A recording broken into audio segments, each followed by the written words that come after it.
Zhou Heng sat in the classroom, scrolling through various pieces of information about the boundless and mysterious online game, Endless Infinity. As a transmigrator, he had arrived in this gaming era through a process of rejuvenation. However, due to limited brain capacity, he had temporarily lost the memories of his previous life. Yet, he vaguely recalled filling out some sort of transmigrator application form in the past. Endless Infinity, this enigmatic game, had descended upon Blue Planet 10,000 years ago, reshaping the entire structure of the world. Here, even individuals with disabilities could attain complete limbs and eternal life if they worked hard enough. It was this extraordinary power that gave rise to three major factions. The Blue Planet Federation, formed by official forces, the longevity families who rose to power during the game's early days, and the countless ordinary player groups. As Zhou Heng pondered, a handsome young man entered the classroom, dressed in a fitted blue robe. His sharp gaze resembled that of an eagle. This teacher reminded the students, who were about to enter the game, of three crucial points. Treasure the initial 3 death opportunities, trust no one too easily, and remember that Blue Planet is a no-kill beginner zone. Under the teacher's guidance, Zhou Heng began to focus on visualizing the 4 characters of Endless Infinity. Instantly, a faint beam of light entered his forehead, and system notifications began to appear one after another. When he saw the talent he had been assigned, he couldn't help but take a sharp breath. It was an unprecedented, unique grade. In this world of 6 distinct levels, such a grade had never been seen before. The light grew brighter and brighter, and Zhou Heng, along with the entire class, was transported into the game world. Watching the students vanish, the young teacher leaned on the podium with both hands, his gaze distant. When will the first expansion, Ancient Times, finally come to an end? It has been 10,000 years. For us, and for these newly arrived players, is there still a future ahead? Welcome to the Infinite Realm. As white light flickered, an expansive and boundless world unfolded before Zhou Heng's eyes. This was a land of wonder, where the ancient footprints of elves, dwarves, and titans intertwined with the remnants of advanced technological civilizations and photon energy, evolving ceaselessly through the tides of time. The system automatically compiled the public logs of the Infinite Realm for him, displaying the progress of the first expansion pack, the Ancient Era. Timeless Legends, the rise of the Sakast Empire 100. Tragic Legends, the fall of the Sakast Empire 100. Cries from the Ancient Past, the Sacred Sword of Hero King Kailuna 100. Eternal Roar of the Ancient Mechanical Deity, the Neutrino Abyss Cannon 100. The Clash of Magic and Mechas, a Dirge for Mutual Destruction 100. The Rise of the New Generation, the Dominance of Players 100. The Splendor of the New Empire, the Glory of the Saka's Empire 100. The Peaceful Era, the Golden Age 100. As the information summary concluded, the white light enveloping Zhou Heng gradually dissipated. He found himself standing in a bustling square, surrounded by a lively crowd of players. So, this is the Infinite Realm after 10,000 years of operation? It feels so real, someone marveled. Real, my ass. Apart from the 3 initial revivals, once you die, you're dead for real. You tell me if that's real enough. Another voice snapped irritably. Who the hell just grabbed my ass? Stand up and face me. Let's see if I don't kill you. A furious shout erupted from the crowd. So this is the initial movement speed of 1.2 milliseconds? Honestly, it's kind of hilarious. Where is Bird Town anyway? It wasn't in the textbooks. Move it, move it. Whoever blocks me from doing my quest, will make sure all 3 of their revivals go to waste. As Zhou Heng observed the noisy scene, a string of text appeared before his eyes, visible only to him. An exclusive prompt from Fate. Fate Prompt 1. Follow the main group to the Black Bear Guild's base to obtain the task of collecting Blackwater flowers. However, note that the task system of Bird Town has been acquired by the Black Bear Guild. Collecting more than 100 Blackwater flowers will trigger the hidden effect, corrosion of the Blackwater, causing instant death for players with health below 100. Fate Prompt 2. Consider heading to Bird Town's farm instead. A new farmer there may reward you unexpectedly if you help with weeding for 3 days. At that moment, a player claiming to be a member of the Black Bear Guild stepped forward and announced loudly, "Hello, everyone. I'm with the Black Bear Guild. We're in urgent need of Blackwater grass. For every 99 stocks, you'll receive 500 copper coins and a set of beginner's whiteboard gear. No limit on quantity. My god, didn't they say the starting quests only give 50 copper coins and a beginner's longsword? This reward is insane. No way, I have to go now. A quest like this must have a cap." Zhou Heng took it all in, a flicker of both astonishment and relief crossing his eyes. Is this the legendary unique talent? Standing at the entrance of the game world, Zhou Heng was filled with doubt. As a newcomer who had just logged in, he quickly realized that the Black Bear Guild's task of collecting Blackwater grass was not as simple as it seemed. However, his unique talent, Fate Guidance, appeared to help him navigate dangers and opportunities, igniting a glimmer of hope in his heart. Following the guidance of his fate talent, Zhou Heng arrived at a small farm. The farm wasn't very large, but it housed various livestock. From a distance, he could see herds of pigs, sheep, and cows grazing leisurely. On the grassy field of the farm, an elderly woman with a hunched back was cutting grass. "Hello, Grandma. I'm Zhou Heng, a descended player from another world. Is there anything I can help you with?" Zhou Heng asked politely.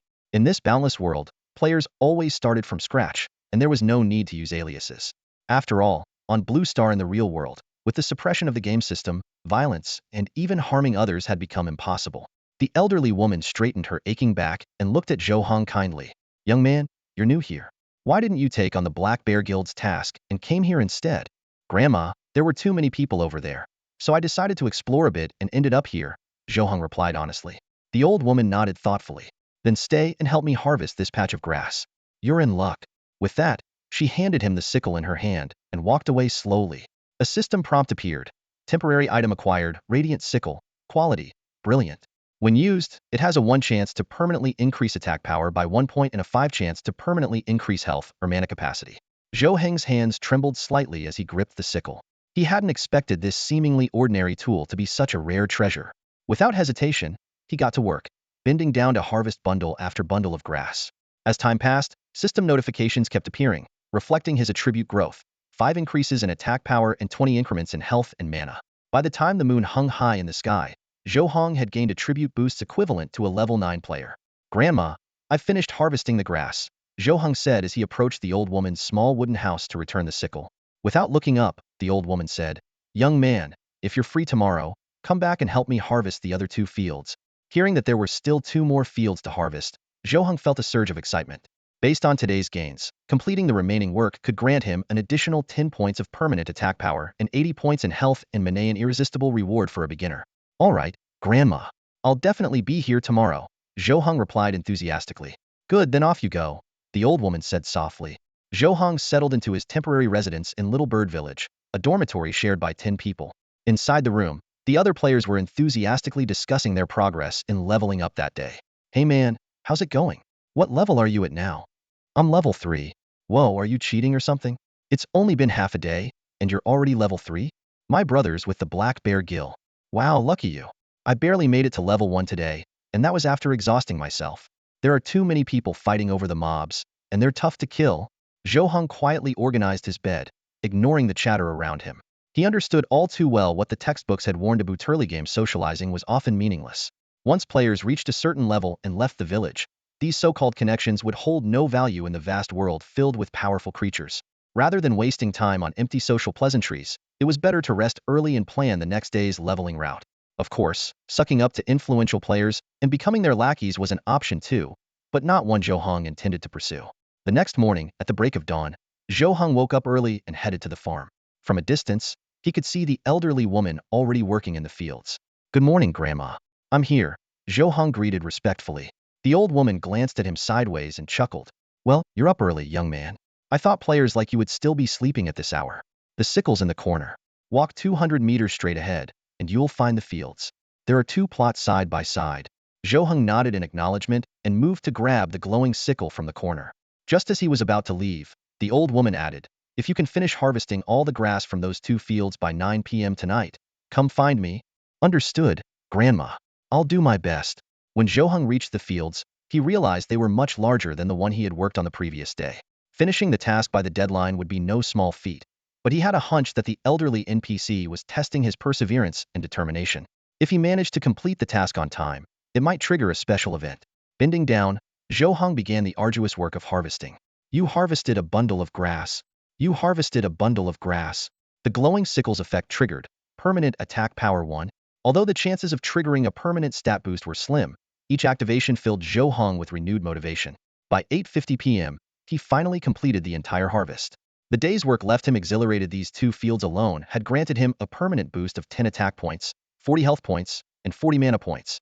Without delay, he rushed to the old woman's modest wooden hut and respectfully reported, "Grandma, I've finished harvesting the grass and placed it where you instructed." "Good, not bad. Come in," she replied. With her permission, Zhou Heng carefully pushed open the door. The interior was simple, furnished with only the basics: a table, chairs, and a wooden bed. The only thing that stood out was an emblem hanging on the wooden wall. The emblem featured the design of a pure white luminous tree, intersected by two sharp blades piercing through it.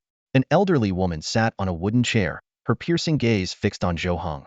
As she adjusted the badge on her chest with deliberate care, she spoke slowly. "Young man, what do you think of the Saka's empire?" Caught off guard by the sudden question, Zhou Heng paused in brief contemplation. At this moment, fate seemed to present him with two choices: to candidly declare that the Saka's empire was already decaying, potentially gaining the old woman's approval, or to offer a polite remark that the empire might endure another 3 centuries, risking her disappointment. Taking a deep breath, Zhou Heng replied cautiously, "Grandma, though I've only just arrived and don't know much about the Saka's empire, from what I observed last night, it doesn't seem as glorious as one might imagine. In our world, it's often said that few nations surpass the 3-century mark.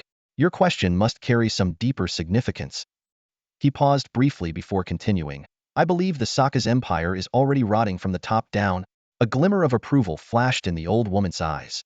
This young man exhibited rare qualities, arriving as a newcomer yet managing to avoid the traps of the Black Bear Guild, showing prudence.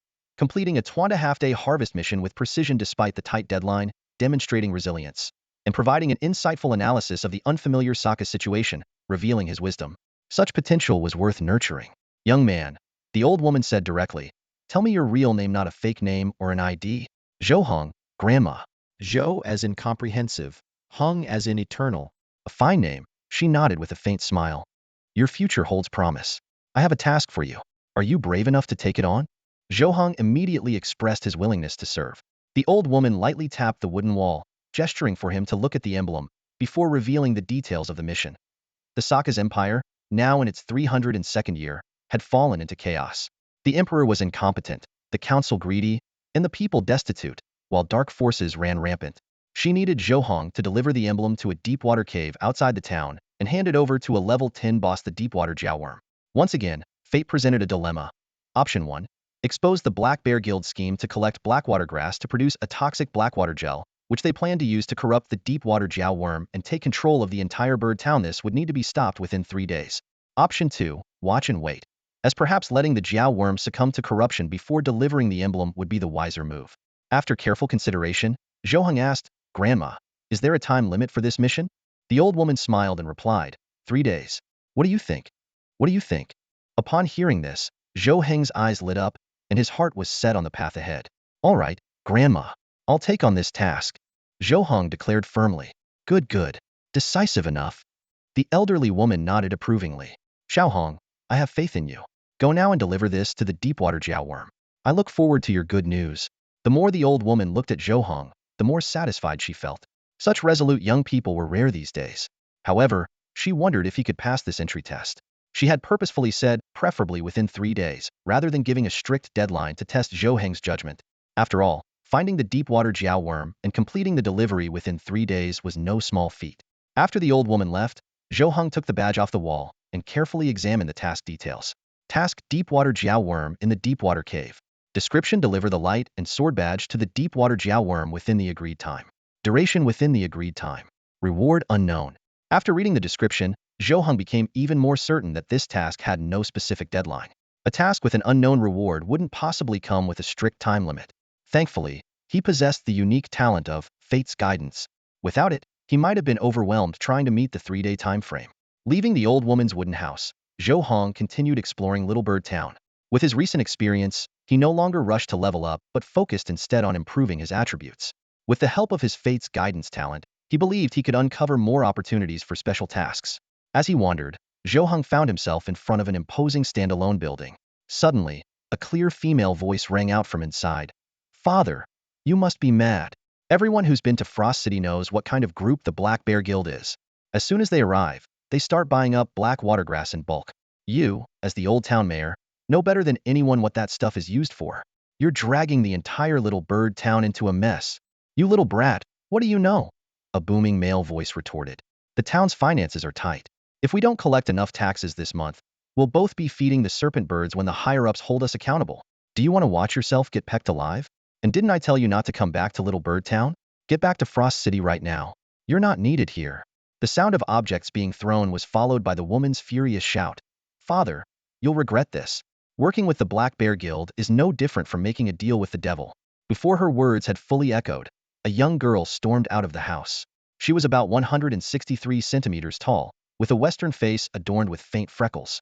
In her anger, she shoved Zhou Heng aside and strode off in a huff. "My friend, I must apologize for what you just witnessed," the man's voice called from inside. "The Black Bear Guild is a faction formed by you descended players. They are not only powerful but also highly strategic. Collaborating with them will not harm Little Bird Town's interests, you have my word." At that moment, the cunning hand of fate began to weave its threads.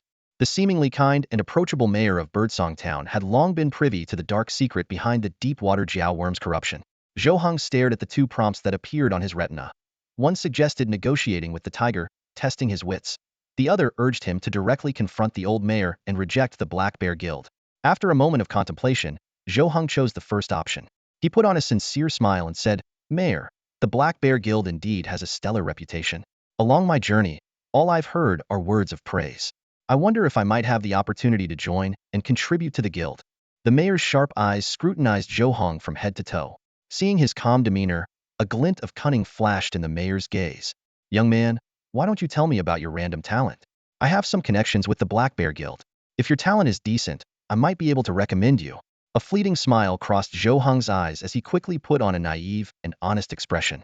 "To be honest, Mayor, my talent is quite ordinary.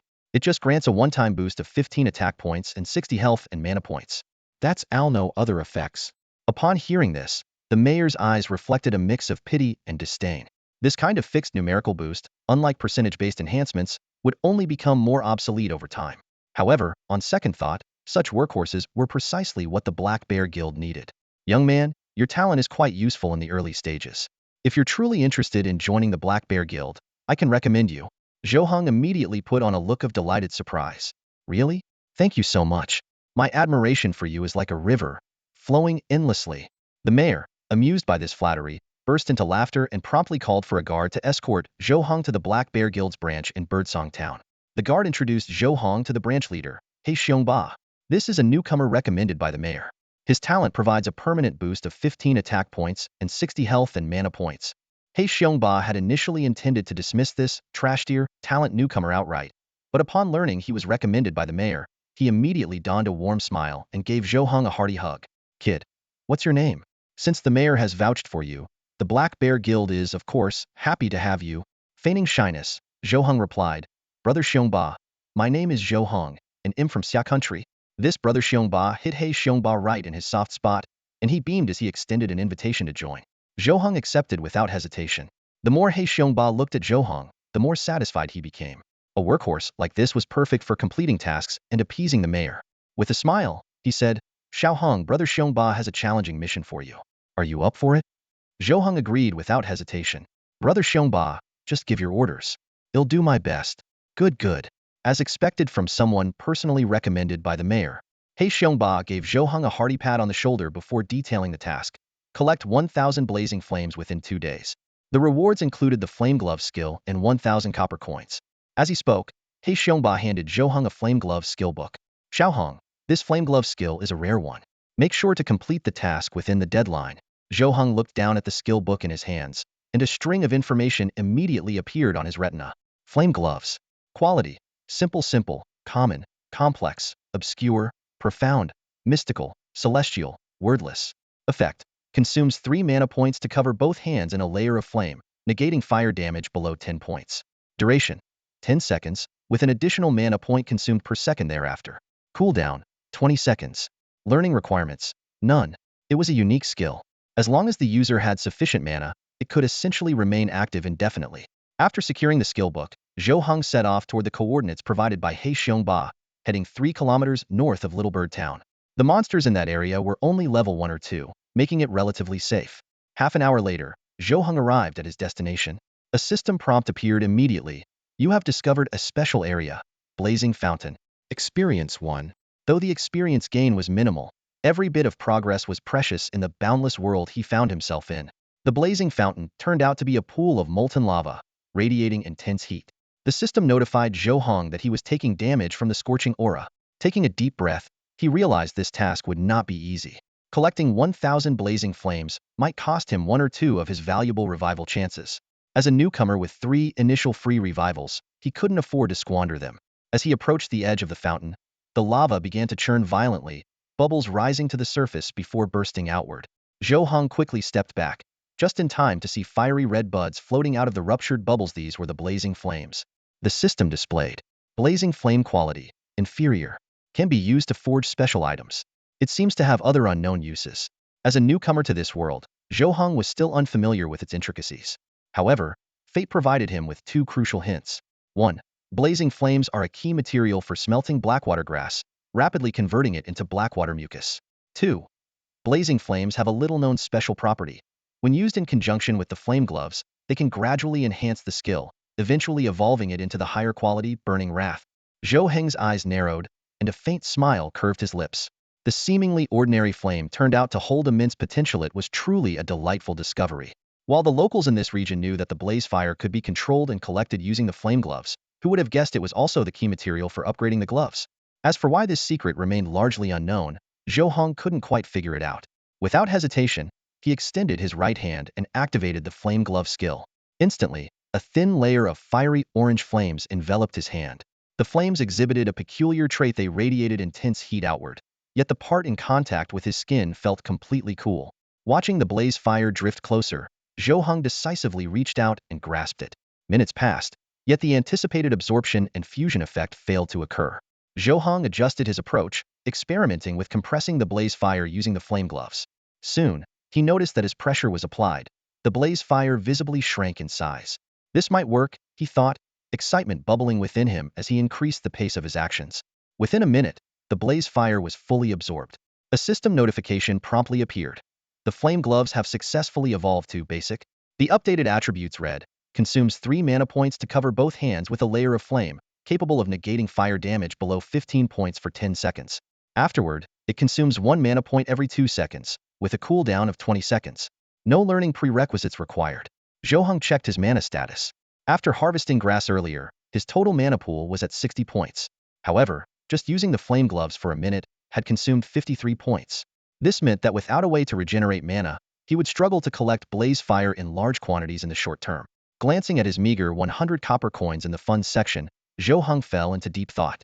As a beginner, this amount of money was barely enough to purchase 2 recovery potions. While a small mana potion could restore 100 mana points, 30 points instantly and 70 points over time, his current mana cap of less than 100 made it an inefficient purchase. After careful consideration, Zhou Heng decided to turn his attention to the Black Bear Guild for opportunities. Since he was destined to oppose them anyway, he might as well take advantage of the situation. Just then, the system issued 2 fate prompts. First, he could return to the Black Bear Guild and use clever words to extract some small mana recovery potions from the irritable Black Bear Bah. Second, at 2 a.m. tonight, the Black Bear Guild would be attacked by a mysterious force, during which he would have a 30-minute window to scavenge as many resources as possible, moving at a speed of 1.2 meters per second. Seeing the new fate prompt, Zhou Heng let out a cold smirk. As a man of dignity, he would never choose to grovel before the Black Bear Guild leader or spew nauseating flattery. Instead, he preferred taking the risk of infiltrating the guild's resource site. Since the fate prompt granted him a 30-minute window of opportunity, and with his movement speed of 1.2 milliseconds, it was more than enough time. Following the directions on the roadside signs, Zhou Heng easily located the resource site of the Black Bear Guild in Birdtown. As soon as he approached the entrance, 2 burly guards blocked his path. "Hold it right there, buddy. Non-members aren't allowed into the resource site, and you are just an outer member," one of them said. Although Zhou Heng couldn't see their detailed stats, he could sense that their levels were exceptionally high. Unfazed, Zhou Heng calmly reached into his backpack and pulled out a pack of yellow crane cigarettes he had bought from the general store. These were items developed by players as the game world evolved, costing only 30 copper coins per pack. "Hey, big brothers, care for a smoke?" He flashed an earnest smile and offered the cigarettes to them. The guards exchanged glances, a trace of mockery flashing in their eyes. This cheap, low-quality cigarette? Really? But on second thought, anyone who could join the Black Bear Guild as a mere level 1 player must have some sort of impressive background. After all, most newcomers in Bird Town were treated as fodder, and very few ever made it into the guild. Giving him a little face wouldn't hurt. "All right, brother. What's on your mind? As long as it doesn't involve confidential or restricted information, we'll tell you whatever we can," one of them said, taking the cigarette with a smile. Having successfully opened the conversation, Zhou Heng immediately launched into his pre-prepared story. "Big brothers, I stumbled across a hidden area just outside Bird Town with a massive supply of glowing grass. But my backpack only has 9 slots with a 9-item limit per slot, so I was hoping to borrow a larger bag from here. As starting players, every newly spawned user was equipped with a small 9-slot backpack, each slot holding a maximum of 9 items, for a total capacity of 81 items. The guard's eyes lit up with interest, and one of them lowered his voice to ask, "How much glowing grass are we talking about? And what kind of hidden area are we dealing with at a level 1 like you could even access?" Though the guards appeared haughty in front of Zhou Heng, they were, at their core, just high-level grunts. If there were a chance to gain some benefits, bending the rules slightly wouldn't be out of the question, especially since it was all within their guild. Zhou Heng glanced around cautiously and lowered his voice. "It's a spatial rift completely stable and safe. I risked my life to explore it. Inside, there's glowing grass ranging from level 1 to level 10, with some even growing over a meter tall." The guards exchanged another look, their eyes gleaming with greed. Although glowing grass was merely a basic ingredient for small mana recovery potions and wasn't particularly valuable, if the quantity was large enough, it could still rake in a considerable profit. Really? A lot of them? Even ones over a meter tall? The two gatekeeping players' eyes lit up instantly. Fluorescent grass over a meter tall was at least a rare level 30 species. Harvesting one of that caliber would be extremely valuable. Big brothers, I'm just a level 1 player. How would I dare to joke about something like this? Zhou Heng said cautiously, studying their expressions while handing each of them a Huanghe cigarette. He discreetly signaled the number 3 with his hand. "I could report this to the guild, but I figured it's better to make a little for myself if possible. Big brothers, could you help me out?" The two men exchanged knowing glances, but shook their heads. "Not enough to make it worthwhile. Take your cigarettes back. Try one of these instead." They each handed Zhou Heng a soft Hua cigarette, an expensive treat priced at 1 silver coin apiece, which could permanently increase attack power by 1 point and add 10 points to both health and mana on the first use. As they passed the cigarettes, they signaled a 7 in Zhou Heng's palm.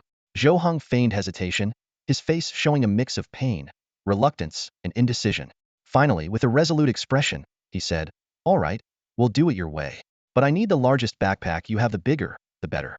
Once the first batch sells, the guild will definitely catch wind, and there won't be any room for profit after that."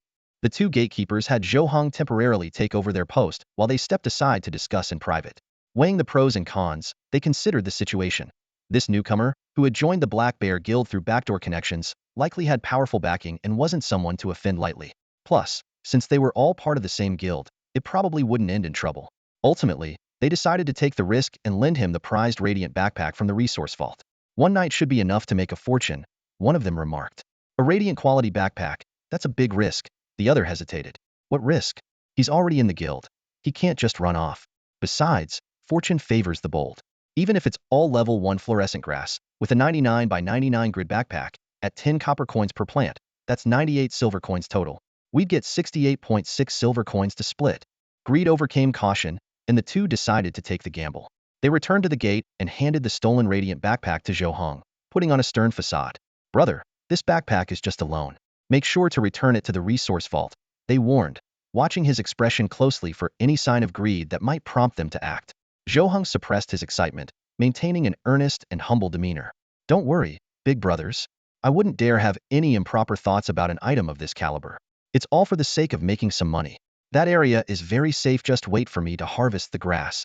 Seeing no suspicious behavior from the young man, the two veterans relaxed. Confident in their experience, they had no idea that Zhou Heng was actually a reincarnated soul with the wisdom of a lifetime's worth of worldly experience under his belt. With the Radiant backpack in hand, Zhou Heng didn't even dare to inspect it closely. Instead, he put on a facade of urgency mixed with caution, nodding respectfully to the gatekeepers as he walked away. Only when he was completely out of their sight did he let his true emotions show.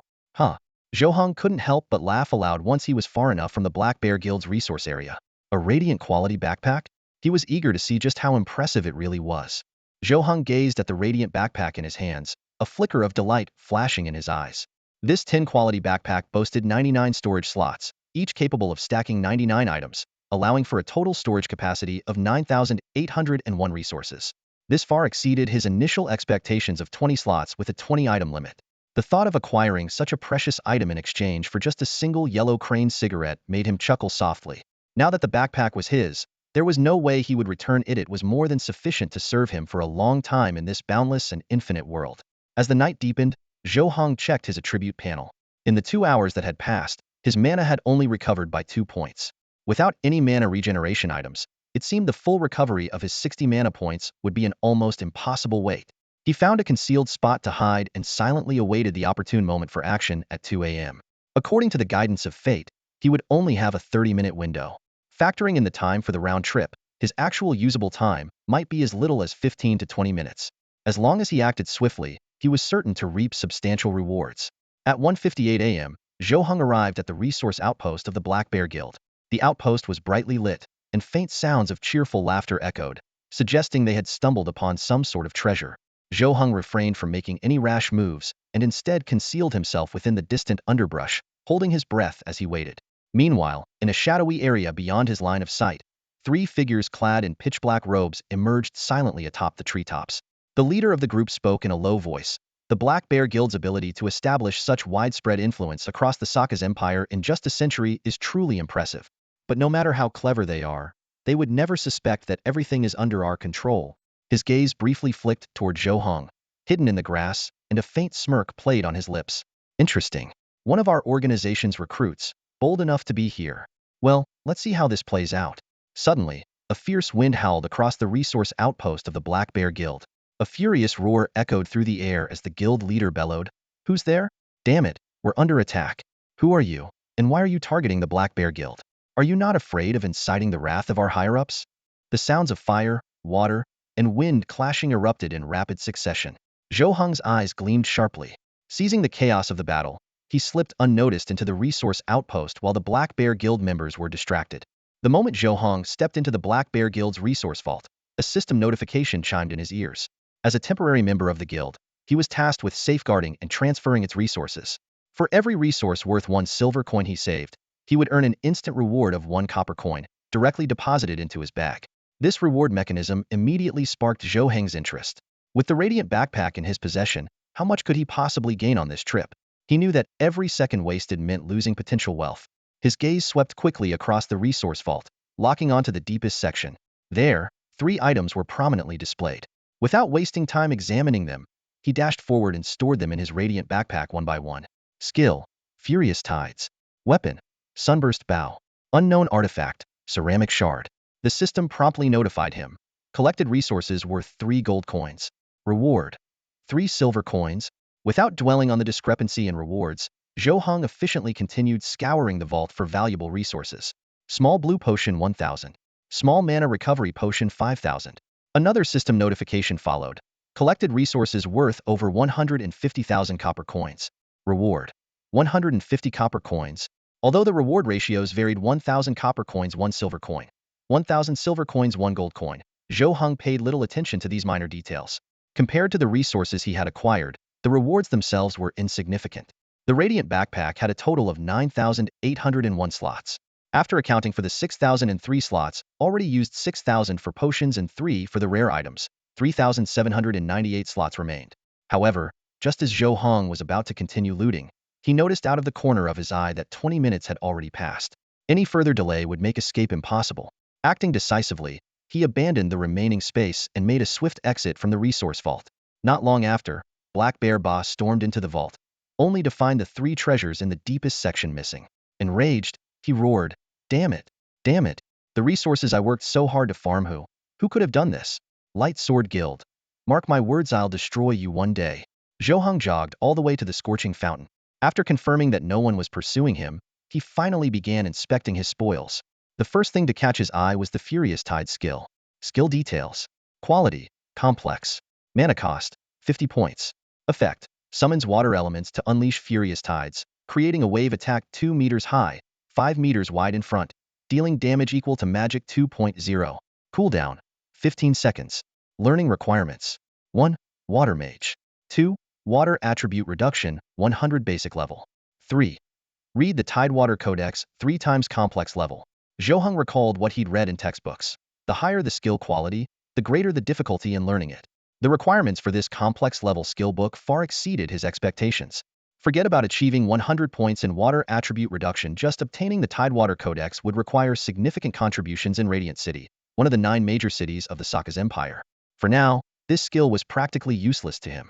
His attention naturally shifted to the second item. Zhou Heng carefully examined the Sun Bow replica in his hands. This high-quality weapon, rated at a level 10, was modeled after the legendary Sun Bow of the Saka's empire. Its attributes were astounding: 30 attack, a burn effect that inflicted 10 points of fire damage per second, a strong attraction to insect-type creatures, and an automatic generation of a physical arrow every 2 seconds. Perhaps most remarkable was its accessibility. It required only a minimum attack stat of 10 to equip, with no class or level restrictions. Without hesitation, Zhou Heng equipped the bow. At level 1, possessing a physical attack cap of 92 was unprecedented. While he didn't yet fully understand the implications of this value, he was certain it would significantly accelerate his leveling progress. Next, his attention shifted to a mysterious ceramic shard. On the surface, the fragment appeared to be nothing more than a broken piece of pottery, likely worth no more than a single copper coin to the average observer. Yet, as the textbooks often said, the unknown was always worth preserving. Treating it with great care, Zhou Heng placed the shard into the final slot of his radiant backpack. With his gear sorted, Zhou Heng turned his focus to skill upgrades. He had prepared extensively, stocking up on 1,000 small mana bottles and 5,000 small mana regeneration potions, determined to evolve his Burning Fury skill. After downing a small mana regeneration potion, he activated his Flame Gloves and began absorbing the scorching flames. Transformation failed. The system notification blinked repeatedly across his interface. Yet Zhou Heng remained undeterred, persisting through countless attempts. As dawn broke, his efforts finally bore fruit. The Flame Gloves underwent autonomous evolution, upgrading to simple. This enhanced version required only 3 mana points to envelop his hands in a layer of fiery material, capable of negating fire element damage below 20 points for 10 seconds. Afterward, it consumed 1 mana point every 3 seconds, with a cooldown of 20 seconds. Noticing his health had dropped dangerously low, Zhou Heng decided against further attempts and opted to head back to Bird Town to restock on health potions, avoiding the risk of an untimely demise near the Scorching Spring. Upon returning to Bird Town, he found the place abuzz with gossip over a major event. Players passing by exchanged bits of news. "Did you hear?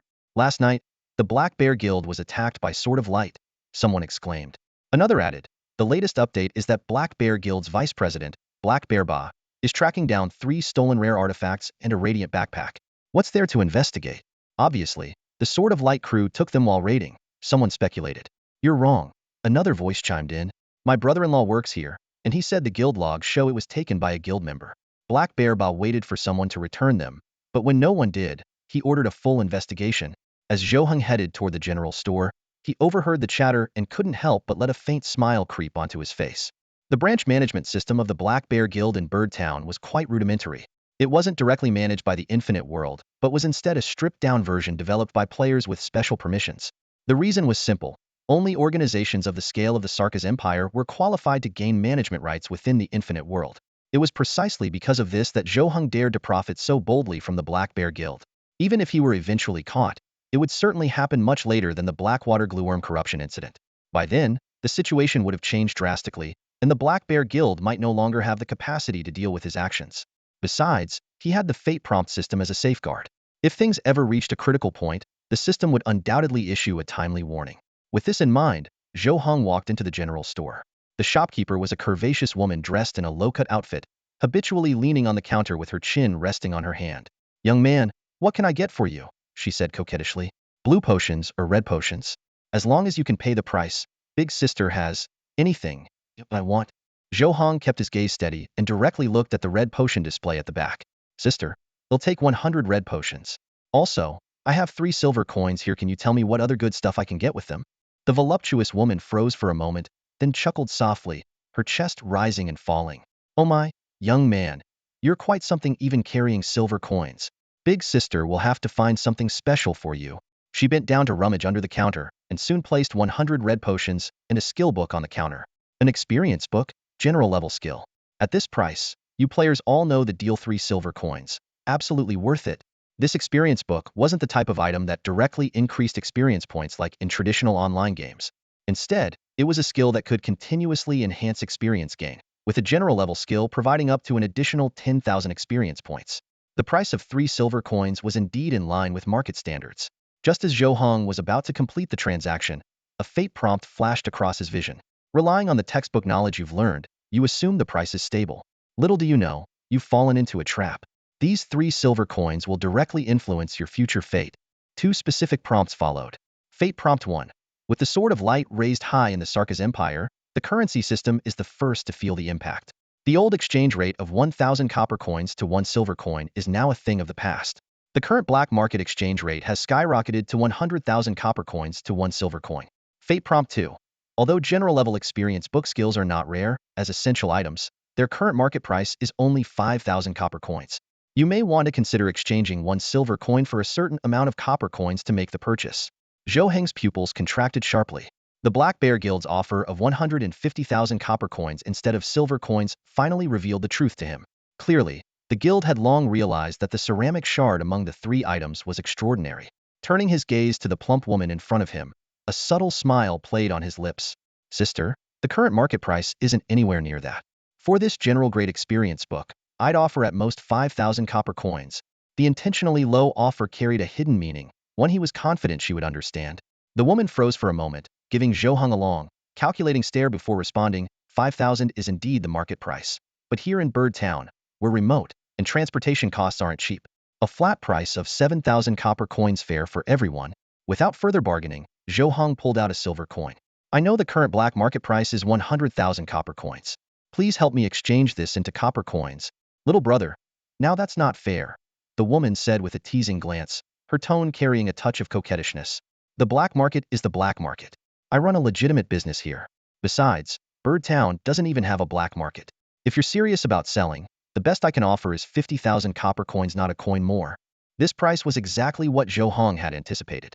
He agreed without hesitation. Deal. The system notification immediately popped up. Copper coins 50,000. Acquired skill experience book. Acquired health potion X100. With the experience book in hand, Zhou Heng turned and left. Behind him, the woman stretched lazily and spoke without looking back. Old Ma, that badge he's wearing, did you give it to him? Judging by his attitude, he doesn't seem too rushed to finish before nightfall tomorrow. A hoarse, aged voice responded from the back of the shop.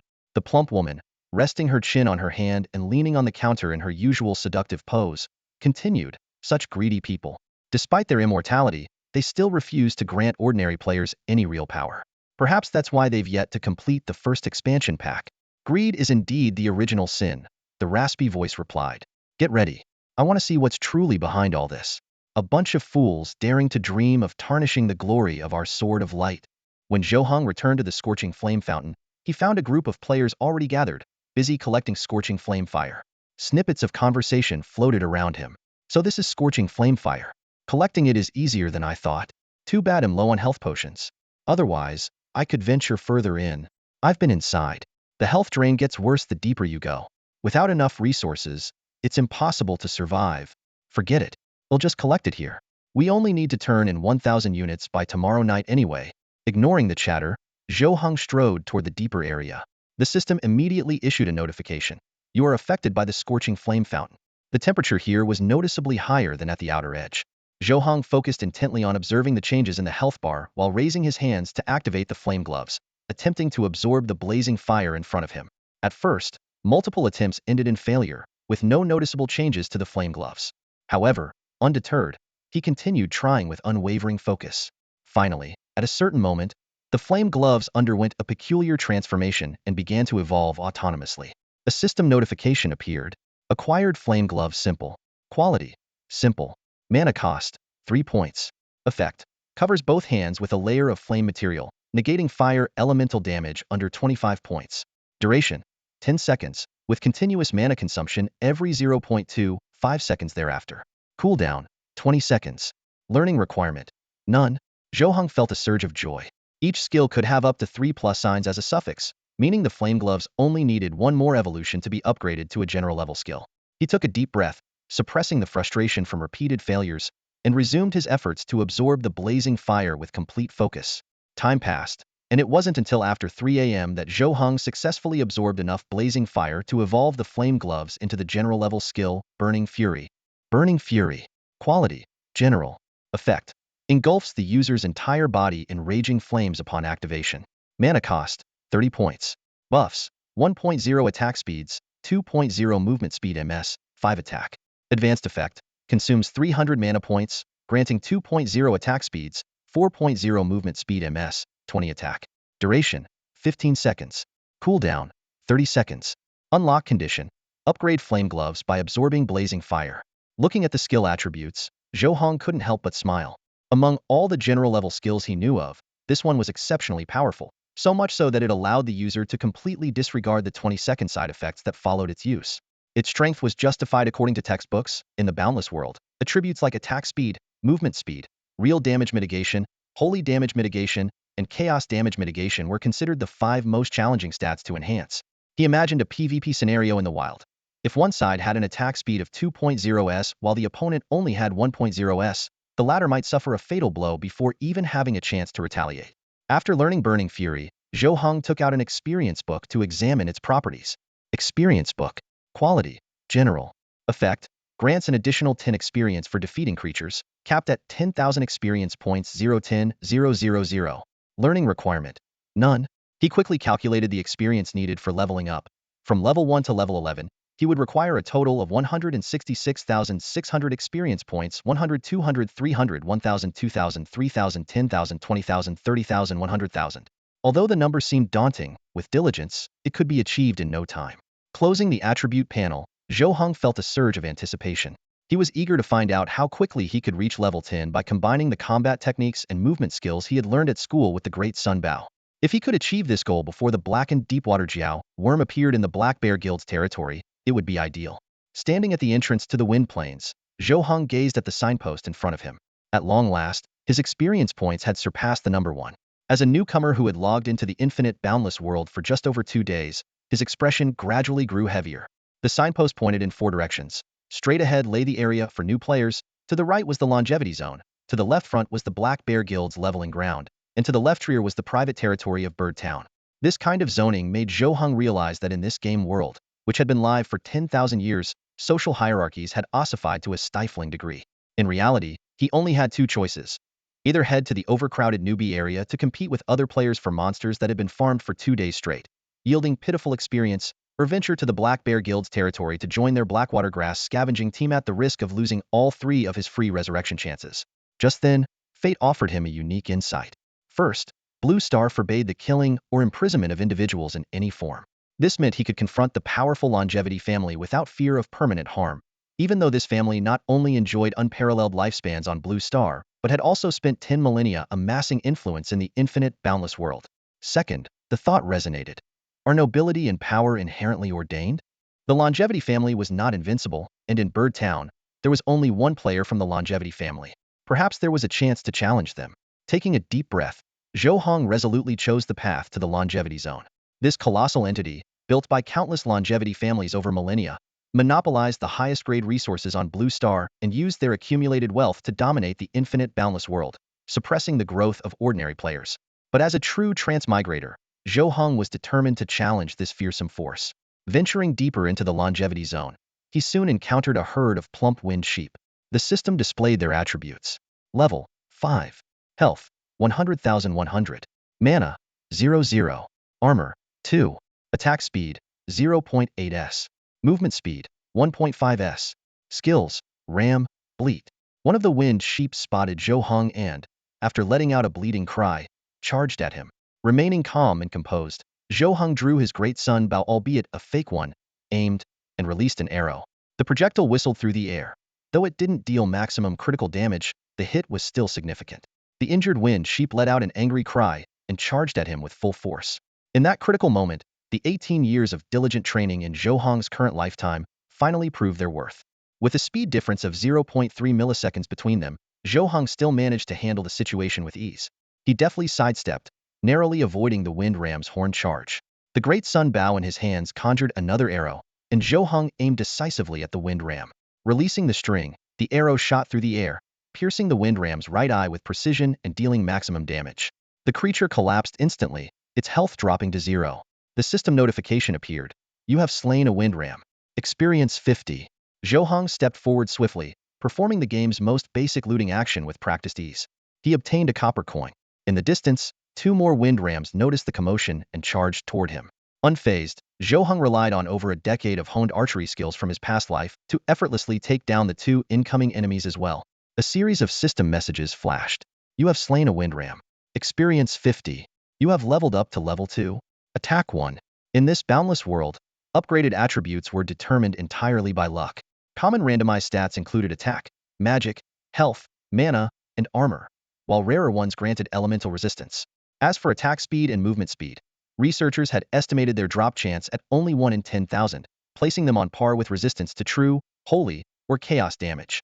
After defeating a few more wind rams and collecting copper coins, Zhou Heng ventured further into the field. Before long, he encountered a herd of wind rams. After systematically taking them down, he quickly reached level 4. The system showed that advancing from level 4 to level 7 required a massive leap in experience points from 600 to 6,000. Satisfied with the fact that all 3 of his recent attribute increases had gone into attack, Zhou Heng felt a sense of accomplishment. With just a bit more attack power, he would be able to one-shot wind rams by striking their vital points. As he prepared to hunt for new prey, a slender figure emerged on the far side of the grassland. The wind picked up, causing the grass to ripple like waves. Narrowing his eyes, Zhou Heng felt his heartbeat quicken involuntarily. He watched the approaching figure with heightened vigilance, refusing to lower his guard just because the person might be female. He was well aware that the Chongqing family existed on an entirely different level compared to ordinary Blue Planet players. The figure soon came closer. It was a young girl, likely around Zhou Heng's age. Her delicate features carried an icy aura, and a faint golden lotus petal was etched at the center of her forehead. "Leave this place. Hand over the great sun bow," she said, her gaze condescending as she looked down at Zhou Heng. One hand gripped her bow, while the other rested on the quiver slung over her back. Her voice was colder than the frost of the underworld. "You have 3 seconds. In that moment, Zhou Heng fully grasped the truth of a saying he'd heard before. The unequal distribution of wealth stems from the disparity in information.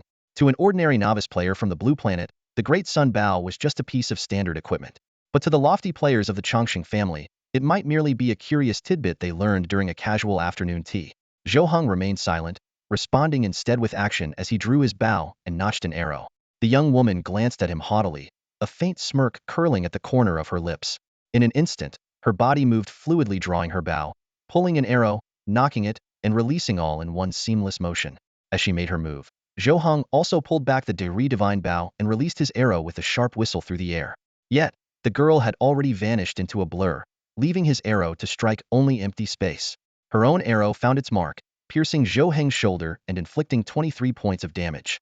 Zhou Heng immediately flipped backward, trying to create some distance. However, just as his feet touched the ground, he felt a rush of wind from behind. A muffled grunt escaped his lips as he swung his bow hand backward in a desperate counterattack, only for his arm to be deflected by the girl's strike. Before he could recover, a lightning-fast sweep of her leg came hurtling toward him. In mere moments, Zhou Heng's 100 health points had all but depleted. It was then he finally grasped why everyone feared the Chongqing family so much. They were both new players, yet the gap in skill was terrifying. Despite being a top student, excelling academically, winning countless scholarships, he now felt like a helpless chick being toyed with in front of a Chongqing prodigy. But just as the girl's third spinning kick was about to connect, Zhou Heng took a deep breath and activated Blazing Wrath.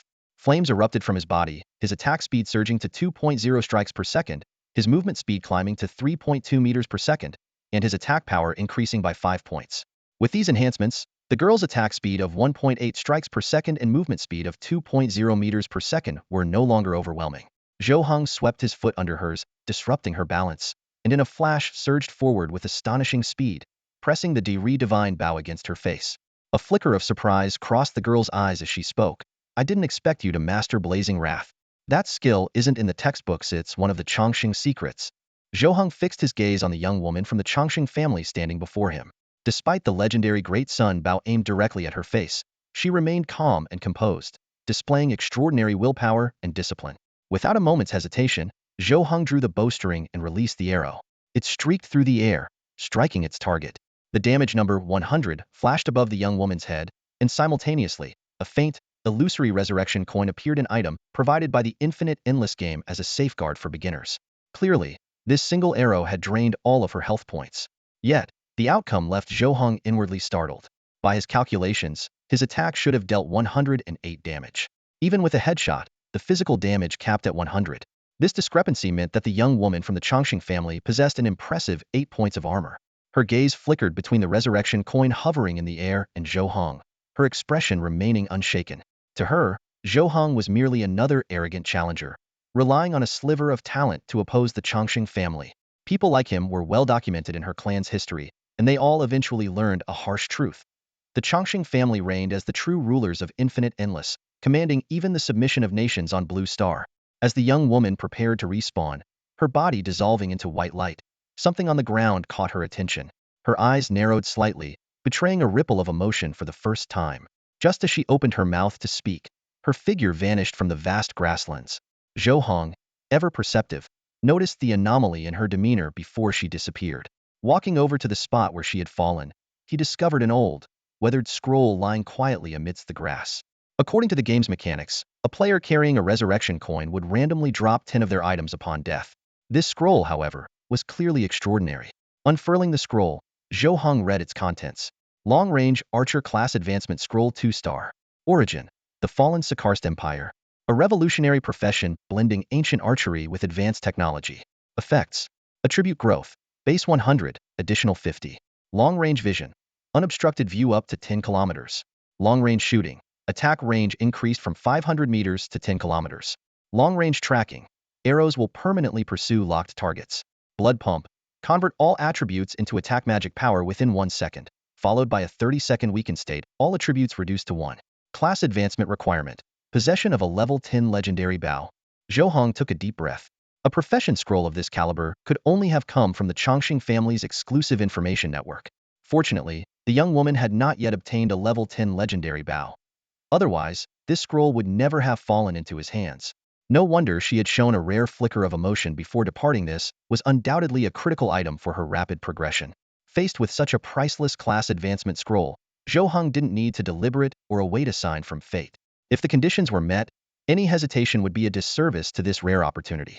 After discovering that he possessed the level 10 legendary bow Great Sun Divine Bow replica, Zhou Heng unhesitatingly chose to transition into the ultra long-range archer class. As the notification of a successful class change sounded, he gained a base 3 attack boost from the profession, along with an additional 1.5 attack bonus unique to rare classes.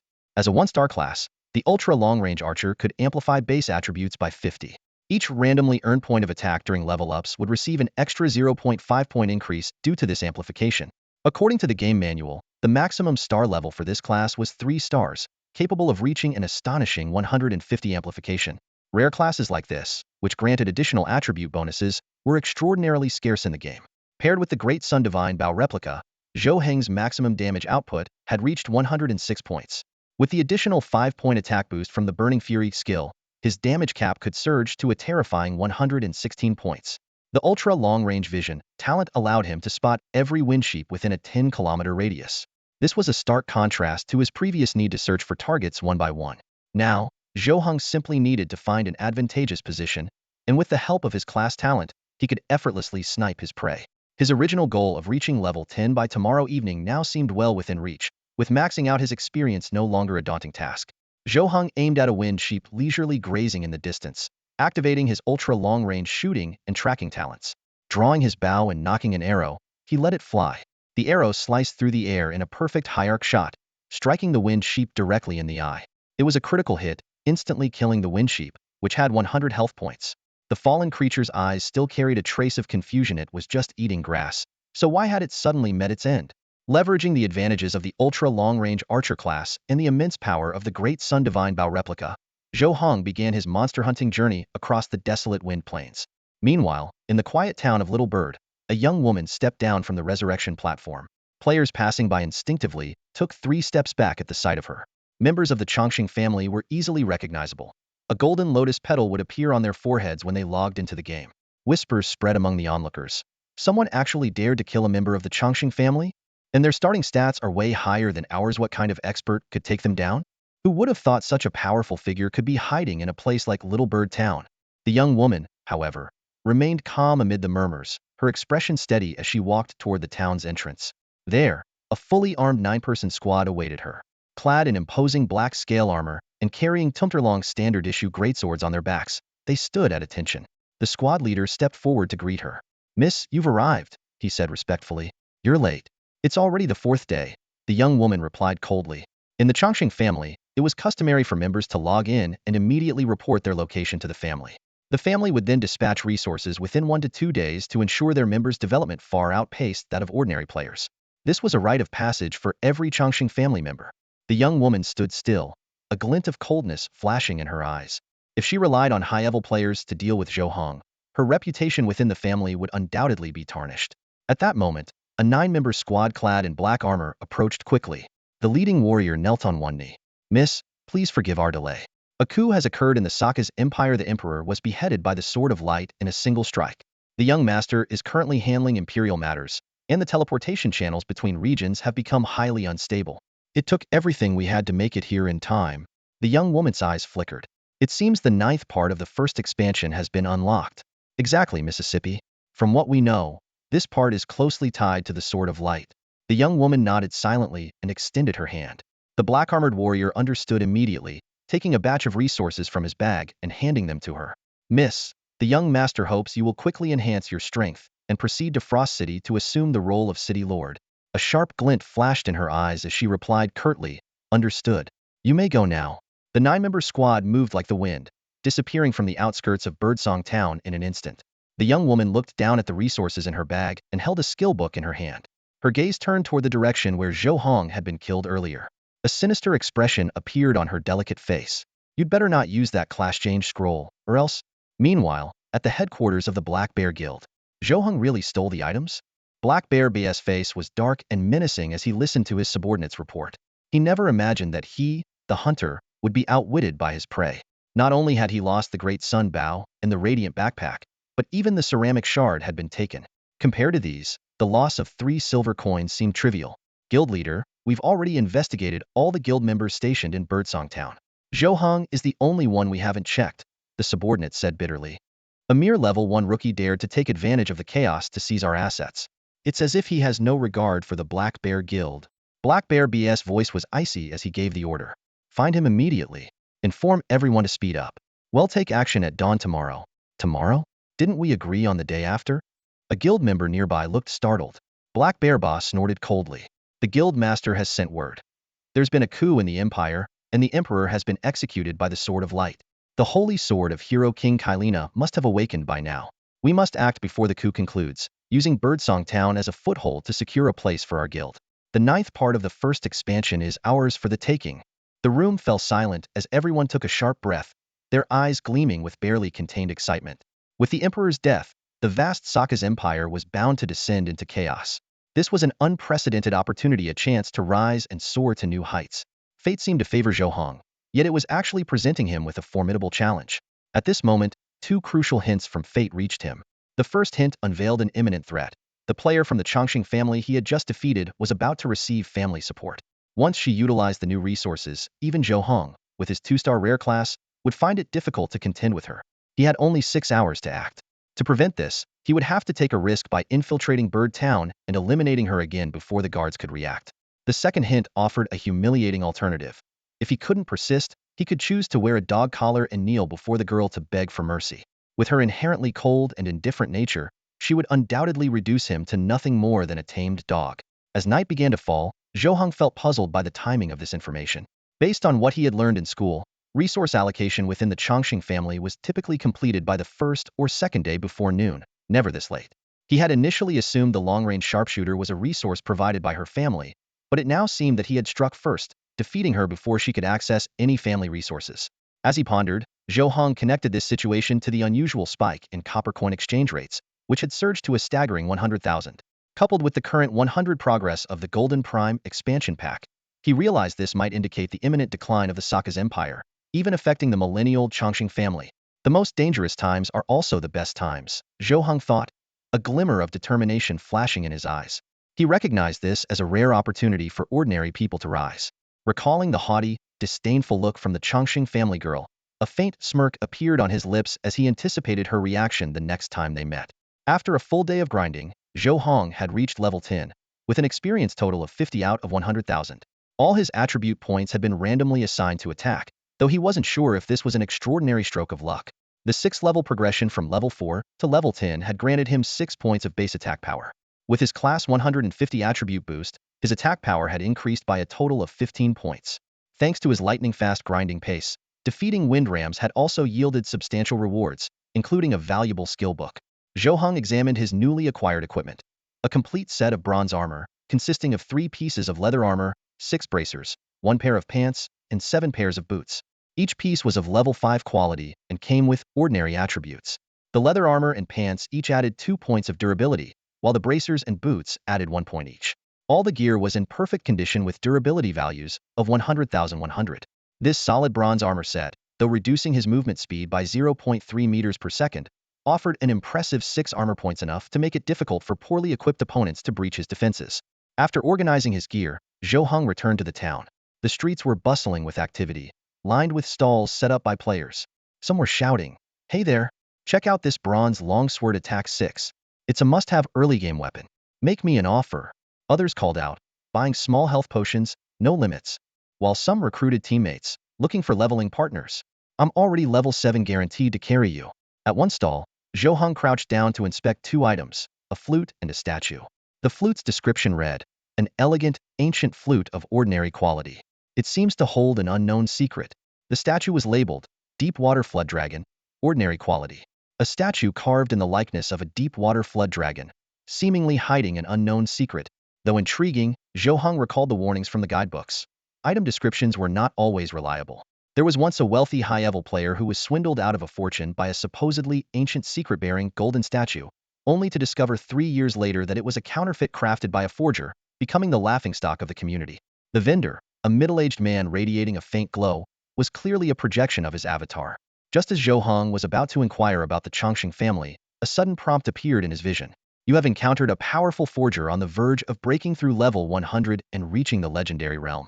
To ascend, he must deceive 10,000 novice players. However, you realize that the seemingly counterfeit elegant ancient flute is actually genuine. You can choose. 1. Take the flute and alter your destiny. 2. Ignore it to avoid angering this near-legendary figure." Zhou Heng raised an eyebrow as he glanced at the vendor, surprised to find that this forger had already touched the threshold of legend. In this world, reaching the legendary realm required surpassing level 100 with overflowing experience points. It was said that even the weakest of the legendary figures could live up to 400 years. Zhou Heng had long deciphered the hints of fatigue, would never choose the second week. A man bold enough to offend a colossal force like the Chongqing family would hardly care about an impending level 100 legendary forger. "Master, these 2 items are decent. I'll take them both." "How much?" Zhou Heng asked directly.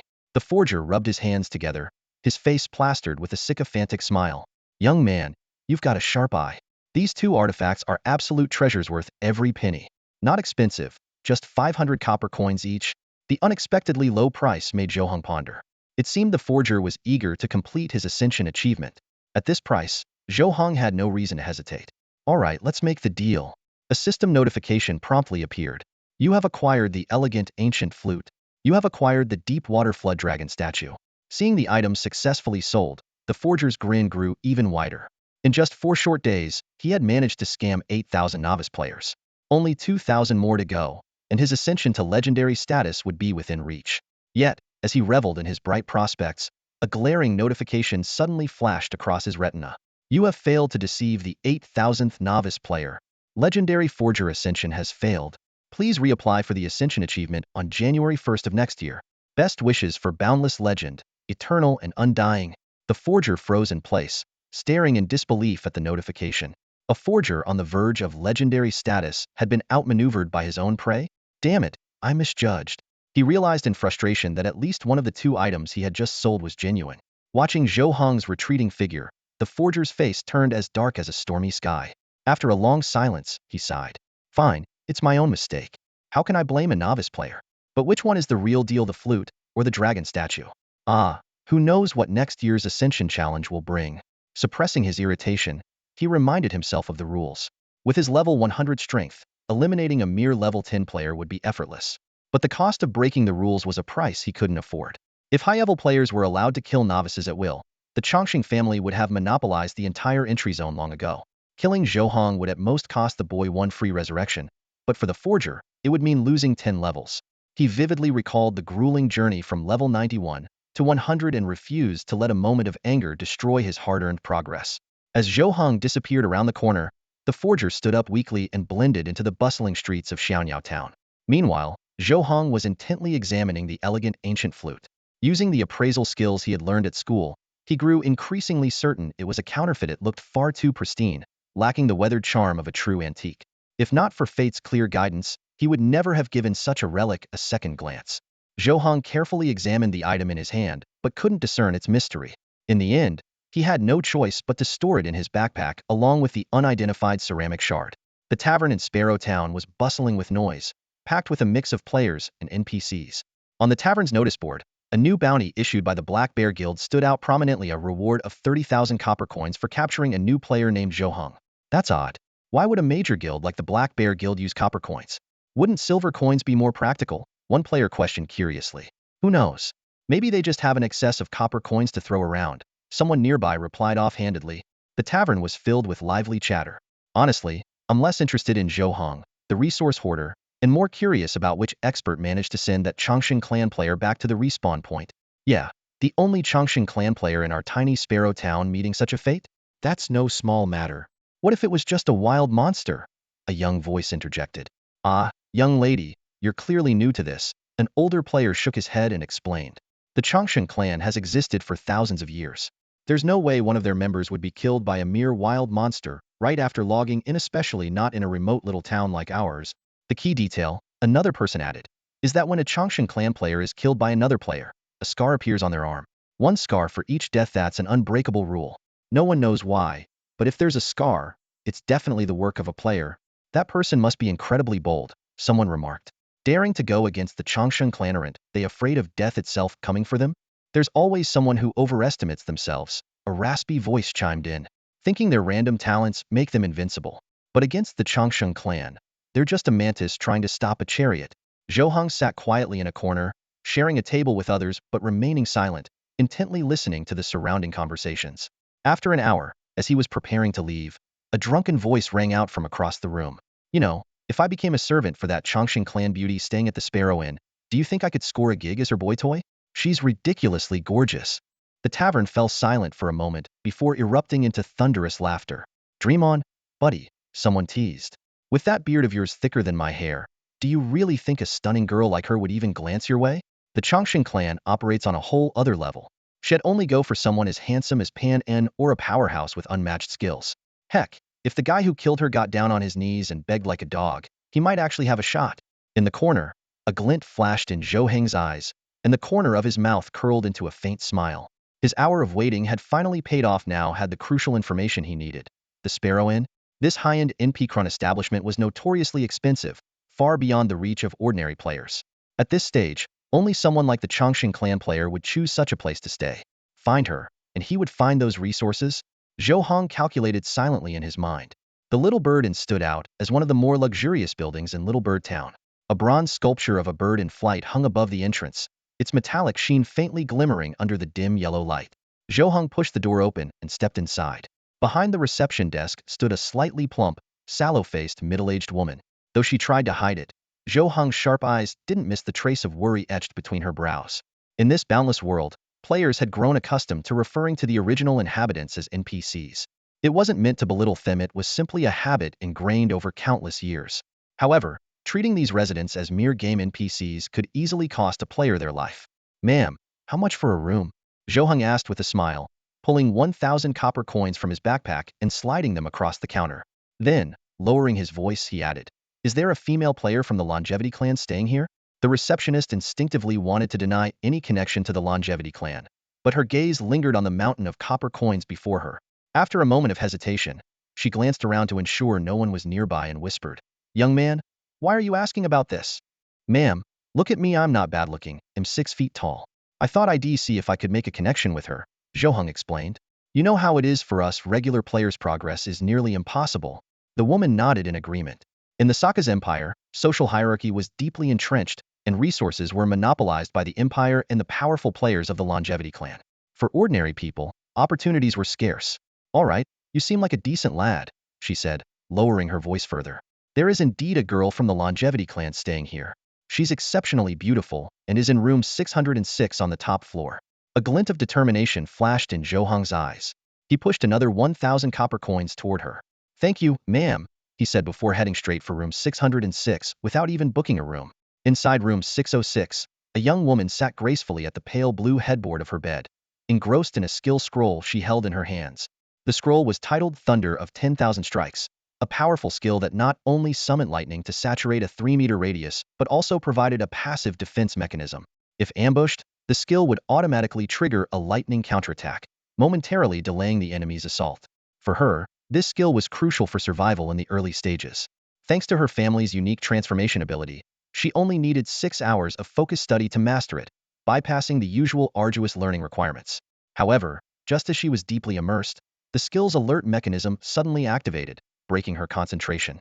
Her eyes flashed with sharp vigilance as she stood up and scanned her surroundings. At that moment, a muffled thud came from the door. The wooden panel shattered, and a figure strode inside. You. The girl's pupils dilated in shock.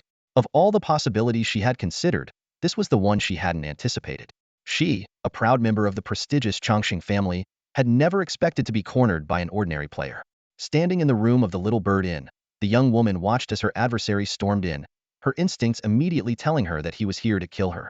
To find me so quickly, and just when I was learning Thunderous Strike, she muttered, her brows furrowed in frustration as her mind raced. It was clear that her opponent had already mastered the long-range archer class scroll she had dropped earlier and completed the class change. With the addition of his Burning Rage skill, her chances of survival seemed slim. In a split second, she made her decision. Spinning around, she bolted toward the window by the bed. With a sharp crash, the glass shattered as she leapt through, landing smoothly on the street below with a practiced roll. The players nearby froze in shock at the sudden spectacle. Was that someone from the Chongqing family? Why would she jump out of a window? They murmured anxiously, their faces pale with confusion. Zhou Heng's eyes were cold and focused. Without hesitation, he followed, leaping down after her. Bow in hand, he knocked an arrow and activated his long-range tracking skill. With a sharp whoosh, the arrow flew. The girl let out a muffled grunt as the arrow struck her, but she quickly retrieved a blood-red item from her bag and swallowed it. Her figure blurred, darting away like lightning. Zhou Heng immediately activated Burning Rage and pursued relentlessly, firing an arrow every second. Within 7 seconds, 7 arrows whistled through the air, all aimed at their fleeing target. Onlookers gaped in disbelief. Never had they seen anyone openly hunt a Chongqing family member in the middle of town. Finally, 3 arrows found their mark, striking her vital points with precision and dealing 100, 80, and 60 damage respectively. The girl collapsed on the spot, killed instantly. You'll regret this, she spat, her fading form glaring at him with venom. I'll find out who's behind this, and when I do, they'll wish for death but won't find it. She was certain that someone had betrayed the Chongqing family or orchestrated an elaborate trap. Zhou Heng remained expressionless as he crouched down, retrieving the Thunderous Strike skill from her lifeless body. Watching the critical resource drop once again, the girl's unwilling spirit dissolved into light, her form vanishing and reappearing at the resurrection point. Zhou Heng carefully studied the skill book in his hands, Thunderous Wrath. It was a powerful lightning-based skill that consumed 100 mana to unleash a saturated lightning strike within a 3-meter radius, dealing damage equivalent to 2.5 times the caster's magic power as lightning damage. What made it even more remarkable was its passive trigger feature. When faced with sudden attacks such as assassinations or ambushes, the skill could activate automatically, consuming only 20 mana to inflict damage equal to 1.5 times the caster's magic power, while also reducing the enemy's speed by 50 for 0.3 seconds, with a cooldown of just 3 seconds. However, Zhou Heng frowned as he read the learning requirements. For players from the Chongqing family, mastering the skill required only 6 hours of focused study. But for ordinary players, the criteria were far more demanding. 20 points in lightning resistance, 20 points in magic attack, and the collection of 10 rare thunderstruck woods. According to the textbook, these woods could only be obtained in areas struck by thunderstorms, making them highly elusive. This disparity in requirements was precisely why the power gap between ordinary players and those of the Chongqing family continued to widen. Still, there was a silver lining. The young girl from the Chongqing family would also be unable to master this skill in a short time, indirectly weakening her strength. Even if she sought new resources from her family, it would take at least a day, and that day was enough for Zhou Heng to make significant progress. As Zhou Heng packed his things and prepared to leave, a familiar, raspy voice echoed from the other end of the alley. Zhou Heng, who would have thought? In just 2 days, you've grown this much. You even dared to kill someone from the Chongqing family. Impressive, very impressive. The voice belonged to none other than the old farmwoman who had once allowed Zhou Heng to gain 15 attack points, 60 health, and mana. Grandma, what are you doing here? We need to leave now, Zhou Heng exclaimed in shock, fully aware that killing someone in town would inevitably attract the patrol guards. At his current level 10, he stood no chance against them. The old woman, hunching her back, looked up at Zhou Heng with a kind smile. No need to worry. I've already taken care of the patrol guards and those Black Bear Guild members for you. She had initially planned to give this young man some guidance, but his performance had far exceeded her expectations. Whether it was stealing the Great Sun Bow from the Black Bear Guild or killing someone from the Chongqing family in broad daylight, Zhou Heng had demonstrated extraordinary courage. Come with me, the old woman said gently, turning to walk back the way she came. Zhou Heng followed her. and soon he saw her tear open a spatial rift at the end of the alley. Seeing that the fate prompt did not activate, Zhou Heng hesitated no longer and followed the old woman into the spatial rift. Before him, an expansive and boundless starry sea unfolded, dazzling and infinite. Countless stars streaked across the vast expanse like shooting stars, leaving radiant trails in the pitch-black void. At the far end of this magnificent sea of stars stood a colossal sword, towering with an imposing presence. From Zhou Heng's perspective, the sword appeared to be at least 10,000 meters tall, its tip piercing the clouds, its true height impossible to gauge.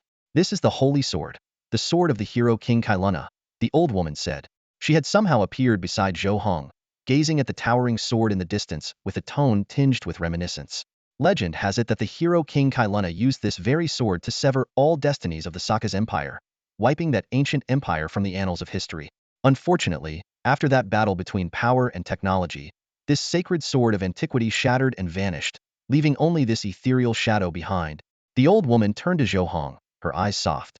Zhou Heng, when I gave you that emblem, it was meant to test your resourcefulness and adaptability. But now I see, that was unnecessary. She asked gently, would you be willing to join the light of the sword and bring a glimmer of hope to this decaying empire? At that moment, the gears of fate began to turn, and the remnants of ancient times finally found their destined bearer. A fate prompt appeared. Join the light of the sword, become a sword bearer, sever the Saka's empire, annihilate the eternal clan, and save the 3 trillion citizens of the Saka's empire. Choosing this path will trigger the first expansion, Ancient Times, Part 9. The light of the sword. Just as no one could resist the allure of opening a new chapter in their family lineage before his journey across worlds, Zhou Heng now found it equally hard to resist the temptation of this expansion opening a new chapter in his own story. Though he couldn't fully understand why he was able to unlock this new segment, he trusted that the fate prompt had its reasons. After a moment of contemplation, Zhou Heng responded with caution, Grandmother, I do wish to join the light of the sword and become a sword bearer, to bring hope's light. But please allow me to first learn more about the light of the sword. I believe I should have a more comprehensive understanding of it. The old woman was momentarily stunned, studying Zhou Heng intently. As a wise elder who had encountered countless people, she was surprised to see no eagerness in the young man's eyes to join the light of the sword. But she did not mind. Every outstanding young person should have their own convictions, and the light of the sword never forced anyone to join. Besides, ever since they had beheaded the emperor, those seeking to join had been as numerous as the fish in the sea. She only hoped that this young man would not regret today's decision in the future. Very well. Grandmother understands, the old woman said with a light laugh. I'll take back the emblem for now. With a wave of her hand, the light tree sword emblem flew out of Zhou Heng's backpack and into her hand. The old woman turned and strode away from the starry sea. Just as she disappeared, a mysterious ceramic shard from Zhou Heng's backpack suddenly flew out, shooting straight toward the holy sword at the far end of the starry sea. An unknown shard of ceramic suddenly emitted a dazzling light, streaking toward the sacred sword like a bolt of lightning. Before Zhou Heng could even blink, the fragment had already embedded itself precisely into the hilt of the sword. A system notification appeared. You have retrieved a fragment of the sacred sword. Restoration progress for the Sakasite Emperor's sword. 110,000. The Sakasite Emperor's sword? Zhou Heng murmured under his breath, his brows furrowing slightly. Just then, a soft and gentle female voice spoke beside him.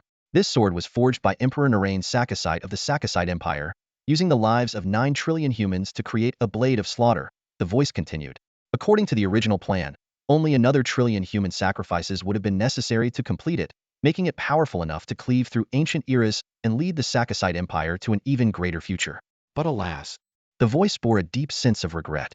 I made a terrible mistake. Following the sound, Zhou Heng turned to see a faintly glowing, nearly transparent silhouette floating to his left. The outline of a woman was just barely discernible. Kid, what's your name? The figure's voice carried a hint of amusement. Zhou Heng. Zhou as in comprehensive, and Heng as in eternal. Good name, the figure said with a light laugh. I am Karina, the Hero King. A new system notification popped up. You have witnessed the hero of time, Karina, in the Sacred Sword Star Sea. Permanent stats increased. 50 attack, 500 HP, 500 MP. Seeing the sudden surge in his attributes, Zhou Heng gasped in amazement. Wasn't this exactly what the textbooks described the reason why one should always seek out ancient epics and figures? A mere few hundred attribute points, Karina said, seemingly reading his thoughts. To those immortal clans with access to vast resources, it's hardly worth mentioning. In my prime, merely meeting me once would have granted you at least 100,000 points in attributes. Her gaze drifted toward the sacred sword at the far end of the Starsea, her tone tinged with nostalgia. Zhou Heng, I entrust these things to you, Karina said seriously. Your fate is in your hands. Whether you carve a path of survival from despair, or become a stepping stone for the immortal clans, it all depends on your choices. Before her voice faded completely, her figure transformed into a stream of light and surged directly into Zhou Heng's brow. A series of system notifications followed. You have received 35 of the True Time Heritage from Hero King Karina. Hero King Karina severed the destiny of the Sakasite Empire, bringing down this 10,000-year-old ancient empire and using her light to suppress the blade of slaughter, the Sakasite Emperor's sword. 20. The cosmos is bright, and justice prevails. But an unforeseen event revealed to Hero King Karina that the truth was far more complex than it seemed. The Sakasite Emperor's sword, which claimed the lives of 9 trillion humans, had slain the elite families of the Empire's world. 30. It turned out that Emperor Narain Sakasite was not a tyrant, but a ruler who sought to revive the empire. Hero King Kailuna suddenly appeared amidst the intense clash with the aristocratic forces of the Sakasite world. The ancient chronicles had already progressed to 35 through the subatomic decay canon of the 4th chapter and the Elegy of Oblivion in the 5th. Without hesitation, she entrusted the blade of life and death as sacred imperial sword of the Sakasite Imperito, the Boundless Starsea, creating a constellation of sacred swords, awaiting the arrival of the true sword-bearer. Zhou Heng lowered his gaze to the Sakasite imperial sacred sword that had inexplicably appeared in his hands. Its blade bore engravings of its attributes. Grade 1 Sacred Sword. Eternal Slaughter. 01000 increases attack by 1 for every creature of the same level slain. Life Preservation. 01000 increases health by 10 for every creature of the same level slain. Attack Speed. 1.0s. Movement Speed. 2.0 milliseconds. Durability. Upgrade Progress. 110000. Staring at the sword that had vanished into the boundless Starsea only to reappear in his palm, Zhou Heng was momentarily overwhelmed. A single fateful decision had granted him an extraordinary opportunity, not only uncovering the hidden truths of the Sakasite Empire, but also inheriting the sacred sword passed down by the Hero King. As he carefully absorbed the revelations recorded in the hidden chapter, The True Ages, Zhou Heng couldn't help but smile wryly. The ancient history he had studied in school textbooks was worlds apart from the startling truths.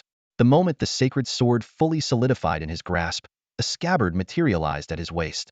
Zhou Heng swiftly sheathed the sword and hurriedly left the mysterious realm.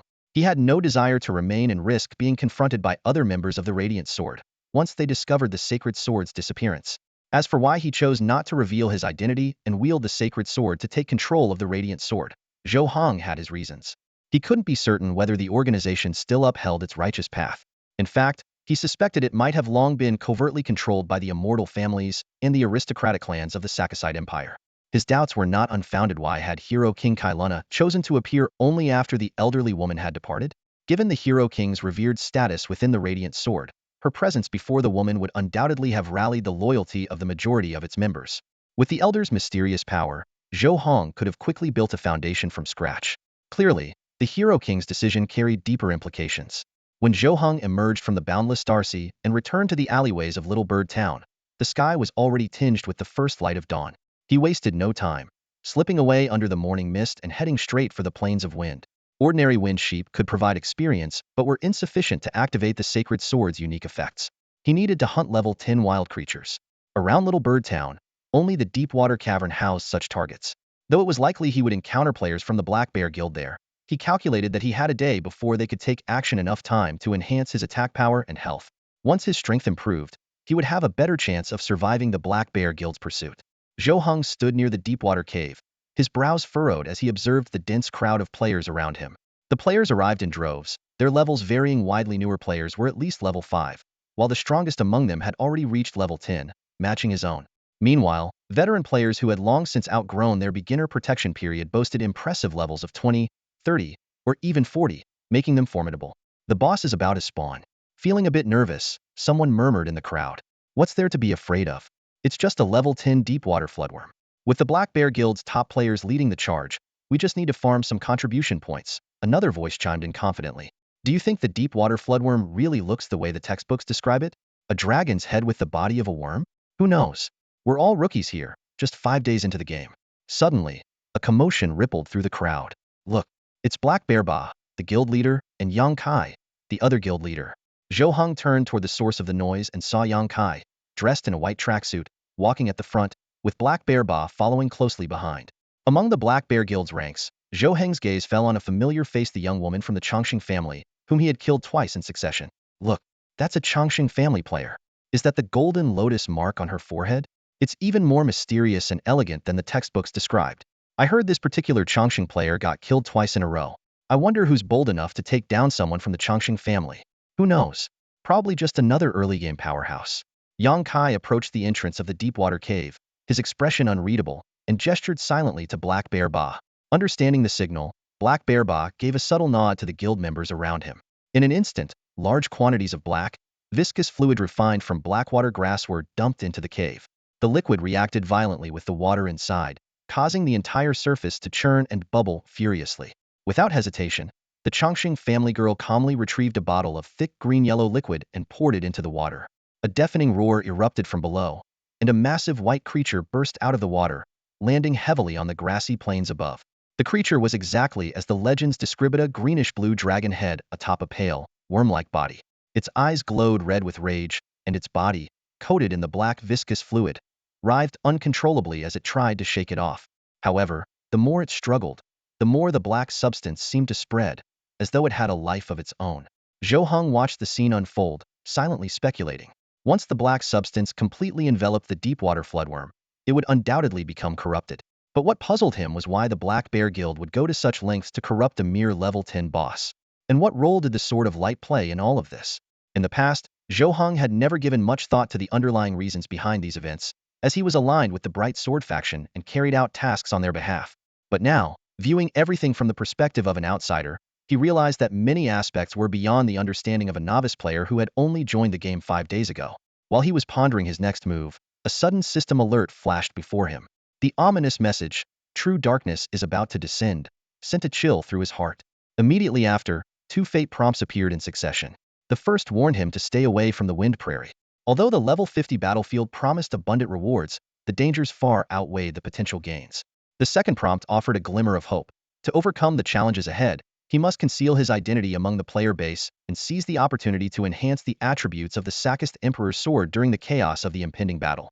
Escape? A cold smirk tugged at Zhou Heng's lips. If he were the type to run away, he wouldn't have sacrificed himself in his past life to save a complete stranger, a little girl. Resolute, he decided to take the gamble. If he could enhance the Sakist Emperor's sword, even facing players or NPCs over 20 levels above him, he believed he would stand a chance. Lowering his posture, Zhou Heng cautiously blended into the crowd of players. Meanwhile, the grotesque black ooze had entirely enveloped the deepwater Jiao worm, staining its once white body and green patterns pitch black. The level 10 boss had undergone a terrifying transformation, evolving into a level 30 entity. The system immediately issued an urgent town defense quest to all players. Due to unknown causes, the deepwater Jiao worm has blackened and is poised to devour the entire Birdsong town. All players are required to band together and defeat the blackened Jiao worm before the town's destruction. Rewards will be distributed based on individual contributions. Black Bear Ba, the guild leader of the Black Bear Guild, stepped forward, raising his arm and shouting, "Brothers, now's our chance. Take down the blackened Jiao worm and seize this first victory. With the Black Bear Guild backing you, I promise everyone's safety." As he spoke, he activated a group skill, Might of the Black Bear, granting all players temporary buffs, 50 HP, 50 MP, 3 attack, and 3 magic. Wow, the Black Bear Guild leader's group buff is insane. Let's go, brothers. Time to rack up some contribution points. Step aside, I've got 15 attack power. Huh, only 15? Watch me shine with my 23 attack power. As the players charged forward in a frenzy, Zhou Heng felt a deep sense of unease. His instincts compelled him to focus on the blackened deepwater Jiao worm. Activating his initial skill, Appraisal, he felt the Sakist Emperor's sword at his waist tremble. Empowered by the sword, the worm's full stats and information surged into his mind. The moment he processed the data, Zhou Heng's pupils shrank, and a wave of dread coursed through him. The Black Bear Guild, how could they dare? The corrupted data of the deepwater Jiao worm unfolded before Zhou Heng's eyes. Level 30, HP 30, Mana 100, 000100000, Armor 20, 0002000, Attack Speed 30, Movement Speed 1.5 milliseconds. Its deadliest skill was Acid Rain. Every 3 seconds, it could rain down acid over a 1,000-meter radius, dealing water-type damage equivalent to Magic X 1.0. Even more terrifying was its Slaughter trait. Any novice player killed by it would face permanent death, with revival only possible through a resurrection token. Its growth ability made it even more fearsome. It grew stronger with each fight. For every novice player it devoured, its attack permanently increased by 1, HP by 10, and mana by 10. If it consumed 10,000 players, it would trigger the Transcendence ability, evolving into a level 50 Blackwater Jiao Dragon boss. In that instant, Zhou Heng pieced together the Black Bear Guild's true intentions. They weren't here to help the novices, but to harvest their lives. In a beginner area like Birdie Town, which typically gathered 30 to 50,000 new players, this meant at least a third of them would become food for the deepwater Jiao worm. At this critical moment, fate presented Zhou Heng with two choices. 1. Raise the Sarcast Emperor's holy sword and, as the rightful heir of the hero King Kailina, force the Sword of Light to appear, altering the destinies of the tens of thousands of players present. 2. Reveal the deepwater Jiao worm's attributes, creating chaos to buy the players a chance at survival. Without hesitation, Zhou Heng chose the second option. He wasn't ready to expose the secret of the holy sword just yet. Blending into the crowd, he feigned terror and shouted loudly, "Damn it! How is this possible? The boss has a slaughter skill. If it kills you, you won't trigger the endless free revival, you'll be permanently consumed. Help someone, help me, I don't want to die." The players, who had been charging forward with confidence, froze in their tracks. After all, they had been relying on their free revival chances to take risks and push their development in the early stages. But if death meant permanent elimination, facing a level 30 corrupted boss was tantamount to vanishing forever from this world. The deepwater Jiao worm paid no heed to their hesitation. It let out a piercing screech and unleashed acid rain. The fragile players didn't last a second, dissolving into flashes of white light as they were sent back to the revival platform. Some began to question whether Zhou Heng was simply fearmongering, but the next moment, they were struck with horror. Near Yang Kai, president of the Black Bear Guild's Birdie Town branch, a revival platform had mysteriously appeared. "Chairman Yang, why is there a resurrection platform here?" a newly joined player asked with a trembling voice. You must be joking, right? We don't want to resurrect here." Yang Kai stood upright next to the resurrection platform, dressed in a white tracksuit. The cold wind tugged at his clothes, making a flapping sound. Hands in his pockets, he looked down at the crowd of new players with an icy, scrutinizing gaze, as if evaluating raw materials. In that moment, even the most oblivious of the new players finally realized the truth. "Damn it, they're going to kill us and use us as fodder," someone shouted in horror. The urban legends were true, all those stories about the remnants of our kind. They're all true. Panic spread through the crowd like a plague. "Why is this happening? I don't want to die. Someone, please save me." Desperate cries echoed one after another. A few players at the front managed to endure a wave of acid rain and were just about to flee when a deepwater Jiao insect suddenly lunged at them and swallowed them whole. The crunching sounds of chewing shattered the last remnants of hope among the players. This harsh reality underscored a chilling truth: only players who logged into the infinite, endless world in a state where resurrection was impossible would trigger the game's hyper-realistic physical effects. In other words, those who were devoured had truly died, both in the game and back on Blue Star. Meanwhile, in a small-town general store in Birdie Town, a strikingly elegant and curvaceous woman stretched lazily and said coldly, "The Black Bear Guild bastards thief finally made their move. 10,000 living Blue Star compatriots. How could they, as fellow Blue Star people, bring themselves to do this?" From the back of the store, a hunched old woman shuffled forward, her voice heavy with melancholy. "Human nature is always like this, there's no worst, only worse." Shortly after, a burly man with a muscular, bronze-toned physique strode in, shirtless, carrying a massive tumterlong broadsword on his shoulder. Standing before the two women, he said in a deep voice, "Enough talk. I'll deal with Yang Kai. You two handle Black Bear Ba and that decrepit town mayor." But before he could act, an elderly mayor leaning on a cane slowly emerged from the distance, calmly blocking their path. "Long Sword, do this old man a favor and let this matter go. After all, it's not Arasaka's Empire's citizens who are dying. Blue Star's otherworldly players, once dead, are simply dead." The muscular man known as Long Sword narrowed his eyes, his expression turning icy. He sneered, "Old man, if it were your daughter in this situation, I bet you'd charge in faster than I would." The old mayor chuckled indifferently. "But it's not my daughter in there, is it?" The elegant woman gracefully stepped forward to stand beside Long Sword. With a snap of her fingers, a dazzling black rose bloomed between them. She delicately placed the flower between her bosom and looked at the old mayor with a hint of regret. "Mayor Tart, what did the Black Bear Guilder, should I say, the Chongsheng family promise you to make you turn a blind eye to this? 10,000 living souls, though they really mean nothing to you?" Mayor Tart smiled serenely. "Talus is infertile. They promised to cure her and grant me another 300 years of life. 300 years. A lifespan rivaling legends. The plump woman widened her eyes, a flicker of shock flashing through her gaze. Tate observed her changing expression, a trace of fear momentarily surfacing in his own eyes. Shocked, aren't you? When I first heard this, I was even more astonished than you, he said slowly. The Longevity Clan, those players who invaded from Blue Star, have actually managed to digitize life itself, manipulating it through a stats panel as they please. I didn't want to agree meant sacrificing 10,000 living, breathing lives. But what they offered was simply too much. So, all of you will stay here. Tate gripped his staff tightly and struck it heavily against the ground. In an instant, countless green plants surged outward from his position, spreading like a tidal wave in every direction. Domain. Forest World. Activate. All men must die, either with the weight of a mountain or as light as a feather. The man with the long sword spoke coldly, sliding his massive blade along the back of his hand. Strangely, with every inch it moved, the tunter-long blade grew larger. By the time it had fully passed over his hand, the blade had extended to 100 meters in length. Planting his feet firmly into the ground, the swordsman gripped his weapon with both hands, his eyes locked onto Tate. Old man, 10,000 lives neither the goddess of light nor the light itself will forgive you. And neither will I. Strike. In an instant, his figure vanished, only to reappear at Tate's flank. The 100-meter blade descended with unstoppable force, aiming directly for Tate's throat. A fate prompt appeared. First, though the Sword of Light wishes to intervene, it is being held back within Little Bird Town. The retired mayor, Tate, possesses the strength to single-handedly battle 3 adversaries. Reinforcements will take 30 minutes to a span of time sufficient for Black Bear Tyrant and the Longevity players to uncover their target, leaving no chance of escape. Second, fate is never set in stone. Should one abandon their pride, raise their hands in surrender, and kneel in a sliding motion with the power of thunder, they might earn the forgiveness of the Longevity Clan's young lady. Supported in secret by the Longevity Clan, the Black Bear Guild would never allow a pardoned individual to become a mere pawn. Of course, this all hinges on whether the aloof young woman sees fit to grant mercy. Zhou Heng weighed his options amidst the army of players. Seeing these 2 fate prompts sent a chill through his heart. He hadn't expected even an elder of such strength to be held back by Little Bird Town's mayor. Sliding to his knees was clearly not an option. That left only the deep-water cavern. His gaze shifted toward the cavern, a glint of determination flashing in his eyes. Brothers, there's still a glimmer of hope.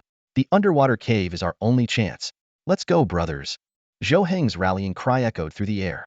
He knew deep down that leading everyone into the cave, into the murky waters, was their best shot at survival. Without hesitation, he charged toward the underwater cave. Under the watchful eyes of the others, he dove headfirst into the still surface, setting an example for everyone to follow. The young girl from the Chongqing family narrowed her eyes, her gaze filled with murderous intent. At this moment, the person she wanted to eliminate most was none other than Zhou Heng. If not for him, she wouldn't have been forced to cooperate with the Black Bear Guild, nor would she have missed her chance to take up the position of City Lord in Frost City. The thought of pursuing him flashed through her mind for only a moment before she made her decision. She darted toward the cave entrance and leapt into the water without a second thought. He's right. The underwater cave is our way out. Let's go, everyone. The surrounding novice players snapped out of their daze and surged forward, diving into the deep, dark cave one after another. What the hell are you standing around for? Stop them. Black Bear Ba roared furiously, but the sheer number of players was overwhelming. The members of the Black Bear Guild couldn't stop the flood of people pouring into the cave, forced to watch helplessly as their plan unraveled. Seeing his meticulously prepared scheme, one that had taken a full month to arrange, fall apart, Black Bear Ba's face twisted with rage. He wanted nothing more than to tear apart the man who had jumped into the cave first. At that moment, Yang Kai, the guild leader who had remained silent until now, finally spoke. Black Bear, go after them. What? Zhou Heng? Black Bear Ba froze for a moment, then his fury erupted. No wonder his voice sounded so familiar. If he hadn't stolen the Great Sun Divine Bow, we could have controlled the Deepwater Jiao's aggression and completed our mission quietly. Now we have no choice but to initiate Plan B. Don't worry, guild leader. I'll tear him apart, even if it costs me a level. Black Bear Ba snarled, his anger boiling over as he charged into the cave. Yang Kai watched coldly, making no move to stop him. Once everyone had entered the cave, the Deepwater Jiao, now deprived of its prey, became enraged and turned feral, surging into the cave after them. Black Bear, don't blame me, Yang Kai muttered, a sinister smile curling his lips. The guild's true target was never the level 50 Deepwater Jiao. It has always been the level 60 Deepwater Jiao King. From the very beginning, you were just a part of the plan. Rest assured, though, I'll take good care of your wife and daughter in Haishur. With those words, he approached the cave entrance and pulled out a glowing white artifact, the Changsheng Dawn. This special item, originating from the Changsheng family, had the power to trap any player below level 51 inside the cave indefinitely. Only members of the Changsheng family could escape its confines. In other words, aside from the girl from the Changsheng family, every player who had entered the cave was now doomed to remain trapped forever. The biting cold continued to sap Zhou Heng's health, and the relentless health deductions flashing across his vision filled him with urgency. Struggling against the oppressive depths, he swam with all his might until he finally caught sight of the water's surface. With a final push, he broke through and climbed onto a relatively spacious rocky platform. It was then he realized that the deep water cavern wasn't entirely submerged. A system notification promptly appeared: Deepwater Cavern EXP 1010. A gentle breeze wafted from the depths of the cave ahead, urging Zhou Heng to quicken his pace. After about 10 minutes of navigating the tunnel, he reached its end, where the space opened up dramatically. Before him lay a hidden underground meadow. The ceiling was studded with mysterious minerals that emitted a bright glow, illuminating the grassland as if it were broad daylight. Thanks to his long-range vision, Zhou Heng could clearly spot numerous level 10 deepwater snakes roaming the meadow from where he stood at the entrance. The stats of these creatures immediately appeared before him. HP 300300, Mana 00, Armor 5, Attack Speed 1.5s, Movement Speed 1.8 milliseconds. Skills: Feint Attack, Venomous Fang. These opponents were exactly what he needed to enhance the attributes of the Sakist Emperor's Sword of the Sword Saint. If there were enough of them, he might even max out the sword stats. With an attack power of 1000, he'd stand a fighting chance even against the Black Bear Overlord. Let's go. Zhou Heng unsheathed the Sakist Emperor's Sword of the Sword Saint from his waist and charged into the meadow. Equipped with this sword, his attack speed surged to 2.0s, and his movement speed reached an astonishing 2.9 milliseconds. If not for the 4 bronze armor pieces he wore, his speed could have hit 3.2 milliseconds. With such incredible speed, these deep-water snakes were nothing more than playthings in his hands. A deep-water snake launched a sneak attack from his flank. Pretending not to notice, Zhou Heng waited until the last moment before delivering 2 rapid strikes in a single second, hitting its critical points with precision. The devastating damage instantly drained the snake's health bar. System notifications appeared in quick succession. Defeated Deepwater Snake. EXP 100, Copper Coins 2. Sakist Emperor's Sword of the Sword Saint Attribute Upgrade. Kill 1, Vitality 10. Seeing the additional 1 attack point and 10 HP bonus on his sword, Zhou Heng couldn't help but smile. Though these stats were tied to the sword, as long as it was in his hand, they were tangible improvements. He set his sights on a clear goal: to transform every deepwater snake on this meadow into nourishment for his sword. Experience points and copper coins no longer mattered. Enhancing the Sakist Emperor's Sword of the Sword Saint was his top priority. And so, Zhou Heng became a snake-slaying machine, embarking on a relentless campaign of carnage across the underground meadow. Zhou Heng swung his sword, slaying one deep-water serpent after another, as the system notifications echoed repeatedly. You have slain a deep-water serpent. Experience 100, Copper Coins 2. The Sakist Emperor's Sword absorbs power. Kill 1, Protect 10. While he was engrossed in enhancing the attributes of the Emperor's Sword, a young woman from the Changsheng clan entered the area. In her hand, she held an elusive blue glow, a special item known as the Revenge Guide. This item allowed players to track down the person who had killed them within a certain range. Zhou Heng, this time, it will be you who dies. Her face was cold as she strode purposefully into the depths of the cave. Initially, she had no idea who Zhou Heng was. But after being killed by him twice and having her plans completely disrupted, she had no choice but to visit the Black Bear Guild. Using her resources, she traded information with Black Bear Ba and Yang Kai. Through this exchange, she not only learned of Zhou Heng, the one who had stolen the Great Sun Divine Bow, but also confirmed through appearance comparison that he was indeed her killer. This time, she came fully prepared. The Changsheng clan's modified passive skill Resilience, which could negate any physical damage under 100 points. A special fruit called the Swift Fruit, which permanently increased movement speed by 1 millisecond. And, most importantly, her Burning Fury. She knew that Zhou Heng's ability to kill her relied entirely on his Burning Rage skill combined with his long-range archer class. But as long as he couldn't break through her defense, and with their speeds now equal, victory would inevitably be hers. Following the guide's direction, she charged forward like a shooting star. Meanwhile, Zhou Heng had just slain the last deepwater serpent on the small grassland. The attributes of his Sakist Emperor's Sword had reached astonishing levels. Kill 300, 1000. Protect 300, 10000. With these stats, even if she showed up right now and I just stood here letting her hit me, it would take her ages to kill me. Zhou Heng thought to himself. They were no longer on the same level of power. As he used his long-range vision to scan for any remaining serpents, he noticed the Changsheng clan girl sprinting toward him from the path he had come. His gaze immediately locked onto the revenge guide, glowing in her hand. Players from the Changsheng clan were notoriously difficult to kill, not only because of their formidable strength, but also because of their many tracking methods. Among these, the revenge guide was the most well-known. For this reason, many who considered ambushing members of the Changsheng clan often thought twice and backed away. Zhou Heng had anticipated that the other side would use tools to track him down, but he hadn't expected the players from the Changsheng family to act so hastily. Only one night had passed, and they could no longer restrain themselves from making a move. This only highlighted the terrifying nature of the Changsheng family players. They rarely produced spoiled heirs. Each one who entered the boundless world was an elite among elites, forged through countless trials, both ruthless and sharp. The fact that they dared to seek revenge after just one night clearly indicated they were prepared. Zhou Heng knew that if not for the Sakist Emperor's sword in his possession, he might not have been able to handle the situation. However, since his opponent had delivered themselves to him, he had no qualms about claiming another piece of equipment from the Changsheng family players. With this thought, Zhou Heng swiftly switched weapons, equipping the Great Sun Divine Bow Fake. He aimed at the Changsheng family girl, releasing an arrow that tore through the air, heading straight for her right eye. The girl sensed the danger, her pupils contracting sharply. Her gaze locked onto the arrow's trajectory, but she neither dodged nor flinched. Instead, she calmly raised a hand and caught it. With a sharp thud, the arrow struck her palm without causing the slightest harm. Zhou Heng narrowed his eyes slightly, contemplating silently. The foundation of the Changsheng family was indeed extraordinary.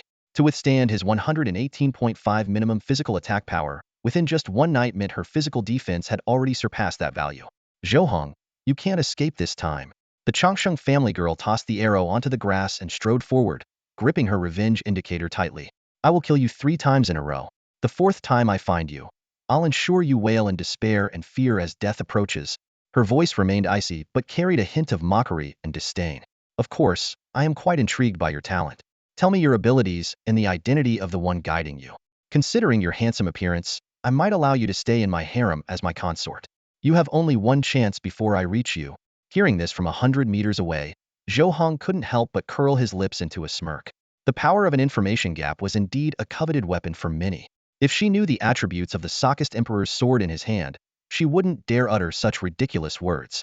A consort in her harem? Playing this extravagantly, does her family know? Zhou Heng put away the Great Sun Divine Bow Fake and equipped the Sakist Emperor's sword. He began striding toward the Changsheng family girl. He thought to himself, if she could withstand this, he would admit defeat today. However, fate had given no such indication, meaning she had no chance of winning. The Changsheng family girl frowned as Zhou Heng remained silent, glancing at the revenge indicator in her hand. Its blue glow grew brighter, signaling the decreasing distance between them. Under normal circumstances, this wouldn't concern her, but having been killed twice already made her unusually cautious. Seeing that she could easily nullify the damage from his arrows, yet he still didn't retreat, she knew he must have some hidden trump card she was unaware of. The young girl from the Changsheng family stared at the impressive value of 25 armor points displayed before her. A flicker of doubt crossing her mind. Could it be that her opponent from last night hadn't yet revealed their full strength? But as a member of the greatest Changsheng family on Blue Star, retreat was not an option. Even the likes of the Sakist Emperor had been challenged heathen by her family, so how could she falter before a mere newcomer? In the center of the small grassy plain within the deep-water cave, 2 figures strode toward each other with purpose. The girl gripped the guiding vengeance in one hand and held her bow tightly in the other, her expression cold and resolute. Opposite her, Zhou Heng wielded the Sakist Emperor's sword of the Sword Saint, his gaze icy and penetrating. No words were exchanged. Both activated their respective abilities simultaneously, their bodies igniting with a fiery aura. The girl could only channel 30 mana, boosting her attack speed by 1.0s and her movement speed by 2.0 milliseconds. Zhou Heng, however, unleashed a formidable 300 mana, gaining an overwhelming boost of 2.0s attack speed, 4.0 milliseconds movement speed, and a 20 attack bonus. Without hesitation, the girl crushed the guiding vengeance in her hand, pulling back her bowstring and aiming directly at Zhou Heng's brow. Since she had once fallen to him in close combat, today she intended to make him taste the sting of a point-blank arrow. Yet to Zhou Heng, her movements appeared agonizingly slow, like a crawling snail. Without a moment's pause, he swung the sword of the Sword Saint with precision, his speed far exceeding her expectations. The blade arced toward her neck with lethal intent. A sharp sound pierced the air as her head separated cleanly from her body, propelled by the impact into a graceful arc before tumbling onto the grass. The battle intent in her eyes flickered, replaced by confusion, and eventually dissolved into terror and bewilderment. By all rights, she should have been revived. She had a free resurrection and 10 revival tokens gifted by her elder brother. Why hadn't the system triggered? This anomaly left the girl in stunned disbelief and Zhou Heng equally perplexed. In the boundless infinite world, as long as a player possessed revival tokens, the system would merely deplete their health bar, never resulting in such a catastrophic decapitation. This impossible, what have you done? Her voice trembled, stripped of its former arrogance. A faint glow emanated from the Sakist Emperor's sword of the Sword Saint, coalescing into a thin spectral figure before her. I've merely revoked your Chongqing family's ability to use revival tokens. This power is in it something your family has always known about. How could this be? You should have died long ago. Hero King Kai Luan, her eyes widened in disbelief. But before she could finish, the lack of oxygen overtook her. Consciousness faded, and she descended into eternal silence. The nameless girl from the Chongqing family dead. She is dead. Zhou Heng walked over to the head of the young girl from the Chongqing family, his voice filled with astonishment. Yes, the hero King Kailana replied softly. I possess a unique ability that disrupts the connection between players and their chance to resurrect. My death is intricately tied to this power. Zhou Heng weighed the Sakast Emperor's holy sword in his hand, his gaze flickering. I thought you would vanish completely once you handed this sword to me. Kailana chuckled lightly. I have merged with this holy sword. What remains of me now is only this ability. To be honest, if you hadn't encountered a player from the Chongqing family, I wouldn't have appeared so soon. Immortality, who wouldn't desire it?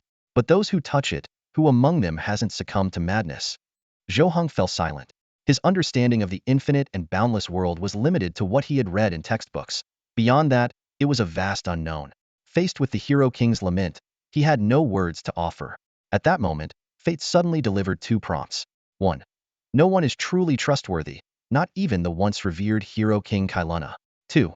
Hold on to the belief in the inherent goodness of humanity and maintain the respect due to this former hero king. A glimmer of deep thought flashed in Zhou Heng's eyes. These unexpected prompts seemed to confirm his suspicions. Perhaps Kailana was not as purely virtuous as the legends portrayed. This might be connected to her actions against the Chongqing family. Perhaps she could bypass the resurrection mechanism and gain something extraordinary through such means. However, such mysteries were far beyond the reach of a mere level 10 player. As Kailana faded from existence, Zhou Heng sheathed the holy sword and began examining the items dropped by the deceased. True death caused all carried items to be released, with a 30 chance of manifesting special quests in the form of pages. The loot from the Chongqing family girl was astonishing, particularly a city lord's decree. Quality: Special National Edict. Content: by order of the Sakast Empire, Su Ling is hereby appointed as the city lord of Frostfall City, responsible for all related affairs. What a stark contrast! While ordinary players were still hunting wild creatures for a few copper coins, players from the Chongqing family were already managing cities. Though Frostfall City was only briefly mentioned in the textbooks, it was a third-tier main city of the Sakast Empire, a position of significant importance. Within the empire's hierarchy, settlements ranged from villages and towns to third-tier, second-tier, and first-tier main cities. Second-tier cities served as regional hubs, while third-tier cities were flourishing urban centers within their zones. The primary city, a cornerstone of the national system, made Zhou Heng marvel at the profound foundation of the Chongqing family. He lowered his gaze to the city lord's writ in his hand, feeling a surge of astonishment. Without the unique destiny prompt talent, and without successfully defeating the opposition 3 times, Su Ling, with the rapid development typical of Chongqing family players, would likely have already left Bird Town and taken full control of Frost City by now. A system notification appeared before him. Destiny presented 2 choices. First, he could assume the role of Frost City's lord by presenting the writ personally issued by the Sarkaz Empire, thereby managing the city's affairs but also inviting the wrath of the Chongqing family. Second, he could seek out a suitable black market to trade away this dangerous item for rewards, though this would also risk drawing the covetous eyes of black market forces. After careful consideration, Zhou Heng cautiously stored the writ. Both options were fraught with peril given his current circumstances, and this item would require further deliberation. He shifted his attention to the second item, dropped upon death, a scroll granting ailment resistance reduction. This high-quality gear would provide a 50-point reduction in all elemental attributes upon use, with the condition of slaying 1,000 level 10 monsters. Such a powerful attribute boost was something ordinary players couldn't even dream of obtaining, further underscoring the terrifying strength of the Chongqing family. Zhou Heng immediately used the scroll, activating the corresponding kill mission. The rest of the loot was even more astonishing. 10 resurrection coins, 3 gold coins, and 3,000 silver coins. Just the silver coins alone could be exchanged for 3 billion copper coins, not to mention the gold coins of unknown value. This wealth alone was enough to sustain his expenditures for a long time. Suddenly, Zhou Heng's eyes lit up had triggered a special mission with a 30 probability. Upon opening the mission scroll, the details were clear. Slay the level 50 Black Bear Tyrant and assist the Deepwater Jiao Worm in corrupting and evolving into the Deepwater Jiao Dragon King. The mission had no time limit, and the reward was a Thunder Elixir brilliant quality. This discovery left Zhou Heng stunned. In this vast and treacherous world, he never expected even the Black Bear Tyrant, a level 50 creature, to be a pawn in someone else's scheme. Given the Black Bear Tyrant's nature, it was likely unaware of this manipulation. A glint of determination flashed in Zhou Heng's eyes as a plan began to take shape in his mind. Despite the minor grudges between him and the Black Bear Tyrant, he believed that in the face of such a monumental situation, the creature would make a rational choice. After all, the enemy of an enemy often becomes a friend. Beneath the mission scroll, Zhou Heng discovered a radiant bottle of Thunder Elixir. This potent potion had a powerful paralyzing effect, capable of incapacitating units below level 60 for a full 60 seconds. Holding the mission scroll and the Thunder Elixir, a faint smile played on Zhou Heng's lips. These two items not only bolstered his ability to persuade Black Bear Ba, but also gave him the strength to challenge the Black Bear Guild Hedon. After carefully storing the elixir, he ventured deeper into the Deepwater Cavern, searching for an exit while simultaneously hunting level 10 monsters to enhance the attributes of the Sakast Emperor Sword and its allurement resistance reduction. Elsewhere in the cavern, however, the situation was far grimmer. The Deepwater worms were relentlessly devouring isolated players. While escape seemed theoretically possible, it was clear that not everyone would live to see that chance. Players who hesitated even for a moment inevitably became prey to the monstrous creatures. Some self-proclaimed clever players devised a desperate plan luring the Deepwater worms before committing suicide, hoping to respawn and escape. Yet, upon revival, they were swiftly recaptured and thrown back into the cavern by members of the Black Bear Guild. For new players, the choices were stark. Die to the Deepwater worms or gather 10,000 copper coins to buy their freedom. There was no middle ground.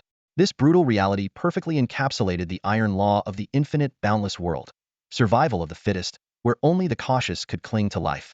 Many early players had dismissed this harsh truth, believing that everyone could be a protagonist in this vast world. But now, amidst a deadly survival game involving 30,000 newly initiated players, their sole focus was on staying alive. Zhou Heng pressed onward, cutting down 300 Deepwater serpents in quick succession. System notifications flashed repeatedly. You have slain a Deepwater serpent. Experience 100, copper coins 2. The Sakast Emperor Sword absorbs power. Killing intent 1, life preservation 10. After this relentless hunt, the Sakast Emperor Sword's total augmentations had reached 606,000 respectively. Zhou Heng calculated his odds. His current strength was sufficient to face the blackened Deepwater worms in direct combat. As he pondered whether to act immediately, fate presented him with two choices. Fate option 1. Use the Sakast Emperor Sword and your combat skills to guarantee a 100 victory against the Deepwater worms, triggering a special event. Fate option 2. Play it safe by continuing to grind monsters and maximize the sword's killing intent and life preservation attributes before making a move, though this might earn you the label of a saint. Faced with such a clear directive from fate, Zhou Heng's expression turned serious. Choosing the second option under these circumstances would indeed be difficult to justify. Very well, then let's fight. Zhou Heng's eyes narrowed with determination. He never claimed to be a noble or virtuous person, but now that he had the power to stop the Deepwater Jiao worm from further slaughter, how could he stand idly by while his fellow humans were mercilessly killed? These ordinary people might not have anything to do with him now, but who could say they wouldn't become valuable allies in the fight against the Chongqing family in the future? With this thought in mind, Zhou Heng quickened his pace, dashing deeper into the cave. Finding the fork in the path was crucial.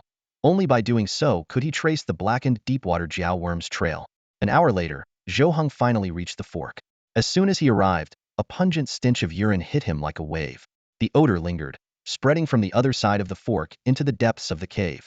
Zhou Heng frowned deeply. This smell was clearly a mark left behind by a novice player pushed to their limits in a life-or-death situation.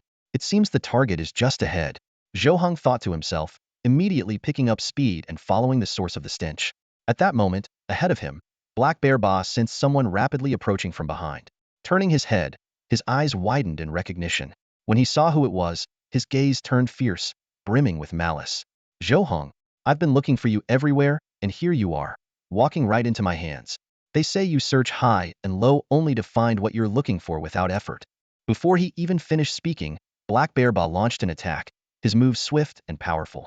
But Zhou Heng, unfazed by the sudden assault, calmly raised his arm and tossed out a scroll. Before you try to kill me, perhaps you should take a look at this. Black Bear Ba caught the scroll midair, His brows furrowed as he scrutinized Zhou Heng. Without hesitation, he unrolled it. The moment his eyes fell upon its contents, the ferocity in his gaze was replaced by sheer disbelief. He stared intently at the task scroll, trying to use his level 50 experience to discern its authenticity. A task scroll like this couldn't be faked. It must have dropped from a player who had been killed. That was what made the situation so troubling. If the task on the scroll was genuine, then very few members of the Black Bear Guild's branch would have known about it. Even he, the vice president, was nothing more than a disposable pawn. It was impossible for other branch members to be privy to this information. The only ones who could have held this task were the branch president, Yang Kai, and the Chongqing family player, Su Ling, who had suddenly visited last night. Zhou Heng couldn't have killed Yang Kai, who was stationed at the deepwater cave entrance. This could only mean had killed Su Ling of the Chongqing family. This realization made Black Bear Ba gasp in shock. Task scrolls only dropped when a player was truly dead. If his deduction was correct, it meant Zhou Heng had completely eliminated Su Ling, a mere novice player managing to kill a Chongqing family player, who likely had at least 10 revival chances. It was utterly inconceivable. In an instant, Black Bear Ba's demeanor shifted dramatically. The disdain in his eyes vanished, replaced by deep apprehension as he looked at Zhou Heng. Zhou Heng, you're far more dangerous than I imagined. Black Bear Ba declared bluntly, tossing the scroll back to Zhou Heng while speaking in a grave tone. That was Su Ling, the second young lady of the Su family in this generation of the Chongqing family. Killing her won't stay hidden for long. Typically, Chongqing family players leave the Infinite Boundless world within a month after securing resources. That means you have only 26 days left. Once the Su family begins their investigation in Birdtown, your exposure is inevitable. Never underestimate the methods of the Chongqing family. Zhou Heng had anticipated that Black Bear Ba might deduce Su Ling's death from the task scroll, but he hadn't expected the man to reach the conclusion so quickly, almost instantaneously. If what Black Bear Ba said was true, then Zhou Heng indeed had no more than 26 days left. Once the Su family sent someone to investigate, it would be impossible to keep this hidden. Understood. Thank you, Zhou Heng replied firmly. There's no need to thank me. If anything, I should be thanking you, Black Bear Ba said, a menacing glint flashing across his face. He had poured his blood, sweat, and tears into the Black Bear Guild. Even if he hadn't achieved much, he had worked tirelessly.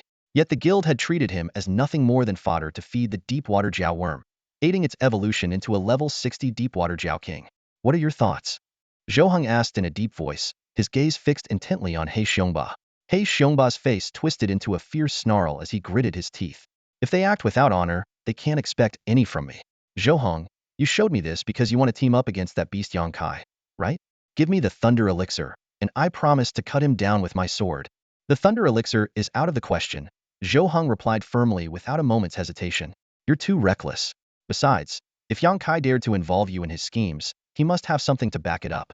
We need to approach this with a well-thought-out plan. He Xiongba fell silent. As much as he hated to admit it, the young man before him was far more composed and strategic.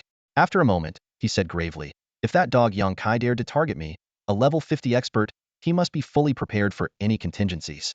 It's possible he's not just a level 51 5th Ascension as he appears, but has already reached level 65th Ascension. He paused before continuing. You might have a point, but the Thunder Elixir is wasted in your hands. Did you forget everything about attribute boosts from the textbooks? With your measly level 10 strength, you'd be completely out of your depth. A confident smile tugged at the corner of Zhou Heng's lips. My strength is far from what it seems on the surface. Let's do this. There's a blackened deepwater Jiao worm just ahead. Once I've taken it down, we'll discuss this further. He Xiongba scrutinized Zhou Heng's expression, his gaze narrowing. He knew Zhou Heng had to have extraordinary abilities to defeat Su Ling, the second daughter of the Su family of Changsha. But going up against a level 30 blackened deepwater Jiao worm at level 10? It seemed overly ambitious. Even if Zhou Heng possessed level 30 strength and gained 160 points in random attributes, soloing the creature would still be a tall order. Level 10 soloing? Unlikely, He Xiongba muttered after a long pause. Finally, he relented. Fine. They'll see what you're really capable of. I've been tracking the blackened deepwater Jiao worm. It's just ahead, down the right tunnel. The two soon entered a spacious tunnel. A pungent stench filled the air, and a chilling scream echoed from the distance. No, please, I don't want to die. Someone help me. HH. The cries were accompanied by the grotesque sounds of chewing. Zhou Heng's expression darkened. Without hesitation, he drew the sacred sword of the Sarcast Emperor, his speed suddenly surging. He Xiongba followed closely behind, astonished to see Zhou Heng moving at 3.0 meters per second. For a level 10 fighter to achieve such speed, was it due to some extraordinary opportunity, or was it the sword itself? In an instant, they reached the source of the sounds. The deep-water Jiao worm was feasting on the bloody remains of a player, its mouth dripping with gore. In a corner, 3 terrified novice players cowered, pleading desperately, "Please don't kill me, don't kill me." A cold glint flashed in Zhou Heng's eyes. Gripping the sacred sword tightly, he lunged without hesitation, aiming straight for the Jiao worm's back. He Xiongba stared, utterly dumbfounded, rubbing his eyes to make sure he wasn't seeing things. A level 10 novice player, who had only been in the boundless infinite world for just over 4 days, managed to deal a staggering 658.5 damage in one strike. This scene left everyone present utterly astonished. The deep-water Jiao worm, enraged by the sudden pain, twisted its massive body as it searched for the source of the attack. When it realized that the attacker was merely a small human, its fury escalated. It writhed its thick, grotesque form, lashing its tail like a whip toward Zhou Heng. At the same time, dark clouds gathered above its head, releasing a corrosive acid rain. Fortunately, although the deep-water Jiao worm had consumed novice players to boost its attack power, it had not enhanced its magic abilities. The acid rain dealt only 100 damage, which Zhou Heng completely ignored. With precise control, he nimbly maneuvered around the creature, continuously adjusting his position to kite it while dealing steady damage. As the battle progressed, the Jiao worm gradually realized that it was outmatched in every aspect. Its movement was slower, its attack speed was inferior, and even its raw strength fell short. Despite its massive 100,000 health points, it couldn't withstand Zhou Heng's consistent 658.5 damage per strike for long. Instinctively, it began to consider retreating. With a deafening roar, the Jiao worm struck the cavern walls, causing rocks to collapse in an attempt to create chaos and escape. Escape? Where could you possibly run to? Zhou Heng's voice was cold as he gripped the Sacaster Emperor's sacred sword. With the ability to eliminate this threat, he was determined not to let it continue harming his fellow humans. Pursuing relentlessly, Zhou Heng attacked while carefully observing the Jiao worm's attack patterns. After approximately 100 strikes, he had fully grasped its weaknesses. With precision, he drove his sword into the creature's eye, landing a critical hit.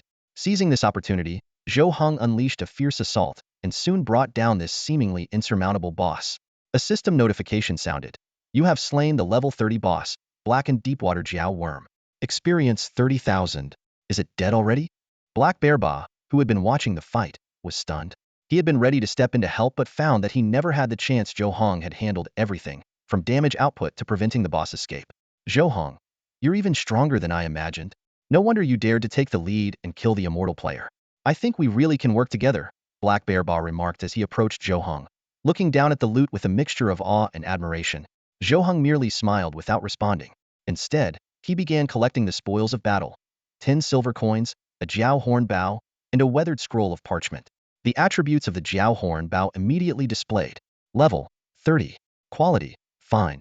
Material: forged from the horn of a partially evolved Jiao. Base attribute: 130 attack. Enchantment 1.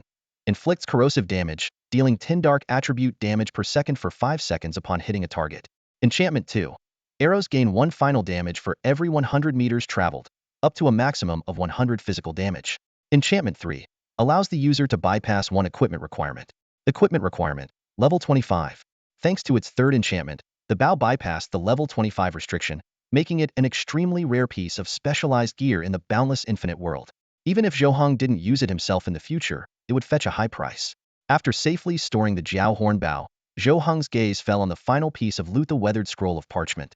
The handwriting in the experimental journal exuded an ominous aura. I have merged with darkness and successfully mastered the source of its power. It read with fervent intensity. Light is destined to be extinguished. We are the true rulers of this world. The journal went on to detail changes in the plan. The Great Abyss had postponed its attack, instead issuing orders to cultivate the Deepwater Dragon King. 5 years of attempts and countless methods yielded no results until the Chongqing clan brought a breakthrough, revealing a shocking truth. The level 60 boss required the lives of players to grow. It might be hard for players from another world to accept, but as a native NPC, what wouldn't I accept? The journal stated. The experiments began, but the 60 success rate made it increasingly difficult to deceive newer players. Then, the Chongqing clan provided another turning point. The Black Bear Guild became a new source of nourishment. The dark presence draws closer. The final entries became increasingly messy. The Great Abyss Lord is about to descend upon the Sokka's empire. We will rule this land. Zhou Heng studied the unsigned journal carefully, piecing it together with the mission clues and fate guidance provided by Chongqing player Su Ling. All the evidence pointed to one person, the mayor of Little Bird Town. He handed the journal to Black Bear Ba, who initially read it with indifference, but as he delved deeper, his expression darkened. Based on these traits, the only one in Little Bird Town who fits is Mayor Tate, Zhou Heng said. What should we do next? Though he'd spent 3 years studying game mechanics, as a newcomer, he couldn't compare to a seasoned player like Black Bear Ba, who had climbed from level 1 to 50. Black Bear Ba remained silent for a long time before finally speaking with a grim expression. The situation is more complex than I thought. They'll need time to figure it out. He handed Zhou Heng a communicator. Focus on leveling up for now. I'll contact you if I have news. Watching Black Bear Ba leave, Zhou Heng pocketed the communicator, fully aware that the current enemy was far beyond his ability to confront. Even if Black Bear Ba seemed cooperative for now, their true allegiance in battle remained uncertain. Strengthening himself became his top priority. Half an hour later, Zhou Heng arrived at a new cave. The grasslands before him were teeming with at least 300 deep-water serpents, an intimidating sight. This is perfect, he said with a smirk, drawing the Sokka's Emperor's holy sword and striding boldly toward the horde of creatures. The deep-water serpents detected Zhou Heng intruding into their territory and launched a relentless attack without hesitation. The fierce battle raged on until nightfall, leaving the ground littered with the corpses of the serpents, a testament to the brutal skirmish. Standing in the center of the battlefield, Zhou Heng allowed a faint smile to curl at the corner of his lips as he opened the interface of the legendary Sokka Emperor Swordmaster's sacred sword. The interface displayed Level 1 Quality Eternal Slaughter 1000 Attack 1 for every same level creature slain. Life Protection 100 001 0000 Health 10 for every same level creature slain. Attack Speed 1.0 s. Movement Speed 2.0 milliseconds. Durability Upgrade Progress 110000. After an entire day of relentless grinding, the Sacred Sword's attributes had finally reached a staggering level. Based on attack stats alone, it could rival players who had undergone the 4th class transition level 41 and above. Factoring in its health bonuses, the sword theoretically enabled Zhou Heng to challenge even a level 50 Black Bear Tyrant. However, Zhou Heng was well aware that such theoretical comparisons were overly simplistic. The gap in experience, knowledge, and combat skills between levels was insurmountable. Not to mention the vast disparity in abilities, could only speculate about the skill set of someone like the Black Bear Tyrant, a vice president of a guild division. According to the game manual, level 50 players typically possessed a complex array of skills, with the strongest wielding intricate, ultimate abilities. Even so, Zhou Heng was not entirely defenseless. In a critical moment, when paired with the Burning Rage ability, he could at least put up a fight. Still too weak, he muttered to himself, gripping the sacred sword tightly. Inwardly, he vowed, "Give me more time, and I will become stronger." Although he had already reached the level 10 cap, needing only a class transition quest to complete the first class change, hours of grinding had yet to yield the elusive quest scroll. For now, his priority was to continue enhancing his elemental resistance. Only then could he face magical attacks with greater confidence. With this goal in mind, Zhou Heng ventured deeper into the cave. By late night, he arrived at a massive, wheel-shaped cavern, with several bottomless tunnels branching out in all directions. At the center of the cavern lay a mound of dry, withered grass, clearly a nest belonging to some kind of creature. After carefully inspecting each tunnel, Zhou Heng discovered only one with a faint airflow. Following this path briskly, he soon reached its end. It was a dead end, but curiously, there was a crack at the terminus, faintly glowing with a mysterious purple light and emanating an aura that felt both enigmatic and profound. A system notification appeared. Deepwater Jiao Worm Nest Level 10 Unique Instance. Confirming the crack's identity, Zhou Heng couldn't help but smile. This Deepwater Jiao Worm Nest must be the breeding ground mentioned in the experimental logs, teeming with level 10 Deepwater Jiao worms. The only question was whether their numbers would reach 10,000. Otherwise, achieving full elemental resistance today would be unlikely. With a mix of anticipation and determination, Zhou Heng stepped into the crack, entering the unique instance known as the Deepwater Jiao Worm Nest. Entering the Deepwater Worm Nest, a straight stone path stretched far into the distance. Zhou Heng followed the path and soon reached its end. Looking down, he was met with the sight of an enormous breeding ground. With his extraordinary long-range vision, he could clearly see a massive number of deep-water worms writhing below. On initial estimate, put their numbers at over 10,000. Although defeating them no longer provided him with any significant experience, their sheer quantity was enough for him to push his all-elemental resistance to its limits. He quickly assessed the deep-water worms. Level 10. Health 10,000. Mana 2,000. Armor 10. Attack speed 1.3 attack second. Movement speed 2.0 meters second. Skill 1. Acid Rain AoE attack, covering a 100-meter radius, dealing magic X 1.0 water elemental damage. Skill 2. Spit single target attack, dealing attack x 2.0 physical damage. These level 10 deepwater worms were formidable. For an average new player in the early stages of the 4th day, taking them on solo was nearly impossible. Their terrifying movement speed of 2.0 meters per second alone was enough to overwhelm anyone without the appropriate enhancement skills or equipment. Without hesitation, Zhou Heng drew the sacred sword of the Emperor, Sockist, and leaped from the end of the path. Despite the overwhelming number of deepwater worms, he remained unshaken. With over 10,000 health points and a movement speed coefficient far exceeding that of ordinary individuals, he had no reason to fear.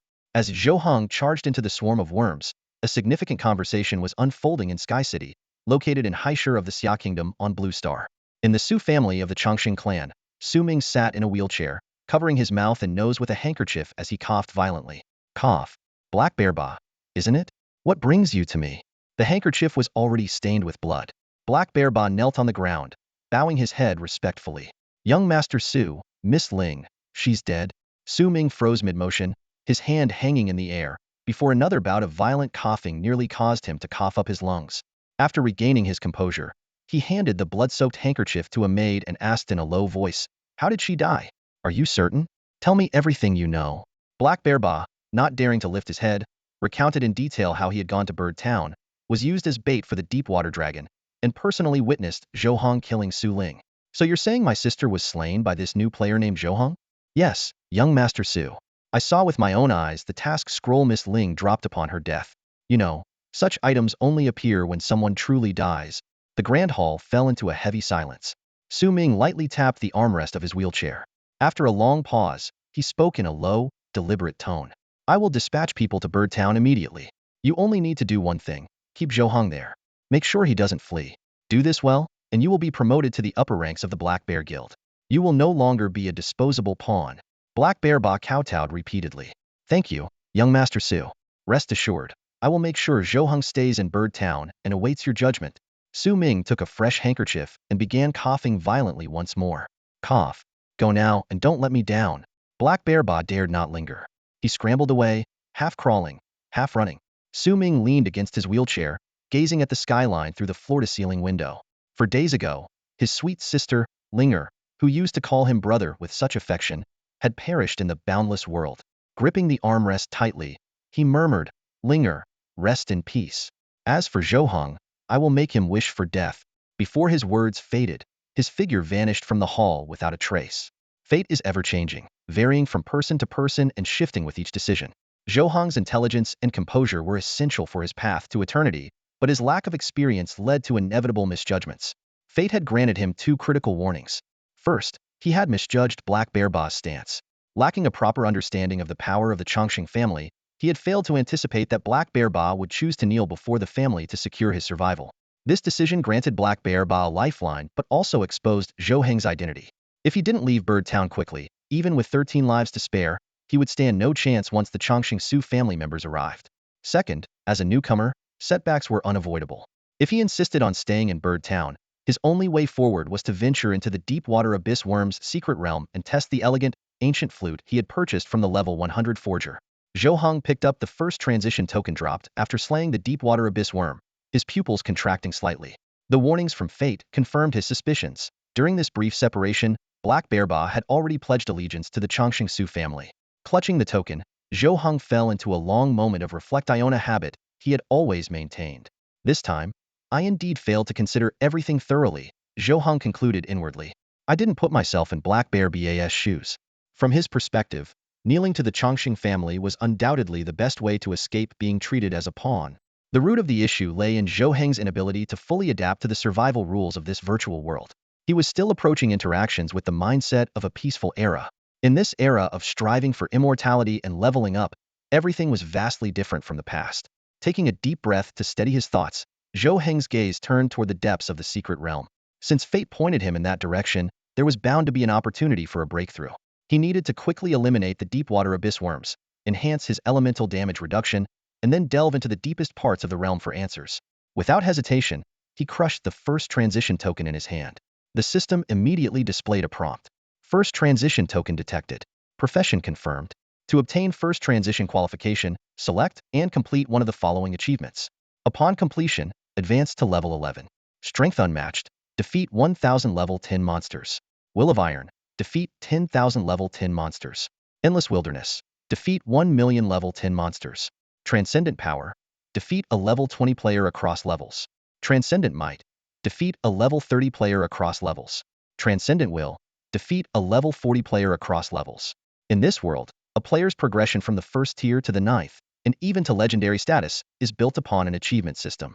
The difficulty of these achievements varies greatly. The simplest, like Mighty Strength, requires killing 1,000 level 10 monsters. The hardest, such as Transcendent Will, demands defeating a level 40 target while being only level 10.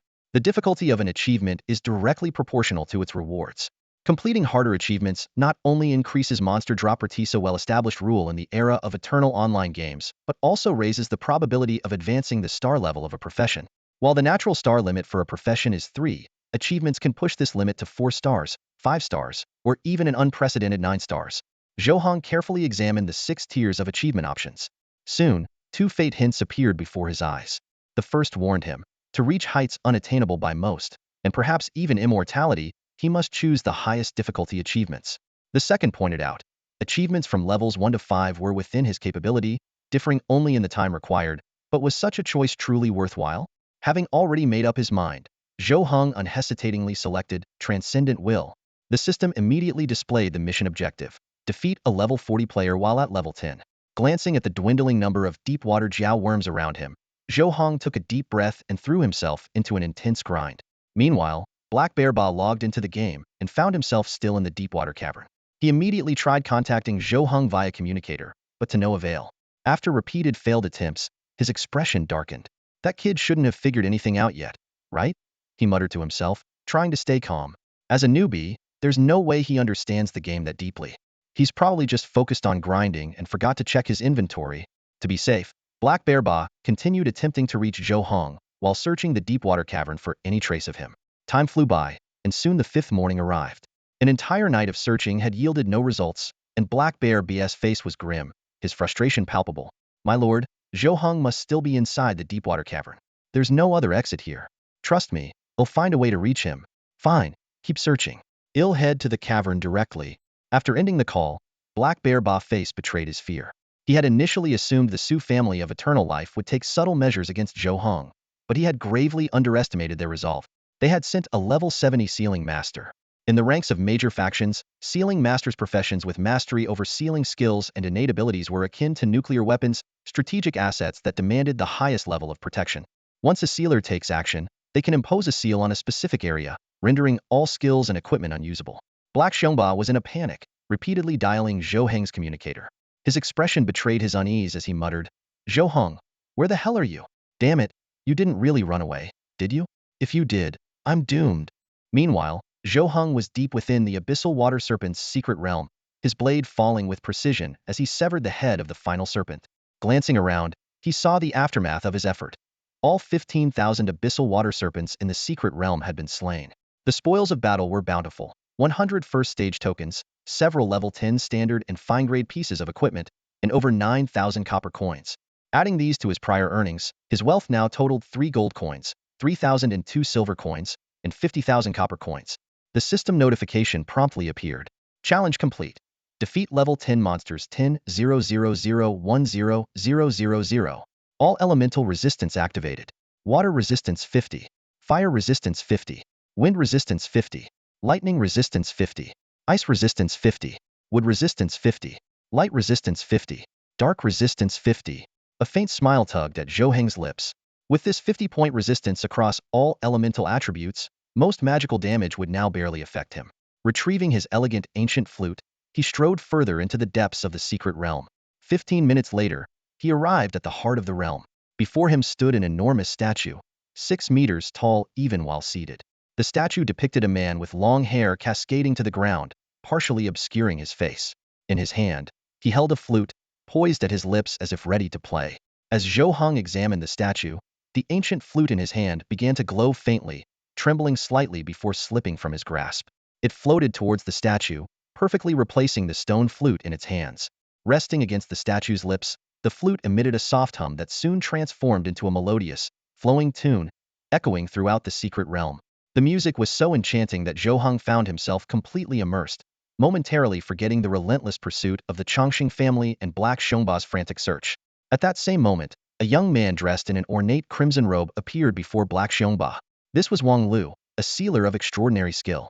Despite being only 40 years old, he had already reached level 70. His cold gaze settled on Black Xiongba, who, despite being a level 50 expert, couldn't help but tremble in fear before this rare and formidable profession. "My apologies, sir," Black Xiongba stammered nervously. Zhou Heng hasn't been answering his communicator. Wang Lu cast a disdainful glance at the communicator in Black Xiongba's hand and sneered. "A communicator? Even a dog wouldn't use such a thing. Never mind, I'll handle this. You just stay put." Before Black Xiongba could react, Wang Lu unleashed a beam of light, sealing him inside a glowing box. The sealer then stored the sealed box in his backpack and, with a flick of his wrist, pulled out a flag. Planting it firmly into the ground, he murmured, "Target. Zhou Heng. Location. Abyssal Water Cavern. Activate." The flag immediately began to emit a radiant light, as countless light element sprites surged forth, spreading out from the flag and permeating the entire Abyssal Water Cavern. Zhou Heng listened intently to the melody of the ancient hero's flute. In an instant, his magic power increased by 500 points, and his mana surged by 10,000 points. As the sound abruptly ceased, countless streams of light poured toward the elegant, ancient flute like a cascading galaxy. With a crisp pop, a six-meter-tall statue shattered into pieces. When the flute returned to Zhou Heng's hand, its attributes had undergone a dramatic transformation. Elegant ancient flute. Quality: inferior. Trait: noble and graceful fighting spirit. Active effect: grants invincibility while playing any flute melody. At the end of the tune, a duel is forcibly initiated between both parties. Duel rules: ignores resurrection mechanics. The victor survives, the loser perishes. Special bonus: duel participants' level and attributes are influenced by the flute's quality. Current level: 1. Equipable items: 1. Condition: weathered. Limitation: inferior quality prevents sustained use. Cooldown: 6 months. Studying the flute's effects, Zhou Heng finally grasped the significance of fate's guidance. This seemingly ordinary trinket from the roadside held the key ability that could give him a chance to defeat opponents like Black Bear Ba. However, the concept of the ancient hero left him puzzled. In 3 years of high school coursework, his textbooks had never mentioned such a term. Either it was a field beyond the reach of the authors, or it was a secret deliberately concealed by the national system and the Chongqing family.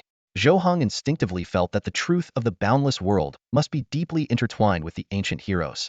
Just as he prepared to contact Black Bear Ba through his communicator, a new fate prompt flashed across his vision. Fate prompt: warning, your opponent has been updated to a level 70 Sealing Master. Tip 1. The powerful Sealing Master has locked onto your location. Time is critical. It is recommended to immediately play a flute melody to ensure survival. Tip 2. Alternatively, you may choose to wait and confront the enemy face-to-face before acting. However, this carries the risk of being unable to play the flute in time. A level 70 Sealing Master? Zhou Heng's pupils contracted sharply as he took a deep breath. High-level players faced massive penalties for killing novices, with the severity of the penalty increasing proportionally to the level gap. For such a high-level Sealing Master to risk these consequences to hunt him down, it was clear that the Su family of the Chongqing clan had spared no expense. But Zhou Heng was no longer the same as before. He quickly constructed a simple earthen platform, sat down, and began to play. Thanks to this world's emphasis on students being multi-talented, the few flute melodies he had learned were sufficient for this moment. As the melody of the March of Xia echoed through the air, a figure stepped out of a spatial rift. So, this is where he vanished? Wang Lu stood at the entrance of the level 10 unique secret realm, a glint of cold determination flashing in his eyes. That kid sure has some luck. Without hesitation, he stepped into the deep-water Jiao Worm secret realm. Wang Lu followed Zhou Heng's trail into the deep-water Jiao Worm secret realm. Reaching the end of the path, his gaze swept over the vast breeding grounds and immediately locked onto his target Zhou Heng, casually sitting on a mound of earth, playing a flute. The melody was serene yet grand. Wang Lu frowned slightly. It was unmistakably the Summer Nation March, an official piece symbolizing resilience and unyielding spirit. What is this kid up to? A sense of foreboding crept over him. With a swift leap, Wang Lu appeared right in front of Zhou Heng. Studying the young man closely, a glimmer of admiration flashed in his eyes. For the Su family of the Longevity clan to issue a personal arrest order, this boy must have done something truly extraordinary. Zhou Heng, come with me. Wang Lu reached out to seize him. With his level 70 strength, capturing a level 10 youngster should have been effortless. Yet, his sealing technique was deflected by an invisible force. Before he could react, lines of text suddenly appeared in his vision. You are listening to the effects of the noble and graceful fighting spirit. generating the noble and graceful dual field. A massive light barrier unfolded around Zhou Heng, enveloping them both. Wang Lu tried to use his sealing technique again, but new notifications popped up. You cannot harm the enemy before the creation of the noble and graceful dual field. The noble and graceful dual field has been successfully created. Substandard flute melody effect activated. Your level has been reduced to 1. Scanning for level 1 attributes. You may retain one weapon usable at level 1. Wang Lu's body tensed, a chill running down his spine. His attribute panel now displayed. True name, Wang Lu. Level 1. Health, 3030. Mana, 3030. Other basic attributes. Sealing Mastery A. 20 success rate for sealing skills, 3 level advantage in checks. What terrified him more was the discovery that the revival token option had been disabled. This was a life or death duel. Panicking, he rummaged through his inventory and found a usable weapon. A wooden staff, level 20, ignoring level restrictions, with 60 attack and 500 health. This gave him a slight sense of relief. Wang Lu clenched his hand in the air, and the wooden staff materialized in his grasp. At that moment, Zhou Heng slowly opened his eyes, gazing at him with calm determination. With deliberate ease, he drew the long sword from his waist. Senior, I've been waiting for you. Zhou Heng's voice was steady and resolute. Wang Lu's face turned icy cold in an instant. Without uttering a word, he channeled all his skills and gathered his strength, launching a powerful strike toward Zhou Heng. Zhou Heng stood firm, unwavering, gripping the sacred sword of the Sakarst Emperor before him. A sharp, menacing light gleamed in his eyes. Blazing fury. With the activation of his skill, Zhou Heng received a significant boost. Attack speed increased by 2.0 s, movement speed surged by 4.0 milliseconds, and attack power rose by 20 points. Intense flames erupted around him, and in the next moment, a flash of cold light streaked through the air, followed by a splatter of blood. Wang Lu froze mid-strike, his posture rigid, his eyes wide with disbelief. He muttered, "Blazing fury. How is this possible? This speed, this attack rate. I can't accept this. I just reached 70 max level and now why?" Before he could finish his sentence, his body gave out, collapsing to the ground in a spray of blood. A system notification immediately rang out. This was a flawless, noble, and elegant duel. Congratulations, player Zhou Heng, on your victory. You have claimed all resources from the defeated. Wang Lu, a level 70 sealer, left behind an exceptionally generous loot. 30 million copper coins, 1 skill book, 3 blank sheets of paper, 1 robe, 2 revival coins. Zhou Heng carefully examined the spoils. The first item to catch his eye was the skill book titled Golden Body of Vastness. Quality, Basic. Effect, 100 true damage reduction. Learning requirements. 1. Consume 100 units of silver crystal. 2. Defeat an opponent at least 10 levels higher than yourself. So this is the skill system of a level 70 powerhouse?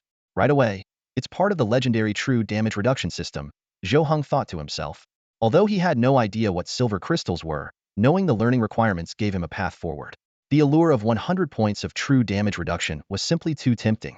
Next, he turned his attention to the 3 blank sheets of paper. At first glance, they appeared to be ordinary, but when he attempted to place them in his inventory, a system prompt shocked him. You cannot store these blank sheets in your inventory. You need a storage capacity exceeding 10,000 slots to contain them. Zhou Heng's pupils contracted. He immediately realized that these seemingly mundane sheets must hold a significant secret. He carefully secured the 3 sheets on his person before examining the robe. Scarlet robe. Level, 40. Quality, Radiant. Base attribute, 10 sealing efficiency. Enchantment 1, 1 mana recovery per second. Enchantment 2, 30,000 mana. Equipment requirement, level 40. Finally, Zhou Heng discovered Wang Lu's backpack. It was the same size as his own, with a 99 by 99 grid layout. However, unlike his own, every slot in Wang Lu's backpack was filled with a resource called Deer Moon Grass. The quality of the Luyue grass caught Zhou Heng's attention immediately. The herb, of rare quality, emitted a faint glow under the moonlight. He couldn't help but associate Wang Lu's prior collection of such large quantities of Luyue grass with a task likely related to the moonlight deer. Unfortunately, after defeating Wang Lu, no related quest item had dropped. Otherwise, he would have eagerly taken on the challenge. After completing the item appraisal, Zhou Heng turned his attention to his first-tier quest panel. Achievement, Will of Supremacy. Defeat level 70 sealing Master Wang Lu completed. Permanent 10 to Wild Monster drop rates. Upgrade Ultra Range Archer to 3 stars. Upgrade Ultra Range Archer to 4 stars. Reach level 11. Looking at the information displayed, Zhou Heng was overjoyed. Not only had the drop rate been quantified, but his class had also skyrocketed to 4 stars. Filled with anticipation, he immediately opened his class panel. Ultra Range Archer. Star Level. Attribute Growth, 300. Additional Attribute Growth, 200. Ultra Range Vision. Unobstructed vision, up to 30 kilometers. Ultra Range Shooting. Arrow attack range increased to 30 kilometers. Ultra Range Tracking. Attacks will permanently pursue targets once locked on. Blood Pump. Converts all attributes into attack magic within 1 second, followed by a 30-second weakened state, all attributes reduced to 1. Archer's Instinct. No need for arrows. Everything in the world can serve as ammunition. The enhancements brought by the 4-star upgrade were astonishing.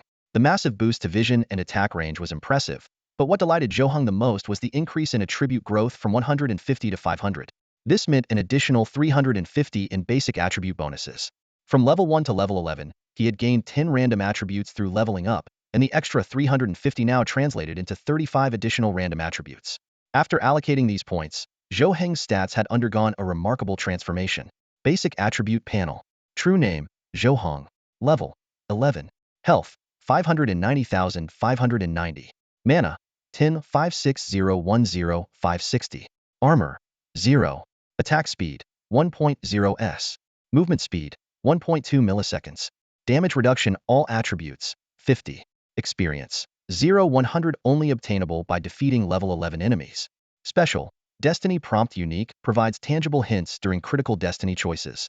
These were his base stats without any equipment. While his attack and health might not rival those of well-developed players from the Immortal clans, Zhou Heng was confident that his magic and mana stats could dominate any opponent of the same level. What he lacked now was a mana regeneration skill or equipment, along with a complementary skill set. Taking into account the traits of the 4-star Ultra Range Archer class, his potential for physical damage output was equally formidable. The infinite ammunition feature granted by Archer's instinct alone was enough to fully unleash the power of his Jiao Horn Bow. Next, it was time to set off for Frost City.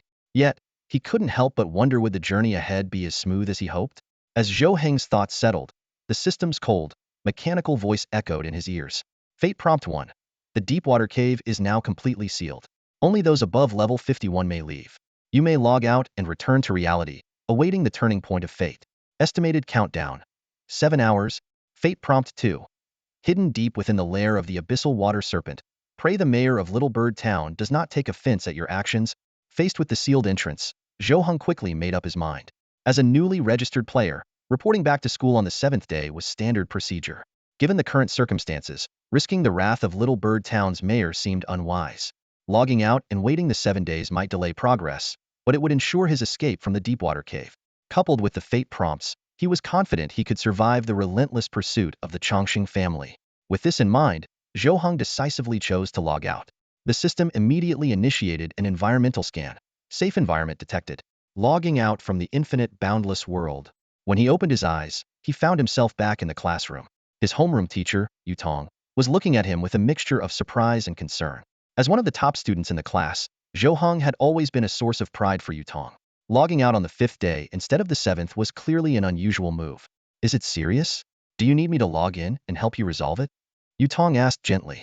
It was rumored that he was a Suntobe 5th stage player at level 50, a formidable expert. Zhou Heng rose respectfully. Teacher Yu, there's no need.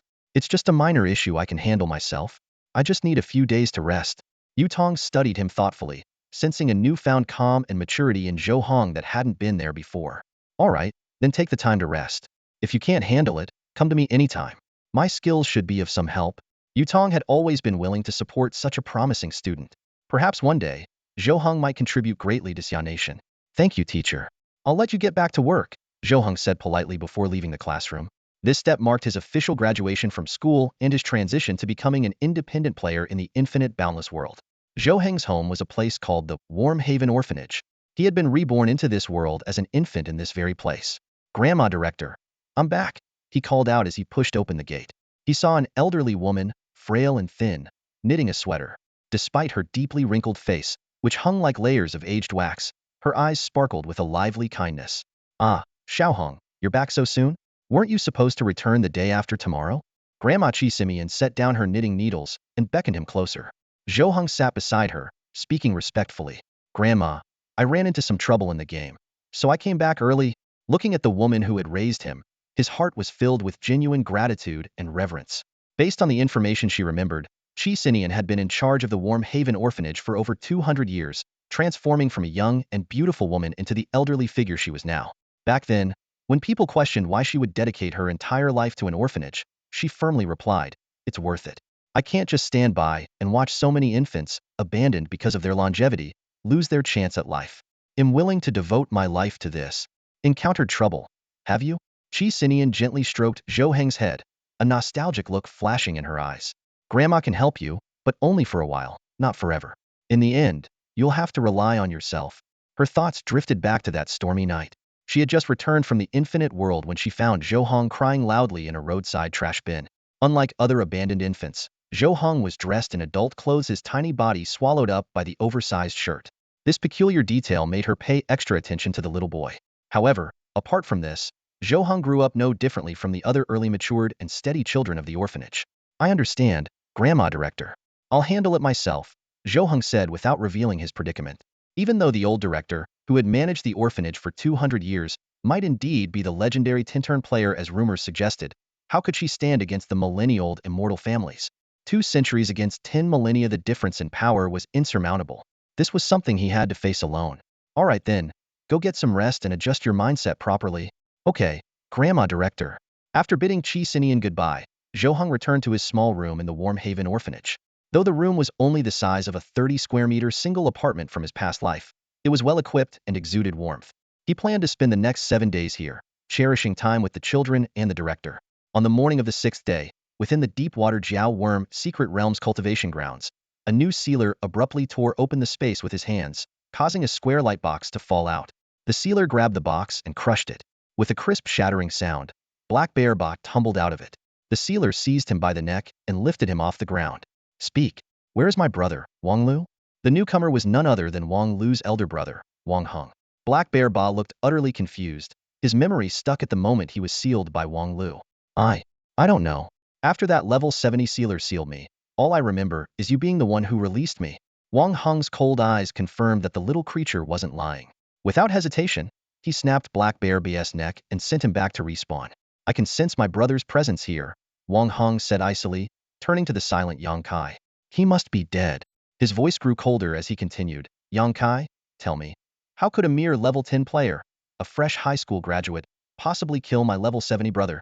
Yang Kai's face was dark, his brows tightly furrowed. A seemingly straightforward plan to cultivate the deep water flood Dragon King had spiraled into chaos. Miss Su Ling from the Su family of the Longevity clan had mysteriously vanished, and a level 70 sealer was missing without a trace. These incidents alone were enough to cause an uproar within the game. "I'm sorry, I genuinely had no idea," Yang Kai exclaimed anxiously.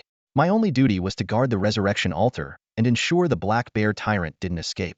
Wang Heng's face twisted into a snarl as his thick fingers gripped Yang Kai's throat, the pressure intensifying.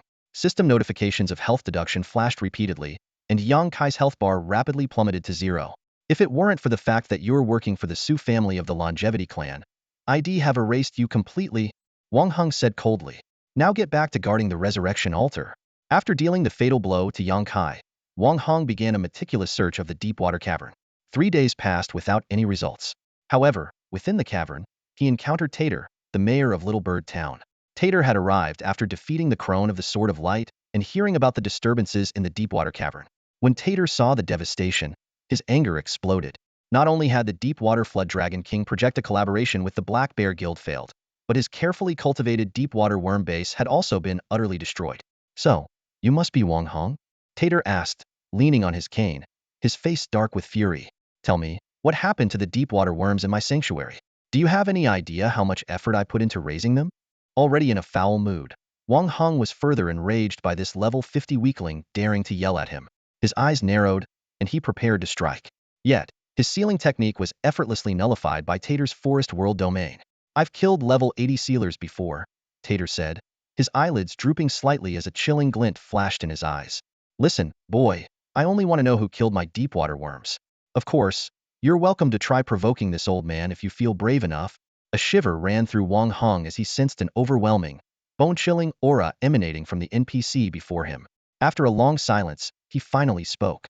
"I don't know the full details, but my younger brother came here to hunt down a new player named Zhou Heng. They might have clashed in the Deepwater Worm Sanctuary. My brother is a level 70 expert, yet it's possible that Zhou Heng killed him. There's something strange about all this. If you know anything, please share it." A flicker of surprise crossed Tater's eyes. Zhou Heng? That little guy I recommended to join the Black Bear Guild? He thought to himself. Outwardly, though, he remained composed. If I knew anything, I'd tell you. But a novice killing a level 70 player? Unless you've lost your mind. How could you say something so absurd? With that, Tater turned and disappeared into the cavern's shadowy depths. As he ventured alone into the darkness, an uncontrollable, maniacal smile spread across his face. The statue is gone. That artifact is tied to the ancient hero system. Zhou Heng couldn't have killed a level 70 sealer as a novice unless he's already unlocked a quest tied to the ancient hero system. Walking through the pitch-black cavern, Tater's excitement grew with every step. If I can capture Zhou Heng, I can unravel the secrets of the ancient hero system and uncover the truth about the era before the founding of the Sakacid Empire. Zhou Heng, where are you? Show yourself quickly and spare this old man the trouble of searching. Time flew by, and another 3 days passed. In total, 7 days had now elapsed.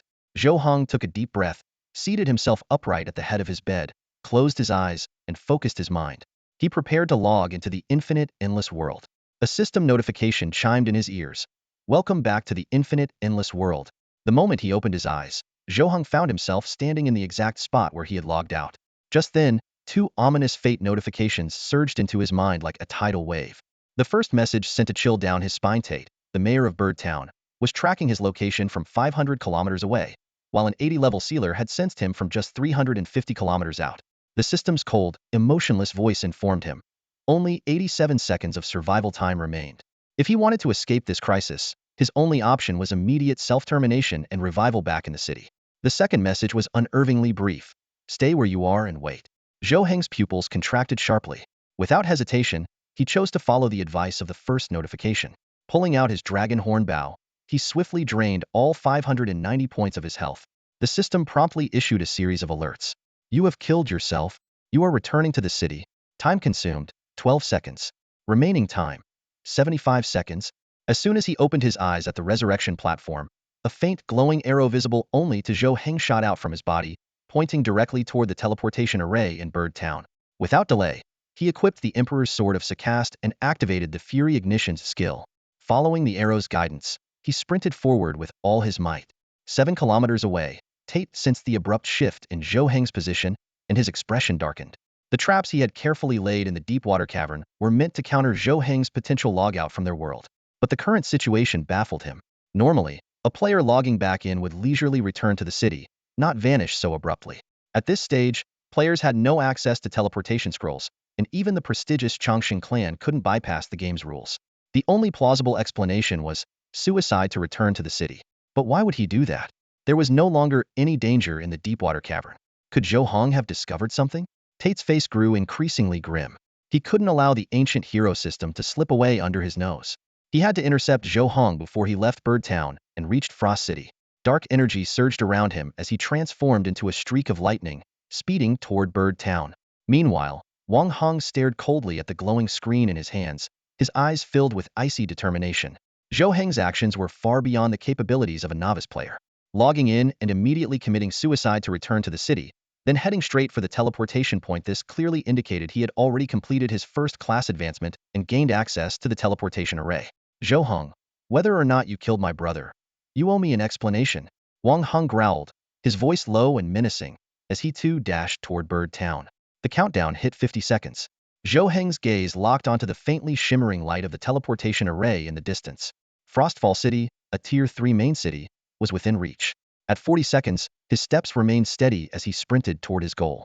At 30 seconds, as he drew nearer to the array, an immense yet gentle force surged toward him. It was then that the cooldown for his Raging Inferno ability ended. Without hesitation, Zhou Heng activated the skill once more. Combined with the Sakacid Emperor's holy sword in his hand, his movement speed skyrocketed to an astonishing 6.2 meters per second, an unprecedented speed among players of the same level in the Infinite Boundless world. At 20 seconds, Zhou Heng dashed into the teleportation array's range. The massive array emitted a steady, majestic glow, as though it had existed there since the dawn of time. Meanwhile, 30 kilometers away, Tart caught sight of the scene, his eyes blazing with fury. To him, Frostfall City was a forbidden zone. He couldn't allow Zhou Heng to escape. Zhou Heng, stop right there, Tart roared, disregarding the restrictions of Birdsong Town as he frantically drew on dark energy. A colossal black tendril, over 10 meters in diameter, shot forth under his control, tearing through Birdsong Town's layers of defenses and hurtling straight for the teleportation array. 40 kilometers away, Wang Heng witnessed the unfolding chaos, his pupils contracting sharply. He had long suspected that anyone capable of driving his brother into hiding wouldn't be ordinary. But the sheer terror of the old man's power enough to unleash an attack of such magnitude was beyond even his expectations. He doubted he could withstand such a strike himself. Yet this only strengthened his resolve to track down Zhou Heng. Whether it was the Su family's mission from the Eternal Clan or the old man's uncharacteristic actions, everything pointed to Zhou Heng harboring a significant secret. Wang Heng let out a cold snort, forming a sphere of light in his hand. Without hesitation, he hurled it toward the black tendril. "Seal!" he shouted, diving from the sky toward the teleportation array. Tart felt the immense resistance against his tendril and immediately locked his gaze on Wang Heng. "You damn fool. I should have killed you when I had the chance. Do you even realize what you're doing?" Enraged, an even more horrifying surge of dark energy erupted from him. At 5 seconds, Zhou Heng reached the core of the teleportation array and initiated the transfer process. The tendril of darkness surged forward, threatening to trap him in its grasp. In that critical moment, Wang Heng arrived, his entire being radiating dazzling light as he shielded Zhou Heng from the lethal attack. The countdown hit 0, and the teleportation succeeded. The system notification, "You have survived," appeared. Zhou Heng and Wang Heng were transported together to Frostfall City. Tart hovered in the void, his face twisted with rage as he stared at the spot where Zhou Heng had vanished. His eyes burned crimson. "Damn it! Damn it! Damn it! Why did you stop me? Why?" he howled, his voice filled with despair. An endless torrent of darkness erupted from his body. In an instant, his level surged from 50 to 60, then to 70, and finally skyrocketed to the maximum level of 100. "Ha ha ha, Bird Town? To hell with your Bird Town. Die, all of you." Tate roared with maniacal laughter as the dark power within him poured out like a torrential flood. In an instant, Bird Town was completely consumed by the overwhelming darkness. At this critical moment, fate presented 2 cryptic clues. Ignore the glare of the teleportation light and move forward to the right. You will evade the sealer's pursuit. Ignore the glare of the teleportation light and move forward to the left. You will evade the sealer's pursuit. A glimmer of sharpness flashed in Zhou Heng's eyes. This was the first time he had encountered a scenario where both options seemed viable. But now was not the time for deliberation. He decided to trust his instincts. In the brief second when the teleportation array's glare illuminated the surroundings, he swiftly turned right and moved forward, blending seamlessly into the dense crowd. As the light faded, Zhou Heng found himself amidst a massive protest. The air was thick with anger as voices of outrage erupted from all directions. "Where is the city lord? Give us answers. Why does 1 silver coin now cost 300,000 copper coins to exchange? We demand stable prices." Since the emperor's execution, inflation had spiraled out of control. The exchange rate for silver coins had skyrocketed from the original 1:1000 to an astronomical 1:300,000. In Frostfall City, countless NPCs and players had gathered, forming a protest that stretched endlessly across the streets. Meanwhile, Wang Heng scoured the area as the teleportation light dissipated, searching for any trace of Zhou Heng. Although he was tempted to use his sealing abilities to suppress the protesters, the deterrent power of the Frostfall Code held him back. Even the elder who had embraced the darkness had been forced to stop on the other side of the teleportation array. Unable to locate Zhou Heng, Wang Heng was forced to retreat temporarily. However, he did not give up. Over the next 6 hours, he returned multiple times to search. Each time he appeared, Zhou Heng remained cautious, hiding within the crowd and shouting slogans alongside the protesters. Even when Wang Heng seemed to leave, Zhou Heng stayed vigilant, wary that it might be a trap. Finally, as night fell, Wang Heng left for good, his frustration palpable. The protest, however, had reached a boiling point. With no response from the authorities, the crowd's fury had escalated to its peak. In front of the Frost City Lord's mansion, the square was abuzz with noise. Countless NPCs and players crowded the area, their angry voices rising and falling in waves. "Damn it! Where's everyone? Where's the city lord?" An enraged NPC yelled loudly. "Didn't they say the new city lord was taking office? Where are the people from the Su family of the Changsheng clan?" The city lord's mansion towered majestically above, entirely forged from ice. Its flying eaves and intricate brackets carried a hint of classical elegance reminiscent of the Xia kingdom. Most striking of all was the massive, translucent book hovering above the structure, the legendary Frost Codex. It was the very foundation of Frost City's strength, enabling it to stand firm on the borders of the Sokka's empire as a Tier 3 main city. Despite the crowd's demands, the doors of the mansion remained tightly shut, as if these level 30 to 60 players were beneath notice. Just as the crowd was about to disperse, the Frost Codex suddenly radiated beams of light, resembling cascading willow branches. A task notification appeared in the vision of every entity in Frost City. Tier 3 Main City Quest, The Dark Stray Dog.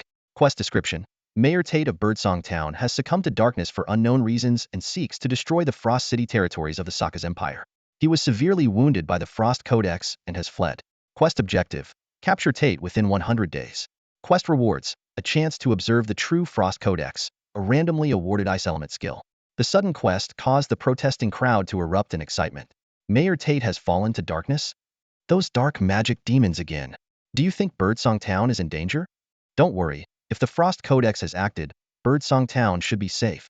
The once agitated crowd quickly shifted its focus. Since the Changsheng clan isn't showing up, we might as well go after Tate. Observing the true Frost Codex is a rare opportunity. They say it can significantly enhance ice resistance. Tate was wounded by the Frost Codex, so he must still be near Birdsong Town. Let's move. The previously aggressive crowd dispersed in an instant, redirecting its energy. Zhou Heng followed the tide of adventurers and entered a small tavern. Zhou Heng sat in quiet contemplation, weighing the pros and cons of the main city quest. The image of Tatna's tentacles, shrouded in dark energy, lingered in his mind. Could such a formidable being truly be rendered defenseless by the Frost Codex? What puzzled him even more was why such an entity would target him, a mere novice player who had just undergone his first class change. In the vast Sokka's empire, he was nothing more than a drop in the ocean. It wasn't until now that it struck him perhaps all of this was connected to the ancient hero statue deep within the abyssal water serpent's secret realm. He quietly ordered some food, focusing on filling his stomach while formulating his next steps. Half an hour later, just as he was about to leave, a piercing cry for help broke through the air. Brother Wu, I'm begging you. Please help me complete an achievement. I've been stuck at the third class change for 10 years. A woman with delicate features knelt on the ground, repeatedly bowing her head to a burly man. I desperately want to break through. Please, I'm begging you. Zhou Heng sat back down, his eyes narrowing slightly. Normally, the level 30 third class change quest wasn't particularly difficult. With the right task, transitioning through an achievement shouldn't be too hard. There was clearly more to this situation. The man, referred to as Brother Wu, kicked the woman away. Get lost. If I help you level up, what about my own experience points? Do you even know how hard it is to find a level 30 wild monster nowadays? The woman crawled back, her eyes filled with despair. Brother Wu, will do anything, please help me? I just need to break through the third class change. Suddenly, the man grabbed her by the throat. Did you make a lifespan contract? Are you dying soon? At the mention of the lifespan contract, the woman broke down completely, weeping uncontrollably. I only have 1 year left to live. I have to break through the third class change. Without another word, the man hurled her out of the tavern, tossed a few copper coins on the counter, and left. The woman collapsed at the door, staring up at the sky as she sobbed. Zhou Heng silently observed the scene, his thoughts churning. He still knew so little about this world. Pouring a drink for the foreign man sitting nearby, he asked softly, Uncle, can you tell me what a lifespan contract is? The man glanced at him. Kid, where are you from? From Xia. A newbie? Huh? Making it to Frost City this quickly seems like you've got some talent. Intrigued, the man explained. A lifespan contract is a deal where you trade your lifespan for resources.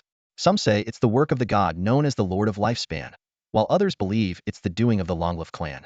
After all, even legendary beings only live about 400 years. But the Longlif clan has been around for tens of thousands of years. They must have some special methods. That woman's pretty pitiful. Her talent is so poor that without a lifespan contract, she probably wouldn't have even made it to the second class change.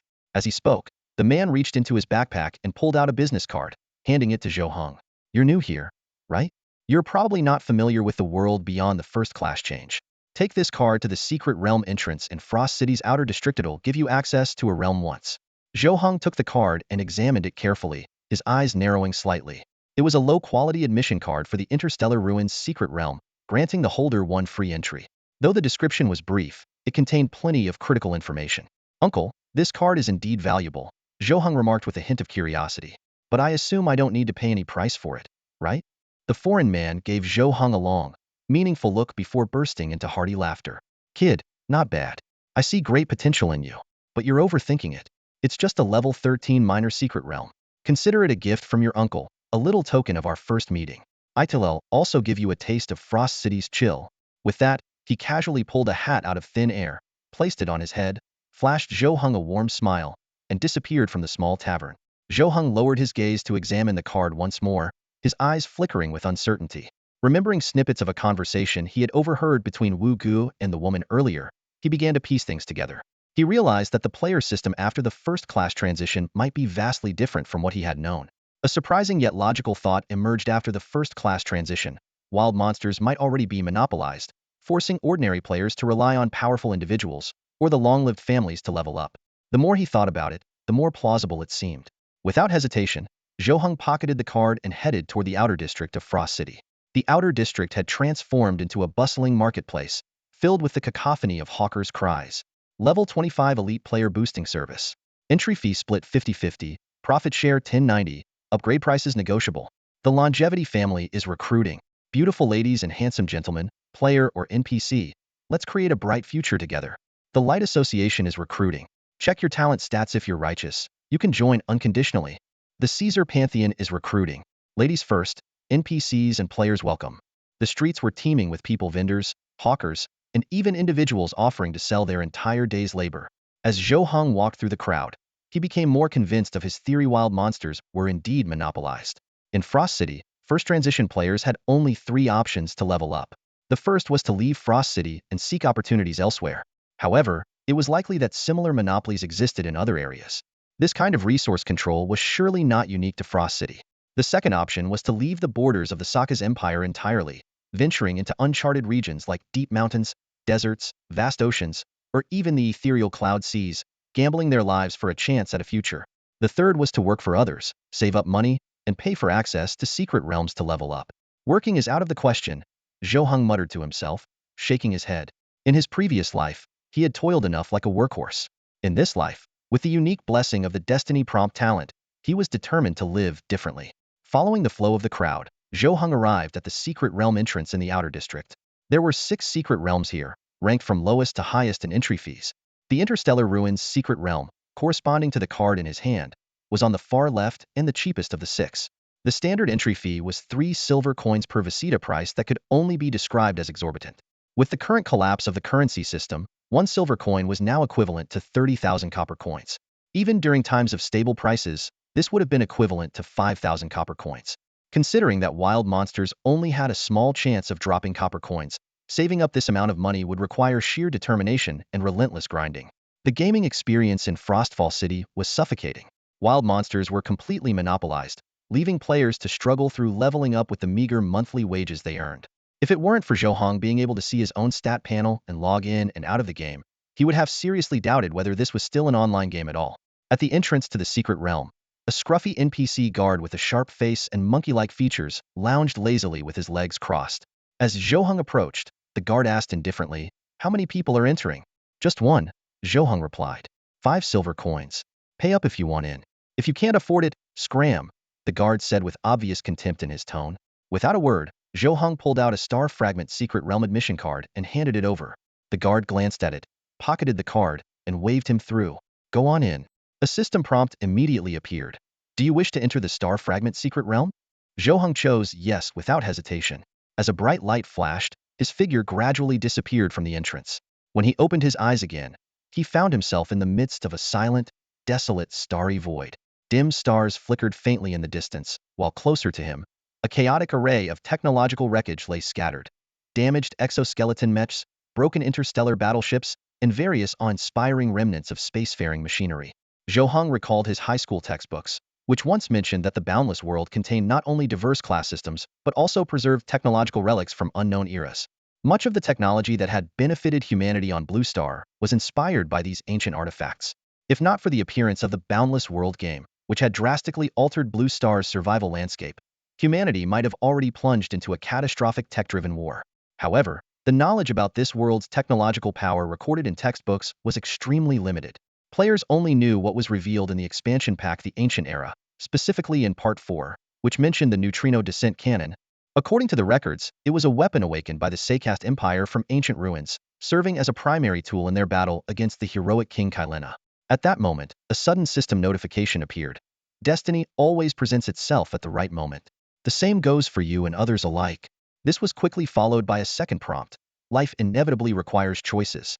Right now, to your left, there is a woman who might shape future history and needs your help. What will you choose? Zhou Heng raised an eyebrow as he glanced to his left, silently weighing his options. In the current situation, he was locked in a life-or-death conflict with the Chongqing family. Recklessly involving himself with this woman might put her in grave danger. Yet, his attention was drawn to Hera's unique figure surrounded by two men and two women. Her hair, eyebrows, and entire being seemed to radiate an extraordinary snow-white hue. Not the sickly pallor of someone with leukemia, but an ethereal, faintly divine glow. Is she the one capable of influencing history? Zhou Heng pondered briefly before making his decision. Though his objective lay straight ahead, this unexpected encounter presented an opportunity he couldn't ignore. Since he had the power to intervene, why not lend a hand? His choice wasn't driven by her appearance, but by the potential to alter history. After all, who could say for certain whether this enigmatic woman might play a crucial role in his battle against the Chongqing family in the future? Zhou Heng opened his palm, and the Jiao Jiao Bao instantly materialized in his hand. His eyes sharp and focused, he unhesitatingly drew the bowstring. With the precision of a seasoned marksman, a flurry of arrows cut through the air. To ensure absolute accuracy, he aimed at the 4 attackers surrounding the white-haired woman, unleashing 10 arrows for each target. Given his current level of physical attack, ordinary players below level 20 would find it impossible to withstand such power. After releasing all 40 arrows, Zhou Heng silently slipped deeper into the shadows on the right. Hand it over. That item is not meant for someone like you. Kailina, you have no choice. Don't force us to act. You've run out of revival tokens this time. Death will be permanent. The white-haired woman, Kailina, bit her lip, her face tense and pale. Clutched tightly in her hand was a silver coin, a rare treasure she had painstakingly found in the interstellar wreckage.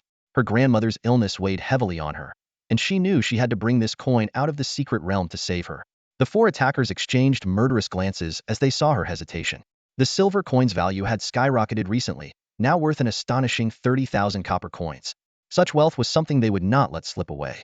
If you're so determined to die, don't blame us for being ruthless. One of them sneered as they prepared to strike. But before they could make a move, arrows came whistling from afar. Startled, they scrambled to evade, only to find the arrows relentlessly pursuing them no matter how they dodged. Damn it! What kind of bizarre archery is this? Arrows that can change direction? This is bad. It's a long-distance archer with tracking abilities. Run. I'm down to my last revival token. Amidst agonized screams, a man and a woman disintegrated into particles of light, while the other 2 were instantly annihilated. Kailina looked around in shock, unable to spot her mysterious savior. A long-distance archer? Thank you for saving me, she murmured, convinced that fate would bring her and her benefactor together again someday. Gathering up the loot left behind by the fallen 3000 copper coins and a light element skill book, Kailina pressed on deeper to the left. Her grandmother had once told her that something she needed lay hidden in the heart of the interstellar wreckage. Despite her fragmented memories, Kailina trusted her grandmother's words implicitly. Meanwhile, Zhou Heng had ventured roughly 30 kilometers into the secret realm when a group of figures clad in gray-black gear suddenly emerged from behind the wreckage. Leading the group was a burly man wielding a wrench, his eyes glinting with mockery. Hey there, friend. Hand over all the money you've got on you. You must have come across some silver coins by now, right? Zhou Heng's expression darkened. His right hand brushed against the hilt of the Sakast Emperor's sacred sword at his waist as he faced the 6 would-be robbers in silence. Zhou Heng stood within the icy walls of Frost City, his gaze fixed on the 6 individuals blocking his path. His tone was calm but firm as he spoke. Gentlemen, the costs of entering the secret realm are already substantial. There's no need to take things this far, is there? The 6 men were momentarily stunned by his words before erupting into mocking laughter. The burly man leading the group toyed with the wrench in his hand as he eyed Zhou Heng up and down. A newbie, huh? Figures. No seasoned player would spout something so bold. But I gotta say, kid, you've got some skill. 11 days since this batch of rookies logged in, and you're already here in Frost City. Not bad at all. The burly man stepped closer, giving Zhou Heng's shoulder a firm pat. Since you're new, let me enlighten you. In the interstellar secret realm, any resources players gather are ours if the Bright Association comes across them. What you get to keep is the experience from killing monsters. Got it. Zhou Heng's expression darkened. Over the course of 30 kilometers, he hadn't encountered a single wild monster only to run into this group of roadblocks now. The Bright Association? May I ask if your backing happens to be the Chongqing family? Ah, seems you're not completely clueless. The burly man grinned, baring his teeth. That's right. The Bright Association operates under the protection of the Chongqing family. Without them, how else could we commandeer resources like this? Now that the rules are clear, it's time to pay up. He extended his hand in a gesture demanding payment. Swish. A cold gleam flashed as a sword sliced through the air. The burly man's head was severed before he had a chance to react. The remaining 5 men froze, their pupils shrinking in shock. though they were all level 20 players and moved quickly to encircle Zhou Heng. His speed far outmatched theirs. With a movement speed of 3.2 meters per second and an attack speed of 2 strikes per second, coupled with the devastating power of the Sockest Emperor Swordmaster's blade, these lackeys stood no chance. 5 flashes of the sword, and they were all beheaded before they could even activate their skills. To Zhou Heng's surprise, none of them carried revival tokens. As Zhou Heng collected the items dropped by the 6, he couldn't help but reflect. Who would have thought that in this era of virtual gaming, players wouldn't even have the luxury of resurrection? The societal stratification his teachers once spoke of was now laid bare in this infinite, boundless world. After sorting through the loot from 5 of the fallen, Zhou Heng discovered something unique among the final man's belongings. Picking up the item, he immediately began to appraise it. The remnants of the fusion core came into Zhou Heng's view, and its attributes made his pupils contract sharply. Brilliant life limit 100 day, permanent attack speed 2.0 s, movement speed 4.0 milliseconds, armor 100, upgrade chance 1100. One core swallowed, and my fate is mine to control. Not the heavens, Zhou Heng murmured as he studied the unique equipment in detail. This was a type of semi-permanent health draining item, deducting 200 health points per hour, amounting to 4,800 points in a day. The cost was steep, but the rewards were equally astounding, permanently increasing his maximum life by 100 points every day. Over time, the cumulative effect would result in an exponential boost. What made it even more enticing was the fact that this was merely a damaged item. If it could be restored, who could fathom its potential? Zhou Heng dared not imagine. For now, the priority was determining whether he could endure the health loss caused by this equipment. After some calculations, he made his decision without hesitation and swallowed the fusion core. A system notification immediately appeared. You have consumed the fusion core. You are fusing with this equipment. The fusion core merges with your heart. Equipment integration successful. In an instant, Zhou Heng felt a surge of immense power coursing through his body. His attack speed skyrocketed from 1.0 s to 3.0 s, and his movement speed surged from 1.2 milliseconds to 5.2 milliseconds. This qualitative leap was far beyond the usual attribute boosts. Though he would lose 4,800 health points daily, as long as the Sockest Emperor's holy sword was in his grasp, he could last at least 2 days. Combined with healing potions, maintaining balance would not be an issue. With over 30 million copper coins in his possession, potion supplies were no concern. As Zhou Heng tested his newfound speed with a powerful punch, the sound of intense mechanical grinding echoed around him. Looking up, he saw swarms of mechanical hounds closing in from all directions. The attributes of the mechanical hounds were clearly displayed. Level 15. Durability 10,000,10,000. Mana 00. Armor 20. Attack speed 1.8 s. Movement speed 2.5 milliseconds. Skills: Laser Eye, Cutting Blade. These mechanical beings did not have health points but instead relied on durability, with an impressive 20 points of physical defense, enough to deter most ordinary players. Dozens, hundreds, thousands of mechanical hounds quickly occupied the surrounding interstellar wreckage, their dark red mechanical eyes scanning Zhou Heng relentlessly. Faced with this encirclement, Zhou Heng unsheathed the Sockest Emperor's holy sword and readied himself for battle. Boom! The nearest mechanical hound launched its attack first, firing a piercing laser from its eyes at a speed too fast to dodge. But Zhou Heng was no longer the same. With the incredible attack speed granted by the fusion core, he slashed 4 times in a single second, repelling the advancing mechanical hound and the 2 behind it. Despite their durability of 10,000 points, destroying these mechanical hounds entirely would still take time. Zhou Heng's sword flashed, and a mechanical undead hound collapsed instantly. A system notification popped up. Defeated level 15 mechanical undead hound. Gained 50 experience points.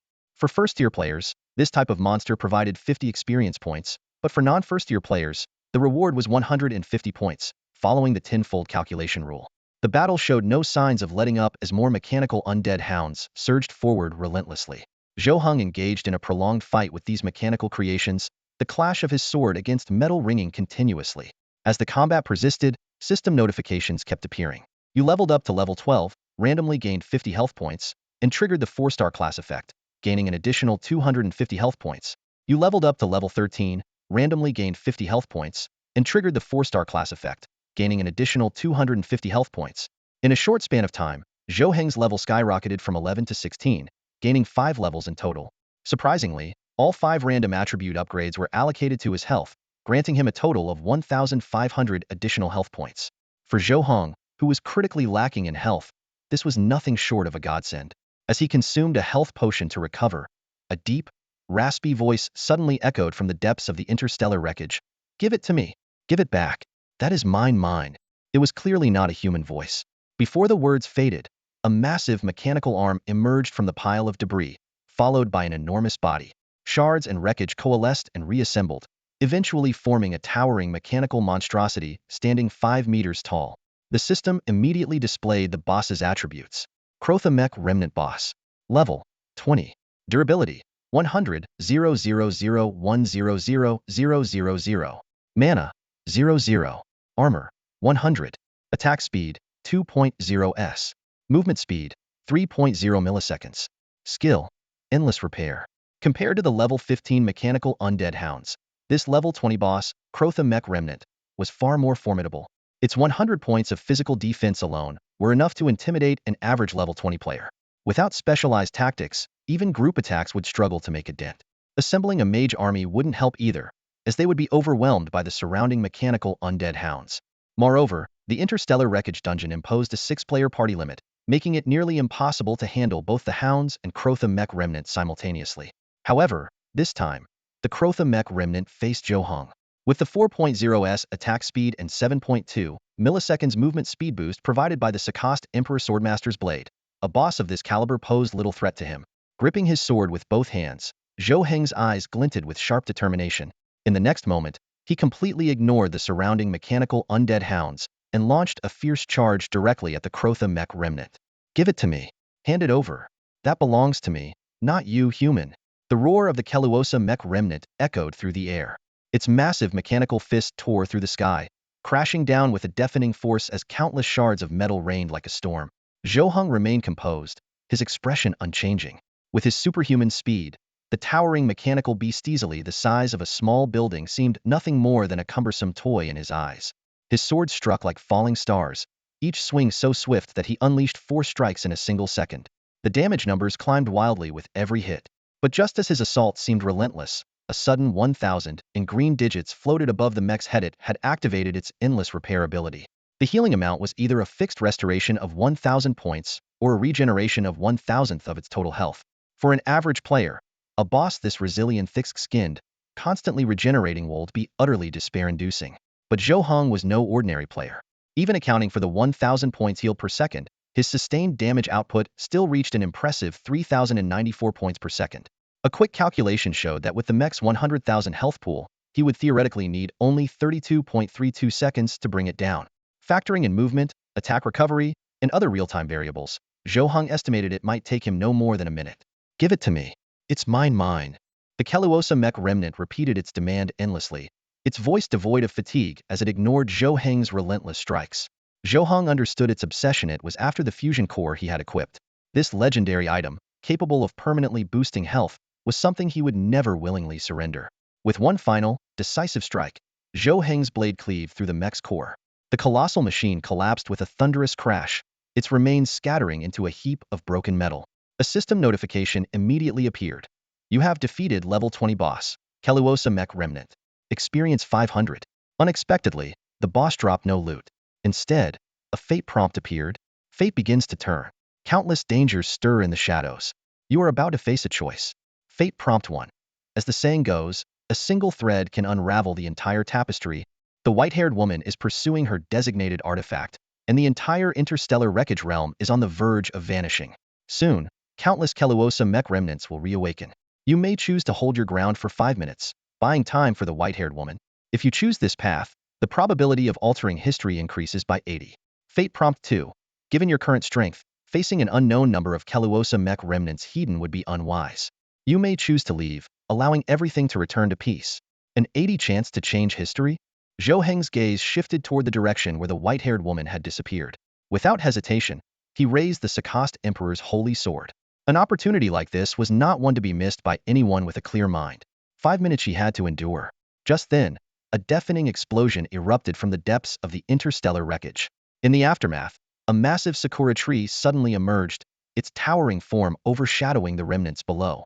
Kailina, you're wrong. That is not the future you seek. Zhou Heng's voice echoed through the remnants of the starfield. Whether it's you or me, we're nothing but pawns pieces that can alter the course, yet remain insignificant. Let me deliver the final blow. On the screen, The fourth segment of an ancient archive played, depicting the eternal roar of the mechanical deity the neutrino annihilation cannon. As dazzling light spilled from the display, the entire starfield wreckage trembled violently. Kylina knelt before a massive mechanical wall, delicately retrieving a glowing orb from its crevice. The countdown of the ancient machine god, Eternal Closa, began. Startup failed. 300, 299, 298, 297, 296. Suddenly, a voice thundered through the space. I am not dead. I am alive. I have always existed. Nothing can destroy me. Within the secret realm of the starfield remnants, identical voices echoed endlessly. 5 maternal Closa mech remnants began to reform from the ruins, their chests, where fusion cores once radiated, now dim and lifeless. My fusion core, a faint red glow flickered in the dark mechanical eyes of the mechs. Give it to me. Give it to me. They all turned toward Zhou Heng, abandoning their pursuit of Kylina, drawn by an unseen force converging on him. Get out of my way. You, a mere human, dare to stand in my path? With a casual swipe, the mech remnants flung several players, who had been grinding mobs, through the air. What the hell is happening? Isn't the Starfield Ruins just an 11 to 20 level mini-dungeon? These mechanical monsters are all bosses, with 100 points in physical defense. They're unkillable. I'm outta here. I don't even have a revive token. As hordes of players fled the secret realm in panic, Zhou Heng's grip on his sword trembled not from fear, but from exhilaration. Each of these bosses was worth 500 experience points. If he could take them all down, head level up directly to the max, level 20. Give it to me. That treasure belongs to me. It's mine, handed over, human. It was meant to be mine. 3 Closa mech boss remnants charged forward, their attack speed of 2.0 s and movement speed of 3.0 milliseconds appearing like a crawl in Zhou Heng's eyes. Without hesitation, Zhou Heng swung his sword to meet them heat. This wave of unparalleled experience points was his for the taking. The Swordmaster Emperor of Sakasite swung his blade through the air, and the moment it clashed with the Closa mech remnant boss, a devastating explosion of damage erupted.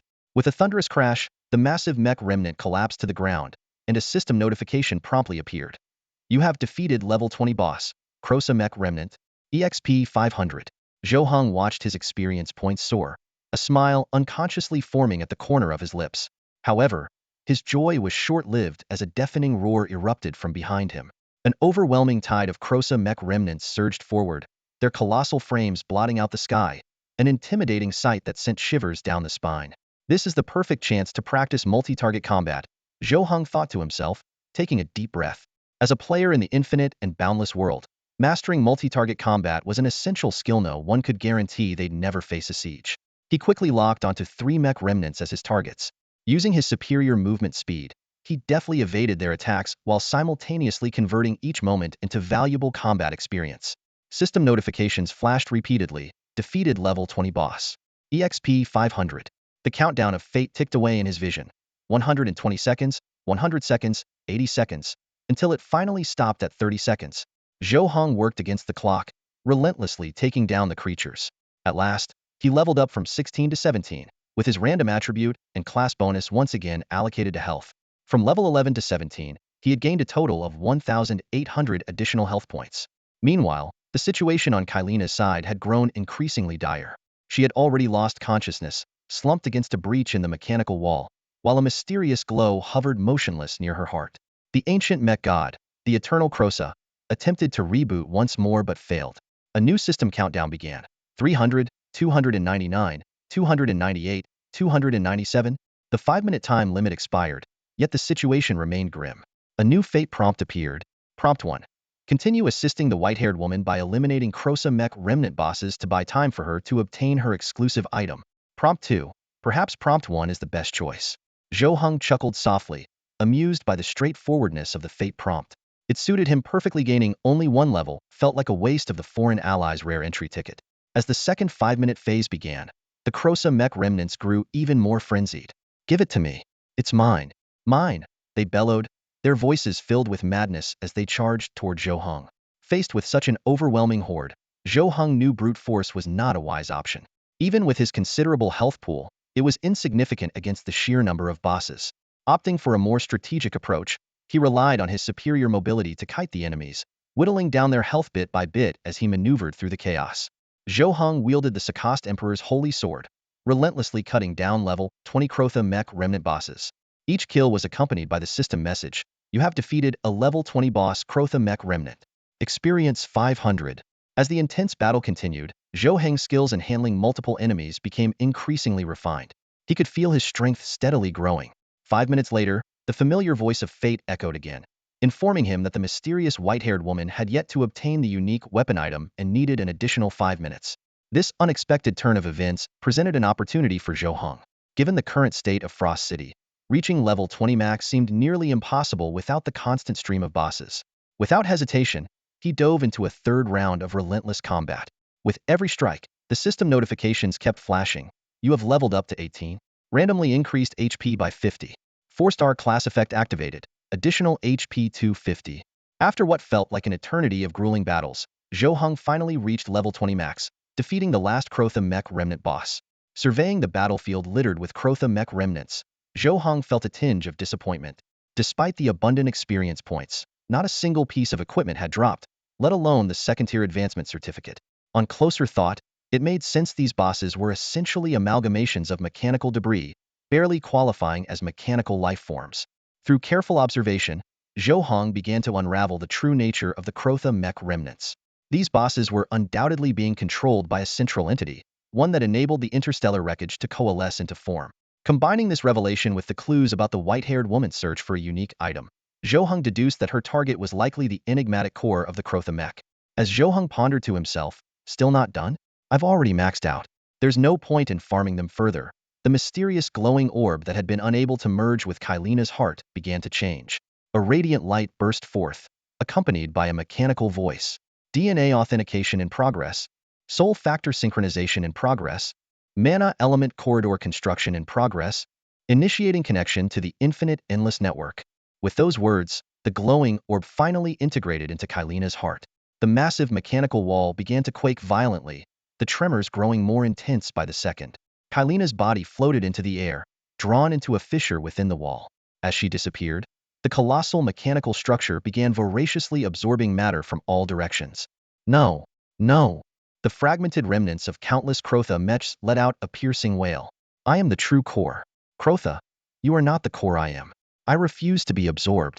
The mechanical wreckage frantically clutched at their heads, some even resorting to self-destruction, crushing their own mechanical skulls with a violent grip, pounding the ground in despair. Yet, no matter how fiercely they resisted, all the fragments were inexorably drawn toward a single point in the distance, as though by an unseen force.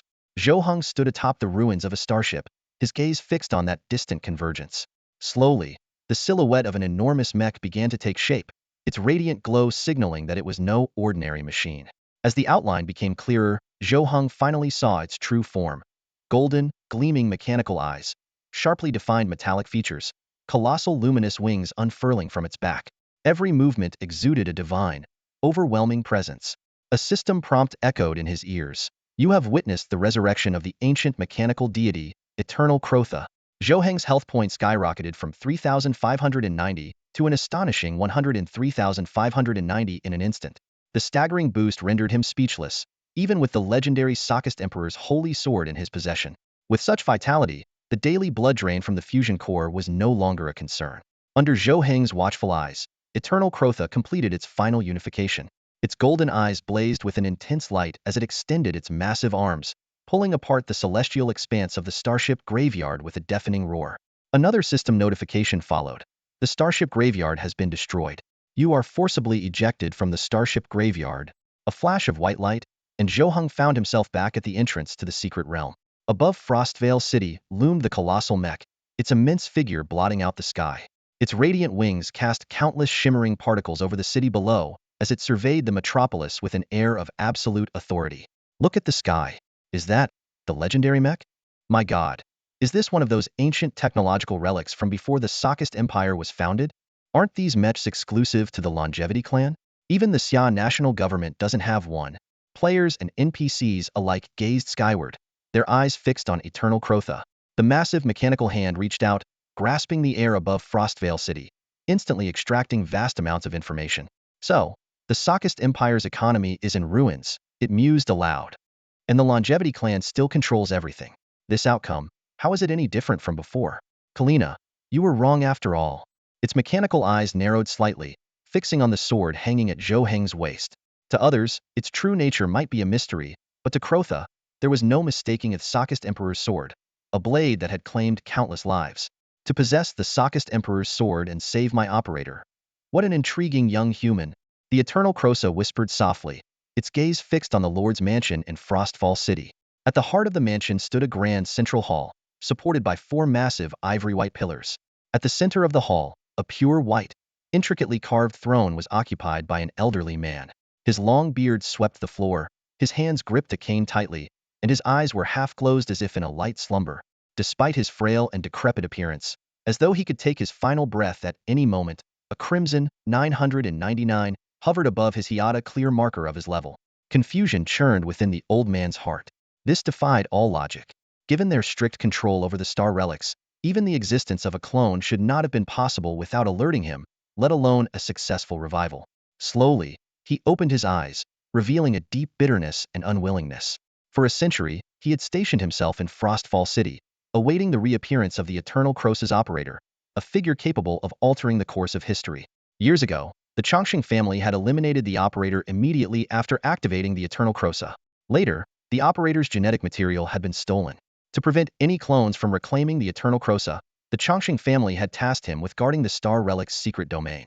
He had devised a dual-layer defense. First, deploying jackal-like forces to patrol the domain incessantly, plundering player resources to ensure no one could remove anything from the site. Second, installing numerous Crotha programs throughout the domain. These programs were designed to annihilate any clone attempting to activate the Eternal Crotha before the fusion could be completed. These measures should have been foolproof. No matter how cunning those lurking in the shadows were, hoping to unlock the Eternal Crotha, they shouldn't have been able to breach such strict defenses. Yet, somehow, they had succeeded. The old man raised his head, staring at the Eternal Crotha suspended in the void. Struggling, he stood up. This old body of mine may meet its end today, he muttered. I can only hope the family arrives in time. Before his words had fully faded, he vanished from the Lord's mansion. In the blink of an eye, the Eternal Crotha loomed over Frostfall City, gripping the head of the level 999 elder in its hand. Golden light burst from its eyes, and with a sudden motion, it crushed the head into fragments. Blood rained down upon Frostfall City as a powerful voice reverberated across the land. The old dynasty is dead, and a new one shall rise. Since you lack the strength to embrace the ancient, I shall do it in your stead. In that instant, all NPCs and players within the Sakra's empire received a system-wide announcement. The old dynasty is dead, and a new one shall rise. The expansion-packed Ancient Ages, Part 9, abruptly shifted from the glow of the Lightblade to the fall of Chongqing, repeating 3 times across their screens. The announcement snapped players and NPCs alike out of their activities but grinding, flirting, or crafting. Staring in disbelief at their endless system logs, they were overwhelmed with shock. Wasn't Part 9 of the expansion still marked as a mystery? How had it suddenly turned into the fall of Chongqing? And most astonishing of all, was this a direct challenge to the colossal force that had stood unshaken for millennia? Frost City issued an urgent mission. The ancient mechanical deity, Eternal Crotha, guardian of Frost, has risen from oblivion, threatening to overthrow the legitimacy of the Saka's empire. The city's alarm bells tolled endlessly, and all units within Frost City were granted unrestricted access to the resource vault and codices. The moment the imperial announcement concluded, a startling transformation took place. The colossal mechanical deity that once loomed in the sky vanished, replaced by 4 towering metallic gates positioned at the cardinal points around Frost City north, south, east, and west, each approximately 100 kilometers away from the city. These metallic gates, standing 30 meters tall, shimmered with a piercing cold glint under the moonlight. Everyone held their breath, their gazes fixed on the massive gates, including Zhou Heng. Soon, the 4 gates opened simultaneously, and from each emerged a towering mechanical giant, the formidable Vanguard Axemen. These level 70 mechanical bosses wielded colossal steel axes, each over 100 meters long. Their attributes were staggering: 10 million durability, 0 mana, 3,200 armor, and a movement speed of 5 meters per second. They possessed devastating skills such as Vanguard Seal, Regenerative Shell, and Plasma 36 Axe Formation. The old era is dead. A new era shall rise. The Axemen roared in unison. Why cling to the Saka's empire? In this age of rampant immortality and chaos, join us, and you shall ascend as mechanical gods, embarking on a legendary path. A system prompt immediately appeared. This marks the 9th chapter of the ancient expansion, Death to Immortality, presenting a faction choice. Players must decide between 2 options. Abandon the Saka's empire to become 9th-class citizens of the vast Star Nation, or remain loyal to the Sokka's empire and confront eternal Crosa Hedon? Zhou Heng fell into deep thought. Unlike other online games, death in the boundless infinite world was a grave matter with scarce opportunities for resurrection. This choice of allegiance in the nation war was a matter of life and death, demanding careful deliberation. He sensed that the name Vast Star Nation might conceal a deeper mystery. Just then, the fate prompt unexpectedly activated. Fate always revealed itself at critical junctures, offering glimpses into countless possible futures. This time, the prompt suggested, sever ties with the Sokka's empire and join the vast Star Nation under the leadership of Eternal Crosa. There, perhaps, lay a grander and more illustrious system. Zhou Heng's eyes flickered as he weighed the two choices presented by the hints of fate. Joining the vast Star Nation at this moment was clearly unwise. Retaining his Sokka's empire citizenship and relying on the imminent power of the Eternal family to repel the vast Star Nation's invasion might yield significant rewards.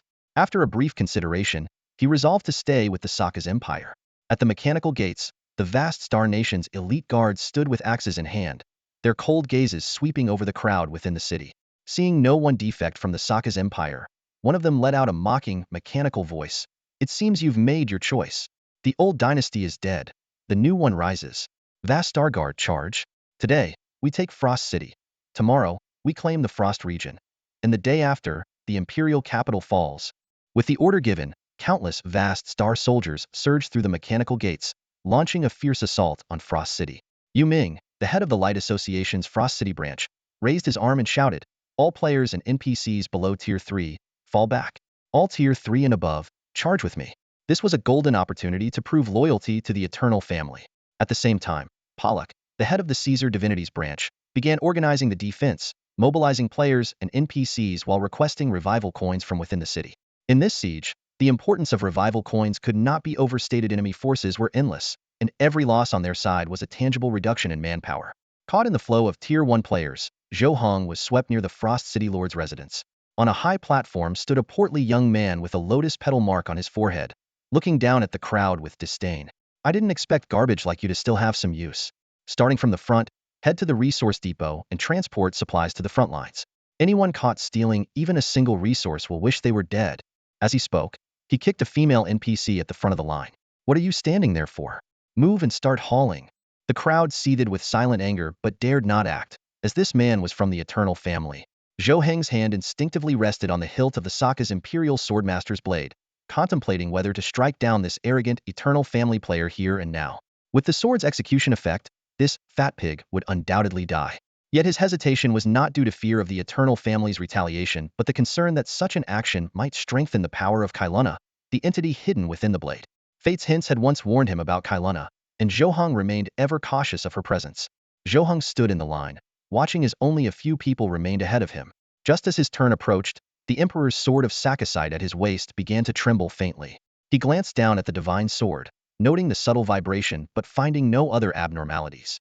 To his surprise, Karina did not appear as she usually would to speak with him.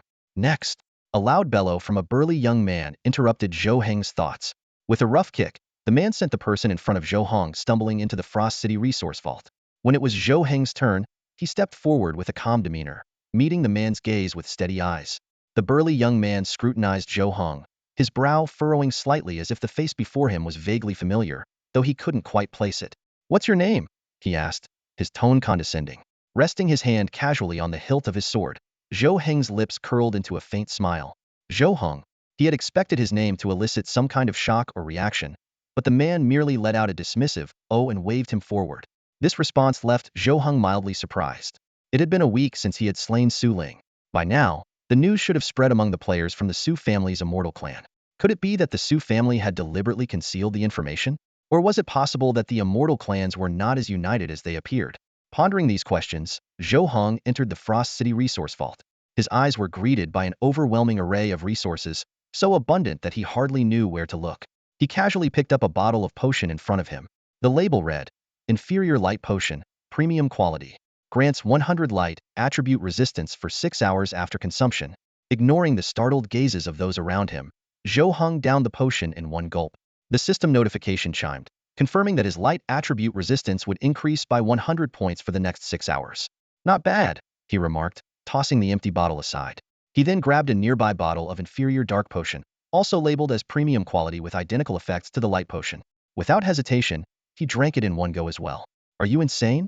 A girl with freckles whispered in alarm, her voice barely audible. This is Su family's territory. Doing that here could get you killed. Zhou Heng turned to the freckled girl, who looked about his age and seemed to be a novice player. In a calm voice, he asked, "You said this place is controlled by the Su family? Who's that guy outside?" The girl glanced around nervously to ensure no one was paying attention before replying in a hushed tone, "That's Su Hai. He's said to be the Su family's first branch young master. He's notorious for being a lecher. If you have a pretty girlfriend, you'd better keep her far away from him." Su Hai. Zhou Heng's expression turned slightly amused. The name certainly matched the man's infamous reputation.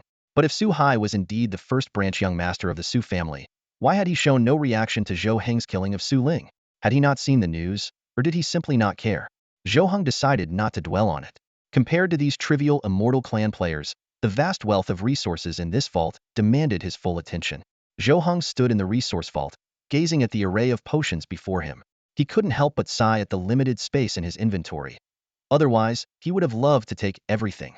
His eyes landed on a few elemental potions next to some low-grade dark potions, and without hesitation, he began inspecting them one by one. These are all great for boosting stats, he muttered to himself, eagerly uncorking a bottle and downing its contents. System notifications popped up one after another. You are consuming a low-grade water potion. Absorption in progress. Estimated 6 seconds. Expected water resistance 100. You are consuming a low-grade fire potion. Absorption in progress. Estimated 6 seconds. Expected fire resistance 100. A freckled girl standing nearby watched in shock. She was utterly dumbfounded as Zhou Heng ignored her warnings and only became more reckless. Is this guy insane? If any player or NPC trying to curry favor with the Su family finds out about this, he won't even leave here in one piece, let alone alive. Are you trying to get yourself killed? She exclaimed, stomping her feet in frustration. You can't keep drinking these. The Su family has a sister who loves to torment men. If she catches you, you're done for life. But Zhou Heng paid no attention and continued doing as he pleased. Suddenly, his eyes lit up, had discovered a new treasure in the corner. Pegasus cigarettes. The packaging read, "Exquisite quality, infused with the blood of the unicorn Pegasus and crafted with heavenly licorice." Each cigarette grants a permanent bonus of 100 attack, 100 magic, 1000 HP, and 1000 MP. Smoking the entire pack of 20 boost attack speed 1.0s and movement speed 1 millisecond permanently. Limit: 1 pack per person. With stats like this, even a non-smoker has to try it. Zhou Heng's eyes gleamed with excitement as he immediately lit one up. The cigarette carried a sweet honey-like aroma, unexpectedly pleasant. The system promptly chimed in. You inhale Pegasus cigarette. Attack permanently 10, magic permanently 10, HP permanently 100, MP permanently 100. The freckled girl, wary of getting caught in the fallout, had already distanced herself. She watched Zhou Heng's increasingly audacious behavior from afar, puzzled by whether he was genuinely skilled or simply reckless because he could respawn. At that moment, a first-tier player caught a whiff of the smoke and approached to investigate. He, too, gained a small attribute boost. You absorbed residual smoke from Pegasus cigarette. Attack permanently 2, magic permanently 2, HP permanently 20, MP permanently 20. Pegasus cigarette? The first-tier player was stunned, recognizing the legendary, Su familia exclusive item. His face lit up with excitement. Someone's actually daring enough to smoke Pegasus cigarettes in the Su family's resource vault. Reporting this might earn me a few silver coins. Hey, someone. Before he could finish his sentence, a cold flash of light sliced through the air, and the first-tier player dissipated into particles. If you want to report me, do it outside. Noisy chatter in here is annoying, Zhou Heng remarked, sheathing his sword and casually puffing on the cigarette. I have to admit, this thing is pretty enjoyable. In the distance, the freckled girl who had been secretly observing Zhou Heng was utterly stunned, her mouth agape in disbelief. To her, Zhou Heng's actions were nothing short of madness, plundering the treasure vault of Frost City and even daring to kill someone on the spot. Wasn't he courting death? Unaware that someone was watching him, Zhou Heng's full attention was on the scroll in his hand. It was a standard grade skill advancement scroll, which could guarantee upgrading a standard grade skill to a complex grade 1. Thinking about how his Blazing Fury skill was about to be enhanced, he didn't hesitate to use the scroll. With a crisp ding, Blazing Fury successfully advanced to complex grade. Consumes 300 mana to gain. Attack speed 2.0s, movement speed 4.0 milliseconds, attack 20. Consumes 3000 mana to gain. Attack speed 3.0s, movement speed 6.0 milliseconds, attack 200. Duration, 15 seconds, cooldown, 30 seconds. Although the duration and cooldown remained unchanged, the skill's effects had undergone a dramatic transformation. With Zhou Heng's current mana pool, he could easily activate the 3000 mana mode. This meant that when Blazing Fury was unleashed in combination with the Sakast Emperor's Swordmaster Blade, his attack speed would reach an astonishing 7.0s, and his movement speed would soar to 13.2 milliseconds. These stats were only slightly below the level 70 Vanguard Axe Guard boss, which had a movement speed of 15.0 milliseconds, and Zhou Heng even surpassed it in attack speed. And to think, Zhou Heng was only at level 20, not even having completed his second-class advancement yet. The moment Zhou Heng finished using the scroll, an enraged roar erupted from outside the vault. What? Someone dares to steal from the Longevity Su clan's treasure vault? They'll see who's so eager to die. The voice belonged to Su Hai of the Longevity clan. Strutting into the vault with his protruding belly, he quickly located Zhou Heng with the help of the slain player's directions. The moment Su Hai laid eyes on Zhou Heng, he frowned, feeling a vague sense of familiarity, though he couldn't immediately place him. Stop! What do you think you're doing? Su Hai barked arrogantly. Since when did trash like you dare to defy the Longevity clan? Do you really think that just because Frost City lost one Longevity player? He stopped mid-sentence, his words catching in his throat as realization dawned on him. His eyes widened in shock as he stared at Zhou Heng. You've known throughout Frost City as a notorious womanizer with no real talent, Su Hai, who usually indulged in nothing but food, drink, and pleasure, was now rendered speechless by the sight before him. Although Su Hai usually acted recklessly, relying on the prestige of his Chongqing clan to bully ordinary players, he was not a fool. This time, however, he encountered a truly formidable opponent, Zhou Heng, a man who possessed the means to utterly annihilate them. So, recognized me, have you? Zhou Heng's expression was calm, as he casually rested his right hand on the hilt of the Sakast Emperor's holy sword. His left hand was tucked nonchalantly into his pocket as he strolled leisurely towards Su Hai. Run! Su Hai immediately abandoned his usual arrogance, displaying a startling level of composure. Without hesitation, he activated his Burning Fury skill and bolted toward the resource vault's exit. Trying to run now? Do you really think you can escape? Zhou Heng scoffed, not even bothering to use Burning Fury. With his astonishing movement speed of 7.2 meters per second, he effortlessly caught up to Su Hai. What? That speed, how is this possible? Su Hai was stunned to realize that a player with only a max level of 20 could match his speed as a second-tier, max-level expert. A full 10-level gap, compounded by the advantage of a class advancement, was effortlessly negated by Zhou Heng. In desperation, Su Hai abruptly turned and hurled a barrage of bottles and vials at Zhou Heng. Various elemental effects immediately began manifesting on Zhou Heng's body: water, fire, physical damage. Observing the endless stream of status effects, Zhou Heng couldn't help but marvel at the rare resources Su Hai had employed, resources even Zhou Heng had never encountered in the vault. Seeing Zhou Heng seemingly distracted, Su Hai seized the opportunity.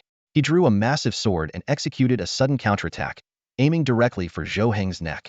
As a player who had fought his way to max level 30 in the Boundless world, Su Hai's combat experience was solid, even if he couldn't rival the resource and authority advantages of Su Ling, a direct heir of the Su family.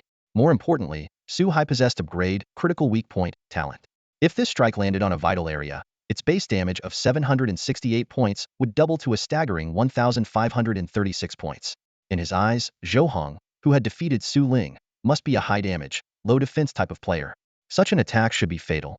Yet, just as the massive sword was about to land, Su Hai's smug expression froze in place. That damage enough to take down any level 20 max player? Why was it? Why was it completely ineffective against Zhou Heng? Zhou Heng glanced down at the 1536 damage floating above him, his eyes locking onto Su Hai standing before him. The sheer number made him silently contemplate. To deal such a high amount of damage at only level 30, this was indeed the caliber of a player from the Chongqing family. If he hadn't personally witnessed the hero King Karena and experienced the revival of the ancient mechanical deity, this strike might have sent him straight back to the respawn point. He couldn't help but feel fortunate for having taken out Su Ling in time. Considering the rapid development speed of the Chongqing family, delaying any longer might have completely robbed him of the chance to kill her. After all, if a mere peripheral member of their family could deal 1536 damage, what about their direct heirs? Zhou Heng, we can talk this out. Su Hai threw his weapon to the ground, raised his hands above his head and said, "There's no need to take this to mutual destruction." As he spoke, he slowly crouched down under the astonished gazes of the onlookers. As a player from the Chongqing family, Su Hai had always been full of arrogance.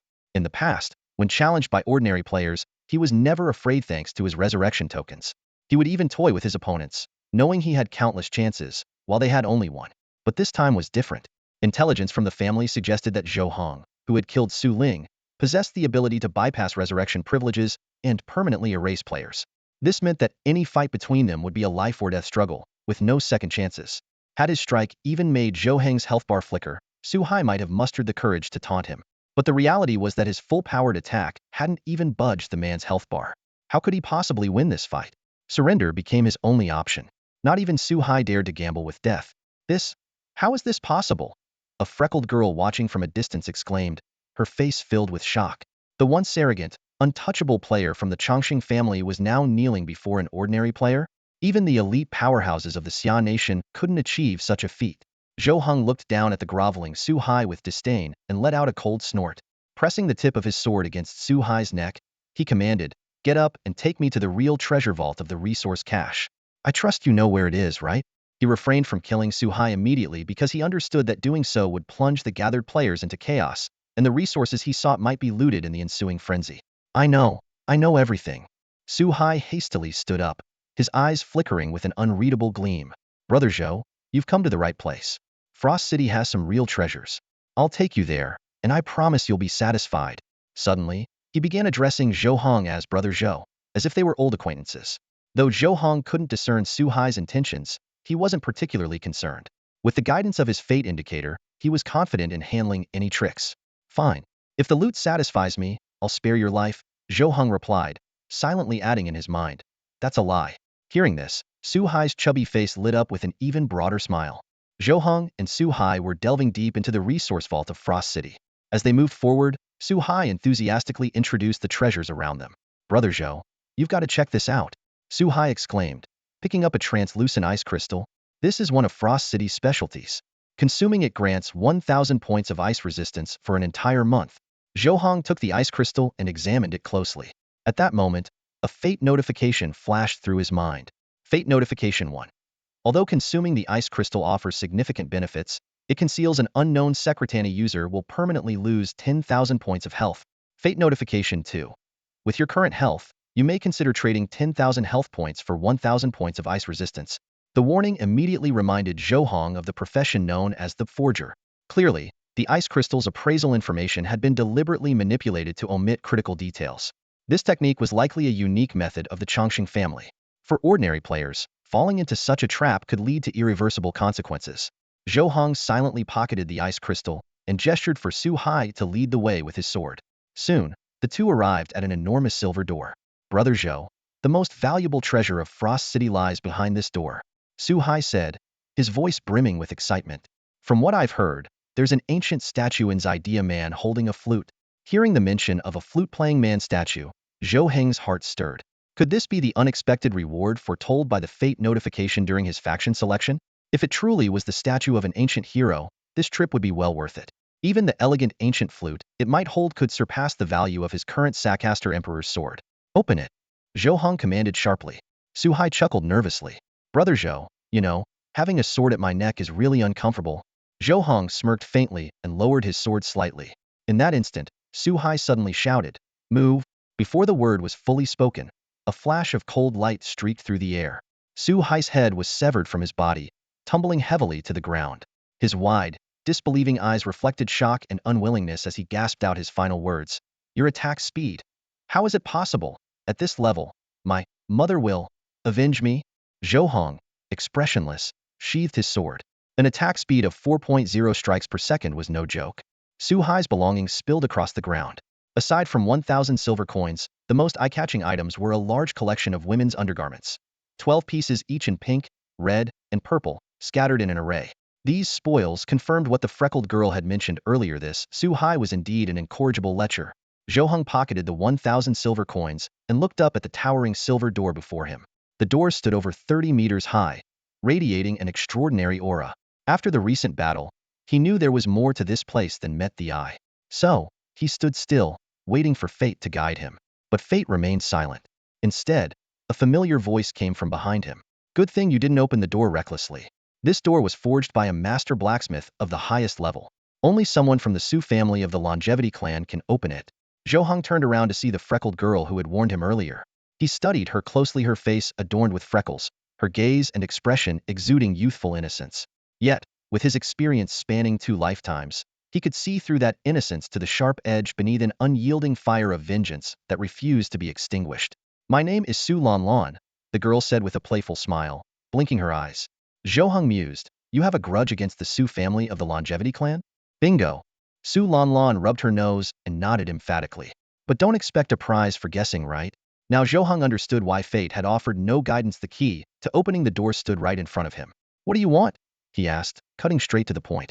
Su Lan Lan stared at the silver door in silence for a long time, as if wrestling with her thoughts. Finally, she smiled again. I want the Frost City Lord's token inside. With it, I can claim the city and awaken my innate talent. Also, if you really killed Su Ling, I want the City Lord's document you're carrying. Not enough, Zhou Heng replied bluntly.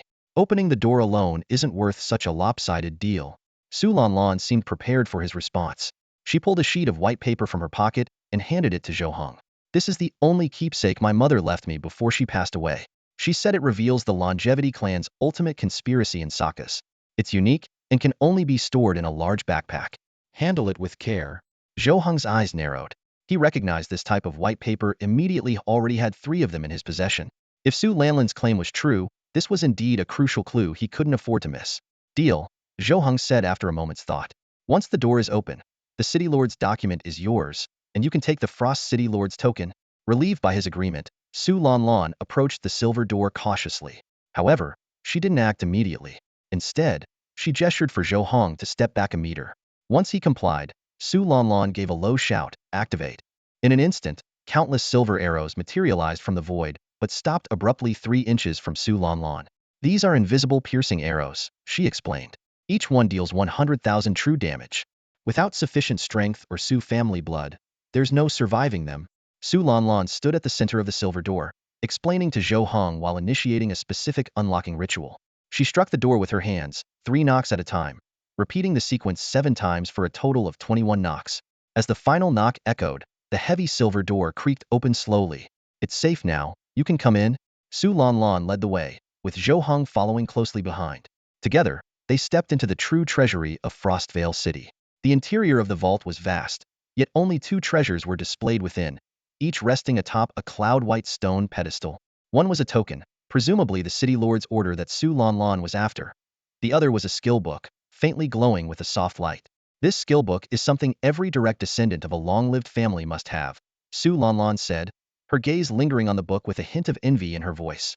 It was originally meant for second Miss Su Ling, but after you killed her, it's been waiting for the Su family elders to claim it. Someone like me, from a minor branch of the family, would never be allowed to touch it. Honestly, if you hadn't dealt with Su Hai, I'd have no choice but to fight you for this treasure. Zhou Heng ignored her comment and picked up the skill book to examine it. Empire's Fortune. Quality, unknown. Effect, 10 experience gain permanent. Special, upon learning, grants the ability to sense the fortune of the Sarkas Empire and use one's own imperial fortune to enhance success rates in forging, alchemy, mining, and other skills. Learning requirement, none. After confirming the skill book's attributes, Zhou Heng immediately learned it and handed the City Lord's order to Su Lan Lan. Thank you, she said, her face lighting up with a brilliant smile before turning serious. You need to leave here as soon as possible. The Su family's reinforcements will arrive in no more than 30 minutes. While Su Hai might not recognize you, the other top experts in the family might know who you are. Zhou Heng didn't reply. He simply waved at her and walked deeper into the vault. Watching his retreating figure, Su Lanlan's innocent smile gradually faded, replaced by an unprecedented gravity. Clutching the City Lord's order and the document tightly, she took one last long look at Zhou Heng before turning to leave. From this moment on, she could no longer be the sheltered, naive girl she once was. Zhou Heng strode quickly to the far end of the vault, where he soon found the flute-playing statue that Su Hai had mentioned. This statue was far more imposing than the one he had encountered in the Deepwater Serpent's secret realm, standing 30 meters tall and just brushing the ceiling of the vault. As he tilted his head back to take it in, he could faintly discern the statue's face through the cascading stone hair. Its carved eyes seemed to hold a trace of sorrowful compassion. Drawing on his prior experience, Zhou Heng deftly retrieved an elegant, ancient flute from his bag and held it up toward the statue. As expected, the flute began to tremble slightly before floating on its own toward the stone flute in the statue's hands, merging seamlessly with it. This time, the melody emanating from the flute was entirely different. The deep, resonant notes echoed through the vault, as if narrating a tragic, long-buried epic.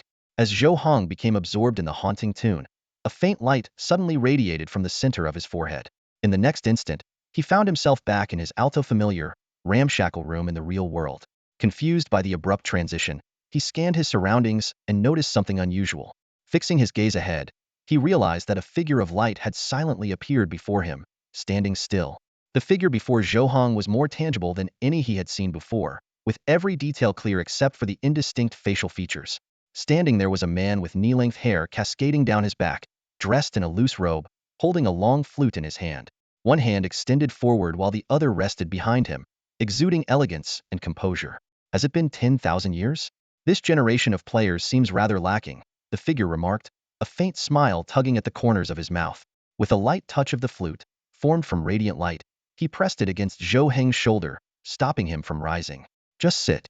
Formalities are unnecessary here, the figure spoke calmly. My time is limited, so I will give you 3 pieces of advice.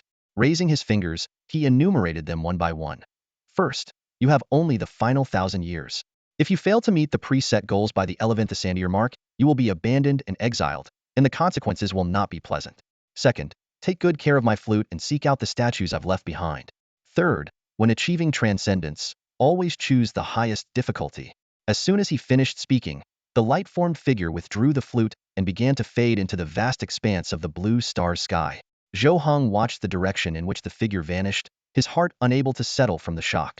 In his 18 years, he had never heard of NPCs from the Infinite Endless online game appearing on Blue Star. Was this an anomaly, or had this information been deliberately concealed? What puzzled him even more was the question. Could players truly only bring their lifespan back to Blue Star?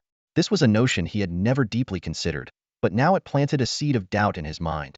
Gazing through the window at the distant sky islands, symbols of eternal life, a chill crept over him.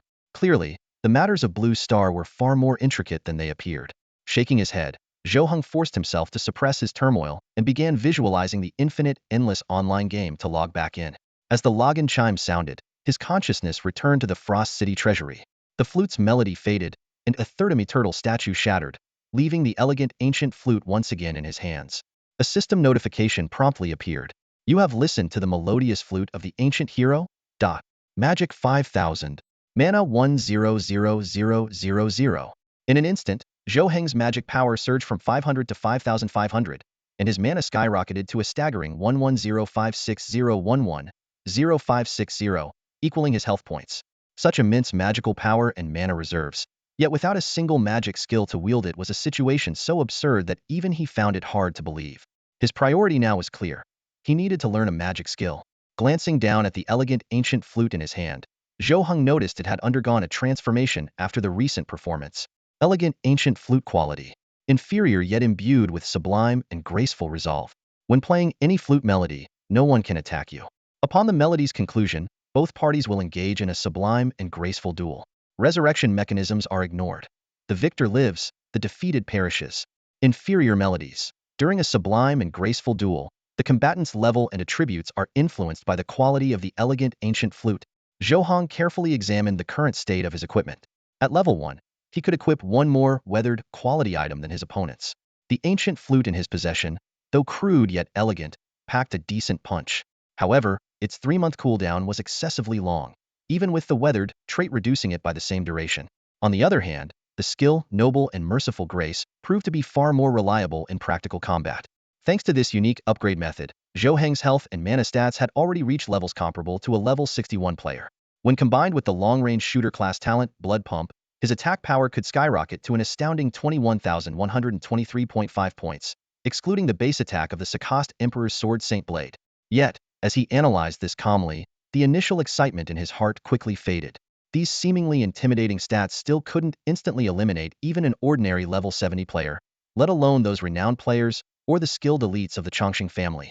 According to rumors, once a Chongqing family player reached their peak, their base attributes could be 2 to 10 times that of regular players. By comparison, while his attributes might seem overwhelming to a typical level 20 player, they were still significantly lacking when facing true powerhouses. Meanwhile, on the other side, Su Lanlan had already completed her takeover of Frost City. Standing atop the City Lord's mansion beside the Frost Codex, she held the official City Lord's decree and meticulously reviewed her attribute panel. True name, Su Lanlan. Level, 10. Health, 270,270. Mana, 110,110. Armor, 1. Attack speed, 1.0s. Movement speed, 1.2 milliseconds. Attribute resistances: 0 water, fire, wind, lightning, ice, wood, light, dark. Experience: 0 1 0 0 0 0. Special talents: Lord of Frost SSS. Activated when becoming the Lord of Frost City. Majesty of the Lord. For every human unit within the city, temporarily gains 1 attack and magic, and 10 health and mana. Endless Frost. While in Frost City, health regeneration 20s, mana regeneration 20s. Throne of Frost. Once seated, cannot leave. Vision, sound, and action range expand with the city's territory. Armor X10, 000X city level. Winter is coming. Can summon frost and snow to blanket controlled areas, dealing city level X, own level X 100 ice, elemental damage per second to non-frost city units. As she gazed at everything before her, Su Lanlan thought to herself, Mother, I will soon fulfill your final wish. Clenching her fists tightly, a glint of cold determination flashed in her eyes. No matter what it takes, I will make those beasts of the Su family who devour others without remorse pay the price, even if that price is my life. As a newly adult player, Su Lanlan's journey to this point was entirely thanks to inheriting her mother's talents. It was as though fate had orchestrated everything, granting her not only the lordship of Frost City at this critical juncture, but also the opportunity for vengeance. Amidst the rugged mountains of the Saka's empire, Su Luiyue stood with a massive bow in hand, side by side with Su Changhuan. In the distance, the silhouette of Frostfall City emerged faintly through the mountain mist, its walls barely visible. Changhuan, focus. I can't shake the feeling that something's off this time, Su Luiyue muttered, her gaze fixed on the city ahead, her brows furrowed in contemplation. Su Changhuan's strikingly handsome face bore a hint of nonchalance, his captivating eyes glinting with mischief. Luiyue, your instincts are always spot on. Are you saying we might be in trouble this time? He chuckled softly, patting the storage pouch at his waist. Don't worry, I came prepared with 2,000 revival tokens. Tightening her grip on the massive bow, Su Luiyue fell silent for a moment before shaking her head. I don't think it'll come to that, but there might be hidden enemies in Frostfall City that we're unaware of. We need to stay vigilant. The thought of the beautiful NPCs in the city brought a devilish smirk to Su Changhuan's lips. Relax, I know what I'm doing. As they spoke, 2 radiant beams of light streaked across the sky above them. Su Changhuan's eyes lit up sharply. Looks like the elders of our clan have made their move. We need to get to Frostfall City quickly. Agreed. Let's pick up the pace. Su Luiyue responded without hesitation, propelling herself forward with agile strides, speeding toward the city. Meanwhile, inside Frostfall City's resource depot, Zhou Heng was busy looting supplies. This looks good, taking it. This one too. A medium-grade red potion? Jackpot. He meticulously examined each item, paying particular attention to the red potions, unwilling to leave a single one behind. Before long, he had amassed 1,000 medium-grade red potions. Each potion could restore 1,000 health points, 300 instantly and 700 gradually. Given that his fusion core consumed 200 health points per hour, these potions would sustain him for a solid 208.33 days. However, as Zhou Heng began searching for a second-tier advancement certificate, he discovered something unusual. The massive resource depot lacked even a single second-tier certificate, let alone certificates for other tiers. His expression darkened as the truth dawned on him. This was a deliberate move by the Chongqing family to monopolize player progression and advancement. At that moment, a sudden notification appeared before his eyes. Fate is unpredictable, like sausages within sausages. Some things will not change no matter what you do. Hint 1. Leave Frostfall City and don't look back. Head westward and flee far away. This place is about to become a true war zone, where millions may perish, and a single mistake could cost you your life. Hint 2. The bigger the storm, the greater the catch. In the impending Frostfall War, there remains a slim chance for you head to the City Lord's mansion and play the ancient, elegant flute in 10 minutes. Fortune will find its way to you. A glint of determination flashed in Zhou Heng's eyes. Faced with the challenge ahead, he made a swift decision. With his current attributes and skill set, paired with the elegant ancient flute and the Sakast Emperor's sword Saint Blade, he was confident in handling most opponents. Besides, the mention of opportunity in the fate hint suggested this wasn't a dead end. He quickly scanned his surroundings, focusing on finding equipment that could boost attack speed and movement speed. For him at this stage, these 2 attributes were more crucial than attack power or health. They were his key to outmaneuvering higher-level players. The Frost Resource Vault did not disappoint. 3 pieces of the Skylight equipment set soon caught his attention. Skylight Cloud Gauntlets Level 40 Premium. Attack Speed 1.0s, Durability 100100. Skylight Cloud Boots Level 40 Premium. Movement Speed 1 millisecond, Durability 100100. Skylight Cloud Cap Level 1 Radiant. Attack Speed 10, Movement Speed 10, Curse of the Heavens. cannot equip above level 50. Once fully equipped and combined with the Sakast Emperor's Sword Saint Blade, Zhou Heng's attack speed rose to 5.5s, and his movement speed reached 9.02 milliseconds. Although the overall improvement was only about 20, considering the difficulty of enhancing these attributes, it was a significant boost. With renewed confidence, Zhou Heng left the resource vault and gazed at the Frost City Lord's manor in the distance. Behind him, the clamor of players and NPCs defending the city walls filled the air. While he was tempted to witness the action firsthand, his priority was to complete the task hinted at by fate. 5 minutes later, he arrived at the deserted Frost City Lord's manor. All the guards had been dispatched to defend the walls. Zhou Heng found a clean pile of ice to sit on, retrieved a Pegasus cigarette from his bag, and lit it leisurely. With 5 minutes left before the 10-minute deadline mentioned in the fate hint, there was enough time for a second cigarette. As smoke curled around him, system notifications began to chime. Permanent attack 100. Permanent magic 100. Permanent health 1000. Permanent mana 1000. Including the bonuses from the first cigarette, Zhou Heng had now gained a total of 200 attack points, 200 magic points, 2000 health points, and 2000 mana points permanently. As the 10th minute arrived, Zhou Heng did not hesitate. He took out the elegant ancient flute, placed it against his lips, and began to play the Summer Nation March once more. The stirring melody echoed through the cold wind, and from afar, a figure slowly emerged, walking toward him. Su Luiyue and Su Changhuan had just stepped into the inner city of Hanzhuang City when they were ambushed in a meticulously planned attack. The assailant turned out to be Su Lanlan, Su Changhuan's half-sister from a different mother. Born from a reckless moment of indulgence by Su Changhuan's father, Su Lanlan's position within the family had always been awkward. She was eventually relegated to the periphery of the family, barely granted a meager livelihood. However, her fate was already sealed. She was destined to die at Su Changhuan's hands. As for the feud between these siblings, Su Luiyue had no time to concern herself with it. Her purpose in this journey was singular: to retrieve an heirloom from the central hall of the city lord's mansion. Although the venerable elder, a level 999 figure, had passed away, the relics of the Su family patriarch could not be allowed to fall into the hands of outsiders. However, as she approached the main gates of Hanzhuang City, an unexpected figure brought her to a halt. Zhou Heng? Su Luiyue's pupils contracted sharply as she tightened her grip on the massive bow in her hand. While a fool like Su Hai might fail to recognize Zhou Heng, Su Luiyue, who had spent years carrying out missions beyond the family, was well aware of the major events within the clan.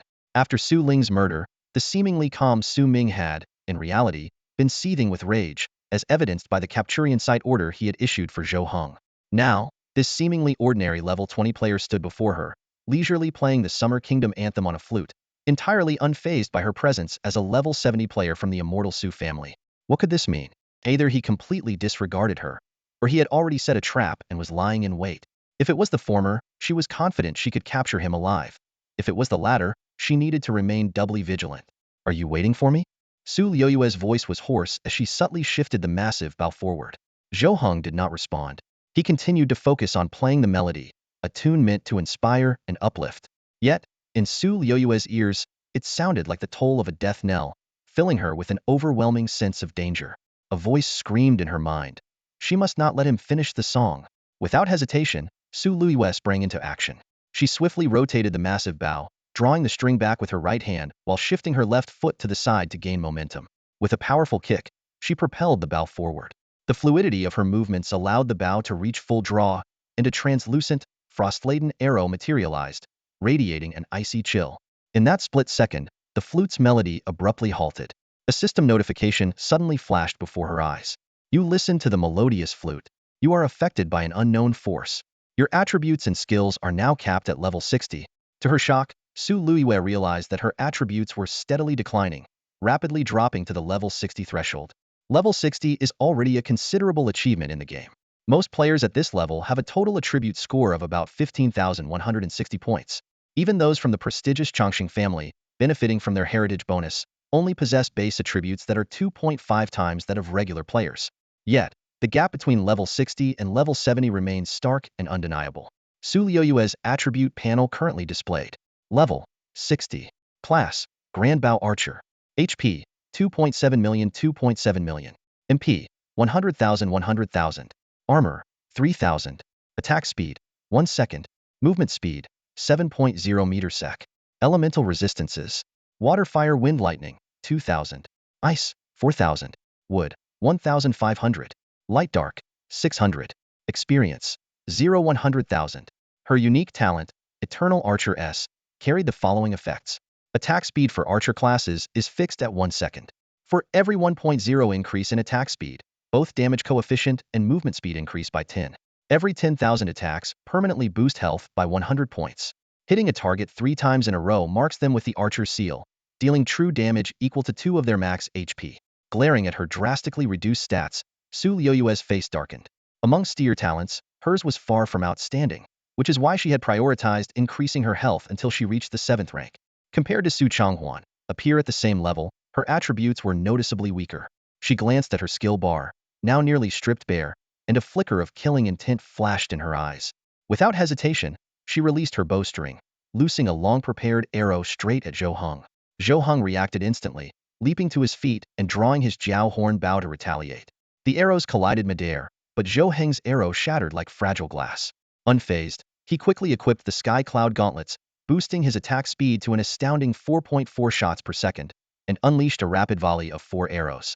Su Liyue chose to endure the onslaught, her defenses holding firm against Zhou Heng's attacks. Feeling reassured, she started to mock him, but the damage numbers floating above Zhou Heng's head made her pupils contract sharply. Her enchanted frostbow triggered its passive freezing effect with each hit, reducing the target's movement speed by 50 for 3 seconds and dealing an additional 20 magic damage. With a 6.0 attack speed and the 50 damage boost from her Eternal Archer S talent, this arrow should have inflicted 23,400 points of ice damage. However, the damage displayed above Zhou Heng's head was 23,350, revealing his pitiful ice resistance of just 50 points. But what shocked her the most was this. How could a level 20 player remain completely unharmed after taking such massive damage? Zhou Heng watched as his movement speed indicator plummeted from normal to 3, silently counting in his mind. 1, 2, 3. After 3 seconds, his speed returned to normal. This simple test confirmed that his opponent's arrows carried a slowing effect lasting exactly 3 seconds. Choosing to take the hit from the arrow wasn't a reckless decision. First, the revival token he carried gave him room for error. His instincts told him that his opponent didn't have the means to bypass the revival mechanism. Otherwise, fate would have already issued a warning. Second, it was an excellent opportunity to gauge the opponent's damage output and attack frequency. The physics lessons from 3 years of high school finally proved useful. Observing the trajectory of the opponent's massive bow, Zhou Heng quickly calculated. To completely avoid such powerful arrows, he would need to maintain a safe distance of at least 500 meters while keeping his movement speed above 8.0 milliseconds. His current speed just exceeded this threshold, meaning he was fully capable of kiting Su Liyue, the 60-level debuffed player from the Chongqing family.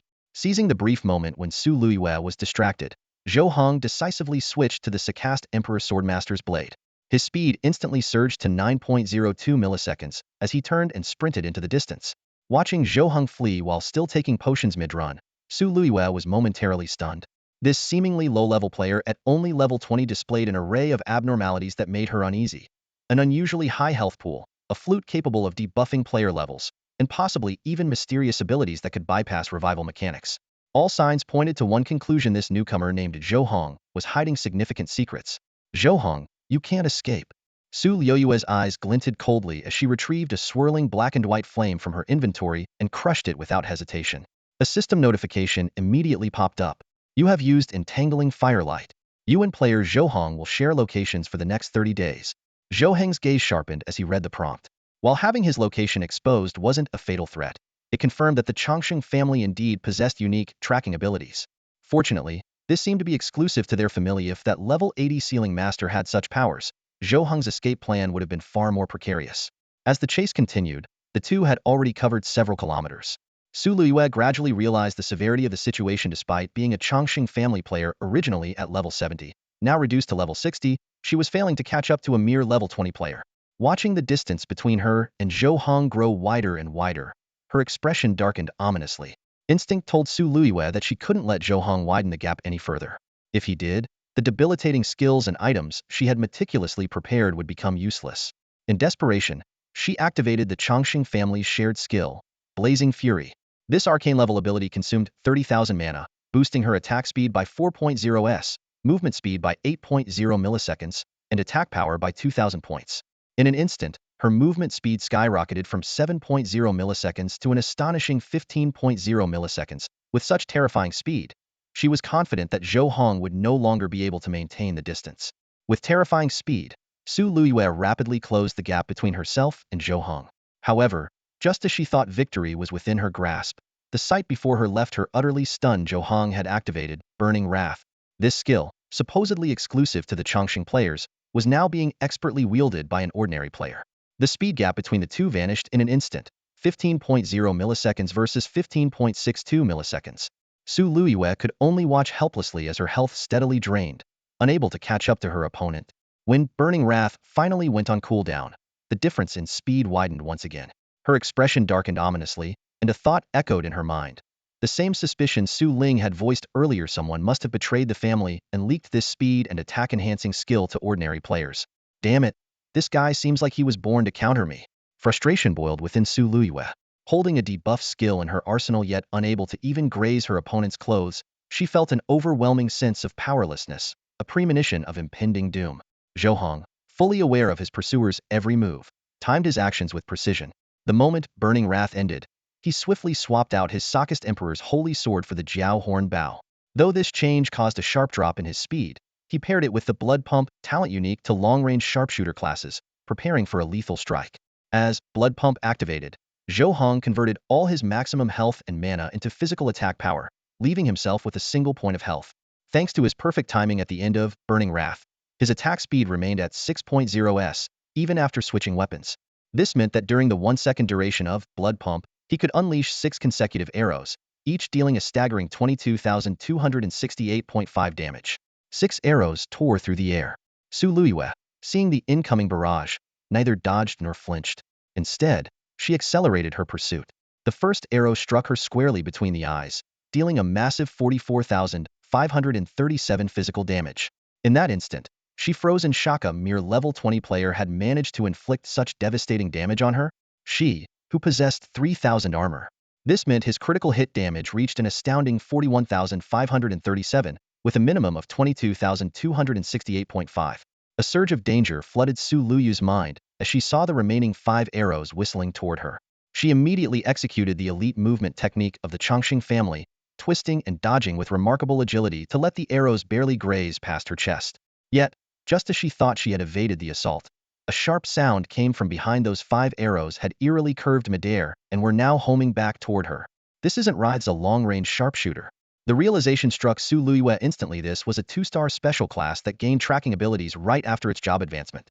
Knowing that evasion was futile, she downed a health potion in one swift motion and launched a desperate final charge toward Zhou Heng, ignoring the incoming arrows. 30 seconds later, as another wave of arrows closed in, Su Luiyue's beautiful face twisted with a hint of ferocity. She regretted missing her best chance to eliminate him. Had she known earlier about Zhou Heng's astonishing speed, attack rate, and terrifying health and physical output, she would never have let him get beyond her 300-meter kill zone. At that range, she could have easily used debuff potions and frost slow effects to secure the kill. Zhou Heng caught the flicker of panic in his opponent's eyes, and a faint smile played at his lips. Though he couldn't rule out the possibility of her feigning weakness, as long as he maintained his composure and didn't rush, victory in this battle was all but guaranteed. The two engaged in an intricate chase across an endless, boundless world. Zhou Heng maintained precise control over the distance between himself and Su Luiyue, activating his blood pump skill every 30 seconds. His arrows carried devastating physical damage, gradually chipping away at his opponent's health. On this battlefield, once the duel began, both sides could see each other's health bars. Although Su Luiyue's health bar appeared relatively short, even when Zhou Heng dealt tens of thousands of damage, her bar barely wavered. A rough calculation led Zhou Heng to estimate that her total health exceeded 2 million. He couldn't help but marvel, as expected of a player from the Chongqing family, to possess such terrifying stats at just level 60 is truly remarkable. Zhou Heng's arrows had a guaranteed hit effect. Once locked onto a target, they would never miss. Every 30 seconds, he could deal a minimum of 22,268.5 physical damage per arrow, totaling 133,611 damage across 6 arrows. Assuming a health pool of 2 million, the fight should theoretically take about 15 30-second cycles, or roughly 8 minutes, to conclude. However, reality was far more complex, with factors like terrain, healing, and hit timing all coming into play. Zhou Heng estimated that the battle would likely last at least half an hour. As damage numbers in the tens of thousands floated above her, Su Luiyue hastily downed a red potion, only to realize that the healing rate couldn't keep up with the damage she was taking. Regret surged within her. If only she hadn't hesitated at the start. If only she'd kept Zhou Heng close.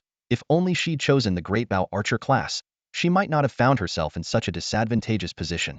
Even as a great bow archer, with the class's inherent attack speed limitation of 1 arrow per second, she could at most intercept one of Zhou Heng's arrows, leaving the remaining 5 to deal significant damage.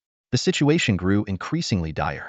Su Liuyue's gaze fell on a grayed-out skill marked Forbidden, Blood Burn, Life Burn.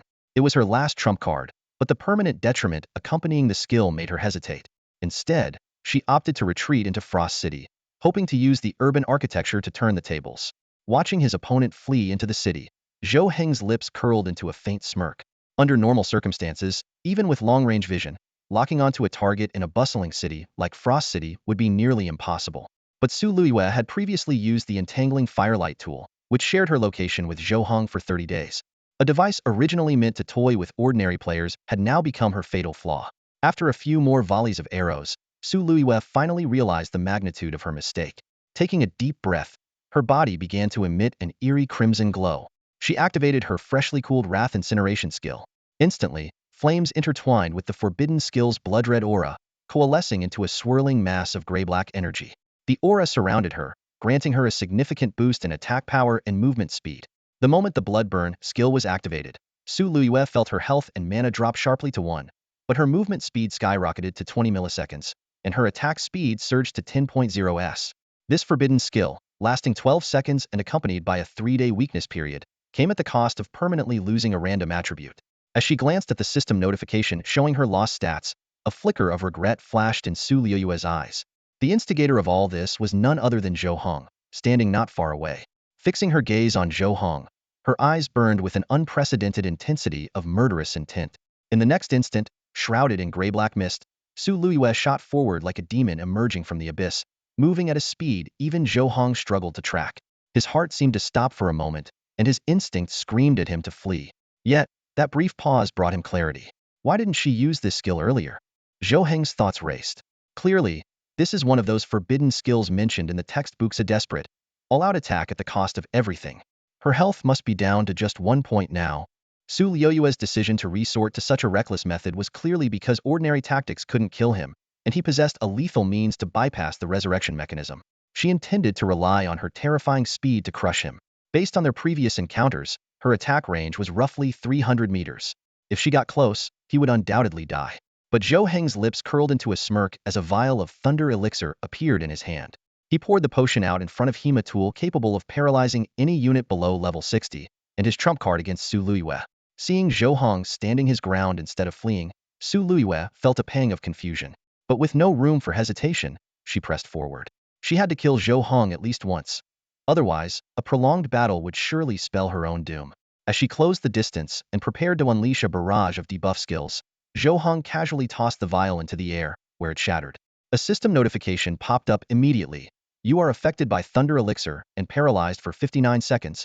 Su Liuyue's eyes widened in disbelief as she stared at Zhou Heng. Suddenly, a realization struck her, and her expression twisted in rage. Su Ling? That wretched main branch brought only her 4th day as a registered player, and she dares to carry something like this? Her movement speed plummeted to 1 millisecond, and her attack speed dropped to a mere 0.1s. Watching Zhou Heng approach her step by step, Su Luiyue felt as though an invisible hand was tightening around her throat. When she saw him slowly draw the long sword from his waist, her survival instincts screamed in desperation. Zhou Heng, we don't have any deep-seated hatred. This is all between you and that main branch bitch, Su Ling. We can work together. I can help you from the shadows. Make sure you evade the family's hunt. Before she could finish, Su Luiyue felt her vision rise. Only when she heard the faint thud of something hitting the ground did she realize her head had been severed from her body. So this is the method to bypass resurrection and kill Su Ling. Being cautious cost me my sanity. I should have died by your arrow. You hid so well. That mission, I'll leave it to you. Haha. The main branch. If I can't survive, neither will you. Su Liuyue's eyes remained wide open, filled with unwillingness and resentment, as she died with a gaze that refused to close. Zhou Heng stood silently beside Su Liuyue's lifeless body, his gaze fixed on the scattered silver coins on the ground as he sank into deep thought. The battle had left him with a profound understanding of the terrifying strength of his enemies.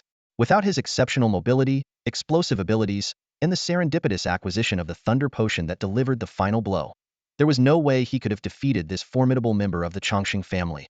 What unsettled him the most was the forbidden skill Su Luiyue had unleashed before her death, a burst of speed, so astonishing it sent chills down his spine. If every member of the Chongqing family could attain such power as they matured, how could anyone hope to stand against them? At this moment, Zhou Heng finally understood why so many players who had once opposed the Chongqing family had ultimately vanished without a trace. Against adversaries of this caliber, there was no chance of victory unless one could surpass them with lightning speed during the early stages of development. The Chongqing family's grip on this game goes far deeper than I ever imagined, Zhou Heng muttered, clenching his fists. I'm still far too weak. I must grow stronger. With that, he crouched down and began collecting the spoils of battle. Suddenly, a clear and pleasant system notification rang in his ears, accompanied by lines of special messages appearing on his retinal display. Sarka's Empire announcement. Congratulations to player Zhou Heng level 20 for successfully defeating Su Luyue, a level 70 Chongqing family player. Progress in the Ancient Times expansion, Part 9. Bring the Chongqing to their end 0.05. Rewards, Attack 1000, Magic 1000, HP 10,000, MP 10,000. Obtained, Complex Skill Learning Exemption Scroll X1. Obtained, 1 million Vast Star Nation Contribution Points. Special title, First of their kind. The announcement echoed 9 times, shaking every online player and NPC army to their core. A level 20 player defeating a level 70 Chongqing family member? It defied all logic and shattered everyone's expectations. High above Frost City, the Eternal Crosa halted his assault, his massive arms trembling as he erupted into booming laughter. His metallic eyes scanned the heavens with a sense of triumph. To him, fate had finally sided with justice. These parasites, the Chongqing family, who had entrenched themselves among players and empires alike, would eventually be eradicated. With someone finally taking the lead, countless heroes would be inspired to rise and challenge the dominance of the Chongqing family. On the opposite side of Crosa, 2 elderly men in golden robes stood frozen, their faces ashen. Their long white beards, which hung down to their knees, and hunched figures should have exuded an air of ancient wisdom, but now they betrayed only fear and unease. A regular player killing a Chongqing family member was one thing. Not every Chongqing was an elite, after all. But for a level 20 player to take down a level 70 Chongqing family elite? That was an ominous and dangerous sign. This event gave all ordinary players on Blue Star a false impression, but its impact was far more profound than anyone could have imagined. A shocking truth was laid bare before everyone. The Chongqing family was not invincible. A level 20 player managed to defeat a level 70 powerhouse. This news hit like a thunderclap, shaking the understanding of the player community. Moreover, it spread across the entire Sokka's empire through an imperial announcement, stirring countless NPCs into action. 2 elders in golden robes stood before the Eternal Crosa, their tone a mix of temptation and threat. Crosa, this announcement changes nothing. We can extinguish you again and again. Why not serve the Chongqing and pursue true infinity? The vast Star Nation is already history. Why struggle in vain? The Eternal Crosa remained indifferent, his radiant particle wings unfurling behind him as he soared past the 2 elders, diving directly toward Frost City. The golden-robed elders, their eyes wide with fury, shouted, courting death, and unleashed their skills in a ferocious attack. Frost City trembled violently, the ground cracking as buildings collapsed with a deafening roar. Zhou Heng barely had time to check the system reward of 1 million Vast Star Nation contribution points. He quickly picked up the fallen loot and darted through the crumbling structures, searching for a way to escape. At that moment, a destiny prompt appeared in his vision. Fate is cruel. In the face of endless calamity, you often seem so small and powerless. Prompt 1 pointed to a mysterious passage outside the East Gate, hinting that the ancient mechanical deity, the Eternal Crosa, never harmed ordinary players or NPCs. Prompt 2 warned of the increasingly intense battle in the skies, suggesting that this ancient level 3 main city might soon fall.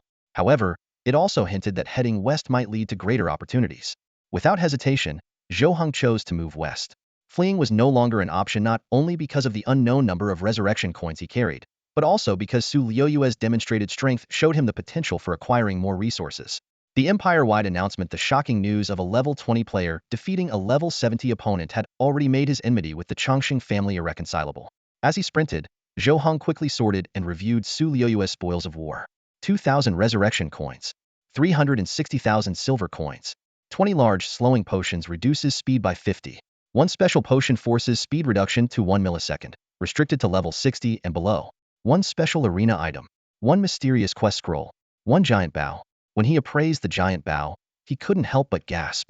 Dragon bow, level 70. Quality, rare. Base attribute, powerful magic, 2000. Special attributes, converts attacks into ice elemental damage. Charge increases damage by 100 per second, up to 1000. Arrows cannot be blocked or slowed by targets below level 40. Equipment requirement, level 70. The bow's power was astonishing. If Su Luiyue could charge it for 10 seconds, a single shot could indeed be lethal. However, its weakness was equally evident. If the target moved, the accuracy would drop significantly. Yet this flaw could be perfectly offset by the characteristics of long-range sharpshooters. It was as if this bow had been tailor-made for Zhou Heng. Stowing the dragon bow, Zhou Heng's gaze turned to the mysterious quest scroll. Zhou Heng stared at the task in his hand, his pupils contracting slightly as he repeatedly confirmed the details of the longevity task. Copper over the world, the mission required exchanging as much silver currency as possible for copper coins, with rewards based on the amount exchanged. At that moment, a realization dawned upon him: this was no random act. The Longevity clan's deliberate manipulation of the copper-to-silver exchange rate and their large-scale acquisition of copper coins clearly had a hidden agenda. What he had previously dismissed as mere monetary chaos now appeared to be part of a deeper conspiracy. He recalled the vast amount of copper coins found on the level 70 sealer he had defeated earlier. It became clear the individual must have known this secret beforehand and had converted all their silver into copper coins. What is the Longevity clan plotting? And what does copper over the world truly mean?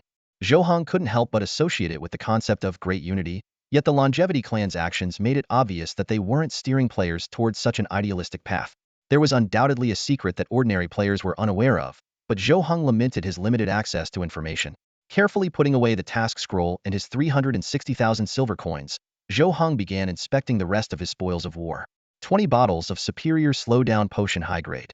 1 bottle of cage slowdown potion rare grade, capable of forcibly reducing the speed of targets below level 60 to 1 millisecond. Unyielding arena high grade, with the following features. Adheres to ancient arena rules. Creates a dual space upon activation, complete with a resurrection platform. Combat mode, fight to the death. Casting conditions. Both participants must remain stationary, requires 60 seconds of chanting, and the user's level must match the average of both participants. After examining the items, Zhou Heng had to admit that the Longevity clan members were indeed wealthy. The unyielding arena, in particular, was invaluable to him. It could bypass the Sockist Emperor Swordmaster's blade and directly eliminate members of the Longevity clan, provided the activation conditions were met. The only lingering question was whether the item was single-use or permanent. Safely storing away the unyielding arena, Zhou Heng headed west at a swift pace. Suddenly, he felt a warmth emanating from his chest. Looking down, he noticed a faint glow in that area. He immediately opened his personal attributes panel, his gaze locking onto the change in his Imperial Fortune skill. A system notification appeared. By killing Longevity clan player Su Luiyue, you have intercepted a wisp of Sockist Empire's fortune. Fortune value 0.001 current, 0.01. Triggered Imperial Fortune System Feedback Protocol.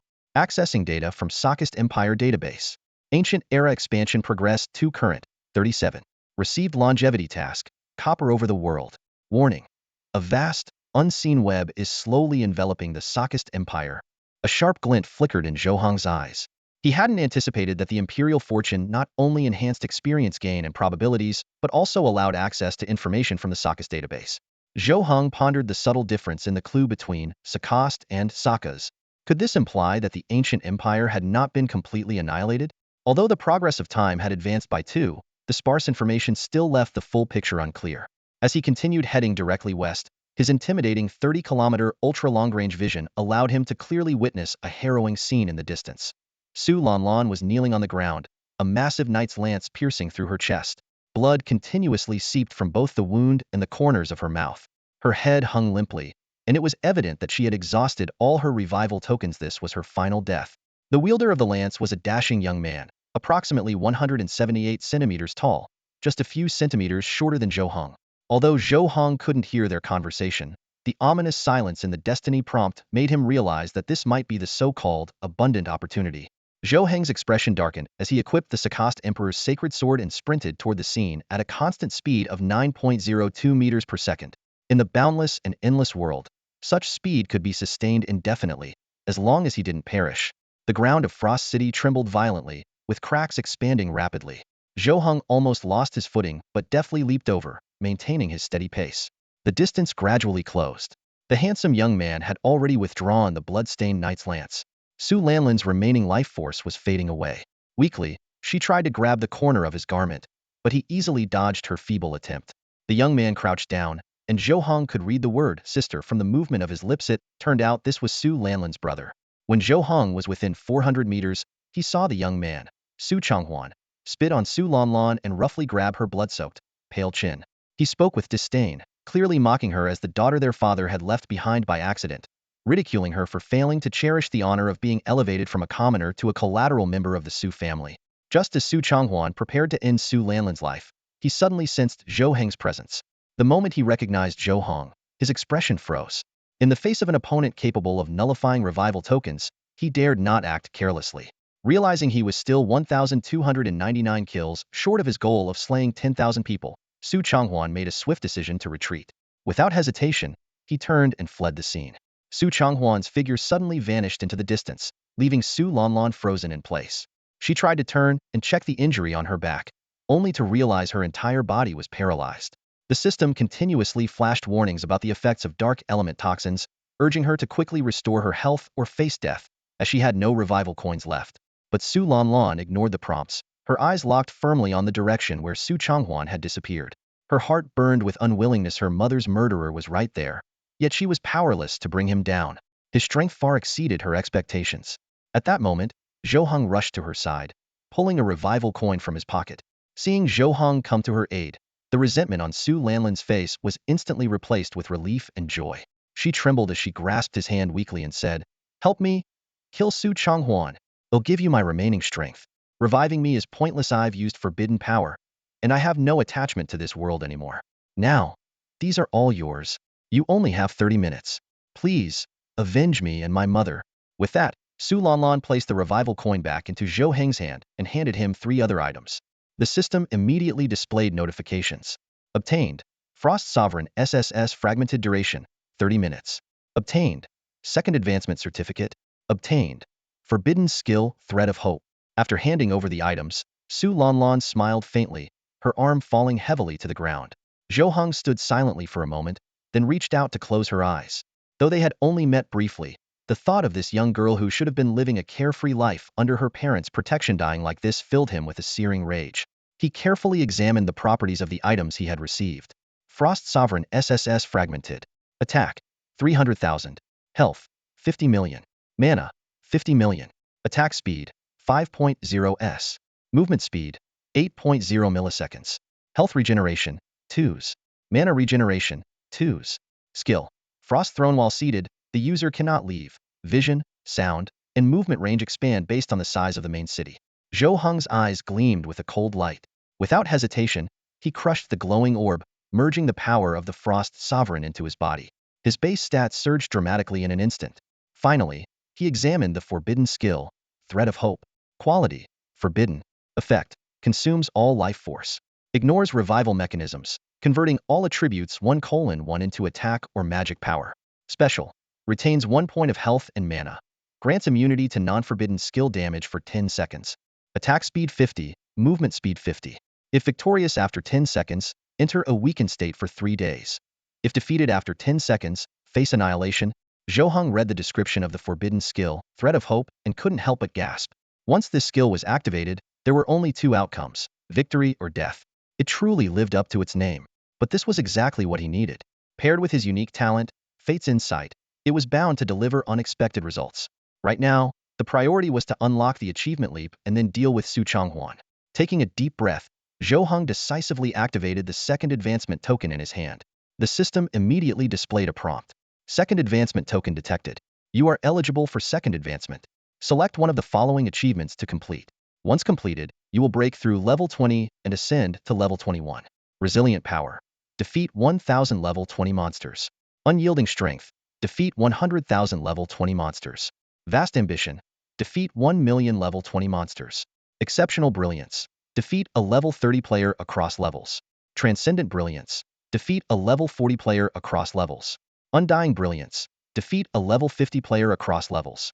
Frosted Brilliance Special. Defeat Su Changhuan. Without giving Fate's Insight a chance to react, Zhou Heng chose the most challenging option, Frosted Brilliance. After a brief burial for Su Lanlan, he looked toward the direction where Su Changhuan had fled. With his extraordinary 30-kilometer vision range, Su Changhuan's movements were fully visible. Su Changhuan's speed was astonishing, reaching at least 15.0 milliseconds. If combined with Burning Fury, it would indeed be difficult for an ordinary person to catch him.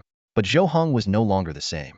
With his temporary talent, Lord of Frost, Even if Su Changhuan's speed doubled to 30.0 milliseconds, Zhou Heng felt no pressure.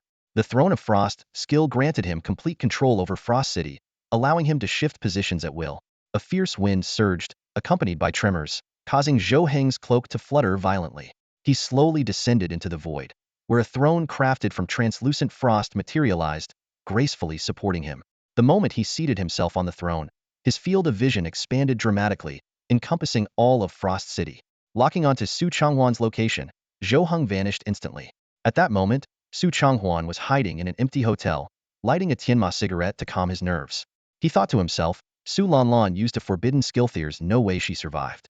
Even if she revealed some information to Zhou Heng, finding him in this vast Frost City would be like searching for a needle in a haystack.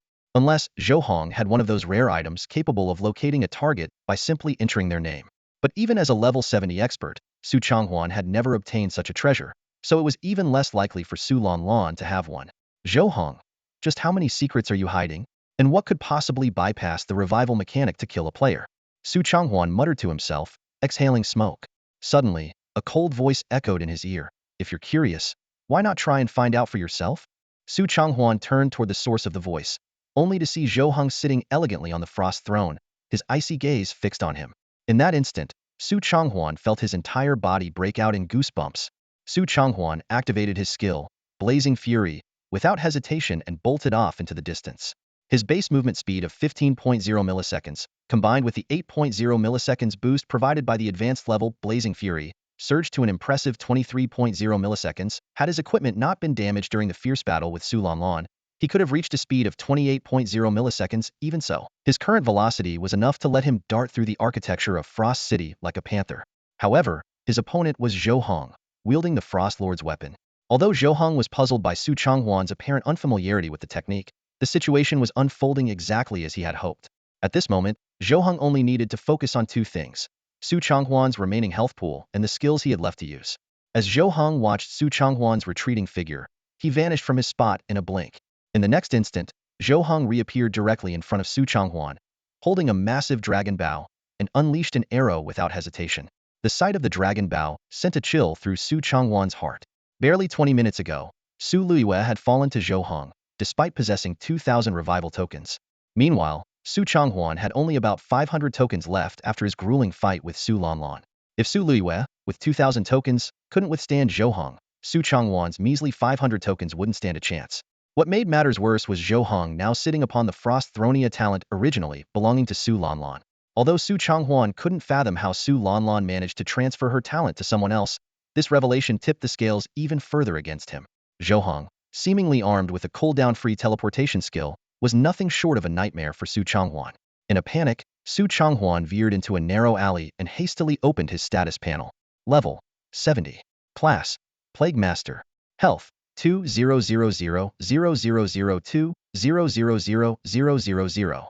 Mana 3,000,000,000,003,000,000. Armor 0. Attack speed 1.0s. Movement speed 15.0 milliseconds. Elemental resistances: water, fire, wind, lightning, ice, wood, light, dark, 2,500 each. Experience 0,100,000. Special skills. Buff Amplification S. Increases the effects of buffs cast and debuffs inflicted by 100.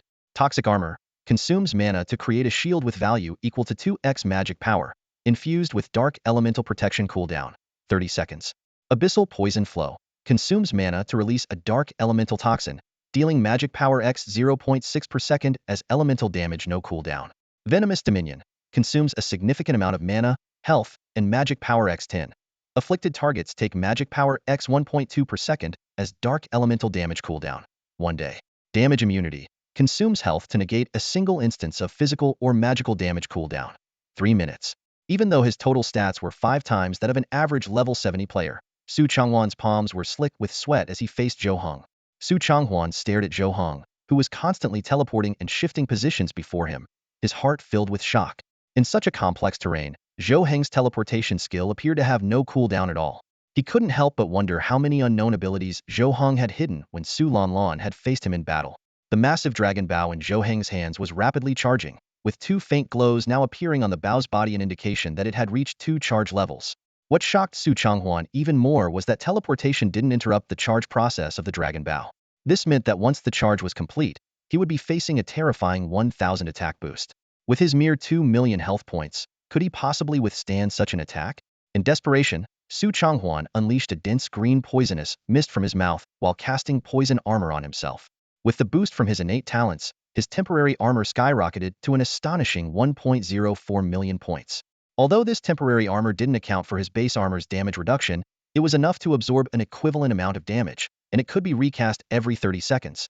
Zhou Heng felt the corrosive impact of the abyssal poison mist, and his health instantly dropped by 276,000 points. He couldn't help but gasp. At this rate of damage per second, even with the 50 million temporary health granted by the Frost Lord, it wouldn't last long. No wonder Su Lanlan had ultimately fallen to Su Changhuan. This level of poison damage was indeed difficult to counter. However, this combat style was at a disadvantage when facing an ultra-long-range marksman like him. Zhou Heng fully drew the now fully charged Dragon Bow and released an arrow imbued with a 1,000 damage boost. Su Changhuan, with his keen eyesight, immediately caught sight of the arrow's trajectory and agilely flipped into a nearby alley to evade. But just as he thought he had successfully avoided it, the arrow bizarrely curved midair and homed in on him. Realizing what was happening, Su Changhuan's expression changed drastically, and he sped up, darting through the alleyways in an attempt to escape. 3 minutes later, an arrow struck true, piercing through Su Changhuan's chest and dealing a critical hit of 6.14 million damage. In the final moment before he vanished into a beam of white light, he stared intently at Zhou Heng, who had teleported in front of him once again, finally understanding his opponent's full capabilities.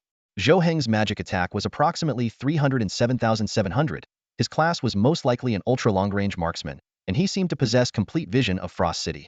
Otherwise, with Su Changhuan's evasive abilities, it would have been impossible for him to be hit so precisely in such a confined space. When Su Changhuan revived at the resurrection platform, he found himself surrounded by other players who had fallen defending the city walls. These players were visibly surprised to see a member of the Chongqing family at the platform, speculating whether he too had been ambushed by the vast Xinghua Imperial Guard. As they hesitated about whether to approach him, a white figure suddenly appeared. Seeing this, Su Changhuan immediately dashed into the crowd, shouting loudly, "Zhou Heng, do you really want to go to war with the Chongqing Su family until one of us perishes? It's not too late to stop now. I can mediate for you within the family, even offer you a place in the Chongqing Su family through marriage." Zhou Heng pursued him with an expressionless face, fully aware that this was not a genuine offer but a desperate plea from someone who had realized their impending doom. As he chased and charged his attacks simultaneously, he calculated in his mind, intending to gauge Su Changhuan's remaining health to leave just enough for the sacrificial emperor's swordmaster sword to deliver the final blow. The surrounding players gasped at the mention of the name Zhou Heng. They looked up toward the Frost Throne, and in the instant Zhou Heng flashed across the battlefield, they caught a glimpse of a strikingly handsome and coldly imposing young figure. An arrow pierced precisely through Su Changhuan's shoulder blade, and a damage number of 276.93 Ki elemental damage flashed in the air. The staggering value made Su Changhuan's heart sink as he quickly assessed the situation. Zhou Heng's teleportation, combined with the charged attack of the Dragon Bow, could definitely obliterate him if fully drawn. However, Zhou Heng hadn't done so. Instead, it seemed like he was probing Su Changhuan's survival threshold, preparing for some kind of specialized finishing move. This realization led Su Changhuan to two critical hypotheses. Either the power Zhou Heng inherited from Su Lanlan had a time limit and required swift action, or his finishing move had specific conditions, necessitating the target to be reduced to a sliver of health to bypass the revival mechanism for a definitive kill. Time was of the essence. Su Changhuan's expression twisted as he retrieved a pale blue potion from his bag and downed it in one gulp. A system notification immediately appeared. You have consumed the Starlight Vision Potion. Attack and health attributes permanently decreased by 10. Gained permanent pseudo-omniscient vision. Current range: 10 kilometers around yourself. This unique potion, originating from ancient ruins of the vast Star Nation, was originally a tool for nurturing powerful operators. For those with insufficient physical capabilities, consuming it would result in permanent attribute loss, akin to forbidden skills. Yet at this moment, the 360-degree omniscient-like vision allowed Su Changhuan to navigate Frost City with unparalleled ease. The techniques he had honed over years of training within the Chongqing family came into full play as he darted nimbly across rooftops and through narrow alleys. Suddenly, Su Changhuan saw Zhou Heng switch from the Dragon Bow to the Sakastan Emperor's holy sword. The sight set off alarm bells in his mind. Damn it, that sword. He's already met the conditions to sever my lifeline. In a surge of desperation, Su Changhuan frantically scanned his skill panel and inventory. After his reckless battle with Su Lanlan, All his powerful skills were still on cooldown. The longest, Toxic World, required a full day, while even the shortest would take another half hour. Yet, from the moment he encountered Zhou Heng, only 4 or 5 minutes had passed. How do I escape? With what means? Su Changhuan's bloodshot eyes burned as he directed every ounce of his energy to his mind, desperately searching for a way out. Just then, a fierce gust of wind came hurtling from his flank. No, Zhou Heng, you can't kill me. I am from the Changshan clan, Su. Before Su Changhuan could finish his sentence, a cold glint flashed by. He felt a chilling sensation on his neck, followed by a horrifying sight, his own head spinning in midair, before crashing heavily to the ground. The blood-soaked head rolled far across the ground. I refuse to accept this. Even in his final moments, Su Changhuan's gaze was locked on a nearby building. That sword of yours, what kind of sword is it? I don't want to die. I was so close to the 10,000 kills achievement, so close. As his voice faded, a series of system notifications rang out. Announcement from the Soccer's Empire. Congratulations to player Zhou Heng for defeating Changshan clan player Su Changhuan, level 70, while being only level 20. Progress in the Ancient Epics Expansion, Part 9. The Fall of the Changshan 0.05. Rewards, 1000 attack, 1000 magic, 10,000 health, 10,000 mana. Additional reward, Complex Deer Skill Learning Exemption Scroll X1. Contribution points to the vast Star Nation, 800,000. The announcement echoed 3 times throughout the game world, with less than 20 minutes since the last one. The entire gaming community was thrown into chaos, with both players and NPCs looking around in shock. Who is this Zhou Heng? He's taken down 2 Changshan clan members in such a short time? Defeating a level 70 player while only at level 20, this defies all logic. The most unbelievable part is that rewards of this magnitude can be earned repeatedly. Suddenly, countless players began to hatch plans to target members of the Changshan clan. The allure of a 1000 point boost to attack and magic, alongside a 10,000 point increase to health and mana, was enough to drive anyone to take the risk. Meanwhile, high above Frost City, amidst the clouds, an even fiercer battle was unfolding. Well then, gentlemen, are you planning to run? Crosa, the Eternal, fixed his dangerous golden gaze on the 2 robed elders standing before him. The 2 elders, their faces grim, didn't hesitate for a moment. Transforming into golden streaks of light, they fled in the direction of the imperial capital. But Crosa merely let out a cold chuckle. Run? What makes you think you can escape from an ancient mechanical deity like me? With a sudden motion, Crosa's massive mechanical hand pierced through space, instantly seizing the 2 fleeing elders. Golden blood rained down from the sky, covering all of Frost City. Every player and NPC within the city received a system-wide attribute boost. 1000 attack, 1000 magic, 10,000 health, 10,000 mana. At that moment, Crosa's gaze met Zhou Heng's. With a subtle nod, Crosa unfurled his enormous light wings, unleashing countless blazing beams of light that rained down over Frost City. The system promptly issued another announcement. All players in Frost City will be forcibly logged out. The city will undergo a 3-week reconstruction period. Seeing this, Zhou Heng quickly collected the items dropped by Su Changhuan and vanished from Frost City in a flash of white light. Zhou Heng opened his eyes and found himself back at the familiar and cozy orphanage. He sat on his simple yet warm bed, shaking off the lingering grogginess as he tried to temporarily set aside the memories of the boundless online game. The orphanage was enveloped in the tranquility of the night. A bright moon hung high in the sky, casting its cool and gentle light over the surroundings. The courtyard was so quiet that even the drop of a pin would have been audible, with only the soft rustling of leaves stirred by the breeze breaking the silence. Unable to sleep, Zhou Heng walked into the courtyard, picked up an old broom leaning against the wall, and began practicing his broomstick techniques under the moonlight. For the next 3 days, Zhou Heng diligently fulfilled his role as the caretaker of the orphanage, taking meticulous care of every child. On the 4th day, just before noon, he was playing a game of eagle-catching chicks with the children when a 5-year-old girl, Yaya, came running in from the entrance, her face pale and flustered. Brother Heng, something bad. Longsheng, the big bad guy is here. Yaya is scared. The little girl stammered, her voice trembling. Zhou Heng immediately stopped the game and scooped up the trembling Yaya into his arms. His gaze turned sharp as he looked toward the orphanage gate. He had expected the Su family of the Longsheng clan to come for him eventually, but he hadn't anticipated their arrival to be so swift. Their efficiency made him secretly marvel both in the real world and within Boundless Online. The power of the Longsheng clan was undeniably formidable. In a country as vast as Xia, finding someone named Zhou Heng among countless others with the same name in such a short time was a feat only the authorities or these otherworldly clans could achieve. Under the blazing sun, 2 bodyguards dressed in black pushed a wheelchair carrying a pale yet strikingly handsome young man through the gate. The moment the man entered, his eyes locked onto Zhou Heng with a piercing gaze, a flash of murderous intent glinting within them. Supported by the bodyguards, he approached Zhou Heng, pulled out a handkerchief, and coughed up a couple of drops of blood before speaking. You probably don't know me. Allow me to introduce myself, Su Ming, Su Ling's elder brother. Zhou Heng gestured for Yaya to take the other children inside for lunch. Once everyone had left, he turned his attention to Su Ming, studying him carefully with a faint smile playing at the corners of his lips. I've heard that when a member of the Longxing clan makes an appearance, us common folk are supposed to kneel in reverence. What's the matter? Not having your two strong bodyguards force me to kneel. Su Ming's eyes flickered with a cold glint, but he quickly regained his composure. With a slight chuckle, he replied, we don't care for such trivial formalities. After all, a humiliation of that level pales in comparison to what can be achieved within Boundless Online. Zhou Heng, you're a smart man. Are you interested in joining the Su family? If you agree, we can let go of the deaths of both my sister and Su Changhuan. Zhou Heng couldn't help but laugh at the suggestion. Do you actually believe what you're saying? Or do you think I'm some kind of fool? For the first time, a subtle change appeared on Su Ming's delicate face, a flash of rage crossing his eyes. Do you know, he said in a low voice, how much I want to throw you into a cement mixer and bury you alive right now? Zhou Heng remained unperturbed. He casually pulled over an old plastic stool, sat down, and stuffed his hands into his pockets, his expression calm as he met Su Ming's gaze. Go ahead. I've always been curious about what it feels like to be sealed in cement. It's only 3 weeks anyway. They'll just treat it as a test of my willpower. He was well aware that since they had managed to track him down, they undoubtedly knew he would only remain in the real world for about 3 weeks. However, that knowledge didn't faze him in the slightest. Under the rules of the Boundless Online game, death was an impossibility on Blue Star.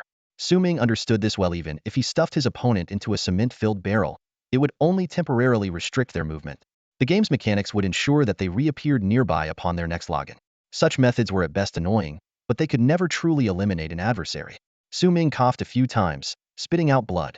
Zhou Heng watched the dark, clotted blood staining Su Ming's handkerchief, a subtle, knowing smile curling his lips. He had read about this in textbooks. Any skill capable of affecting a person's physical body in the real world through the Boundless game had to be an exceptionally advanced curse-type ability. Their gazes locked in the air, neither willing to back down. The silent standoff stretched on for a full 15 minutes. You're sharper and more decisive than I imagined, Su Ming said, wiping the blood from the corner of his mouth and meeting Zhou Heng's eyes. No wonder you managed to defeat a level 70 player while only being level 20. Linger's death at your hands was not undeserved.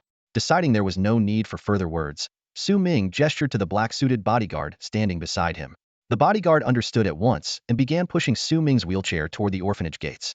Just as his wheelchair was about to pass through the door, Su Ming's voice floated back, low and chilling. You'd better live well and stay healthy. The game between us has only just begun. Zhou Heng looked up at the massive starship ascending into the sky. Then, turning back, his eyes fell on the LED sign of the Warmth Orphanage.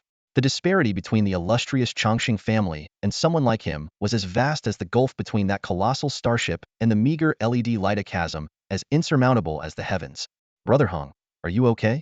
Yaya came running out, tears streaming down her face as she clung tightly to his leg.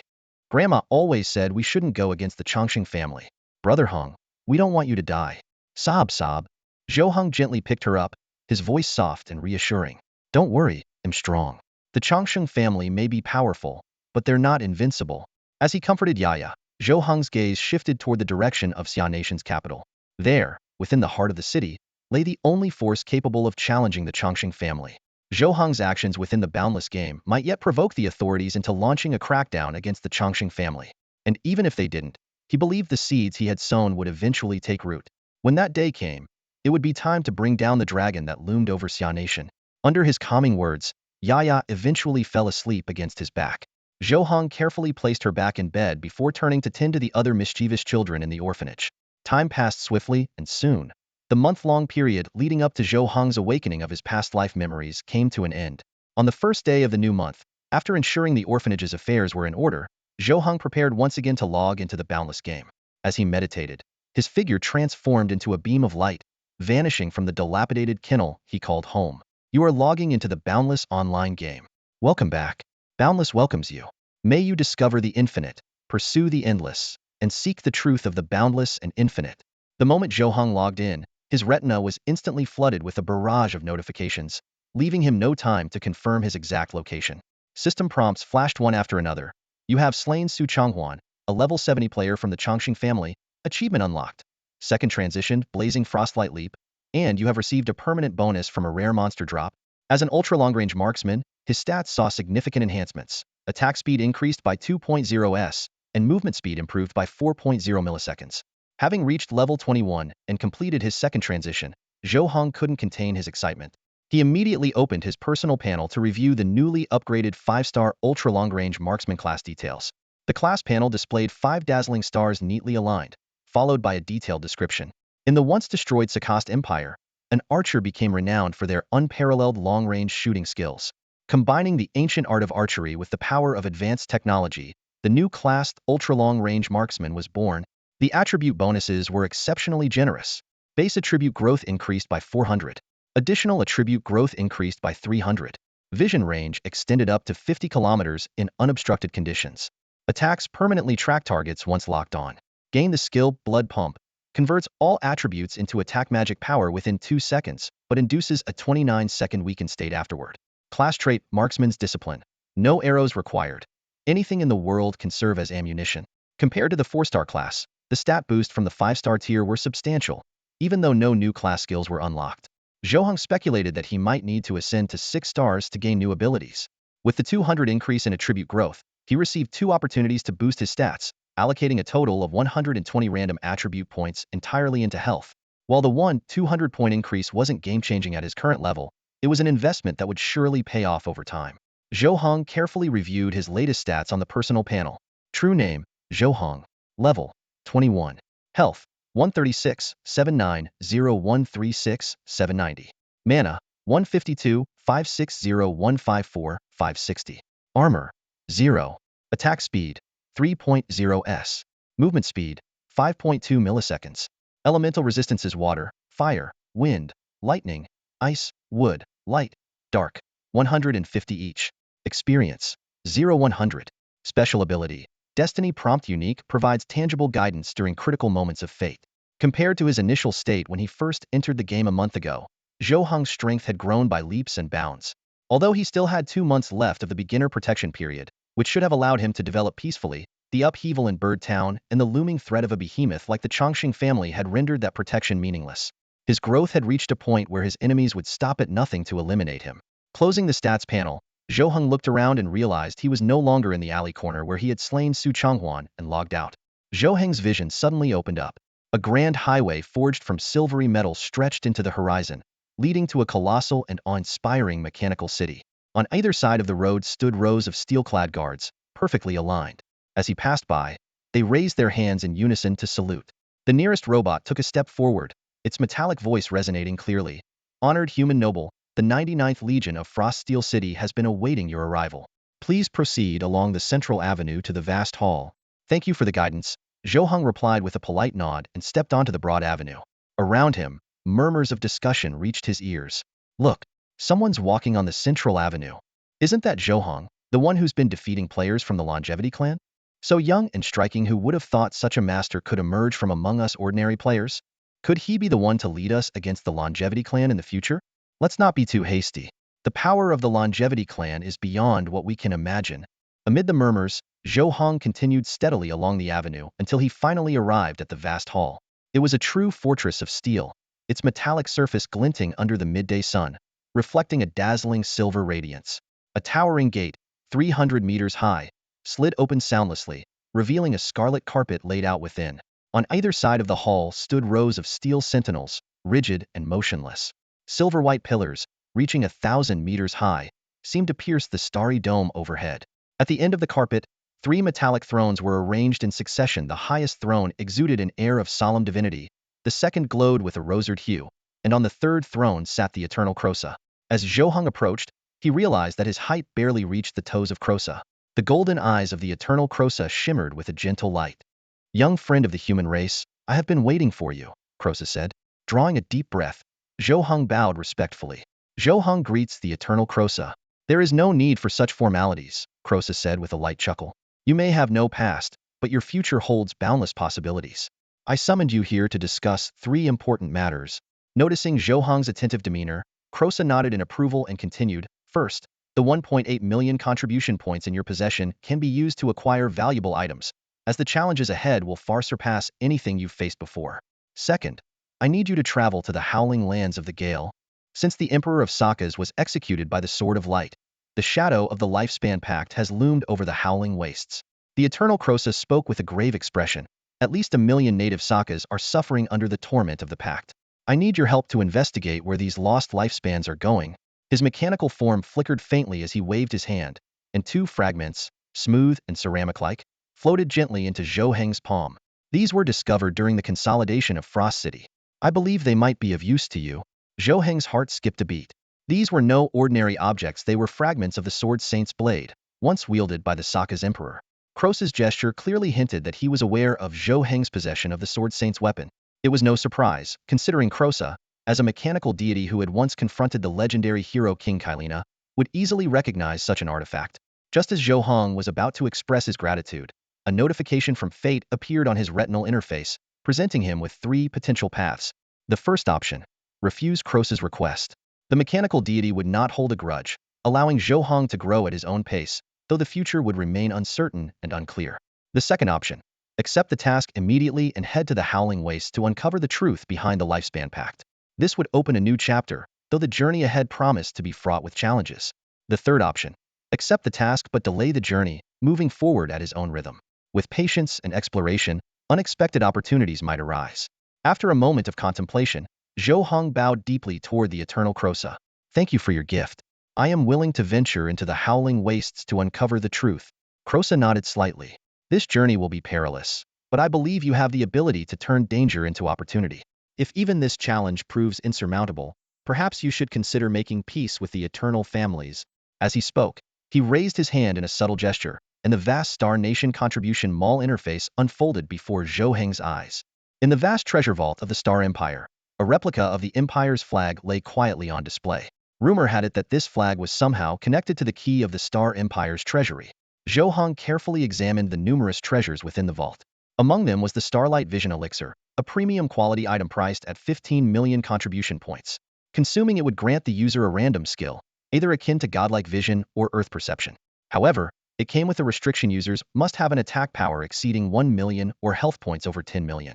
Otherwise, forceful consumption would result in a permanent loss of 10 of the acquired attributes. The most eye-catching item was the generalized relative infinite backpack replica, priced at 10 million contribution points.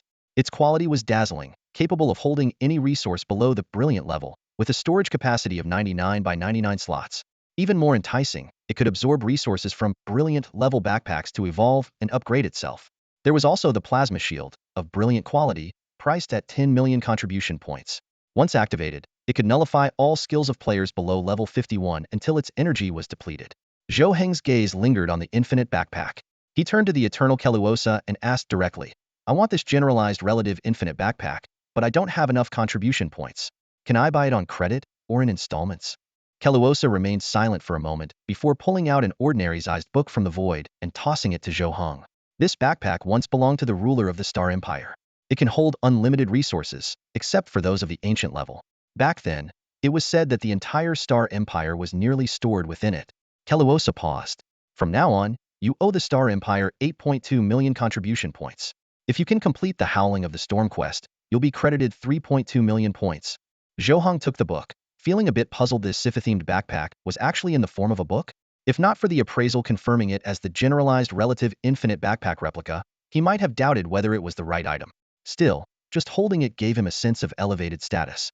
When he activated the backpack, all his resources flowed into it, including items previously acquired from Su Changhuan. Taking this opportunity, Zhou Heng began to inventory his spoils. 500,000 silver coins, 0 copper coins. Clearly, Su had been carrying out a copperless world quest, a brilliant level backpack identical to Su Liuyue's, a dozen boxes of Pegasus cigarettes, and a peculiar statue of a woman. The statue was particularly unusual. Its facial features were vaguely carved, but for some reason, the clothing on its chest appeared worn and even had a polished sheen. Zhou Heng couldn't help but suspect that Su Changhuan might have done something unspeakable with this statue. Appraisal revealed it to be nothing more than a low-quality, ordinary statue of a woman, with no other unique properties. Zhou Heng gazed intently at the slightly blurred statue of a woman, certain that Su Changhuan's unusual behavior concealed a deeper secret. After thoroughly examining the items Su Changhuan had dropped, he decisively placed the 3 Radiant-grade backpacks he owned into the infinite expansion replica of a backpack. The backpack replica immediately began absorbing the first Radiant-grade backpack, causing its internal space to expand. After consuming all 3 backpacks, the expansion rate reached 30. Zhou Heng quickly calculated that he would need 7 more backpacks of the same grade to trigger the replica's evolution. Thank you, Eternal Crotha. In the wailing lands of the gale, I will give it my all, Zhou Heng said, turning to face Eternal Crotha and bowing respectfully. Eternal Crotha responded in a calm tone. Go, and I await your good news. As Zhou Heng prepared to leave the steel megacity, an ironclad sentinel approached, leading a mechanical horse. Sir Zhou Heng, the wailing lands of the gale are far, and there are no teleportation arrays along the way. This fusion warhorse may be exactly what you need. It feeds on energy, and you can recharge it using fusion cores. Each recharge consumes 10,000 points of life force. The appearance of the fusion warhorse immediately caught Zhou Heng's attention. It was a marvel of technology, seemingly straight out of a futuristic world, with its golden silver-patterned horn reflecting a cold, domineering brilliance under the sunlight. Fusion warhorse. Level 1. Durability 100, 000100000. Energy 100,100. Armor 1,000. Attack speed 1.0 s. Movement speed 20.0 milliseconds. Upgrades 0-100. Special ability. Self-repair can restore itself over time using fusion cores after being destroyed. Stride across the world. 1 energy point allows for 1 kilometer of travel. Zhou Heng checked his life force and the stock of health potions in his backpack. He realized he urgently needed a passive healing ability. Otherwise, his current supplies would soon be depleted.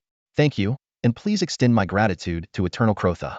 I like this warhorse very much, Zhou Heng said as he took the reins. The fusion warhorse let out a few lifelike whinnies. Mounting the warhorse, Zhou Heng began calculating the journey ahead. From Frost Steel Mechanical City to the wailing lands of the gale was a distance of 1,200 kilometers, requiring 12 energy recharges. At a speed of 20.0 milliseconds, the journey would take approximately 16.7 hours. Not long after Zhou Heng departed, an elderly woman leaning on a cane approached Eternal Crotha. You added Kylina's genes to Kylina's clone? Why? Eternal Crotha asked calmly. The old woman tapped her cane lightly and smiled faintly.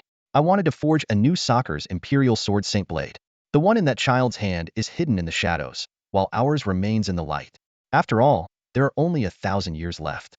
If Blue Star fails, the fallen star nations, including us, will cease to exist. That kind of terror is beyond what we can bear.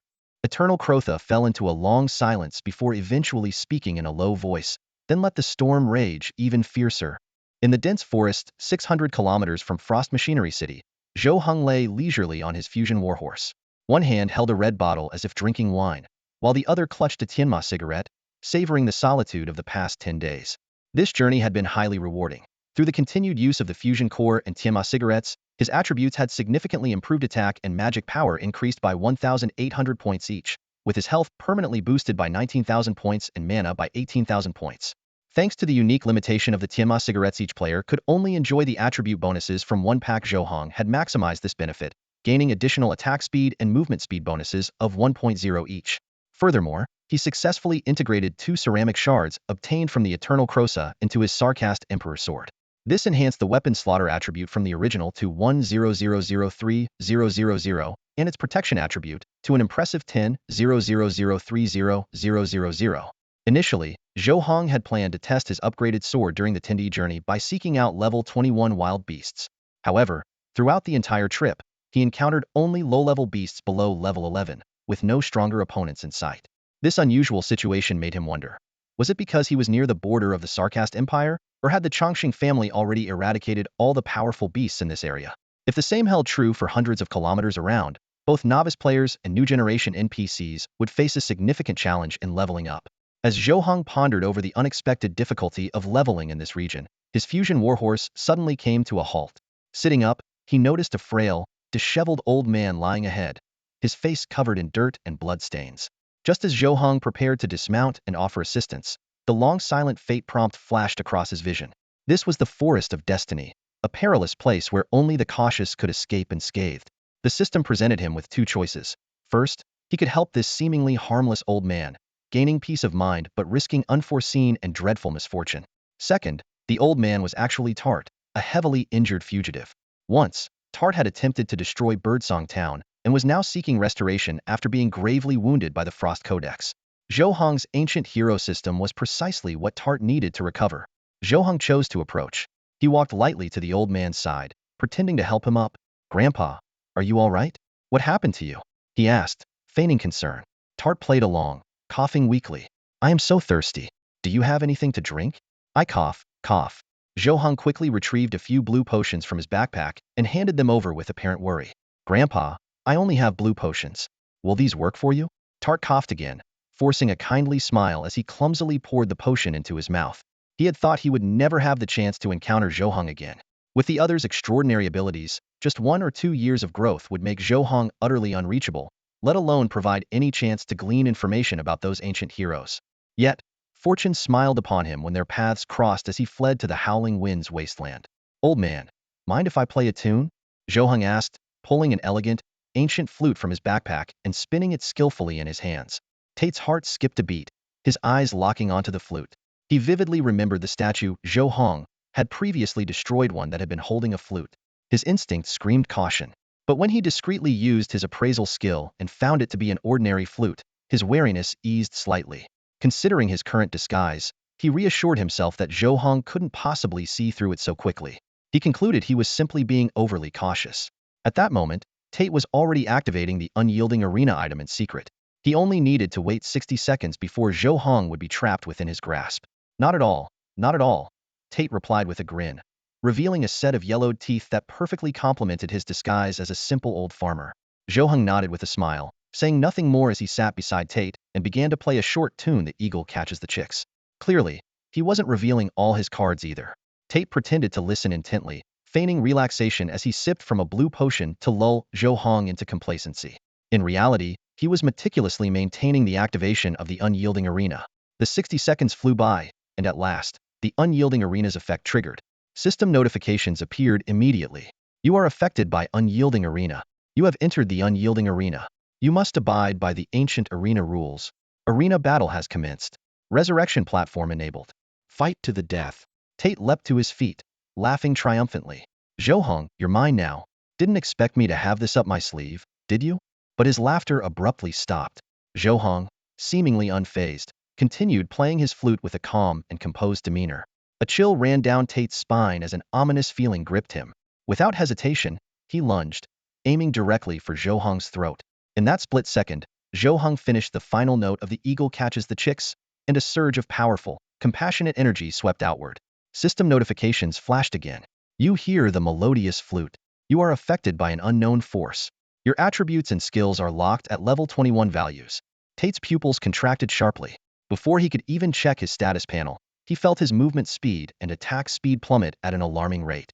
His once impressive attack speed of 8.0s had now dropped to a sluggish 1.5s, the exact stats he had when he first reached level 21 after his second-class advancement.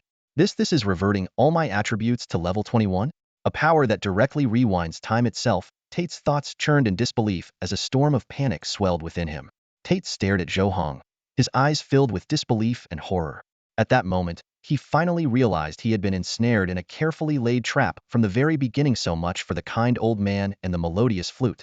It was all an elaborate ruse. In desperation, he fumbled for an item strikingly similar to the unyielding arena key artifact called the Unyielding Immunity Arena, specifically designed to counter the former. All he needed to do was crush it, and he would break free from the arena's constraints. But just as he was about to apply force, a cold, sharp flash of a sword swept across his neck. 12,207 points of physical damage. The damage number flashed in the air as Tate's health bar instantly emptied. His hands were still frozen in the act of crushing the item, yet he could no longer complete the motion. All he could do was watch helplessly as his head separated from his body. A burst of white light signaled his resurrection. Zhou Heng gazed at the Saycast Emperor's holy sword in his hand, pondering. Does this sword's special effect only work on members of the Eternal Clan? Why didn't it completely annihilate him? Before he could figure it out, Tate's form began to reappear on the opposite side. Wasting no time, Zhou Heng struck again with another precise slash. 12,207 points of damage. Tate didn't even have the chance to utter a complete sentence before dissolving into white light once more. And so began a one-sided massacre. Zhou Heng's strikes were swift and lethal, each blow landing with deadly precision.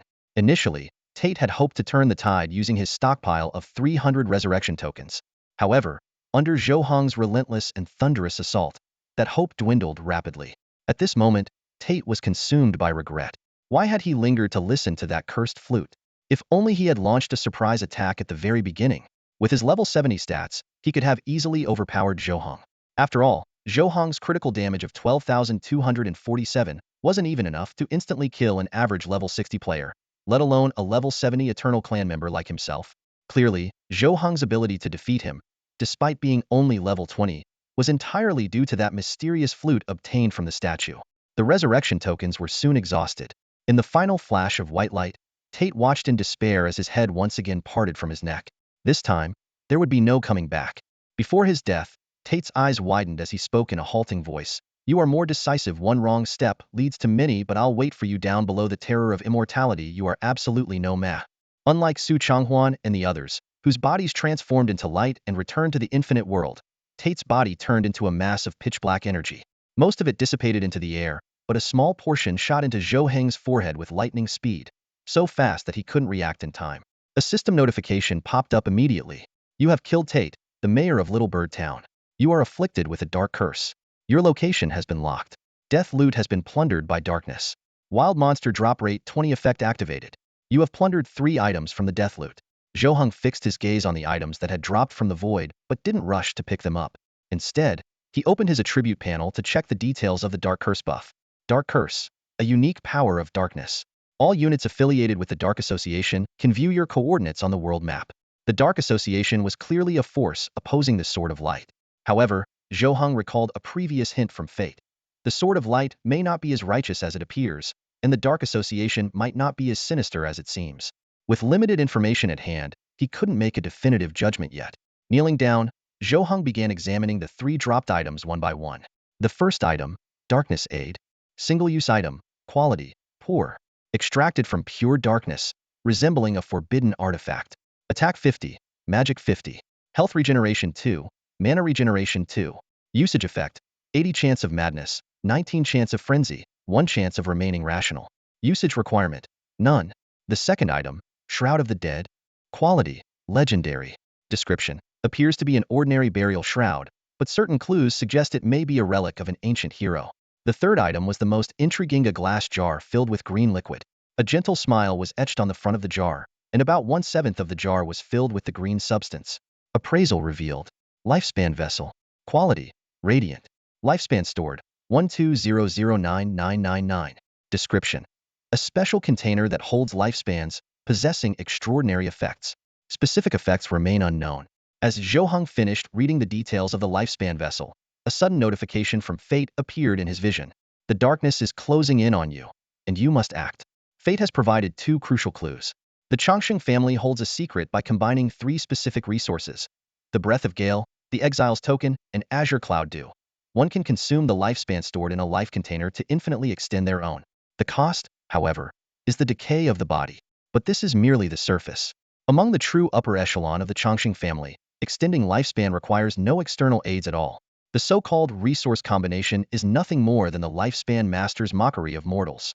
To gain the Lifespan Master's true recognition, one must face the trial directly. Zhou Heng gazed at the life container in his hand and, without hesitation, drank the green liquid within, which held 1,200 years of lifespan. Lifespan 10 years. Lifespan attribute unlocked. This action immediately attracted the attention of the Lifespan Master. A deep, disdainful voice echoed in Zhou Heng's mind. Human, do you too desire longevity? If so, I shall grant you the trial of longevity. As the voice faded, the green essence of lifespan formed ripples around Zhou Heng, circling him before finally condensing on the back of his right hand, transforming into the image of a green vine. The trial details appeared. Task: eliminate 10,000 decayed Changsheng family players in the howling wastes of Gale. Reward: 1,200 years of lifespan. This reward caused Zhou Heng to fall into deep thought. Advancing from level 100 to the legendary realm would only yield a little over 400 years of lifespan. Yet this trial offered 1,200 years? Perhaps this was the secret behind the Changsheng family's enduring dominion for millennia. Fueled by intense curiosity about this place, which neither the textbooks nor the eternal Chronosa had ever mentioned, Zhou Heng mounted his steed and set off for the howling wastes of Gale. Under the radiant full moon hanging high in the night sky, Zhou Heng rode swiftly and finally arrived at the destination by dawn. The scene before him, however, was unexpected. Instead of the bustling metropolis he had imagined, it was a colossal canyon split apart by an unseen force. At the canyon's entrance, the lively clamor of voices filled the air as players and NPCs bustled about. Forming a party to tackle Gale's thunder would mages prioritized. Brand new wind stabilization beads, silver coins only, second-tier gear sets with level reduction perfect for beginners. Boss farming at the Radiant Ruins high-stat priests needed. Amid the noisy crowd, Zhou Heng's fusion warhorse stood out strikingly, a mechanical mount unlike anything else in the area. The tech dungeon had always been monopolized by the Chongqing family, so Zhou Heng's sudden appearance immediately drew everyone's attention. Vendors looked up curiously, and groups of players and NPCs cast intrigued glances in his direction. A male player, claiming to be from the Light Association, quickly strode over, twirling a softwa cigarette in his hand. "Hey there, buddy. How about joining our Light Association? We've got a professional team of healers, every one of them stunning, fair-skinned, and long-legged. If you're strong enough, you could even partner up with 2 or 3 at once." He grinned as he offered the cigarette, which had skyrocketed in price from 1 silver coin to 30,000 copper coins. Zhou Heng didn't take the offered softwa. Instead, he pulled out a Tianma cigarette he had received from Su Chonghuan and handed it over. "Here, give this a try." The moment the man saw the Tianma cigarette, his eyes lit up with excitement. He quickly grabbed Zhou Heng's hand and lowered his voice. "Big brother, are you here on orders from above? Whatever you need to ask, just say the word."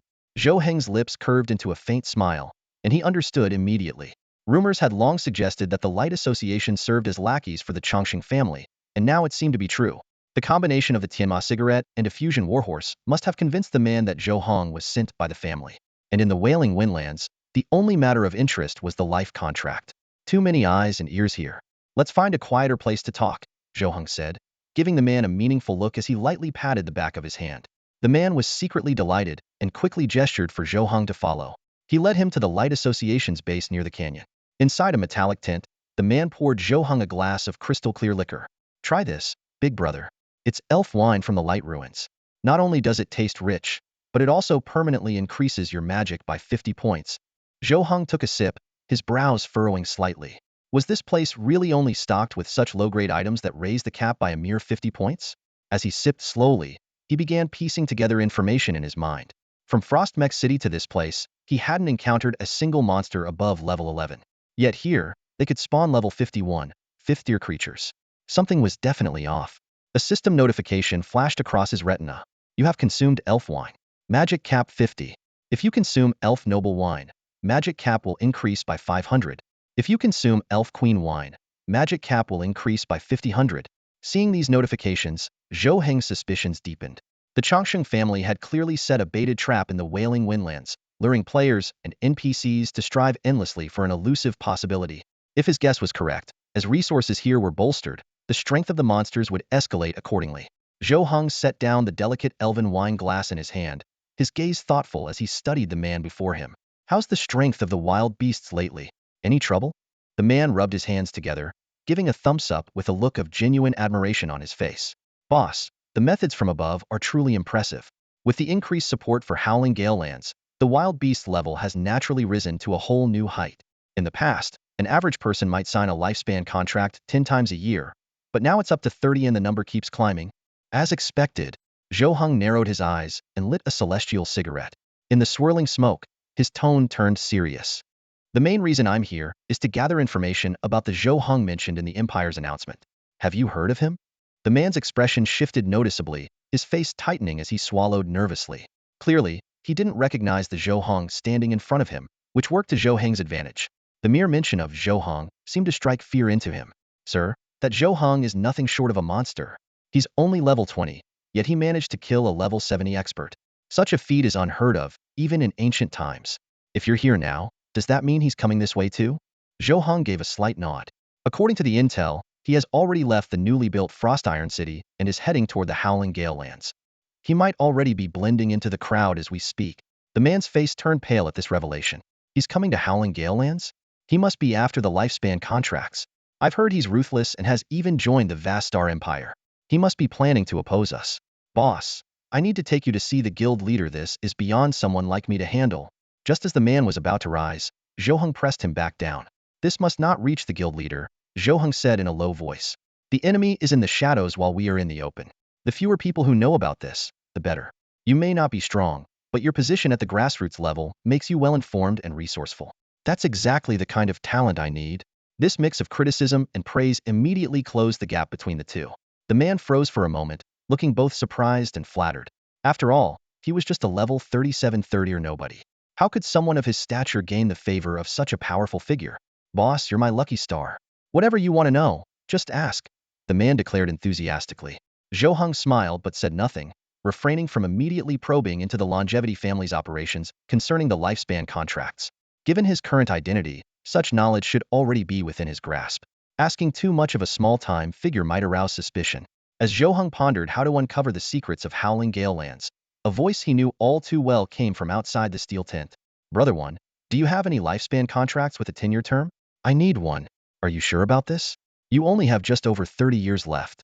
If you give up 10 years now, you'll be down to 20-something. Brother One, I don't have a choice.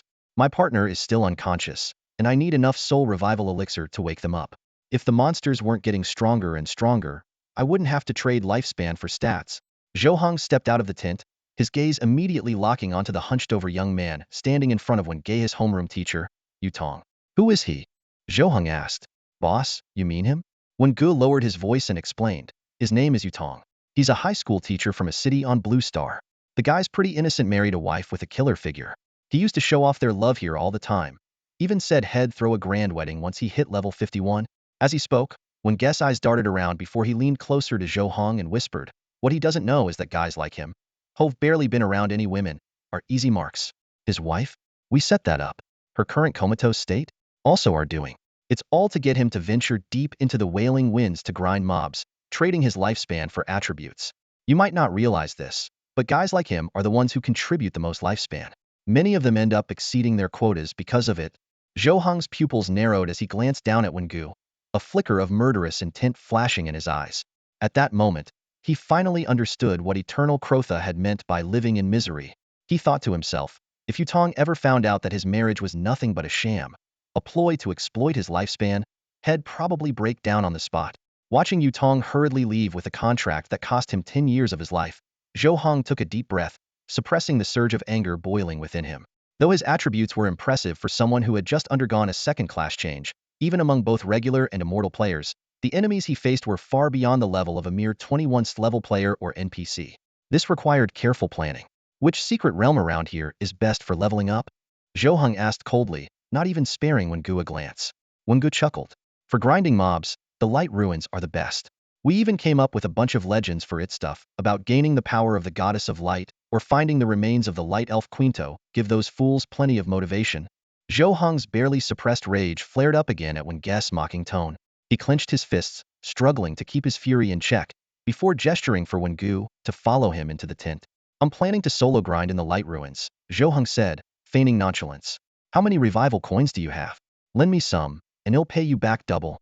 Wen Gu hesitated for a moment before scratching his head. Boss, to be honest, I'm just a regular player. I've only got 120 revival coins. If you need them, take them. Just pay me back the same amount later. Before Wen Gu could finish his sentence, a sharp flash of sword light cut through the air. A system notification immediately popped up. You have killed a light association player and obtained all of their death drops. Wen Gu, a mere lackey, didn't have much of value in his inventory. The only item worth mentioning was the one Zhou Heng needed. The Wind-Stilling Pearl. Wind-Stilling Pearl. Quality, fine. Effect. When placed in your inventory, it negates the effects of the Wailing Winds in the Wailing Winds area. It also seems to have other uses. Just as Zhou Heng completed the appraisal, he noticed a line of small text beneath the item description. It was a hint from fate. Some items may seem ordinary but hold hidden mysteries. Zhou Heng gazed at the foam-stabilizing pearl in his hand, recalling the two key hints fate had given him. This unique item, found only in the howling winds of this desolate land, not only allowed its bearer to traverse the fierce gales freely, but also promised an unexpected reward when 1,000,000 of them were collected. This is no ordinary gain, Zhou Heng murmured, narrowing his eyes. Carefully tucking the pearl into his backpack, he resolved to do whatever it took to gather the required number. After leaving the tent, he headed straight for the ruins of light. In the canyon on the right side of the howling winds, he quickly found his destination. Unlike the heavily guarded Frost City secret realm, this place had no sentries. A stone staircase, weathered and covered in moss, descended into the earth, exuding an ancient aura. Beside the entrance stood a conspicuous sign, bearing bold red letters, authorized jointly by the Light Association, Caesar's Divine Court, and the Tide Pavilion. No trespassing. Without hesitation, Zhou Heng descended the stairs, vanishing into the darkness below. A system notification soon sounded, and he found himself next to a collapsed wooden hut. surrounded by ruins and debris. Suddenly, a low growl came from behind. Turning, he saw a light-starved wolf, and its stats were shocking. Level 31. HP 100 000100000. MP 100 000100000. Armor 100. Attack speed 3.0 second. Movement speed 7.0 meters second. The creature also possessed two powerful skills. Savage Claw, a forward lunge dealing double physical damage. Infernal Flame, a fiery breath attack that inflicts double fire-based magic damage. These stats, Zhou Heng inhaled sharply. The wolf's overall attributes exceeded 22,000, far surpassing the darkened deep-water serpent he had faced back in the novice village. Even a level 50 player would struggle to contend with this monster. No wonder players and NPCs in this area resorted to life contracts to enhance their abilities.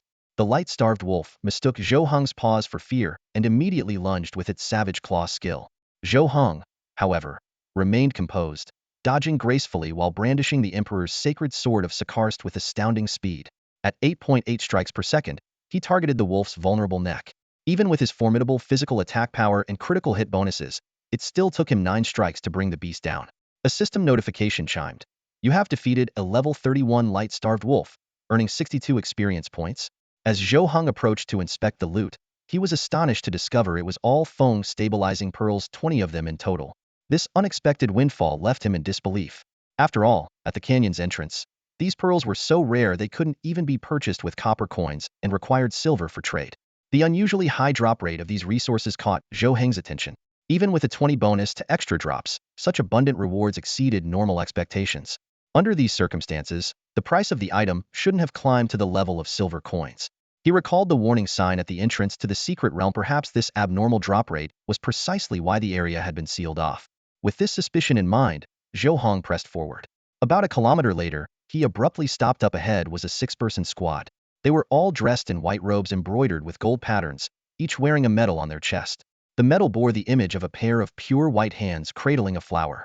The leader was a woman with striking features marred by a scar running from her right eye to the corner of her mouth. In the boundless and endless game world, it was rare for players to have permanent scars unless it was caused by an irremovable debuff or a deliberate choice to keep it. Zhou Heng said nothing, instead slowly drawing the Sakarst Emperor's holy sword. While killing other players wouldn't grant experience points, it wouldn't affect the sword's unique effect so long as the target's level wasn't lower than his own. Both the killing and protection effects could be triggered. So, you ignored our warning and forced your way in. The scarred woman sneered. You life contract weaklings think that a power boost lets you challenge our authority? If you're so eager to die, I'll gladly send you back to your revival point. With a flick of her wrists, a dagger appeared in each of her hands. In the next instant, she activated a skill combination: quick concealment, thunder flash, and swift backstab. Her figure vanished instantly. But before the rest of her team could react, Zhou Heng had already moved. A flash of sword light, and the scarred woman's head fell to the ground. Her defense stat, just over 200, was impressive for a third-tier player. Yet it was no match for the overwhelming power of the Sakarst Emperor's holy sword. Your damage. The scarred woman stared wide-eyed at Zhou Heng, his face now etched deeply into her memory. A chilling name surfaced in her mind.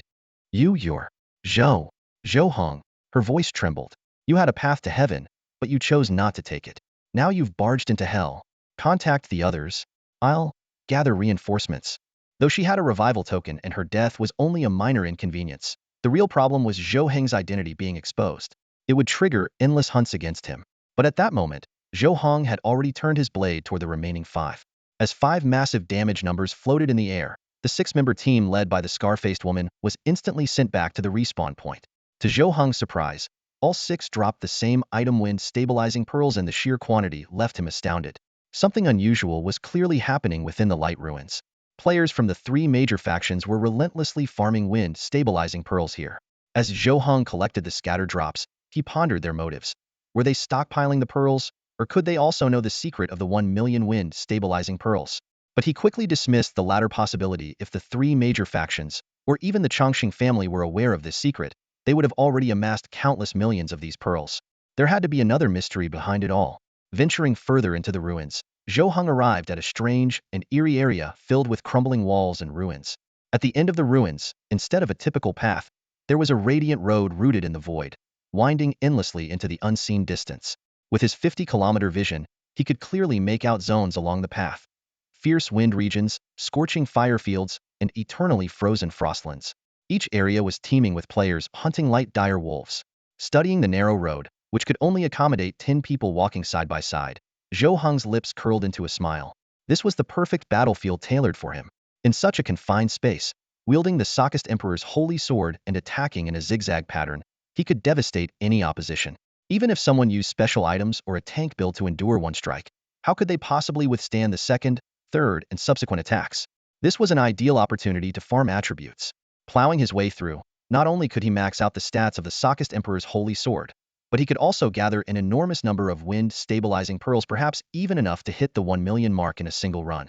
The thought sent a thrill through him, and without hesitation, he summoned his fusion warhorse. Sword in hand, he charged onto the Radiant Road. In a frost-covered area, a group of foreign players from the Kaiser Divine Court were farming light dire wolves. They were vassals of the Chongqing family's Mordain faction. Watching the wolves drop wind-stabilizing pearls one after another, their laughter was unrestrained. As they discussed the recent peculiarities, the sound of approaching hooves suddenly caught their attention. Turning to look, they saw Zhou Heng riding his mechanical warhorse, wielding the Sakist Emperor's holy sword, charging straight toward them. Instinctively, the foreign players tensed, but upon recognizing the distinctive mechanical warhorse, they silently stepped aside, clearing the path.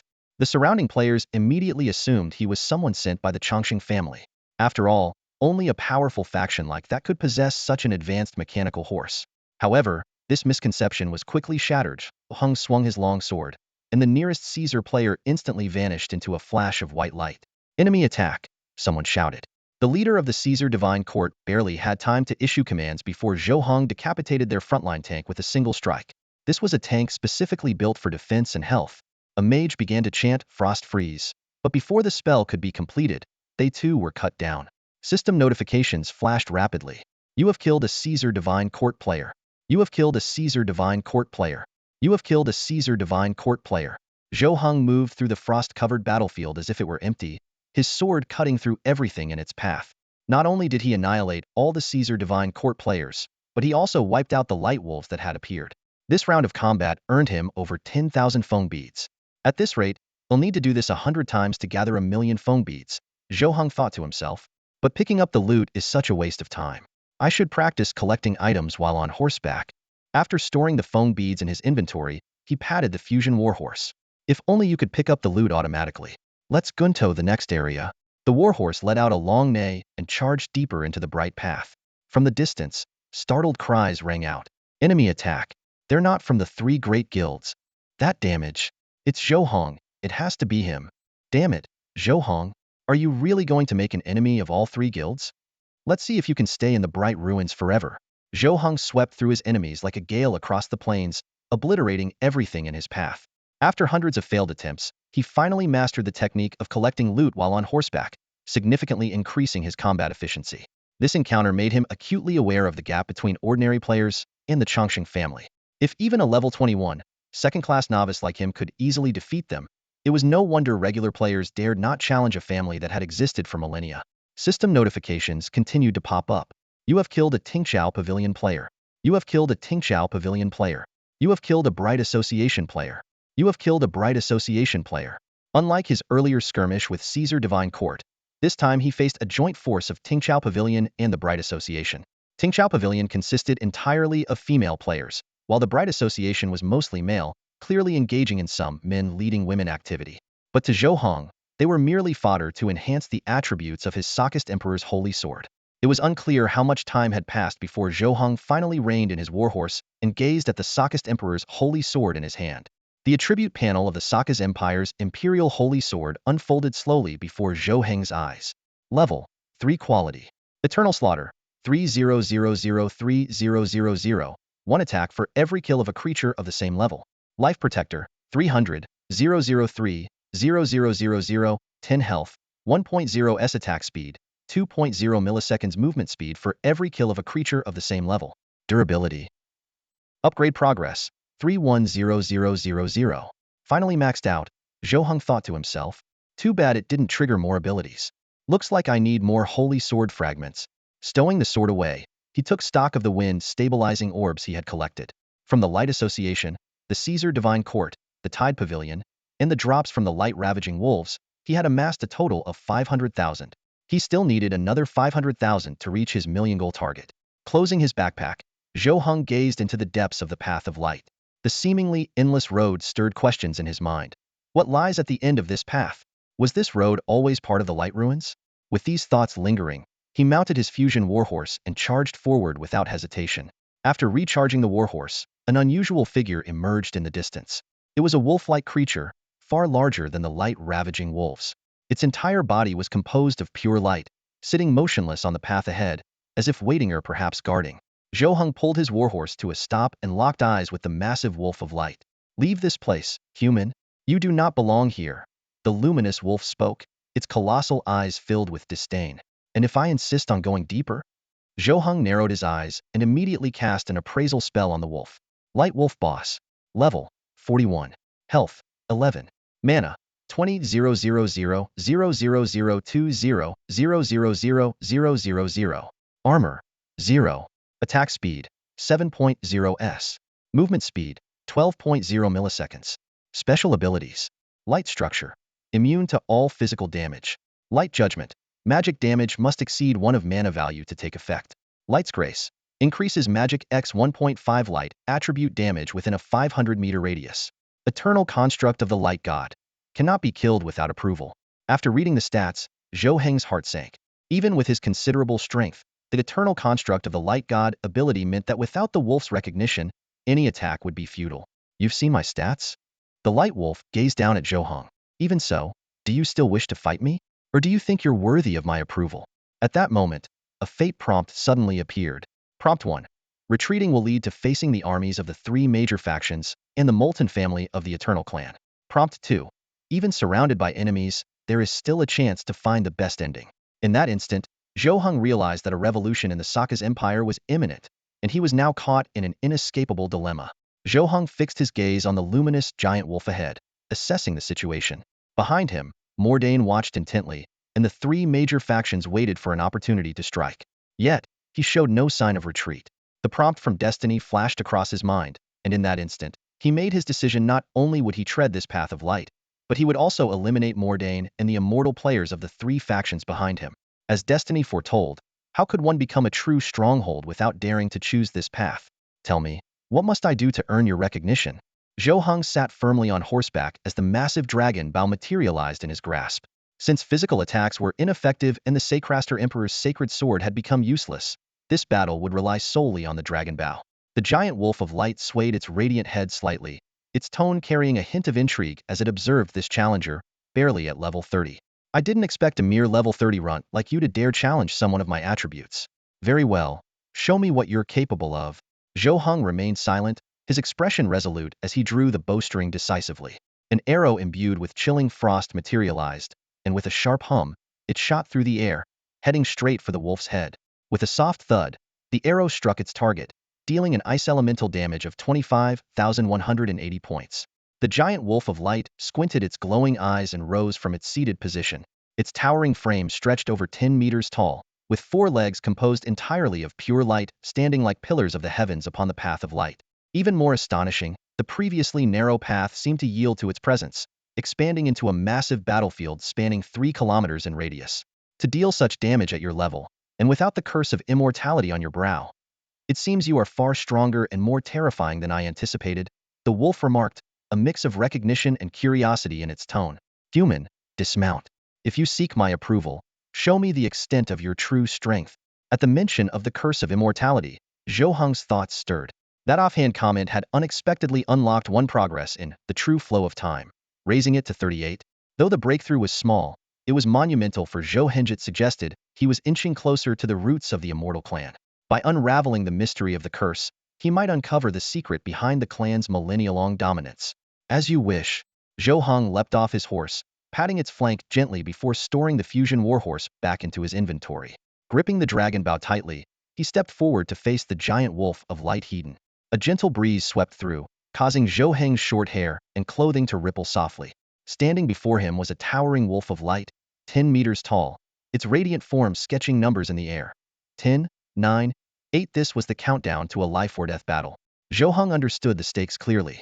After numerous battles and upgrades, his base speed had reached 10.2 milliseconds. With the bonus from the long sky set, his final speed increased to 12.32 ms, just 0.32 milliseconds faster than the Light Wolf's 12.0 milliseconds, a seemingly minor advantage, but in a prolonged fight, it could prove fatal for his opponent.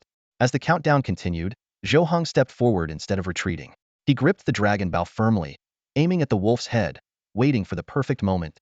His calm demeanor caused a flicker of surprise in the Light Wolf's glowing eyes, a faint smirk curling its lips. It was almost amused that such a small human dared to underestimate it. 2, 1, 0.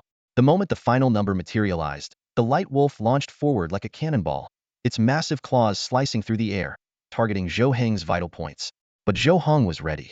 With an astonishing attack speed of 7.7 shots per second, he unleashed 7 arrows in rapid succession before switching to the Sockest Emperor's sword.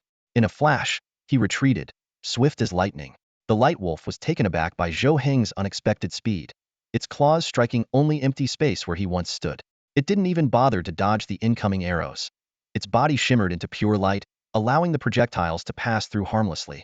This wasn't just immunity to damage, it was the unique property of an elemental being. Human, your strength is indeed surprising, the Light Wolf remarked, its voice laced with curiosity. But tell me, how long can you sustain such speed? Before it could finish, a sharp whistling sound came from behind. The arrows Zhou Heng had fired were curving midair, homing in on their target. Interesting, very interesting. The Light Wolf chuckled, its smile widening. Homing arrows? In the Sockest era, only 3 types of marksmen could achieve this. Are you the distant marksman? The fearless horizon archer? Or perhaps the vast sky shooter? Or is it a special ability of that bow? Though I sensed nothing extraordinary from it, Zhou Heng didn't respond, focused solely on maintaining a safe distance. Once he was in the ideal position, he switched back to the dragon bow, unleashing a relentless hail of arrows 7 per second. The barrage rained down on the Light Wolf, overwhelming it. Even if the wolf could turn into light, Zhou Heng was determined to win with sheer quantity. When the volume of arrows matched the wolf's size, there would be nowhere left for it to hide. Interesting. So interesting. The giant wolf of light growled excitedly, its glowing eyes fixed on Zhou Heng. Human, perhaps you are the special one I've been waiting for. The wolf suddenly lunged at Zhou Heng, unleashing its radiant dewfall ability. In an instant, a dazzling rain of light poured down from the sky. Though Zhou Heng had consumed a low-grade light potion, granting him 150 points of light resistance, the wolf's terrifying light magic damage still caused his health to plummet rapidly. However, as the dust settled, the giant wolf of light abruptly froze in its tracks. The sight before it was unbelievable. Zhou Heng's health bar had decreased by less than 1/10, indicating his total health was close to a staggering 100,000. Impossible. The wolf narrowed its eyes. A magic-focused marksman class with such an absurd health pool at level 30? At that moment, the wolf's peripheral vision caught sight of a large group of players approaching from the distance. A sly grin spread across its face. While it acknowledged Zhou Heng's strength, it was more intrigued to see how the young human would handle a two-front assault. Without hesitation, the wolf acted, trapping Zhou Heng at the center of the arena. Meanwhile, Cash Mordain of the Chongqing family was leading players from 3 major factions as they closed in quickly. A sleek silver mechanical dog darted ahead of him, barking sharply as if to signal its find. Did you locate him, my dear? Cash asked, his hands casually tucked into his pockets, though his excitement was evident. As a member of the Chongqing family, Cash had been eagerly anticipating a chance to face the prodigy who had defeated the level 70 Su Luiyue and Su Chonghuan, while only at level 20. Ever since Frost City had been transformed into Frost Mechanic City, he had been seeking an opportunity to challenge Zhou Heng. Guided by the mechanical dog, Cash led the group deeper along the radiant path. When they finally reached the central arena and saw the giant wolf of light, Cash's pupils contracted sharply. How is this possible? His mind churned with disbelief. The giant wolf of light was supposed to be sealed in the deepest part of the Land of Longevity, serving as the source of life itself. Could it be that the Land of Longevity has been exposed? Master Cash, this wolf is no easy opponent. One of the players from the Caesar's Divine Court murmured in a low voice. Cash Mordain cast a brief glance at the speaker before shifting his gaze back to the battlefield. As the leader of the Longevity family in the Howling Gale Wasteland, he understood the power of the light elemental wolf better than anyone. This legendary elemental creature, blessed by the god of light, had cost the Mordain family, as well as the Su and Li families, a great price to subdue in the past. After a moment of silence, Cash Mordain issued his command. Everyone, attack together. Coordinate with the light elemental wolf to target Zhou Heng. The objective is clear: analyze his abilities while wearing down his strength. Though a fierce warrior, Cash Mordain was no reckless brute. He vividly remembered Zhou Heng's astonishing feat of defeating a level 70 opponent while only at level 20. There was undoubtedly more to it than met the eye. While Zhou Heng had used a level masking artifact in the Light Ruins, such artifacts lacked offensive capabilities. He would still need time to deceive the ruins mechanisms, allowing him to temporarily gain level 80 attributes despite being at level 41. According to the Longevity family's shared intelligence, Zhou Heng had spent the last 3 weeks at the Warm Haven orphanage, accompanying the children and having no time to enhance his power. Cash Morden refused to believe that in just 10 days, Zhou Heng could raise his level 30 strength to the point of defeating an 80-level powerhouse like himself. More importantly, based on the resurrection patterns observed among the 3 major factions Zhou Heng had previously slain, Cash suspected that Zhou Heng's erasure ability might only be effective against members of the Longevity family. The players from the 3 factions exchanged glances, their eyes ignited with determination. With Cash Morden's promise of abundant resurrection tokens, combined with their first-hand experience of the resurrection system, their fear of Zhou Heng quickly dissipated. "We'll go test him out first," declared an assassin, who then vanished into the void, dagger in hand. Zhou Heng had long since noticed Cash Morden and his group's arrival. Thanks to the guidance of fate, he was prepared to face 2 enemies at once. While precisely timing his arrows to pressure the light elemental wolf, he remained alert for the assassin's ambush. Sure enough, a glint of cold light appeared behind him, aiming straight for his throat. The assassin was quick, but Zhou Heng was quicker. In an instant, he switched to the Sockist Emperor's Swordmaster blade, striking down the assassin with a single, decisive blow. In the Caesar's Divine Court, a female player opened her palm, revealing a glowing, ethereal book floating above it. She was a diviner, a rare support class akin to a sealer, both of which could decisively turn the tide of battle. If discovered by a major faction or the Longevity family, players possessing such roles would either be forced to surrender their abilities or face elimination. Her eyes carefully studied Zhou Heng's weapon. The sword appeared unremarkable at first glance, suggesting it likely didn't provide significant damage bonuses. Considering Zhou Heng's level of 30 and accounting for potential weapon enhancements, she estimated his base attack power to be around 7,500. The moment the analyst finished processing the data, she gasped in astonishment. A level 30 character with an attack power of around 7,500? This completely shattered her understanding. She distinctly remembered her own attack power, barely surpassing 100 at level 30. Players from the Caesar Pantheon, the Light Association, and the Tingtao Pavilion were equally stunned. Such terrifying stats explained why he dared to venture alone into the Light Ruins.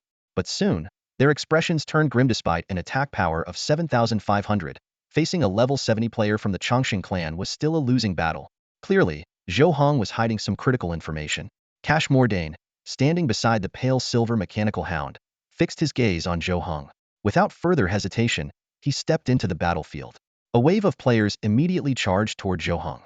This scene left the Light Wolf bewildered. It had assumed the Chongqing clan was here to capture it, the escaped source of power, but their true target was this human in front of it. Curiosity sparked in the Light Wolf's mind as it scrutinized Zhou Heng. What had he done to provoke such a massive assault? Even more surprising was the cautious stance of the Chongqing clan player, who seemed to fear Zhou Heng and refrained from attacking directly, instead relying on the analyst to probe first. Taking a deep breath, the Light Wolf realized it couldn't afford to keep fighting. If the opponents discovered Zhou Heng's trump card and defeated him, it would undoubtedly be their next target. According to its original plan, it needed to stall the Chongqing clan for 6 more hours in the Wailing Winds territory. With a deafening roar, the Light Wolf suddenly shifted its attack, its massive claws slashing toward the leading Caesar Pantheon player. What? That beast? A 10-meter-tall boss? We've fought those before. Wait, what? All my damage got nullified? Did you bother identifying its stats? This boss is impossible to fight. Eternal constructs of the Light God. Is this really a monster from the Light Ruins? How the hell are we supposed to beat this thing? The frontline tanks tried to withstand the Light Wolf's onslaught, but their health plummeted rapidly. Forget the Light Wolf. Target Zhou Heng. Attack with everything you've got, someone shouted. I'm guessing he hasn't bypassed the revival mechanism's death penalty, or else we wouldn't all be respawning back at town. Give me some time. They'll set up a revival platform. Crowl, the Caesar Pantheon sub-branch leader stationed in Wailing Winds, yelled from the crowd. 3 elemental spheres, lightning, fire, and ice floated around him as he raised his hands, manipulating the spheres into the air to construct a platform identical to a respawn point. Zhou Heng's gaze swept across the advancing army of players, pausing briefly on the analyst standing beside Cash Morden. The analyst was indeed troublesome. Not only could she analyze and calculate an opponent's attributes and skills, but her class talent allowed her to directly reveal enemy abilities through probability triggers. Although this required her to be in combat, Zhou Heng wasn't willing to take the risk. Reaching into his inventory, he retrieved a highly coveted complex-grade skill exemption scroll, one of only 2 such scrolls awarded by the Empire's announcement rewards. Just as he prepared to use the scroll to learn a new skill, a notification from fate once again appeared on his retina. Every decision made by fate invariably shapes the course of the future. Faced with 2 seemingly ordinary skill options, Zhou Heng found himself deep in contemplation. Fate had provided him with 2 hints. The first hint suggested that using the rare and complex skill exemption scroll on abilities like Raging Seas, Thunderous Might could enhance efficiency in dealing with players. However, it also noted that a predictor, when faced with someone wielding the Sakast Emperor's holy sword, could not make accurate forecasts and could only rely on visual calculations of known data.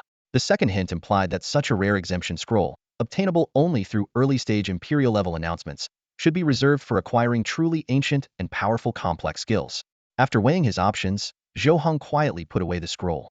Since the predictor couldn't yield any meaningful results, why waste such a precious exemption scroll? It was better to head straight into battle. He raised his dragon bow, aiming at the incoming horde of players, unhesitatingly exposing his own stats. Nearby, the predictor quickly reported her observations to Cash Mordain. The profession appears to be an ultra-long-range archer, using a dragon bow capable of converting attacks into ice elemental magic. No active skills have been used so far. They are likely all passive. Cash Mordain's brow furrowed upon hearing the data. He admitted that at level 30, as a member of the longevity family who wasn't among the top elites, he was indeed outclassed by Zhou Heng. However, as someone who had earned his place in the Howling Winds Ravine, he was far from an ordinary opponent. This realization only deepened his unease. Zhou Heng, what exactly did you use to kill Su Changhuan and Su Luiyue? Was it that sword? Cash Mordain's gaze locked onto the seemingly ordinary long sword at Zhou Heng's waist.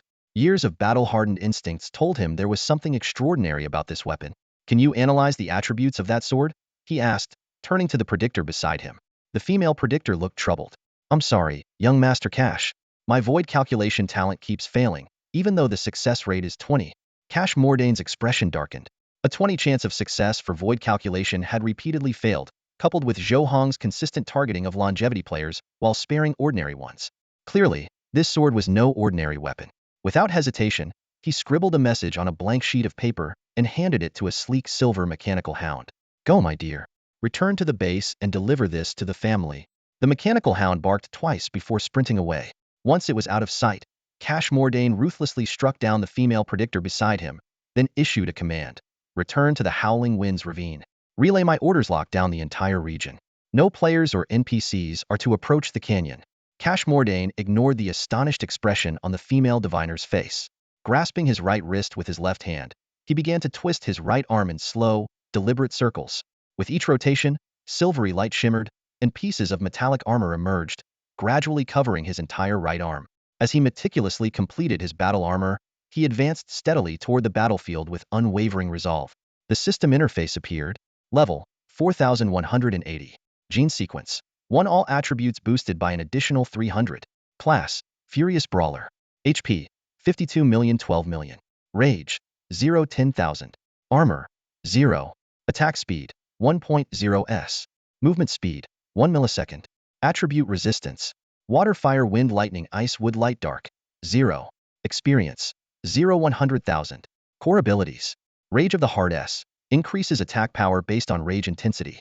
Surging Fury. Gains equivalent attack power during combat. Equivalent Exchange. Converts all attributes, except HP, into base attack power current, 6,200,000. Special attributes. Extreme attack speed. Base 10.0 s on the battlefield. 1.0 s per quarter hour max. 30.0 s. Extreme movement speed. Base 10.0 milliseconds on the battlefield. 1 millisecond per quarter hour max. 30.0 milliseconds. Exquisite agility. 20 movement speed in combat. Gear quality. Radiant. Additional bonuses. Final attack speed 20. Final movement speed 20. Physical damage reduction 50. Durability. 300 million 300 million. The moment Cash Mordain stepped onto the battlefield, the pale silver exoskeletal armor fully enveloped his body, emanating an intimidating aura of death and destruction. The lessons from the past Su Luiyue and Su Changhuan's tragic fates were etched in his mind. He would not repeat their mistakes, nor would he allow Zhou Heng any chance to retaliate. His objective was not only Zhou Heng's life, but also the acquisition of a legendary sword. For the past 10,000 years, as countless worlds were devoured, only one weapon had the power to challenge the immortality of his family's revival mechanism, Sakaster, the Emperor's Sword, also known as the Hero King's Holy Blade. This sword, which had claimed 9 trillion lives, was the key to obliterating their seemingly invincible lineage. The system immediately updated the combat data.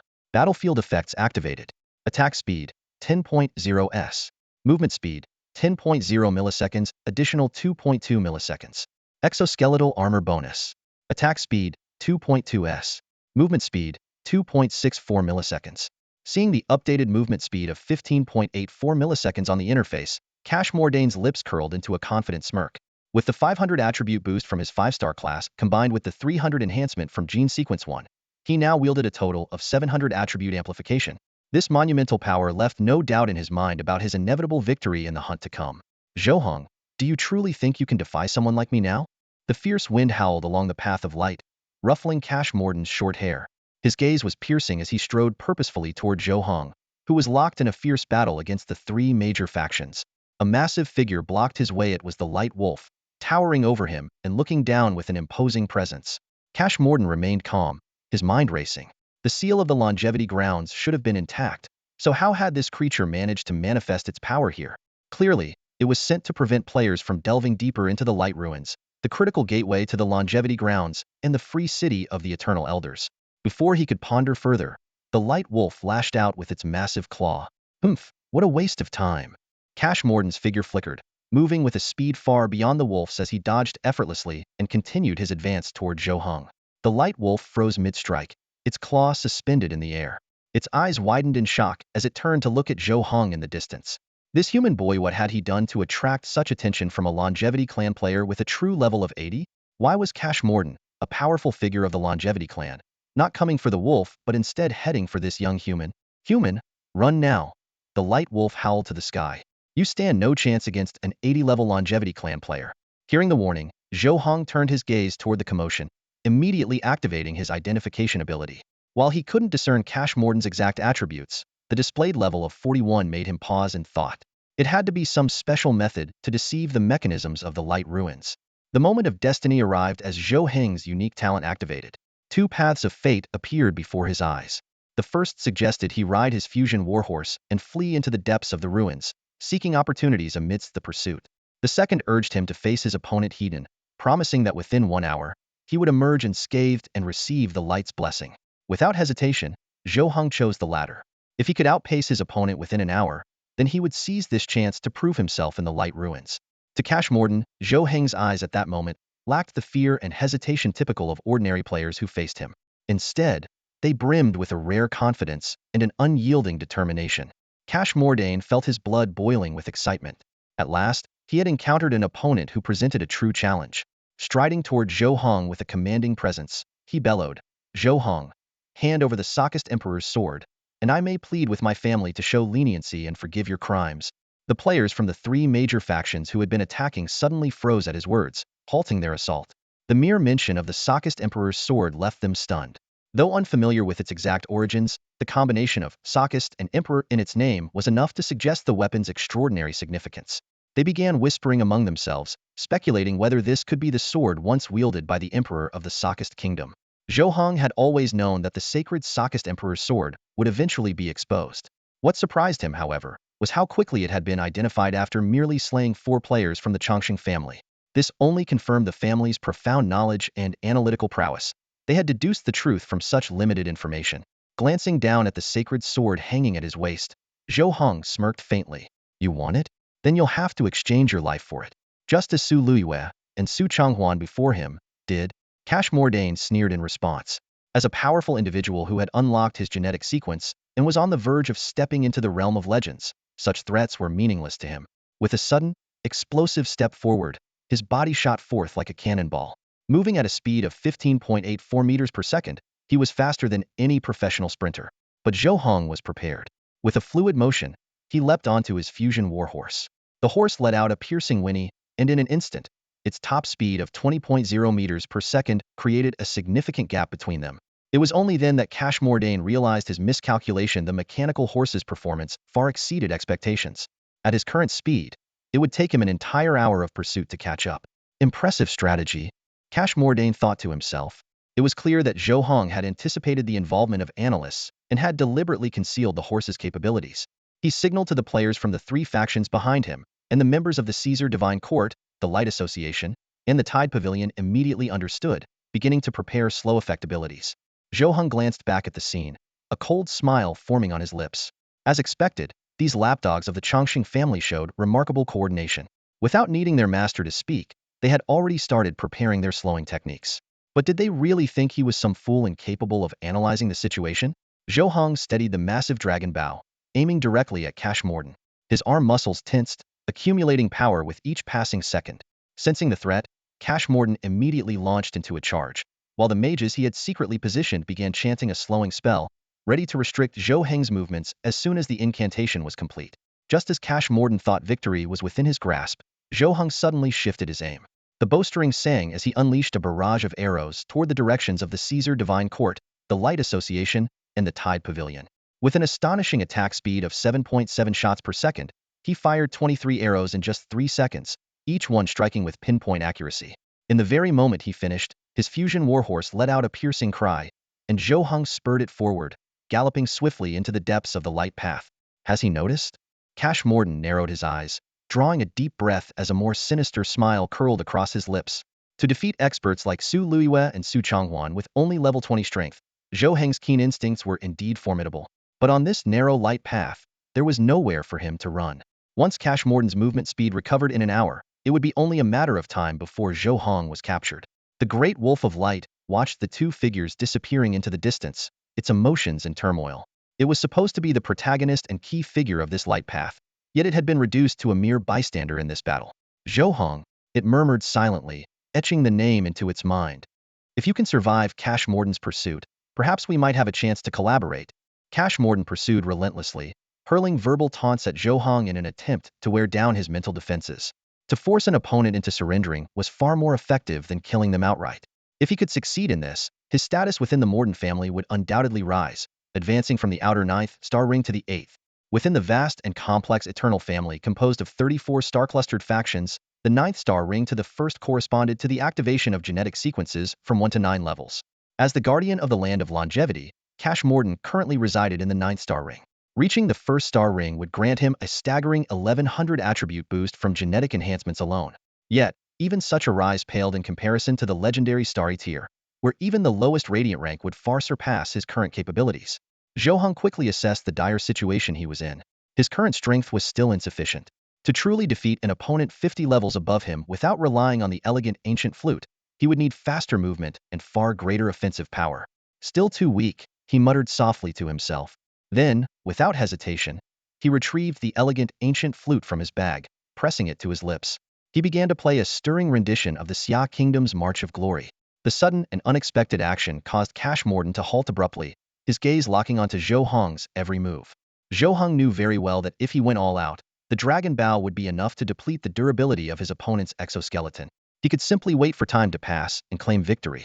Yet, in this critical moment, he made an inexplicable choice. He began to play the Xia national anthem on his flute. What is that? Why the Xia national anthem? Cash Morden's voice was filled with confusion and unease. What connection do you have with the government? No, wait. We've investigated everything about you. You're just an orphan, with no ties to the Xia government. They can't even manage themselves. Answer me, Zhou Heng. Zhou Heng, however, ignored the questioning and continued to play the stirring melody.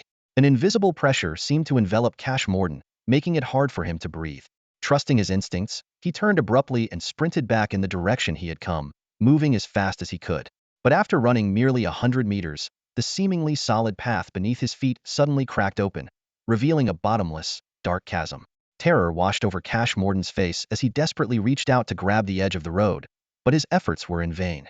He plummeted into the endless darkness below. Zhou Heng approached the edge of the abyss, recalling the cryptic hint that fate had given him earlier. This was undoubtedly the small opportunity that was foretold during his pursuit.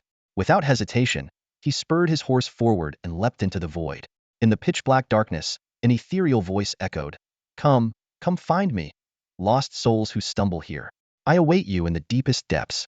Along the way, I've prepared a gift for you, the ancient and formidable skill known as the Radiant Sword of Light. It is so old, so powerful, so..." Heh. Zhou Heng, along with his horse, landed smoothly. What was once a pitch-black void suddenly burst into a radiant glow, revealing a colossal arena made of pristine white clouds. Almost immediately, the system's notification rang out. You have entered the first trial of the Light's Remnant, the cycle of life and death. Defeat your enemy without using any potions. This trial does not permit the use of resurrection tokens. You have only one life. Zhou Heng stood on one side of the massive arena, his gaze fixed on Cash Morden across from him. Cash clenched his fists tightly, his eyes slightly lowered, a shadow of gloom on his face. Life and death, the cycle never ends. The countdown echoed through the arena. 10, 9, 8, 7. Zhou Heng sat poised on his fusion warhorse, the ancient flute in his hand steady and unmoving. As the final 0 rang out, Cash Morden vanished from his spot, charging at Zhou Heng with mechanical precision. But Zhou Heng's reaction was even faster. He urged his warhorse into a gallop, creating distance with a speed of 20.0 meters per second. Gracefully, he shifted to sit sideways on the horse's back, raising the flute. The serene melody of an ancient Xia symphony began to flow through the air. Cash Morden's eyes were as cold as ice, locked onto the composed figure playing the flute. He pushed his speed to the limit, yet he still couldn't close the gap. He didn't regret not bringing a speed potion. It was a matter of pride, a testament to his identity as a battle maniac. But now, his focus shifted entirely to the mysterious power hidden within that haunting melody. As the flute's melody concluded, system notifications flashed one after another. You are listening to a serene flute melody. You are affected by an unknown force. Your attribute skills are now locked at level 31 values. Cash Morden, who had deceitfully reached level 41 through the light abyss, was forcibly suppressed to level 31 by the elegant power of the ancient flute. This time, there was no room for tricks. His attributes plummeted, causing his body to stagger.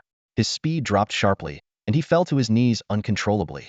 Propping himself up with his hands on the ground, he remained in a daze for a long moment before slowly lifting his head to look at Zhou Heng. Ha ha ha.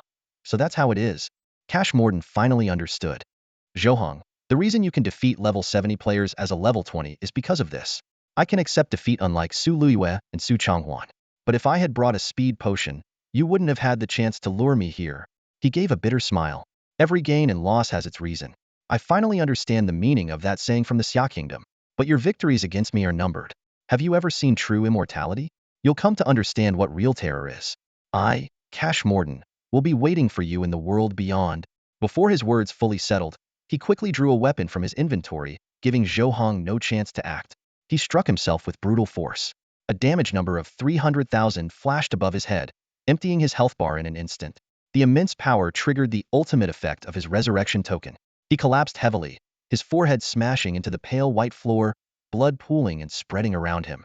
The sudden suicide of Cash Morden weighed heavily on Zhou Heng's mind. Opponents who decisively end their own lives upon realizing defeat are far more menacing than those like Su Luiyue, who continue to harm their kind even after death. Zhou Heng couldn't help but contemplate.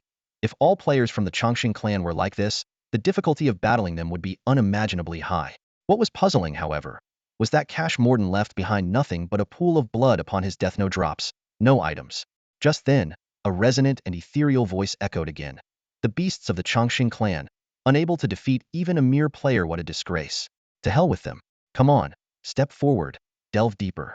I await you in the second trial. As the voice faded, a fissure opened in the depths of the massive arena, revealing a cloud-white pathway leading further inward. At the center of this pathway lay a golden chest, resting silently, a clear reward for completing the first trial. Zhou Heng approached and opened the chest. Inside was a skill book titled Holy Light Sword. The requirements to learn this skill were extraordinarily demanding.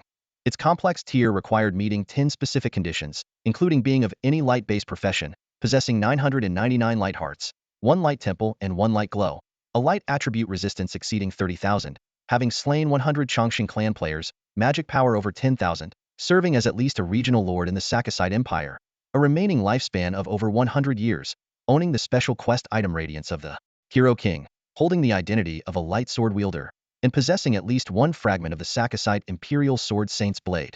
Upon seeing these requirements, Zhou Heng immediately understood why only a skill of this caliber could justify the use of a complex tier skill learning exemption scroll. Without hesitation, he retrieved the scroll and applied it to the Holy Light Sword. A system notification promptly appeared. You have used a complex tier skill learning exemption scroll. All requirements for learning the Holy Light Sword are being waived. Waiver in progress. Waiver successful. You have learned the light magic skill, Holy Light Sword. As Zhou Heng gazed at the newly acquired, unique skill in his skill list, the corner of his mouth curled into a smile. At last, he had a large-scale AoE slashing skill. As for the previously acquired Thunderous Might and Raging Tides, If he couldn't gather the necessary resources to utilize them, he would simply sell them in the shop. Compared to the refined power of the Holy Light Sword, those skills were nothing more than coarse grains. After stowing away his fusion warhorse, Zhou Heng fixed his eyes on the depths of the cloud-white pathway. Without a doubt, the unyielding domain deep within this fragment of light was exactly what the second destiny hint referred to as the gift of light. With steady steps, he embarked on the pathway, heading further into the unknown. A sudden prompt from fate appeared on Zhou Heng's retina. The cloud-white pathway before him split into two, and an ethereal voice echoed in his ears. Enter, decide, explore.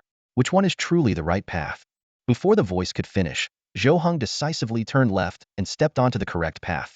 Intriguing, so intriguing, the ethereal voice carried a tone of amazement. How many ages has it been? How many ages since I've seen a human like you? You fascinate me more and more. The voice paused briefly, then grew increasingly unhinged. Come, I await you in the depths. Come. Ha ha ha. The cloud-white pathway stretched endlessly ahead, offering more choices. First, there were 4 paths, and Zhou Heng chose the first on the right. Then came 8 paths, and he selected the second on the left, followed by the third on the left, and finally the 8th on the right. Guided by the prompts of fate, he easily reached the end of a semicircular space composed entirely of blazing white light. At the center of the semicircle stood an incomparably beautiful woman, her upper body bare but her vital areas concealed by a divine glow. She cradled her arms across her chest, gazing upward at the semidome above. Noticing Zhou Heng's arrival, she immediately lowered her head, her eyes greedily fixed on his face. She opened her arms in a welcoming gesture and said, "You've come. My charming, handsome human, come closer to your elder sister, so I can admire your handsome face properly." Cautiously, Zhou Heng stopped at the edge of the semicircle, carefully observing his surroundings. Within the intense white light, he noticed that the lower half of the beautiful woman's body was entirely absent, as if being consumed by the radiance. On either side of her stood statues of women, almost blended into the light. In the left, one held dual swords, her right leg raised high, her sharp gaze fixed on the center. On the right, the other statue clasped her hands against her shoulders, leaning forward as though reaching for something. "What are you looking at? Those 2 winches?" The beautiful woman sneered. "Trust me, you won't find them interesting. They're long dead, lost to the river of history. If you really like them, carry me out, and I'll give you their bones to vent your desires. Come now, embrace me. Accept me." She stretched her arms desperately, trying to grasp Zhou Heng, but the light binding her lower body held her firmly in place. Just then, Zhou Heng caught a flicker of light in her eyes, and a system prompt appeared. "You are being influenced by an unknown factor. Conducting rank assessment. Zhou Heng level 30 max vs unknown unit epic life form. Assessment failed. Your body is now under control." Before Zhou Heng could process what was happening, he realized he had lost control of his body. Helplessly, he watched himself take one step after another toward the beautiful woman. The stunning woman's eyes sparkled with a twisted excitement as she extended her arms toward Zhou Heng. Come into your sister's embrace. I will cherish and protect you with all my life." Just like those 2 wretches. Just as Zhou Heng was about to step into her arms, a burial shroud sprang out from the corner of his backpack, coiling around him like a serpent. A system notification followed, announcing that the shroud's power had restored Zhou Heng's control over his body. Narrowing his eyes slightly, Zhou Heng examined the burial shroud encircling him. The dazzling woman's smile froze instantly, terror and panic flooding her gaze. "How is this possible? You already possess that cursed bard's flute. How can you still have this thing?" "No, radiant twin stars, I'm not going back." The shroud began spinning faster and faster until it transformed into a glowing light. Within the semicircular area, the light coalesced into the figure of a woman. She stood to Zhou Heng's left, her gaze fixed on the radiant woman in the center. Then, she raised her hand and pointed toward the woman's forehead. "No." The dazzling woman, who called herself Hinera, let out a blood-curdling scream. "Cursed radiant twin stars, you cannot stop me. I am Hinera, the goddess of light. I am the true deity of this land." Her once perfect visage twisted into a demonic form. Under the power of the glowing figure, Hinera dissolved into blinding white light and vanished from the semicircular space. Now, only 2 statues of women remained in the area. The glowing figure approached the statue with its hands crossed over its shoulders, gently brushing its face. "That bard's craftsmanship isn't bad. This is quite lifelike." Her gaze shifted to the sacred sword of Emperor Sakasite at Zhou Heng's waist. Noticing the hidden hero King Kylina within, she started to comment but instead smiled and said, "Never mind, everyone has their own path. Yours lies ahead of you. I believe in you, little one." The glowing figure transformed back into the burial shroud, draping itself over the statue with its hands crossed over its shoulders. The statue emitted a dazzling radiance, and a token materialized in the air. You have witnessed the of the ancient heroes, the radiant twin stars. Attack speed, 3.0 s. Movement speed, 5.0 milliseconds. You have acquired the light purification token of the goddess of light, Hera. Quality, ancient. Effect. With this token, you can obtain a second profession from the boundless worlds. If the profession is light-based, you will gain the additional talent, Radiance of Light. Radiance of Light. All light-based damage x2, with an additional 1 divine damage. After reading the token's details, Zhou Heng couldn't help but smile. If he could secure a strong light-based profession, he would become a dual-profession powerhouse. Accompanied by the countdown display on his retinal interface, 10, 9, 8, 7, Zhou Heng's figure transformed into a beam of light as he was transported out of the Defiance Zone within the remnants of light. The moment his feet touched the ground on the path of light, a system announcement echoed throughout the entire Sarkaz Empire, resonating in the ears of every player and NPC. Congratulations to player Zhou Heng for defeating Cashmorden of the Longevity Clan, a level 80 player, while at level 30. Progress in the Ancient Chronicles expansion, Part 9. Bring longevity to its end, has increased by 0.1. Rewards for player Zhou Heng. Attack 1000, Magic 1000, Health 10,000, Mana 10,000. Rewards for player Zhou Heng. 1x Complex Skill Learning Exemption Scroll. Rewards for player Zhou Heng. 600,000 Vast Star Nation Contribution Points. Third honor of distinction achieved. The announcement reverberated 3 times, shaking awake both players and NPCs who were either busy or idling. The entire game world erupted into a frenzy, with discussions breaking out everywhere. My god, it's Zhou Heng again. This is the 3rd Longevity Clan player he's taken down. Is no one able to stop him? Or has the Longevity Clan already lost its edge? This is insane. From taking down a level 70 player while at level 20, to now defeating a level 80 player at level 30, he's consistently maintained a 50 level gap in his kills. So, does this mean if I'm level 40, I could potentially ambush and take down a Longevity Clan member too? Zhou Heng's astonishing feat sent a jolt of energy through the players and NPCs of the Sarkaz Empire, making everyone question the Longevity Clan's true strength. Glancing at the newly added stats on his attribute panel and the precious complex skill learning exemption scroll in his possession, Zhou Heng couldn't help but smile. He had initially thought Cashmorden's self-inflicted death wouldn't count as his kill, but the system had ruled otherwise. This meant he now had 2 of these rare scrollsyn item that was invaluable, and the more the better.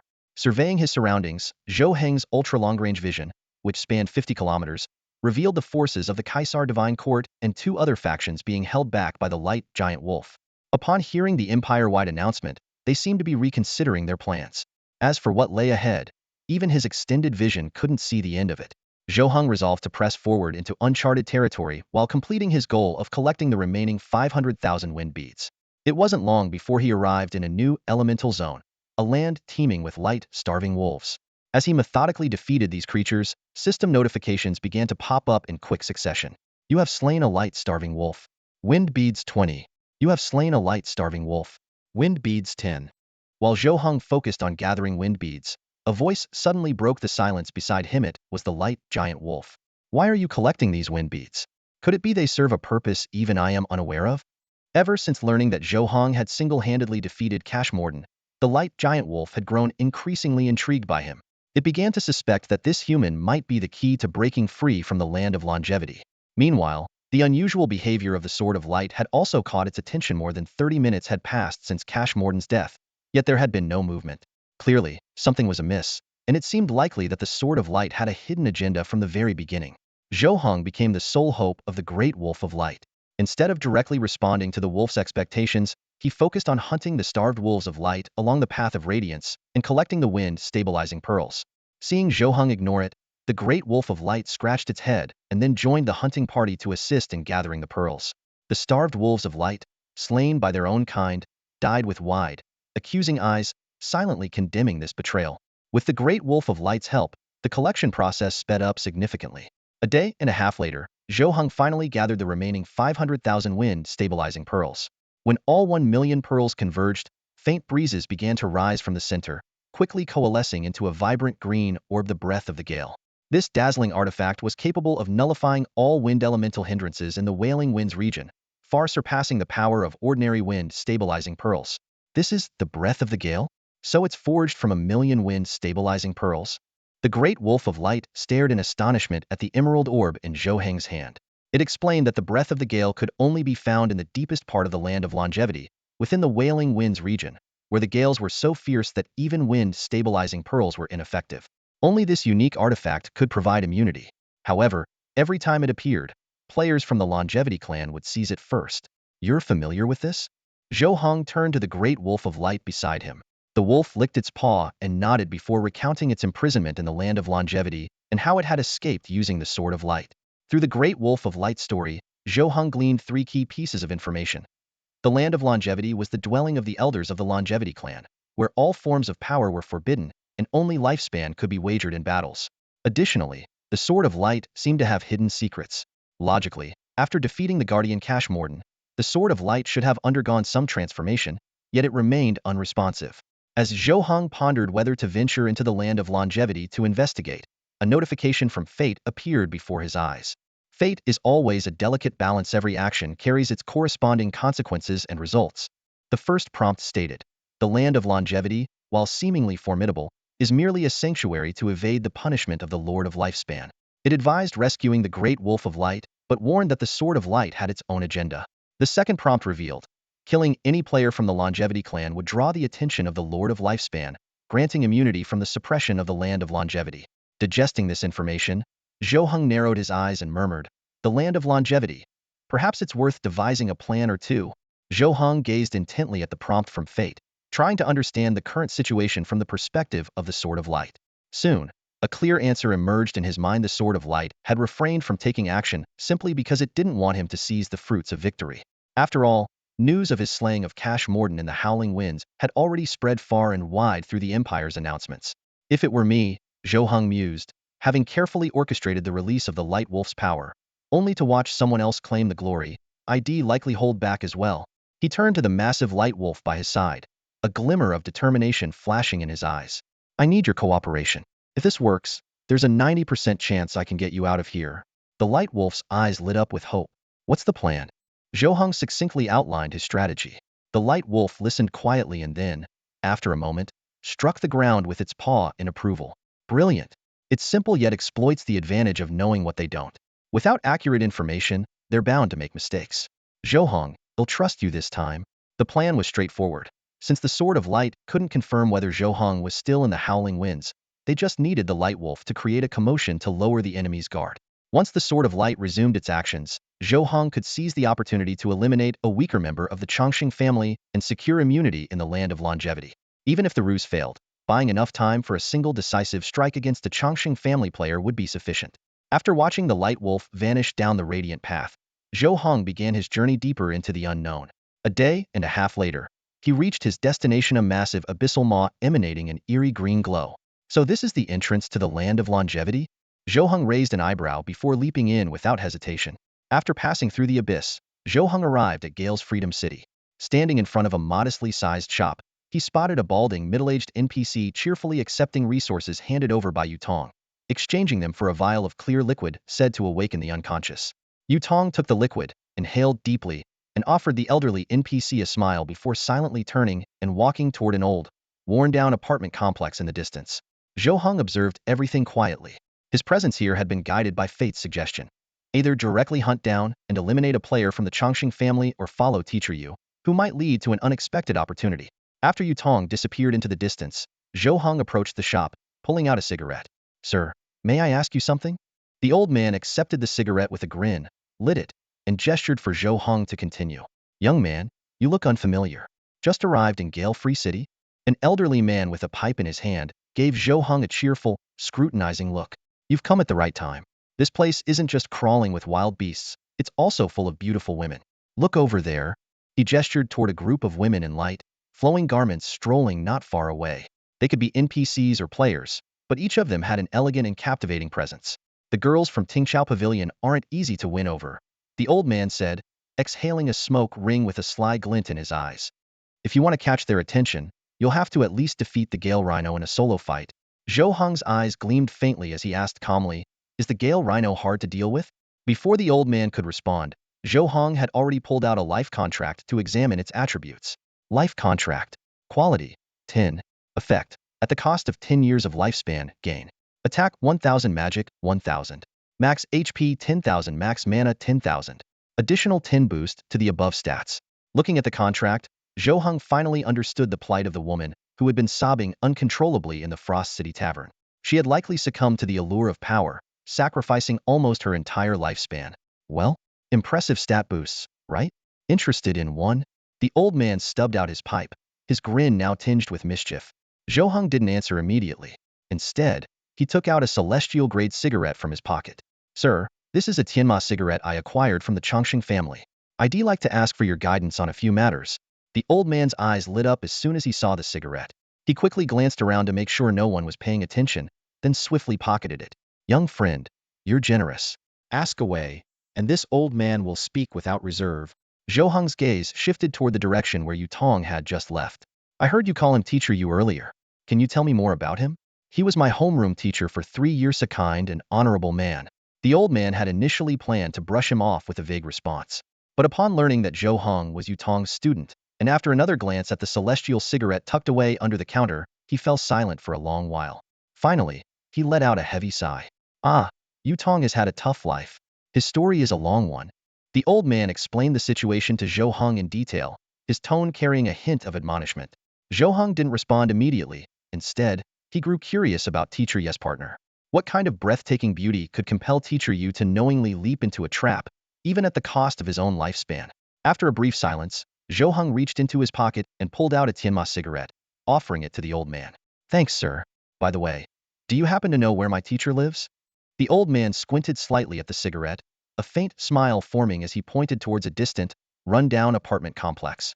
Building 7, Unit 302, Wenruxiang. Without another word, Zhou Heng turned and left. Once Zhou Heng was out of sight, the old man leaned against the shop wall and leisurely lit the Tianma cigarette for himself. This kid is something else, he mused. Reaching level 30 at his age, and with access to such fine things, she must have taken down quite a few immortals to get here. Maybe I should consider recruiting him into Lone Wolf for the real fight against the immortals. The old man was well aware that the so-called ancient times, Chapter 9, Death to the Immortal, was an impossibility. The battlefield against the immortals wasn't even here. Eternal Crotha was merely buying time for Lone Wolf and the global authorities. Still too weak, he muttered to himself. What can level 30 do? They'll wait a bit longer. He stubbed out the cigarette in an ashtray and resumed his unassuming act as the old shopkeeper. Zhou Heng soon arrived at the Wenruxiang complex. 3 faded characters hung over the entrance of the dilapidated neighborhood in Freewind City.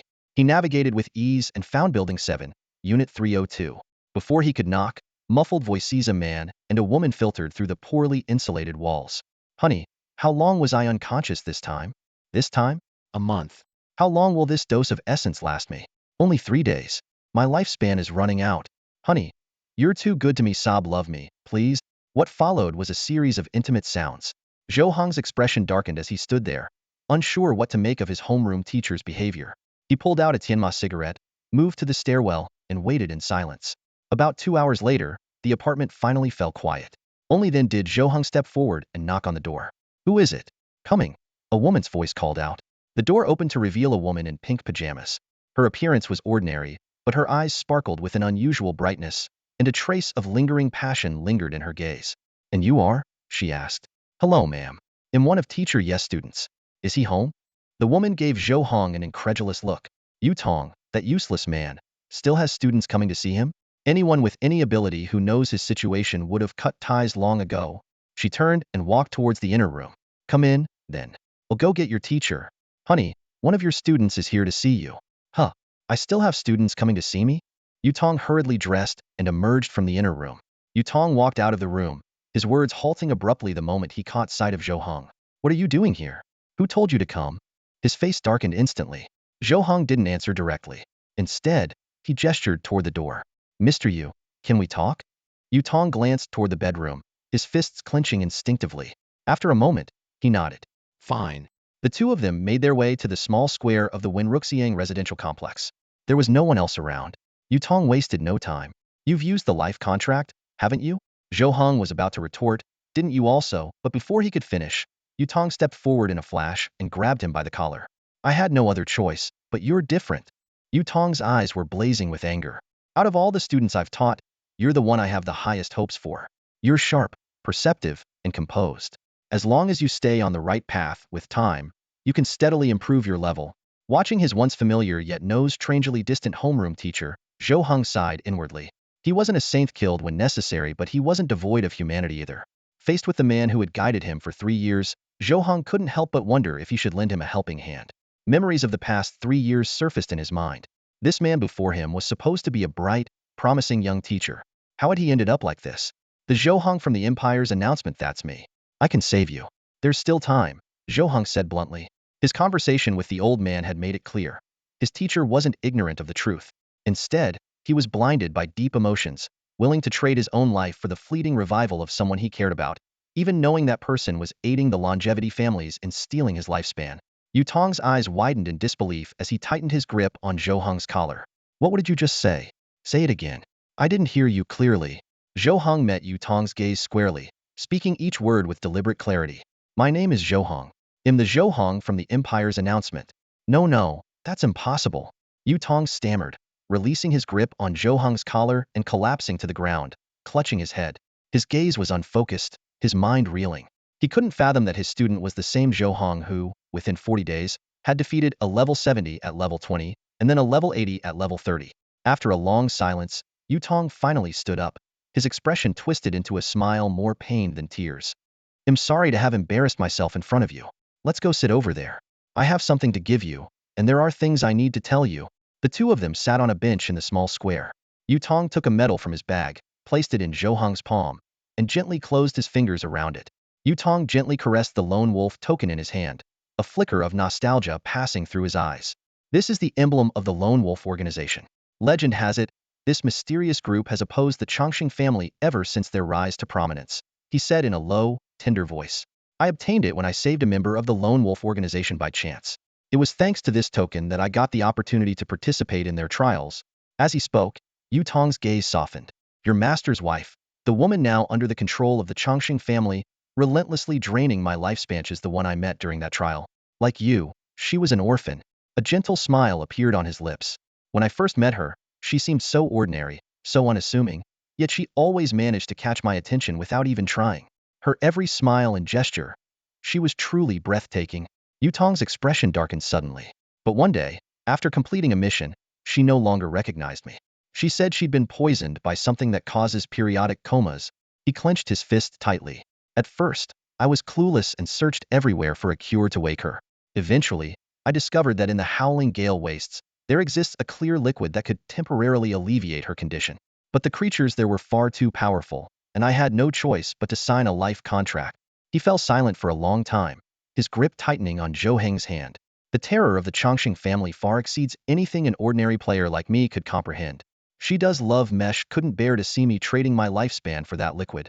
His voice quivered with emotion. She used to love brushing my earlobe, but she doesn't anymore. Yet, even now, in those fleeting moments of intimacy, her instincts still lead her to do it. Zhou Heng. Yu Tong's voice grew urgent. If you truly have the power to defy the Chongqing family, you must live on. I have only one wish: if your master's wife has truly had her memory erased or controlled, please help her regain it. As for me, his voice weakened, trembling. I don't have much time left. Zhou Heng's pupils contracted sharply as his gaze fell on the moment Yu Tong gripped his hand.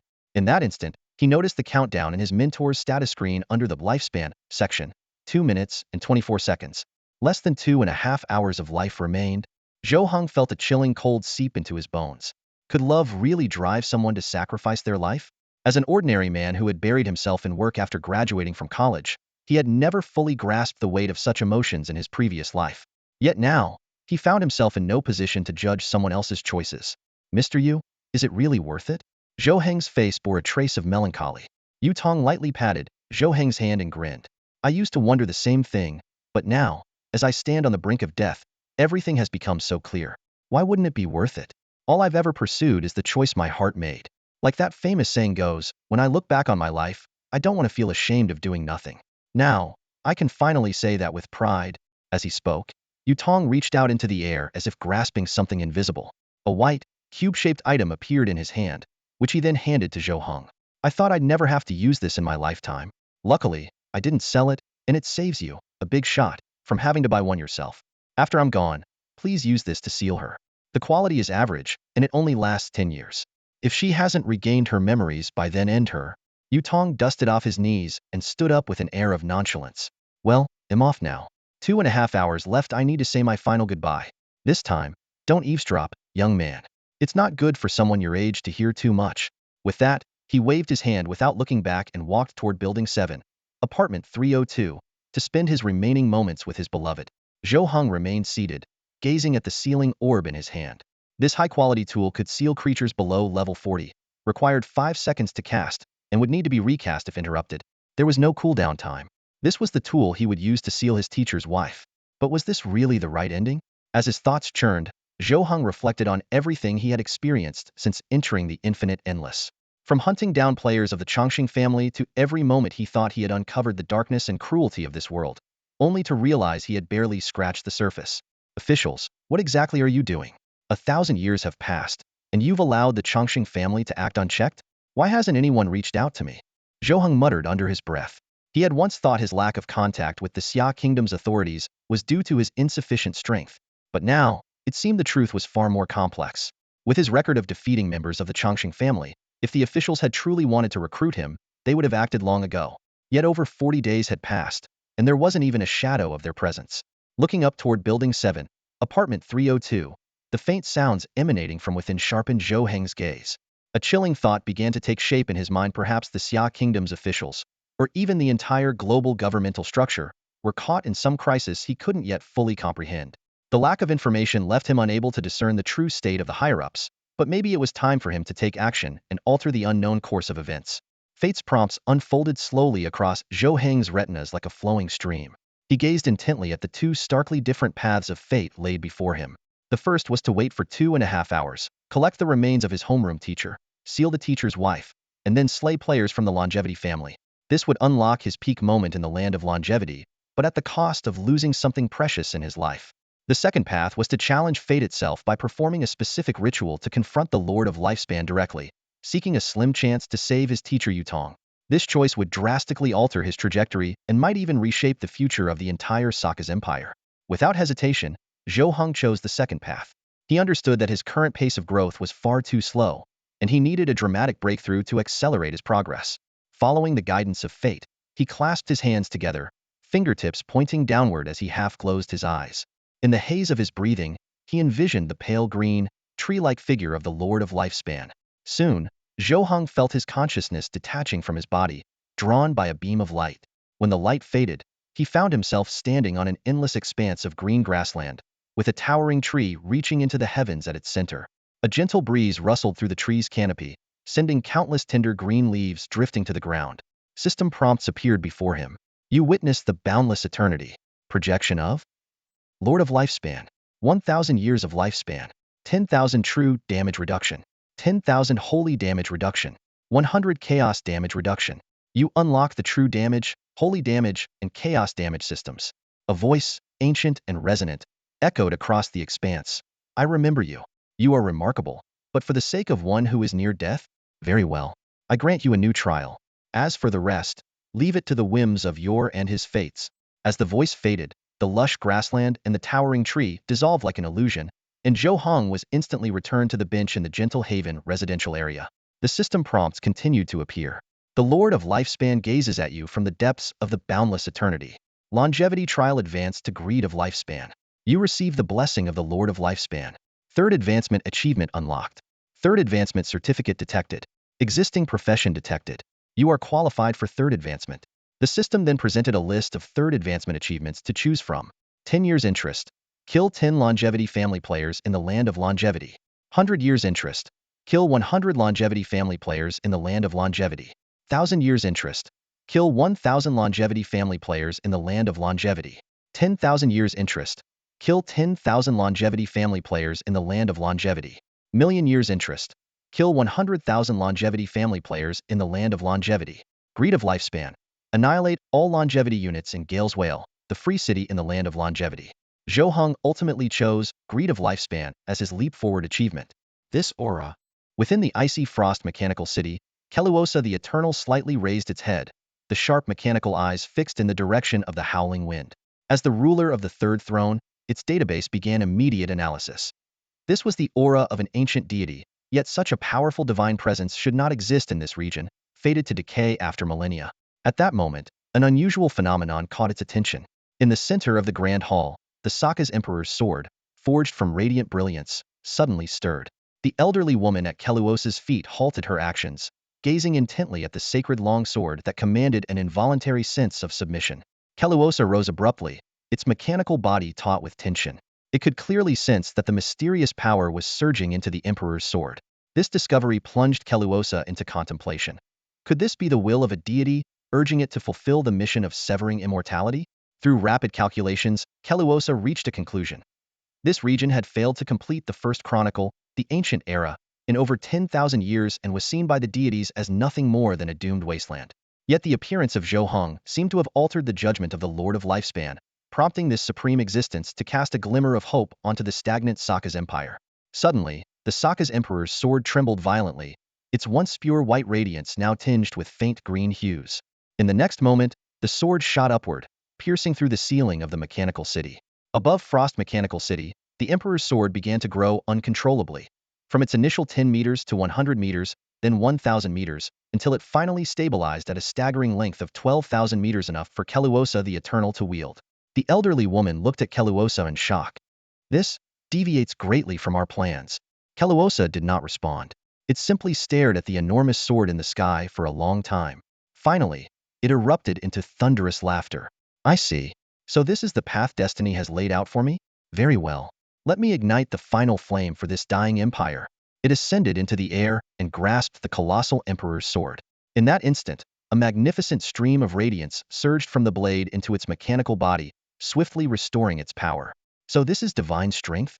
Keluosa murmured, gazing toward the imperial capital. The golden light in its eyes flickered with complex emotions. If the Star Nation had not fallen, perhaps even this mechanical body of mine could have ascended to the ranks of the gods. What a pity. Gripping the Emperor's sword horizontally, it resolved to recreate the warlike glory of the former Sokka's Emperor, striving to secure one last chance of survival for the waning empire. The old dynasty has fallen, and a new one shall rise, roared the eternal Keluosa, his booming declaration shaking the heavens as he brandished the colossal Sakasi Emperor's sword, stretching thousands of meters, pointing directly at the sky. A system notification followed promptly. Ding! Sakasi Empire announcement. Progress in the 9th chapter of the Ancient Era, slaying the Eternal has increased to 10, 20, 30, 50. The announcement continued. Empire factions are now fully open. All players and NPCs can join either the Sakasi Empire or the vast Star Nation. The battle between slaying the Eternal and guarding the Eternal has officially begun, with contribution rankings for both factions now live. As the Imperial announcement echoed through the Frost Mechanized City for the third time, every gaze turned skyward, fixed on the Eternal Keluosa. He swung the massive sword with immense force, slashing it toward the capital of the Sakasi Empire. With a deafening crash, the heavens and earth seemed to tremble. The explosive sound engulfed the entirety of Frost Mechanized City, leaving everyone momentarily deafened. Keluosa, you're courting death. A furious, ancient voice roared from above. Why struggle in vain? You reap what you sow. If you wish to die, we shall grant your wish. A blinding light pierced the sky, and the eternal Keluosa vanished into the horizon. Yet this was not the end, it marked the beginning of something far greater. From the heart of the mechanized city emerged an overwhelming army of mechas, numbering in the millions. Perfectly aligned, they stood motionless, an awe-inspiring sight. Players eagerly used their identification skills, and the results left everyone speechless. These were standard mechas of the vast Star Nation, available for players and NPCs to exchange using contribution points. The battlefield erupted into chaos. I'm going to slay the Eternal too. The Su family, your arrogance since your rise 10 millennia ago ends today. I'll avenge my wife. The Li family's old grudges and new feuds will be settled today. Amid the turmoil, Zhou Heng stood quietly at the entrance of a general store. A cigarette paused midair in his hand. In mere moments, the progress of slaying the Eternal had skyrocketed from 0.2 to 50. This was undoubtedly the new and unknown change, foretold in the prophecy of fate. He opened the faction interface and discovered he had access to missions from both opposing factions. Sakasi Empire Faction. Task 1 Long Term.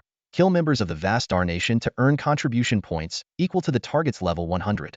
Task 2 Long Term. Completely eliminate members of the vast Star Nation to earn contribution points equal to the target's level 10,000. Vast Star Nation Faction. Task 1 Long Term. Kill members of the Eternal Clan to earn contribution points equal to the target's level 1000. Task 2 Long Term. Completely eliminate members of the Eternal Clan to earn contribution points equal to the target's level 100,000. Zhou Heng's thoughts deepened. These opposing faction mission systems might just be the key to uncovering a path to unimaginable wealth. In a modest house within the bustling city of Gale Wind, 6 individuals sat around a battered, circular table. This unassuming room served as the secret planning hub for the Lightblade Alliance. Yorkland, a bearded player from the Eagle faction, was speaking when a long-haired woman beside him irritably ran her fingers through her hair and interrupted. Ever since Zhou Heng made it onto the Empire's announcement board, everything spiraled out of control. We had it all planned before that. Across the table sat an elderly woman whose appearance was deeply unsettling. One of her eyes shimmered with the movement of insects, her right arm was missing, and in its place hovered a mass of eerie black mist. If Zhou Heng were present, he would have immediately recognized her as the old woman he encountered in Bird Town. In the long run, Zhou Heng will inevitably be on our side. Even if he ends up taking the fruits of our labor, the old woman rasped in a gravelly voice. Seated diagonally across from her was a muscular man with a massive broadsword resting beside him. He let out a derisive snort. Let Zhou Heng take the credit? Over my dead body. If he's not part of the Lightblade Alliance, he's not one of us. Why should we act as pawns while he reaps the rewards? Besides, the words of the Light Wolf shouldn't be trusted entirely. I say we observe Zhou Heng's actions first. Don't forget, there could still be lone wolf operatives lurking in the shadows. At the head of the table, Serna lightly tapped her fingers on the surface. Her wynard hair swayed gently with the motion, and in an instant, all eyes turned toward her. Lone Wolf has always operated solo, Serna said with a graceful smile. Even if Lone Wolf is scheming against the Light Wolf, that's just one more opponent for us to handle. Are you all overestimating others and underestimating yourselves? Zhou Heng may be formidable, but there's no way he could have single-handedly defeated Cash Morden, an 80-level boss, without resorting to some special means. As long as we prepare thoroughly, he's nothing to fear. She paused for a moment, letting her gaze sweep across the group. I've just received word Crotha the Eternal, wielding a massive sword spanning 10,000 meters, is marching toward the capital. The Sokka's empire is on the brink of chaos, and this is our chance. The Light Wolf's plan must be expedited. Time waits for no one. After a moment of silence, the old woman was the first to speak. I agree with Serna. During this nationwide faction war, both Blue Planet players and local NPCs will experience rapid development. If we seize this opportunity, we can revive the glory of the Hero King. The muscular man slammed his colossal broadsword into the ground with a resounding thud. If Cernus made her decision, I've got no objections. But if Zhou Heng dares to take what's ours, I'll make sure he understands the taste of death. One by one, the others voiced their agreement, and Cernus' proposal was unanimously approved.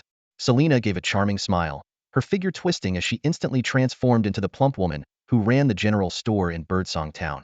Rising to her feet, her voice was soft yet carried an undeniable authority. We'll stick to the original plan.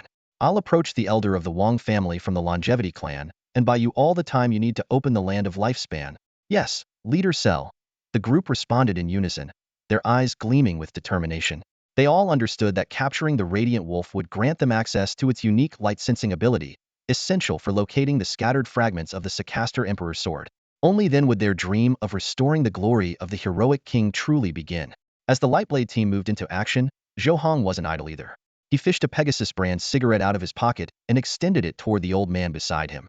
Sir, can I ask you something? The old man didn't immediately take the cigarette. Instead, he squinted, scrutinizing Zhou Heng carefully. He keenly sensed the aura of the Lone Wolf's token emanating from Zhou Heng's token that should have belonged to Yu Tong, yet now appeared in Zhou Heng's possession. Noticing the old man's sharp gaze, Zhou Heng grew cautious. Sir? The old man grinned, revealing a mouthful of uneven teeth. You've got some alertness in you, kid. Damn it, I just took an extra look at you, that's all. But I like your attitude, you might actually live a while longer. With that, he finally accepted the cigarette. Alright, what do you want to know? Zhou Heng studied the seemingly ordinary old man again, a faint suspicion flickering in his mind that this man was far from simple. However, he didn't have the luxury of time to dig deeper. His priority now was to locate and eliminate players from the Longevity clan to claim his rightful unique authority. I want to know where the Longevity clan players are. Not the strong ones, just the weaker ones. Do you know? A glimmer of gold flashed in the old man's eyes, and a sly smile played on his lips. This Zhou Heng had potential. He was exactly the kind of talent the Lone Wolf faction needed, bold enough to scheme against the Longevity clan right from the start. If he were to grow stronger, he could become a valuable ally against both the Longevity clan and the official forces of the Blue Star Federation. You've got guts, kid. But taking down someone from the Longevity clan in Gale Free City? Not so easy. Here, the only way to kill is by using your lifespan. How much do you have left? Even the weakest of their elders starts with at least 500 years of lifespan. The old man lit the cigarette as he spoke. Those longevity players are nothing but parasites. He spat in disgust. They're practically dead already. Yet they cling to life by stealing years from others. He reached under the counter and retrieved a green scroll. If you want to take down one of them, you'll need this. He explained. This is the only method here to kill someone from the longevity clan, wiping them out completely on a lifespan level. But it comes at a price. You'll need to sacrifice an equivalent amount of your own lifespan to theirs. In simple terms, it's a lifespan duel. If you win, you use your lifespan to cancel out theirs, and they die. If you lose, they take yours, and you're the one who dies. If both sides run out, you both perish. Zhou Heng inspected the scroll's attributes. Lifespan judgment. Quality, glorious. Usage restriction, usable only in the cursed lands of the Lifespan Lord.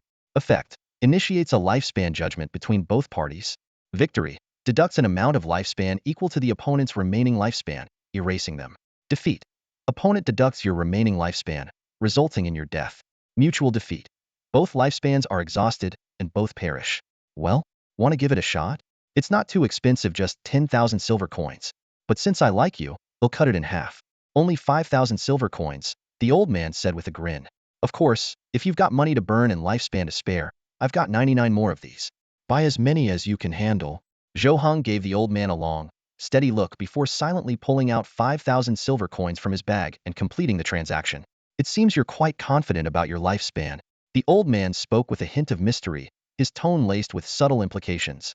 With a faint smile, he gestured toward the other side of the gentle haven, where a high-end private club named Lingyun was situated. Over there, you'll find a group of elders from the longevity clans. Their lifespans aren't that impressive at most, 1,000 years. Zhou Heng felt a chill run down his spine. He had already suspected that this old man was no ordinary figure, but now he realized he had still underestimated him. To discern something as secretive as one's lifespan, how is that even possible? When Zhou Heng turned back to question him, the old man had vanished. The small store was now empty, leaving behind only the silent shelves. Without hesitation, Zhou Heng made his way to the Lingyun private club. He didn't rush inside, but instead stood patiently at the entrance. To him, the distinction between those who were long-lived and those who were not was starkly obvious. One only needed to observe carefully to tell them apart. About 30 minutes later, an elderly man emerged from the club, his arm draped around a beautiful woman.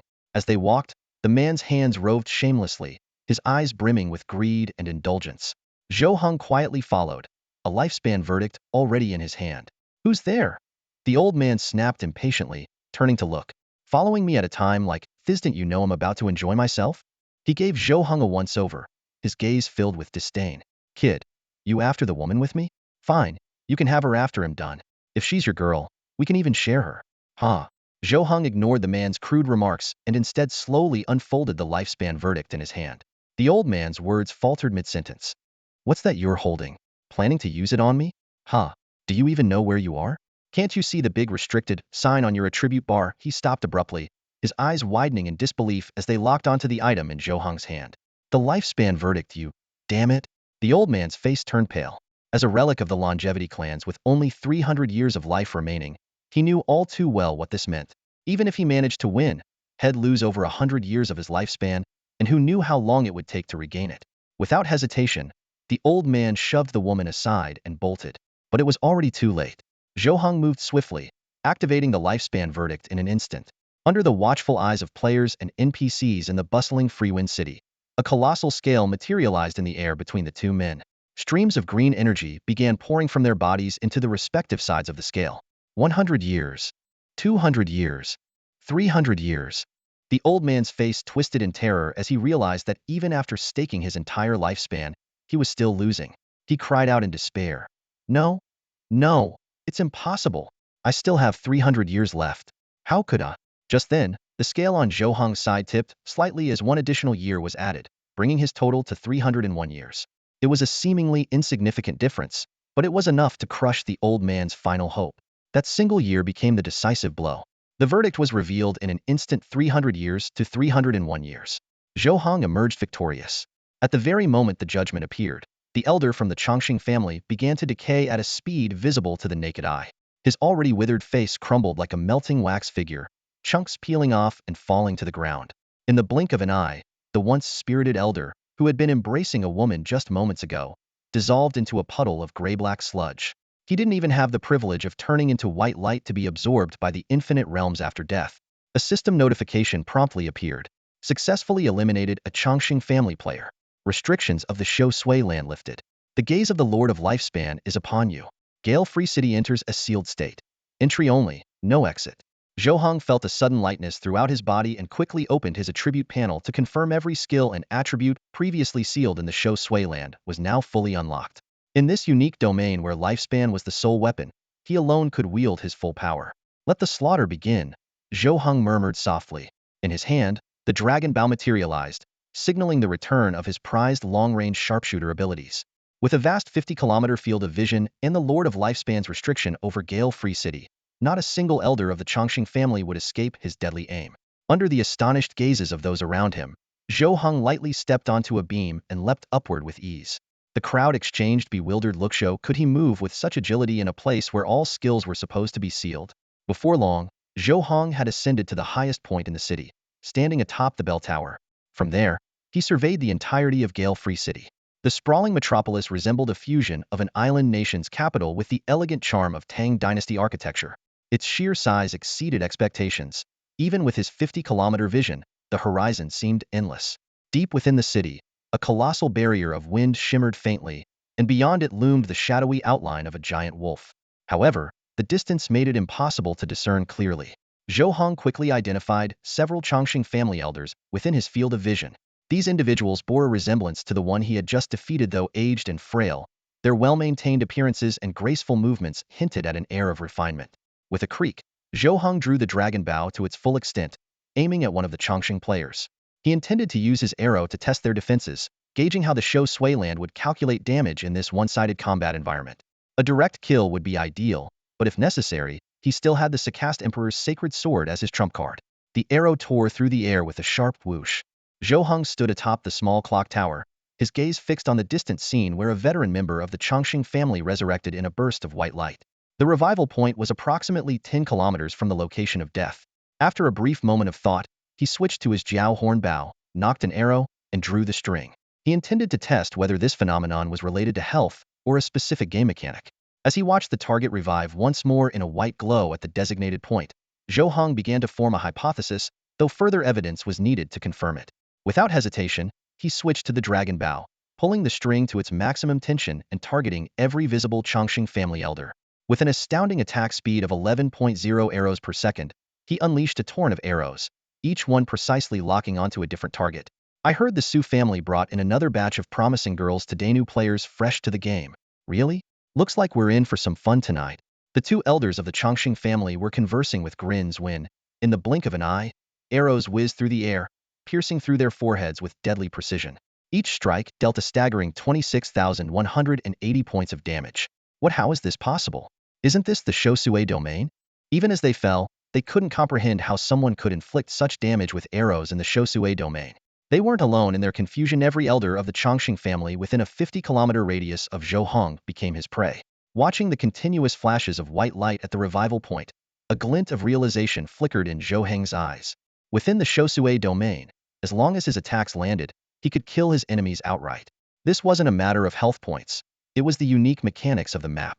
This discovery brought a faint smile to Zhou Heng's face. He saw no need to wield the Sakaster Emperor's holy sword. Though it would take more time, he preferred this method to relying on the unpredictable hero Kalina within the sword.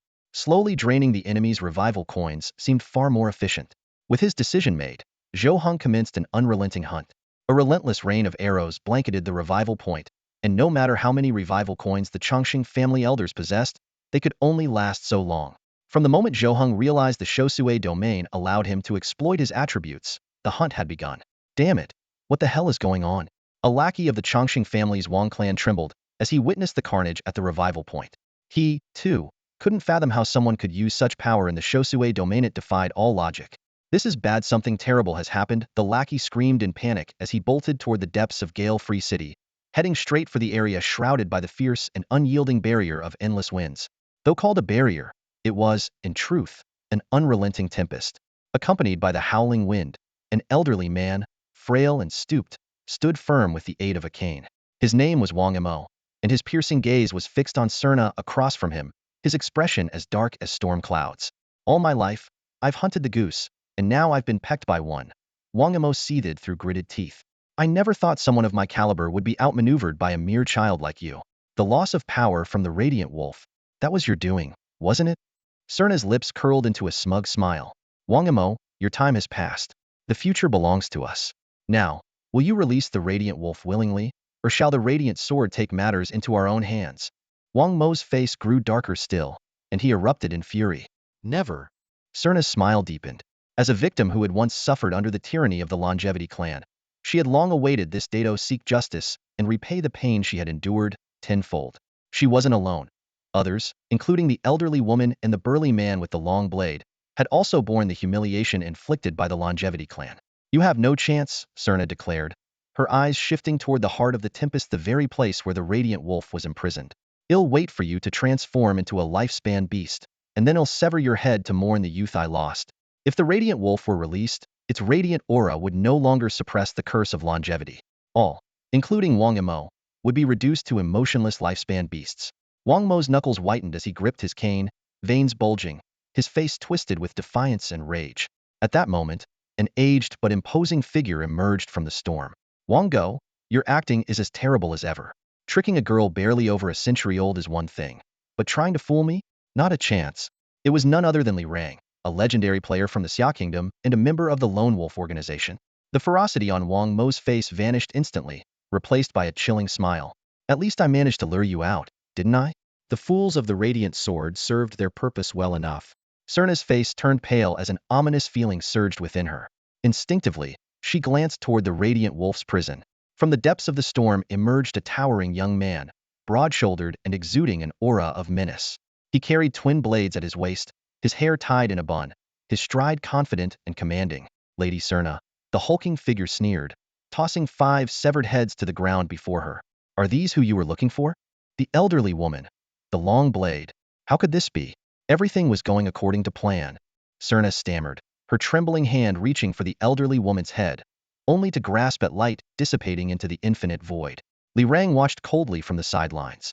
He knew the Radiant Sword had once been a promising faction, and the Xia Kingdom had even considered allying with them to combat the Longevity clan. But their obsession with the hero Karina's sacred sword had blinded them, leaving them ignorant of the truth and ultimately useless. By the original plan, he wasn't supposed to appear. Cerna and her group were destined to be annihilated. But Zhou Heng, that cheat of a kid, had upended everything. To wield power in the land of lifespan, and as a long-range sharpshooter no less, was nothing short of a dimensional disruption to the rules of this cursed place. The towering young man approached Cerna, unsheathing a katana with deliberate slowness. Lady Cerna, don't be afraid. It won't hurt. I'll make it quick. But Wang Imo suddenly intervened, stopping him with a raised hand. His eyes turned to Li Rang, suspicion flickering in his gaze. Your expression is off. You don't look like someone who's been deceived. Why did you show up? Li Rang's lips curled into a smirk. The answer is simple. Your lapdog came running. Before the words fully left his mouth, a wiry man stumbled into view, skidding to his knees before Wang Imo in desperation. My lord, it's bad. Someone's using their powers in the land of lifespan. A long-range sharpshooter. Based on the intel you provided, I suspect it's Zhou Heng.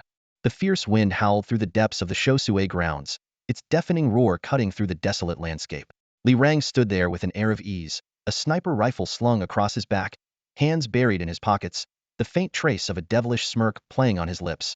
Beside him, Selna was trapped in despair, her eyes clouded with confusion and grief over the loss of her comrades. Wang Mo's grip on his cane trembled slightly, his expression darkening in an instant. If it had merely been one of the Wang family's lackeys delivering the message, he would have questioned it before giving it much thought. But Li Rang's sudden appearance made him realize the gravity of the situation. I see now, he muttered. No wonder the younger generation of the Sword of Light managed to lure out a big fish like Li Rang with such ease. So, you're here to watch the show. Get to the point. What's the situation? Wang Mo's voice was as cold as ice. The wiry man before him dared not delay, quickly recounting everything he had witnessed along the way.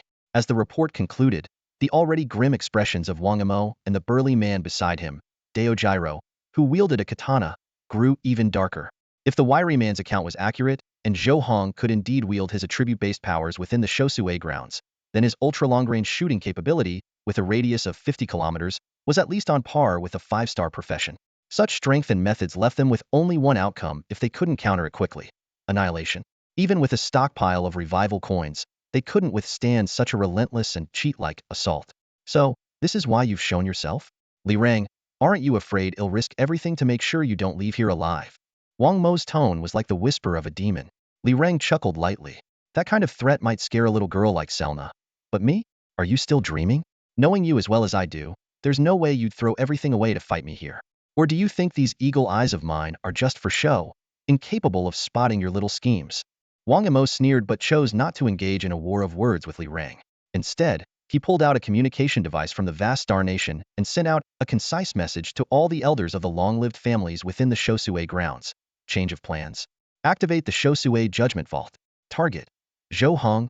At that moment, Wang Mo resembled an old man precariously balanced on a narrow bridge, with figures at both ends sawing away at the supports. No matter which side he aided, the other would cut off his escape. His only option was to find a way out within the limited time he had. Though he didn't fully understand Zhou Heng's situation, anyone capable of unleashing such destruction in the Shosue grounds, a place where combat was prohibited, must have acquired some extraordinary, game-changing fortune. Even with 1.2 million revival coins, directly confronting Zhou Heng in the Shosue grounds would be a foolish move. Wang Mo's plan was simple. Exploit the information gap to use the other long-lived family elders as cannon fodder, while he seized the chance to use his last remaining curse immunity item to forcibly leave the Shosue grounds. As long as he survived, he could rely on his remaining connections within the Wang family to find another Shosue grounds to inhabit. After sending the message, Wang Mo turned to the burly man. Daojiro, hold off Li Rang for 30 minutes. I have a way to deal with Zhou Heng. Without waiting for a response, his figure vanished into the howling wind. Things are certainly unpredictable. A burly man named Daojiro, an 8th starring level player from the island of the Longevity clan, strode toward Li Rang with a samurai sword in hand. His provocative stance with the blade almost made Li Rang burst into laughter. Li Rang was fully aware that in the land of longevity, it was impossible for Wang Mo to defeat Zhou Heng within half an hour.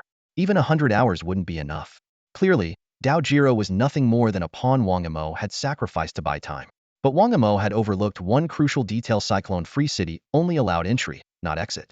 Li Rang scrutinized Daojiro, noticing the faint glow emanating from the lotus petal on his forehead.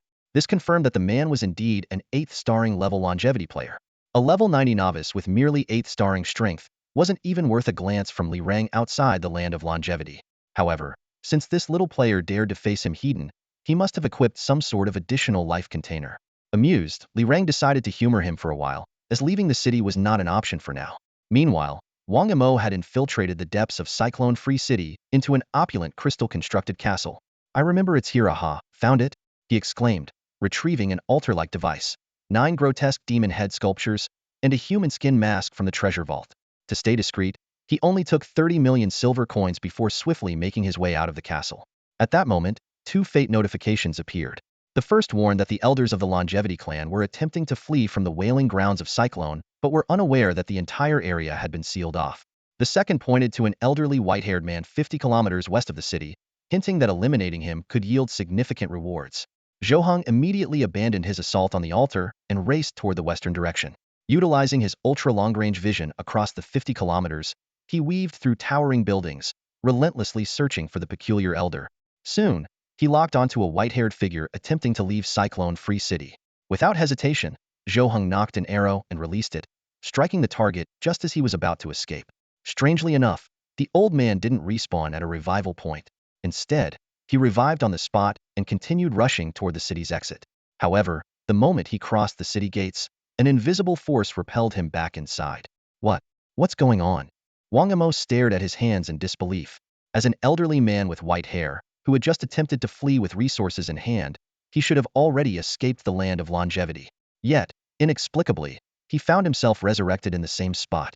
The figurine he clutched tightly, which was supposed to exempt him from the curse of longevity, now seemed utterly useless. Couldn't leave the free city of Gale. Whoosh! A sharp arrow whizzed through the air, striking him dead on the spot. A flash of white light later, Wang Mo resurrected once more, his expression growing darker. Time and again, he tried to break past the city's boundary, only to be thwarted by an invisible barrier. Suddenly, a terrifying thought struck him. Damn it! Could Zhou Heng have found a way to seal off the entire land of longevity? The idea contorted his face in disbelief. That's impossible. He's just a rookie player, still within the newbie protection period. As another arrow shot toward him from the distance, Wang Mo stopped hesitating and turned to vanish into the maze-like streets of the city. 2 pressing questions swirled in his mind. How had he, unnoticed all the way from the treasury, suddenly been exposed? And was Zhou Heng's seal temporary, or was it permanent? Quickly, he calculated his options. If the seal was temporary, his 1.21 million resurrection coins and the resurrection platform would be enough to outlast it. But if it was permanent, the mere thought sent a chill down his spine. No, it couldn't be permanent. Not even the most extraordinary level 30 rookie could pull off something like this. Some might suggest logging out to escape the land of longevity. But for someone like Wang Amo, a relic of the immortal family who extended his life by stealing others' lifespans through life contracts, that was a death sentence. Logging out and returning to the safety zone on Blue Planet would trigger the lifespan evaluation. His negative lifespan would result in instant erasure by the system. From a distance, Zhou Heng silently observed the figure fleeing through the city streets. It didn't take long for him to deduce the man's identity. A regular player wouldn't be so desperate to leave, nor would they possess such rapid resurrection abilities. The answer was clear. This was a high-ranking member of the immortal family, likely using a special item to conceal the lotus mark on his forehead. Looks like I need to figure out an effective way to identify members of the immortal family, Zhou Heng muttered as he continued his relentless assault, stringing arrow after arrow. He was genuinely curious to see how Wang Amo planned to escape under such relentless pursuit. In this land of longevity, time seemed especially abundant for Wang Amo. As long as the players of the Chongqing family were not completely eradicated, the seal would never be lifted. Arrows traced elegant arcs through the air, relentlessly pursuing Wang Amo. Is this the power of a long-range marksman? Wang Amo cursed inwardly, never before feeling such hatred for a particular class. Before the thought even finished, an arrow pierced through his forehead, pinning him to the ground. Moments later, Wang Amo resurrected and darted into the maze of narrow alleys, attempting to use the intricate streets to shake off Zhou Heng's pursuit. However, Zhou Heng had already anticipated his plan. He appeared from the side in a sudden ambush, grabbing Wang Amo by the throat and slamming him hard onto the ground. Each time Wang Amo resurrected, Zhou Heng's attacks grew fiercer. He hurled Wang Amo high into the air, his massive dragon bow gleaming coldly. Arrows rained down like a storm, each one striking with pinpoint accuracy. The relentless impact kept Wang Amo suspended midair, forcing him to endure an unending barrage of attacks. Watching his rapidly depleting stock of revival coins, Wang Mo's expression darkened. He forced himself to stay calm, observing Zhou Heng during the brief moments between his resurrections. The legendary Sockist Emperor sword, the sacred blade, rested quietly at Zhou Heng's waist, yet it had not been drawn. Why isn't he using that sword?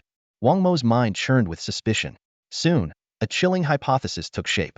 After slaughtering so many players from the Chongqing family, the sword must have begun to impose some kind of detrimental effect on Zhou Heng. Clinging to this lifeline, Wang Amo shouted during his next resurrection, "Zhou Heng, why aren't you using the Sockist Emperor sword? Could it be that you know excessive killing will harm you? Are you being too cautious?" He added a mocking grin, baring his yellowed teeth. Zhou Heng's movements faltered slightly, and the sword at his waist began to tremble, something that had never happened since he acquired it. Fate now presented him with two choices. Either soothe the heroic spirit, Karena, within the sword by claiming he was merely practicing his archery, or confront the former hero with an iron will. Zhou Heng made his decision swiftly. He placed his hand on the hilt of the sword and said coldly, "Karena, do you wish to abandon me? If that's truly your intent, I'll leave you here and let you decide your own future." The sword quivered violently, as if voicing its dissatisfaction, but eventually settled into silence. During this fleeting moment of distraction, Wang Amo seized the opportunity and bolted deeper into the free city of Gale Winds. Suppressing the trembling of the Sockist Emperor's sword, Zhou Heng's sharp gaze swiftly scanned his surroundings and quickly locked onto Wang Amo. This elder of the Chongqing family truly possessed extraordinary mastery in movement techniques, his actions as light and graceful as a falling leaf swaying in the wind. Zhou Heng moved in one seamless motion, drawing his dragon bow to full tension, aiming at the direction Wang Amo was fleeing, and releasing an arrow while simultaneously propelling himself forward with powerful strides. At that moment, Wang Amo grabbed a passing ordinary player, seized the player's collar, and peeled off his disguise, revealing the iconic lotus petal mark on his forehead. "Take this to the wind barrier and deliver it to Dao Xilong. Remember, I am of the Chongqing Wang family," Wang Amo commanded sharply. The player, startled and trembling from the abrupt encounter, stammered, "Okay, okay." After shoving the player forcefully away, Wang Amo immediately dashed in another direction. It was a carefully orchestrated double-layered strategy. On one hand, to mislead Zhou Heng into thinking he had handed over an important item. After all, Zhou Heng's long-range vision couldn't perceive sound. And on the other hand, if Zhou Heng chose to pursue him, the item given to the player would likely reach Dao Xilong unimpeded. However, Zhou Heng's response far exceeded Wang Mo's expectations. An arrow tore through the air and struck Wang Amo squarely in the chest, ending his life. As his body dissolved into white light upon revival, Wang Mo's expression turned grim. This newly risen player's resolve was terrifying, unyielding, unhesitating, and relentlessly focused despite his attempts to deceive. Even with over 1.19 million revival tokens remaining, Wang Mo found no solace. He continued to flee through Gale Freedom City, dodging Zhou Heng's relentless attacks while edging closer to the wind barrier. As long as he could reach it, he'd gain a moment to regroup. Yet, Zhou Heng caught up, delivering a swift and decisive over-thresholder throw that left Wang Mo vulnerable again. "You can't kill me, Zhou Heng," Wang Mo spat coldly amidst the repeated deaths. "Your attack speed is 11.0 per second, and my revival interval is 1.2 seconds. Factoring in the projectile travel time, it takes at least 2.5 seconds to kill me once. I have 1.2 million revival tokens. It would take you 34.8 days to exhaust them.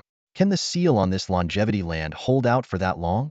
As he spoke, Wang Mo scrutinized Zhou Heng's expression, searching for even the slightest hint of reaction to gauge the seal's duration. Yet Zhou Heng, like a precision machine, remained silent and continued his assault. Having lived through 2 lifetimes, Zhou Heng saw through Wang Mo's ploy. It was a blatant attempt to probe the seal's time limit. The unchanging calm on Zhou Heng's face only deepened Wang Mo's unease. For reasons he couldn't explain, he saw in Zhou Heng the kind of unwavering determination and resilience that only players of Li Rang's caliber possess. A realization that filled him with profound apprehension. Li Rang, a level 750 legendary player, stood in stark contrast to Zhou Heng, who was only level 30. When Zhou Heng killed Wang Mo, a level 610 player from the Chongqing family, for the first time, the system notification, Houhan Star Kingdom contribution 610,000, caught his attention. This was an incredible opportunity to farm contribution points. If Wang Mo truly possessed 1.2 million resurrection coins, repeatedly defeating this one elder of the Chongqing family could net Zhou Heng over 732 billion contribution points for the Houhan Star Kingdom. Even more thrilling was the fact that there were numerous other elders of the Chongqing family in Gale Freedom City. If all could be eliminated, Zhou Heng could practically drain the kingdom's contribution reserves. 3 hours later, the scene shifted. A regular player sent by Wang Mo, holding the breath of Gale, crossed the wind barrier and was met with a shocking sight. Li Rang had pinned Shimajiro to the ground. Trembling, the player stammered, "Excuse me. Which of you is Lord Shimajiro of the Chongqing family?" I come under orders from Lord Wang Mo." Both Li Rang and Selna turned their gaze to Shimajiro, who was being used as a makeshift stool. His face flushed with humiliation. His expression was one of utter defeat. In a pure contest of skill, he had been completely overpowered by Li Rang, whose strength far exceeded his expectations. "I am Shimajiro. What is it?" Shimajiro asked, suppressing his anger. The regular player shakily produced an envelope, but before he could hand it over, Li Rang snatched it away. After scanning its contents, Li Rang handed it to Shimajiro and said, "Wang Mo is asking you to release the Radiant Wolf. He wants to take a big gamble." Shimajiro's pupils contracted as he accepted the letter, struggling to comprehend. "But isn't it forbidden to release the Radiant Wolf? That would trigger the curse of longevity in the land of lifespan. Who will deal with the monsters that transform into lifespan beasts?" Li Rang lightly tapped Shimajiro's forehead. "How did the Shimajiro family end up with someone like you, strong in body but weak in mind? At this point, you have no other choice. Release the Radiant Wolf. Let those who have exceeded their lifespan turn into lifespan beasts. Use this as the price to free yourself from the land of lifespan's restrictions and restore the 8th star ring's combat strength. You only have one goal." Kill Zhou Heng. Seeing Shimajiro still baffled, Li Rang turned to Selna. "Little girl, haven't you always wanted to release the Radiant Wolf? Well, now's your chance." He handed her the key. Selna gave a bitter smile. "Senior, was I wrong to pursue this all along?" What she had failed to accomplish despite countless sacrifices, Zhou Heng had achieved simply by stepping into the land of lifespan. Li Rang withdrew the unaccepted key, falling into contemplation. His power here was unstable, and releasing the Radiant Wolf might affect his true form. If the Chongqing family's legendary figures discovered him, the consequences would be dire. He looked up at Zhou Heng, who was battling Wang Mo in the skies above Gale Freedom City. After a long pause, he suddenly laughed. "What am I hesitating for? If I don't invest in a young talent like this, should I put my faith in those so-called prodigies?" With that, he pulled Shimajiro to his feet and drew the lifespan judgment. Shimajiro looked at him in shock.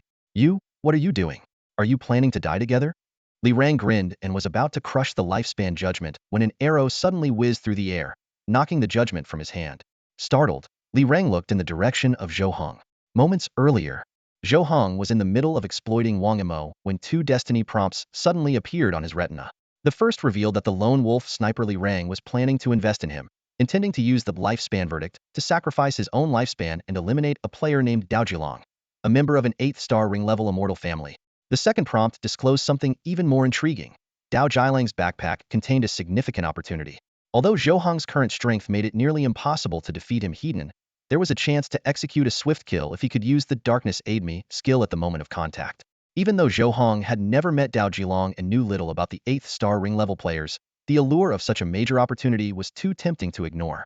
He quickly scanned the surroundings for his target, only to witness Li Reng attempting to draw out a life-span contract, which was then struck down by an arrow. "What's your deal, kid?" Li Reng's voice echoed across the space, reaching Zhou Heng's ears. "You're not seriously thinking of handling this yourself, are you?" Once they unleashed the Light Grand Wolf, Hell escaped the life-span realm's control and regain his power. "Sure, you've got some skills. You even took down Cash Morden of the 9th star ring, but this is an 8th star ring level player at level 80. A glint of golden light flashed in Zhou Heng's eyes. He knew that taking on a level 80 player from an immortal family would be no easy feat, but he trusted the accuracy of the destiny prompts. After a brief moment of thought, he replied, "Senior, I can handle this. No need to trouble you." From a distance, Li Reng narrowed his eyes as he studied Zhou Heng. This young man was even more formidable than he had imagined, only level 30, and not yet at his 3rd class change, yet daring to challenge a level 88th star ring player. It was common knowledge that the talents of the immortal families were often bizarre and deadly. A single misstep could mean instant death.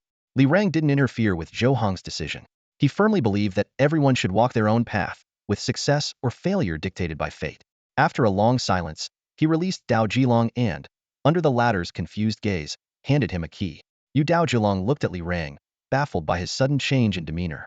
Li Reng cast a deep look at Dao Jilong and said calmly, "It was Zhou Heng who intervened. He felt that dying by my hand would be too insignificant for you. He wants to kill you himself." Dao Jilang's confused expression quickly turned sharp as he narrowed his eyes and asked coldly, "Did he really say that?" Li Reng chuckled softly. "I'm a legendary powerhouse. Why would I bother lying to you about something so trivial?" A sinister smile spread across Dao Jilang's face, though his eyes grew sharper. "Looks like Wang Yimou must be on the verge of collapse. Otherwise, he wouldn't let me unleash the Light Grand Wolf." Holding the key, Dao Jilong strode deeper into the wind barrier. "Zhou Heng, is it? I'm looking forward to facing him as well. Let's see what makes him think he can defy the odds and take me down a level 80 powerhouse with his level 30 strength." Deep within the barrier of wind stood a massive, radiant white gate, completely separating two distinct spaces. Through the gate's slightly ajar doors, a colossal silhouette could be faintly discerned, the owner of the voice, the divine light elemental wolf, bestowed with the gift of life by the god of light. Jima Shiro silently withdrew a key and inserted it into the lock of the radiant white gate. With a crisp click, streams of luminous brilliance began to flow from within the gate like gentle streams. At first, the light was slow and tranquil, but soon it surged into a torrential river of radiance. In mere moments, a towering light elemental wolf, standing over 1,000 meters tall, appeared before Jima Shiro.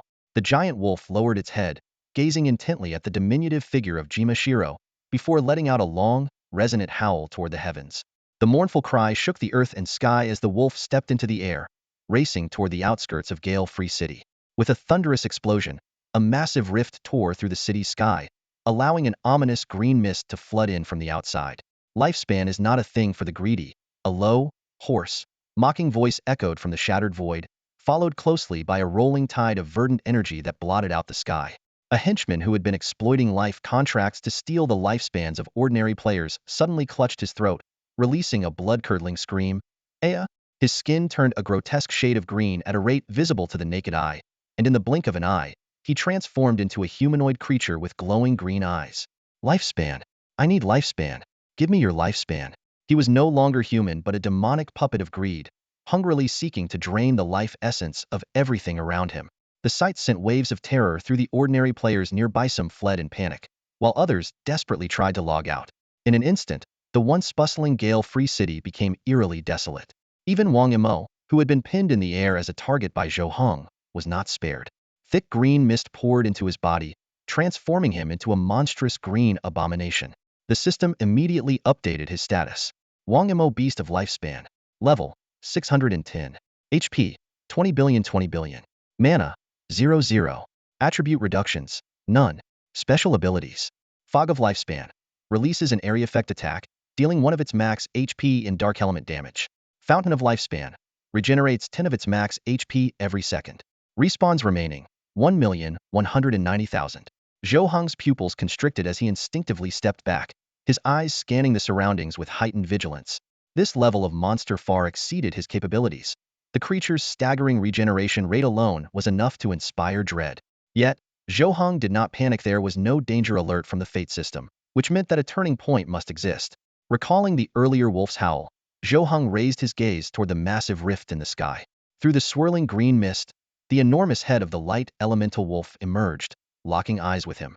Then, a thunderous howl reverberated across the heavens. A system notification immediately appeared. The light elemental wolf has temporarily granted you the power of light. You have received a temporary buff, Judgment of Light. Judgment of Light effect. All attacks against beasts of lifespan deal an additional 1 trillion light element damage. Zhou Heng's intuition had been correct. This was destiny's intervention. With this newfound power, Wang Amo was no longer a formidable foe but merely a toy awaiting its inevitable destruction. Zhou Heng, you can't win. Jimajiro will be your end. Wang Amo, using the last remnants of his willpower, resisted the erosion of the curse on his lifespan. As soon as he finished speaking, he completely lost his sanity and lunged at Zhou Heng like a wild beast. Zhou Heng quickly retreated, maintaining a safe distance from the curse of longevity's mist. With precise aim, he shot an arrow straight at Wang Mo's forehead. A system notification immediately popped up. You have killed Wang Mo, a level 610 player from the Longevity clan. Contribution to the vast Star Nation, 610,000. Seeing that faction war tasks could still be triggered, a faint smile appeared on Zhou Heng's face. This meant that, in the coming days, he had the opportunity to earn over 1 trillion contribution points for the vast Star Nation. Such an astronomical figure. Could it be enough to empty out the entire vast Star Nation? With anticipation, Zhou Heng skillfully navigated through the high-rise buildings of Gale Freedom City, sniping longevity beasts throughout the city with his long-range vision. System notifications kept appearing. You have killed Wang Su, a level 99 player from the Longevity clan. Contribution to the vast Star Nation, 99,000. You have killed Su Lai, a level 90 player from the Longevity clan. Contribution to the vast Star Nation, 90,000. 15 minutes later, Zhou Heng suddenly halted his attacks, his gaze landing on a distant modern skyscraper. At the top of the building, a man dressed in a samurai robe stood. Looking down at him with disdain, it was Jimajiro, a Longevity clan player who had come to fulfill Wang Mo's dying wish. To Jimajiro, Zhou Heng was insignificant, even though he had defeated Kashmordane. In Jimajiro's eyes, while the gap between the 9th star ring and the 8th star ring was narrow, anyone who emerged from the 9th star ring was undoubtedly a Longevity clan elite. Thus, he saw nothing extraordinary about Zhou Heng's victory over Kashmordane. Besides, with his unique profession, Jimajiro regarded Zhou Heng as no more than a mere insect before the vast sky, utterly insignificant. He glanced down at his attribute panel. Jimajiro. Level 80. Gene sequence 2. All attributes bonus 400. Profession Ultimate Samurai. True damage 5010. Health 1010. Mana 00. Armor 10,000. Attack speed 100.0 s. Max movement speed 50.0 milliseconds. Attribute reduction 0. Experience 100 000100000. Special skills. Absolute critical A. All attacks guarantee a 200 critical hit. Ultimate attack speed. Attack speed reaches the maximum limit for the current stage. Near perfect movement speed. Movement speed is set at 50 of attack speed. True conversion. Physical damage is converted into true damage. True power. All attribute increases after class change are converted into true damage values. Current single hit damage 5010. Compared to Kashmordane and Su Luiyue, Jimajiro's skill set appeared straightforward and direct. 4 abilities focused on boosting attack speed, movement speed, along with true damage and base damage bonuses. As he examined his attribute panel, a surge of battle intent ignited within him. With these stats, Zhou Heng is as good as dead, Jimajiro thought to himself. His reasoning was simple. Even if Zhou Heng was exceptionally talented, it was impossible for him to have mastered the true damage system at level 30 within just over a month of gameplay. And even if he had somehow unlocked it, how could he possibly possess such an astronomical level of true damage reduction? From the moment he stood here, the outcome was already decided. Jimajiro fixed his gaze on Zhou Heng, a cold smirk tugging at the corners of his mouth. That so-called trillion damage value must be nothing more than a special attack mechanism of the Radiant Wolf, targeting the curse of lifespan. It posed no real threat to him. Zhou Heng wasted no words. Following the guidance of fate, he knew the correct approach against Jimajiro was to immediately use Darkness Aid. Without hesitation, he pulled out the potion and downed it in one swift motion. Jimajiro's eyes narrowed abruptly, locking onto the potion in Zhou Heng's hand. It was a special item of the Dark Association, Darkness Aid. Seeing Zhou Heng possess, it was not surprising after all. He was a formidable player capable of eliminating members of the Immortal Clan multiple times. What unsettled Jiro, however, was that Zhou Heng drank the potion without hesitation, instead of engaging in a taunting exchange like others might have done. Instinctively, Jiro tightened his grip on the katana in his left hand. Zhou Heng's composed demeanor in the face of an unknown adversary was utterly unnatural. A sense of foreboding crept over him, and he decided not to delay any further. Taking a deep breath, Jiro unleashed a swift and deadly strike. The gleam of his blade flashed like lightning, slashing towards Zhou Heng's neck in a torrent of 100 consecutive strikes. With an attack speed of 100.0 s, combined with 5,010 true damage per hit and an absolute critical strike talent, his barrage unleashed a staggering 1,002,000 damage per second. At such a terrifying level of true damage, Jiro was confident that no one could survive. However, as the blade struck Zhou Heng's neck, an astonishing scene unfolded. Each strike, which should have dealt 10,020 true damage, only inflicted a mere 20 damage. 100 strikes per second added up to a paltry total of 2,000 true damage. The system notifications flashed across the screen. You have used Darkness Aid. Initiating rank judgment. Judgment failed. You lose rationality. You are protected by the power of light. Rank judgment succeeded. You are immune to irrationality. The power of light is suppressing the duration of dark forces. Extension time? Jiro, is this the extent of your power? Zhou Heng's voice was calm, almost like the whisper of death. I believe the one who will die here is you. Are you prepared to face death? Jiro was struck as if by lightning, his heart skipping a beat sharply. He spun 360 degrees at an incredible speed and launched a series of fierce attacks on Zhou Heng. Yet, each strike inflicted only 20 points of true damage. This number was beyond belief. His proud 5,002 points of true damage couldn't even penetrate the armor of a level 30 rookie player. Even with his talent for guaranteed critical hits, each of his strikes could deal up to 10,020 damage, but Zhou Heng remained completely unfazed. This meant that Zhou Heng had at least 10,000 points of true damage reduction, a concept entirely beyond Jiro's comprehension. Jiro quickly retreated, leaping several times to land atop a distant high-rise. Fixing his gaze on Zhou Heng, his voice was filled with disbelief. Your true damage reduction is 10,000? Zhou Heng remained silent in the face of the question, calmly pulling his massive dragon bow to its full draw and releasing 11 precise arrows. Jiro's expression darkened. If Zhou Heng refused to answer, then he would verify it through action. Effortlessly dodging the arrows, Jiro used his astonishing speed of 50.0 meters per second to close in on Zhou Heng once more. In a flash, Jiro had slashed Zhou Heng 100 times. His blade technique was as fast as lightning, but every strike still only dealt 20 points of true damage. His total output in 1 second couldn't even outpace Zhou Heng's healing speed. This realization made Jiro's eyes burn with rage. How could a level 30 rookie player possibly reach such a level? Considering that nearly all resources in the Saka's empire were monopolized by the Chongqing family, it made no sense at all. Unwilling to accept it, Jiro continued his assault, adhering to the samurai code as he launched relentless attacks from every angle. Yet no matter how he adjusted his approach, the damage remained stuck at 20 points. It was now undeniable that Zhou Heng indeed possessed 10,000 points of true damage reduction, combined with an extraordinary healing ability that made him nearly invincible in the short term. Weighing his options, Jiro decisively retreated, performing agile flips to land dozens of meters away. He cast a deep, lingering look at Zhou Heng and the homing arrows trailing him before darting into the chaotic streets of Freewind City without hesitation. Though Jiro wasn't fond of overthinking, his battle instincts made him acutely aware that Zhou Heng had consumed some kind of dark aid potion. He merely needed to wait for its effects to wear off. Once Zhou Heng lost his regenerative capabilities, it would only be a matter of time before he fell to Jiro's blade. Watching his opponent flee, a cold glint flickered in Zhou Heng's eyes. While the effects of dark aid remained an unknown variable, he refused to let his guard down. The opportunities Jiro carried were something Zhou Heng was determined to claim. From Jiro's display of extreme attack speed and movement speed, Zhou Heng deduced that his opponent must belong to an attack speed focus class. Such classes typically sacrificed other attributes to achieve unparalleled speed in both offense and movement, a fact evident from the consistent 20 points of true damage per strike. Although Jiro's total damage output reached an impressive 10,020 points, allowing such an opponent to escape left Zhou Heng uneasy. Thus, Jiro had to die. Jirajima glanced back at the arrows chasing him like shadows and couldn't help but let out a cold smirk. Zhou Heng's urgency was evident after all. The effect of the Dark Aid potion had a limited duration. But one thing puzzled him deeply: how could Zhou Heng remain so composed and clear-headed after consuming the potion? As he pondered this, he caught sight of Zhou Heng, not only pursuing him but also taking the time to slay a beast of longevity. The staggering damage number hundreds of billions made Jirajima's heart jolt. A terrifying thought struck him. Could Zhou Heng have used the power of the Radiant Wolf to suppress the dark energy within the potion? As an eighth-ring member of the Eternal Clan, Jirajima was well-versed in the principles behind the creation of Dark Aid.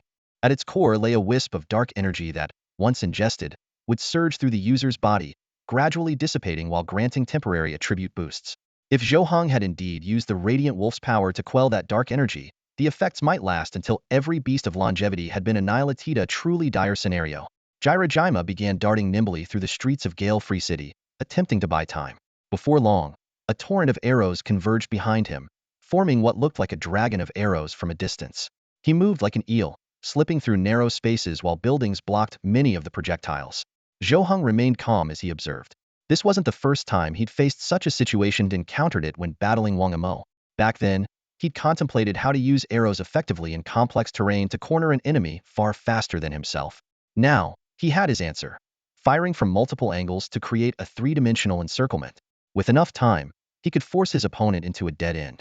An hour later, Jirajima found himself surrounded by waves of arrows coming from hundreds of directions. A cold glint flashed in his eyes. This was enough time to determine whether Zhou Heng's Dark Aid effects had worn off. Abruptly, Jirajima shifted to an aggressive strategy, darting from the flank to close in on Zhou Heng, his katana slicing through the air in a swift strike. Zhou Heng stood firm, switching to the Sakast Emperor's holy sword to counter. Yet his speed was no match for Jirajima's, and his attack missed its mark. When Jirajima realized his strikes still couldn't penetrate Zhou Heng's defenses, and that Zhou Heng's regenerative abilities remained astonishing, he cursed under his breath and turned toward the city gates. Zhou Heng didn't pursue. Instead, he chose to use arrows to seal off all potential escape routes. This tactic gave him the perfect opportunity for a decisive victory. If he succeeded in killing Jirajima, the latter would respawn at the revival platform Zhou Heng had already prepared, where his meticulously planned killing blow awaited. Though Jirajima found Zhou Heng's lack of pursuit perplexing, he had no time to dwell on it. He charged straight for the exit. However, as he and others attempted to leave, an invisible force repelled them back. Jiro was abruptly repelled by an invisible force, leaving him momentarily dazed. He stood there, struggling to process the scene before him. Ordinary NPCs passed through freely, yet he, a high-ranking player of the 8th Star Ring Longlif clan, was utterly blocked. As the significance of the word Longlif lingered in his mind, he instinctively looked toward Zhou Heng. The sight that met his eyes sent a chill down his spine. Arrows rained down from all directions in an overwhelming barrage. Desperately, Jiro swung his sword to deflect the onslaught, but the sheer volume of arrows proved insurmountable. One arrow pierced through his defenses, depleting his health bar in an instant. A flash of white light enveloped him, and he was transported to the resurrection platform. Yet what awaited him there was not the hope of rebirth, but a cold blade aimed directly at his throat. What is this? Jiro barely managed to utter, before a weightless sensation overtook him. He watched in horror as his body drifted farther and farther away. With a sickening thud, he realized his head had been severed from his body. You planned this all along? His final words were cut short as his form dissolved completely. Along with his demise, a cascade of silver coins spilled from his inventory, among which a peculiar scroll stood out. My treasure. It's all mine.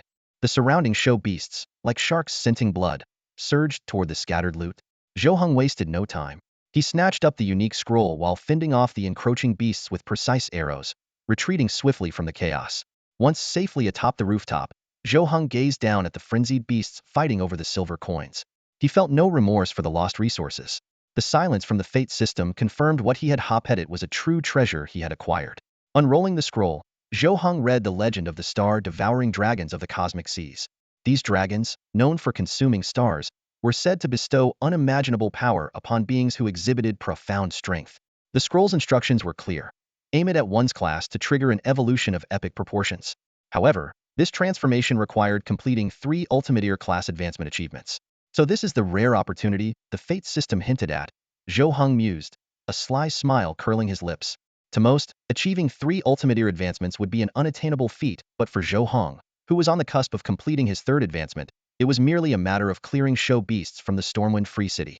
Achieving the Greed of Longevity milestone would not only secure his 3rd advancement, but also allow him to harness the star-devouring dragon's power for class evolution. Stowing the scroll away, Zhou Heng fixed his gaze on the show beasts below, still fighting over the scattered silver. Without hesitation, he drew his mighty dragon bow and began his relentless assault, determined to rack up contribution points for the vast star nation. Zhou Heng stood firm at the resource point, his mighty dragon bow unleashing deadly arrows one after another. System notifications flashed continuously. You have killed Suli, level 86 player of the Chongqing family. Vast Star Nation contribution 86,000. You have killed Su Minglai, level 90 player of the Chongqing family. Vast Star Nation contribution 90,000. You have killed Wang Teng, level 120 player of the Chongqing family. Vast Star Nation contribution 120,000. This area had become a gathering ground for the beasts of longevity. Although the resources dropped by Dao Gyro were being devoured, Zhou Heng was more focused on efficiency and the vast contribution points he was amassing. Standing motionless, bow in hand, he tirelessly farmed contribution points for the vast star nation for over a month, his eyes sharp and vigilant. After 3 months in the infinite world, Zhou Heng finally annihilated all the longevity beasts and achieved the third-tier milestone. Greed of longevity, he amassed an astronomical 948 billion contribution points for the vast star nation. System notifications poured in like a waterfall. You have eradicated all Chongqing units in the Wailing Wind longevity land of Gale Free City. You have completed the achievement. Greed of longevity, third-tier transformation successful. Permanent wild drop rate 10. Ultra-long range archer upgraded to 6 stars. You have leveled up to level 31. At the moment of achievement, Zhou Heng retrieved the star-devouring celestial dragon scroll from his inventory. The legendary evolution scroll, now usable, was crushed in his eager hands. Instantly, an endless darkness engulfed everything around him, and the majestic Gale-free city vanished without a trace. In the distance, faint dragon roars echoed, growing louder and more distinct. Within this void, massive dragons adorned with starlight emerged, their forms stretching for miles, embodying the classic appearance of Eastern dragons. A relatively smaller starry dragon cast a curious gaze at him. Its youthful voice resonated near Zhou Heng's ears. "Human, you're quite impressive. Achieving the third-tier transformation at level 31 is no small feat. I anticipate your brilliance in the infinite world. This is the power of my kin, and I will now bestow it upon you. Do not squander this strength from the starry sea." The voice faded, and the colossal starry dragon clan disappeared into the depths of the darkness. As the surroundings brightened once more, the system notifications rang out again. You have witnessed the star-devouring celestial dragon. Water resistance increased to 2000. Fire resistance increased to 2000. Wind resistance increased to 2000. Lightning resistance increased to 2000. Ice resistance increased to 2000. Wood resistance increased to 2000. Light resistance increased to 2000. Dark resistance increased to 2000. Your profession, ultra-long-range archer, has undergone an extraordinary evolution. Ultra-long-range archer has evolved into star-devouring celestial marksman. Without even sparing a glance at his newly enhanced resistances, which had skyrocketed to 2000 across all elements, Zhou Heng immediately opened his profession panel, eager to uncover the unique powers of the so-called extraordinary evolution into the star-devouring celestial marksman. The Starlight Archer of Devouring Star, a 6-star transcendent profession, evolved from the Starlight Dragon of Devouring Star. Zhou Heng carefully examined the attributes panel of this profession. Its base attribute growth had astonishingly increased by 600, with additional attribute growth also reaching 600. Both attack speed and movement speed were as high as 6.0 per second. What stood out the most were its 4 core skills.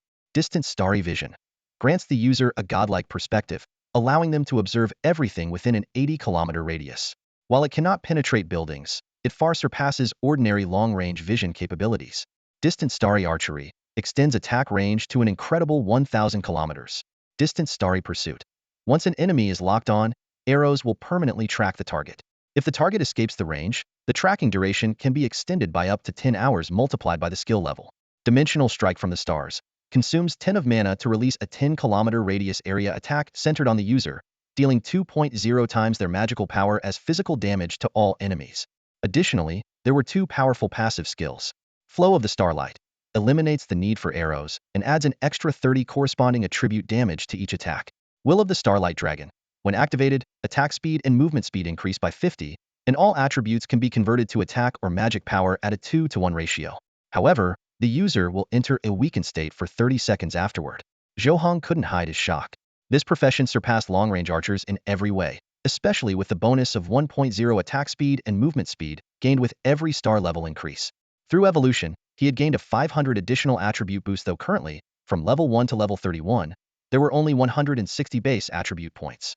Even with the 500 boost, it amounted to just 800 random attribute points, but the potential was staggering. In this round of attribute allocation, 400 random attribute points were distributed equally to magic attack and mana, resulting in a 400-point increase in magic and a 4,000-point increase in mana. Leaping down from the rooftop, Zhou Heng landed on a battlefield littered with resources.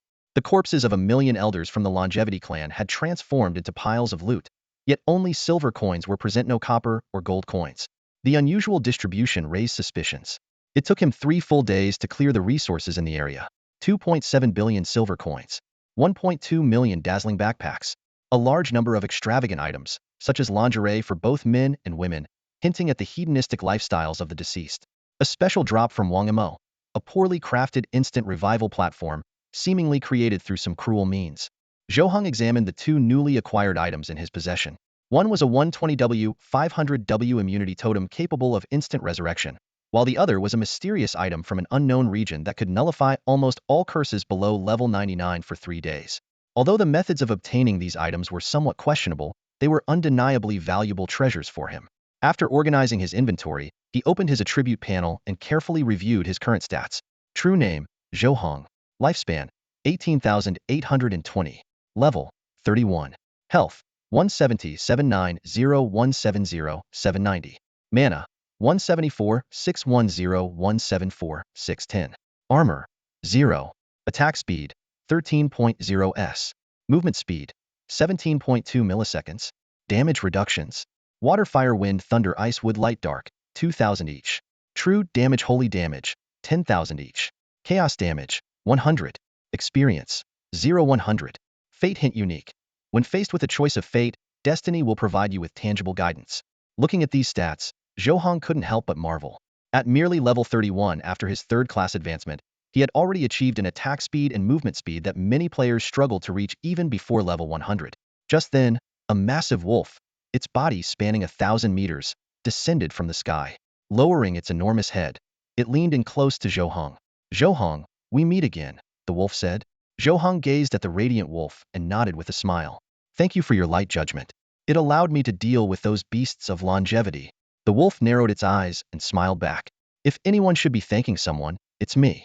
Had it not been for your covert schemes forcing the Chongqing clan to release me, I don't know when I would have regained my freedom." It paused briefly before continuing. "I must leave now. This land of Sakas is not a place to linger. The vast, boundless regions are calling to me." Zhou Heng nodded in understanding. "Safe travels, then." However, the radiant wolf did not leave immediately. Instead, it stood upright and stared deeply into Zhou Heng's eyes. It was observing him, trying to discern whether Zhou Heng was truly letting it go freely or harboring ulterior motives. After all, receiving such a significant favor without any demands in return was perplexing. But after a long moment of scrutiny, the wolf found no trace of deception in Zhou Heng's gaze and finally believed that this seemingly fragile human bore no ill intentions. Just then, a system notification appeared in Zhou Heng's vision. Temporary battle pet contract. Contract completed. You have gained a temporary battle pet to command. Reading this, Zhou Heng's eyes narrowed, and a storm of emotions surged within him. A legendary creature willingly becoming his battle pet? This unexpected turn of events filled him with anticipation for the upcoming faction war, promising a spectacle like no other. Zhou Heng took a deep breath, suppressing the surge of excitement in his heart, and gently placed his hand on the colossal nose of Bozmower. In an instant, countless streams of radiant light flowed into his palm, coursing up his arm and directly into his chest. Before him appeared Bozmower's attribute panel.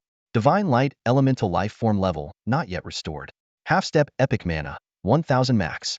Armor, 0-0. Attack speed, 0. Movement speed, 200.0 s. All attributes, 400.0 milliseconds. Special attributes. Eternal Construct of the God of Light. Damage not reaching the level of divine truth cannot cause substantial harm. Radiance of the God of Light. Can sense most substances related to light. Blessing of the God of Light. Within a 10-kilometer radius, all allied units gain the following buffs: 50 attack speed, 50 movement speed, 10 health regeneration, 10 mana regeneration. After Zhou Heng finished reading the attribute panel, Bozmower spoke slowly. "I am a divine creation of the God of Light. While I cannot execute effective attacks, I am also exceedingly difficult to kill. With attributes like mine, I should be of some assistance to your future endeavors." Zhou Heng stared at the massive entity before him, his mind reeling. This was far beyond some assistance. This was an invincible guardian beast. On a battlefield, positioning it at the center alone would turn the tide with the 10 health regeneration buff. This wasn't just an advantage, it was a game-changing force. What exactly is divine truth? Zhou Heng couldn't help but ask. With patience, Bosmoer explained, as far as I know, power is divided into 4 tiers. The first is ordinary power, levels 1 to 100 max, which is essentially mortal strength. The second is legendary power, levels 100 and 1 to 1000 max, as represented by the silver values on my attribute panel. Beyond that is epic divine energy, levels 1001 to 10,000 max, displayed in gold. And finally, there is the realm of divine truth, at level 10,001 and above. However, I have never encountered that tier. Zhou Heng was deeply shaken by this revelation. The textbooks back on Blue Planet only covered levels 1 to 100 and briefly introduced the concept of legendary transcendence. Only now did he grasp the full structure of the boundless level system in this super game. As for what lay beyond level 10001, and where the ultimate limit might be, those questions filled him with anticipation. He unsheathed the sacred sword of the Emperor of Sokka's empire and asked Bosmoer, "This sword still has many fragments scattered across the Sokka's empire. With your sensing abilities, can you locate those fragments?" Bosmoer lowered its head to the sword, closed its eyes, and focused. Countless faint lights emanated from its forehead, enveloping the entire blade. Moments later, the sword, now surrounded by radiant light, pointed toward the depths of Gale-Free City and trembled lightly 10 times. "I can sense it over there. There should be 10 fragments of this sword," Bosmoer said, his gaze piercing through the depths of Gale-Free City. "If nothing goes wrong, it should be in the treasure vault of the Longevity family at Shosue Land." Zhou Heng's eyes lit up with excitement, a wave of delight surging in his heart. The treasure vault of the Longevity family, with millions of members, was bound to hold immense riches. "Let's go and take a look." However, when they finally stood inside the vault of the Longevity family's elders, Zhou Heng's face turned ashen. The sight before him was a crushing disappointment. Far from the vast resources he had envisioned, the vault was filled with items scarcely different from those he had encountered before. Piles of various adult products for men and women.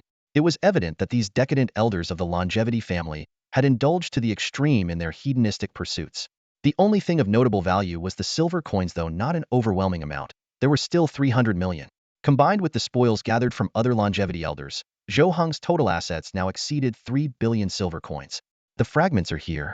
Bosmoer manipulated a mechanism, pushing aside several piles of women's items to reveal shards of ceramic buried beneath.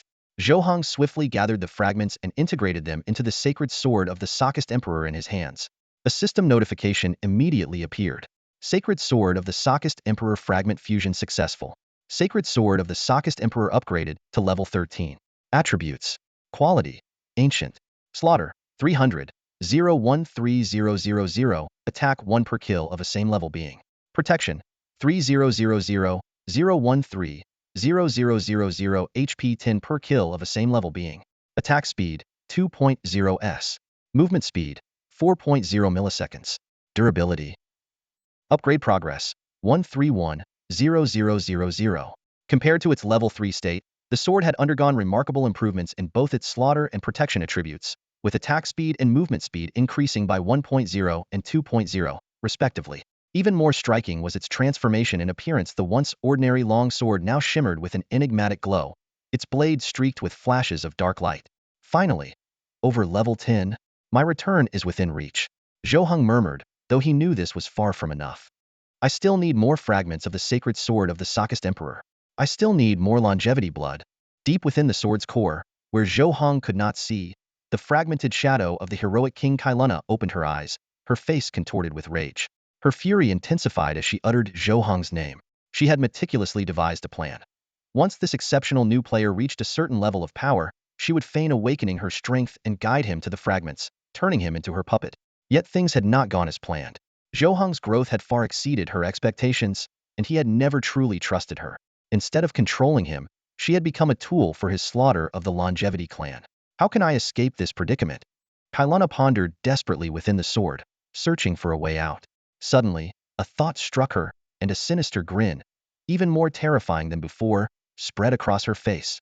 Zhou Heng gazed at the generalized relative Infinite Backpack replica before him, a hint of disappointment flickering in his eyes.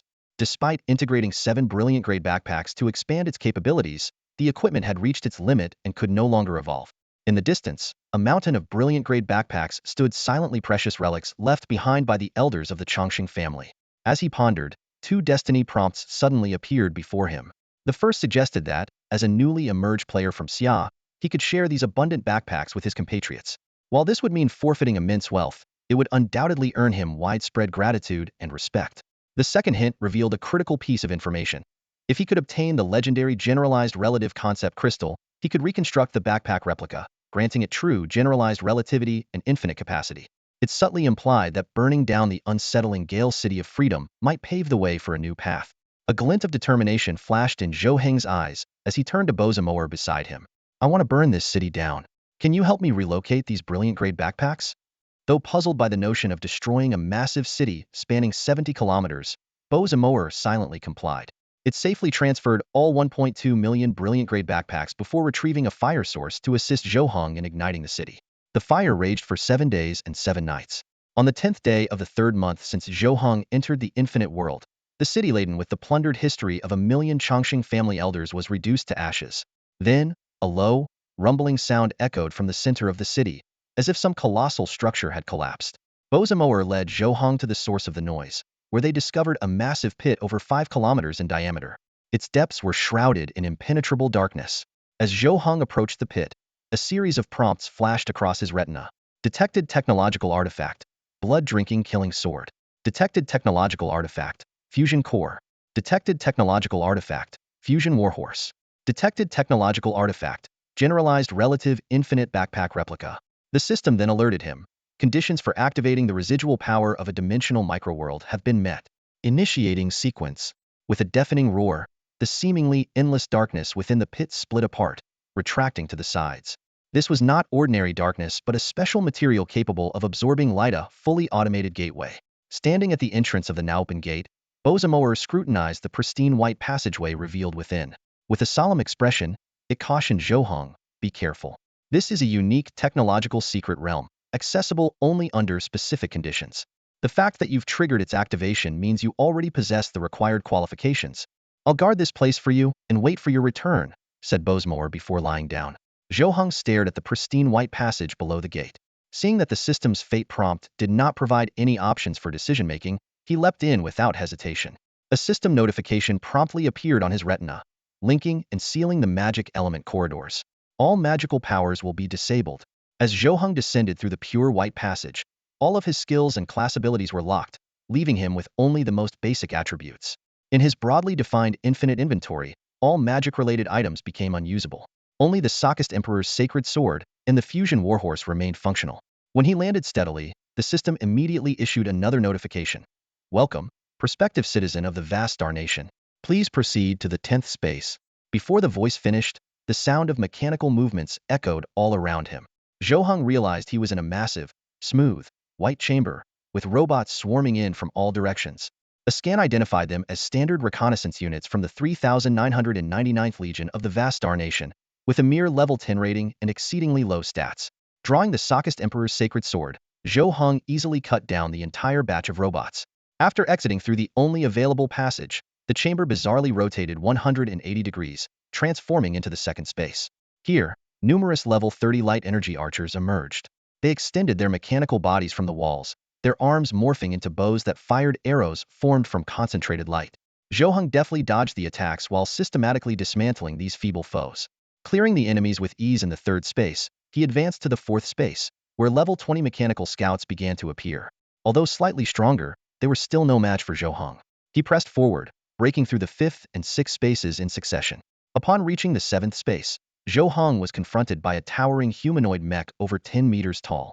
One of its hands wielded a machine gun, while the other gripped a sword hilt. Reaching this point with a level 31 power while unable to use magic proves your worth to face the vast Star Nation.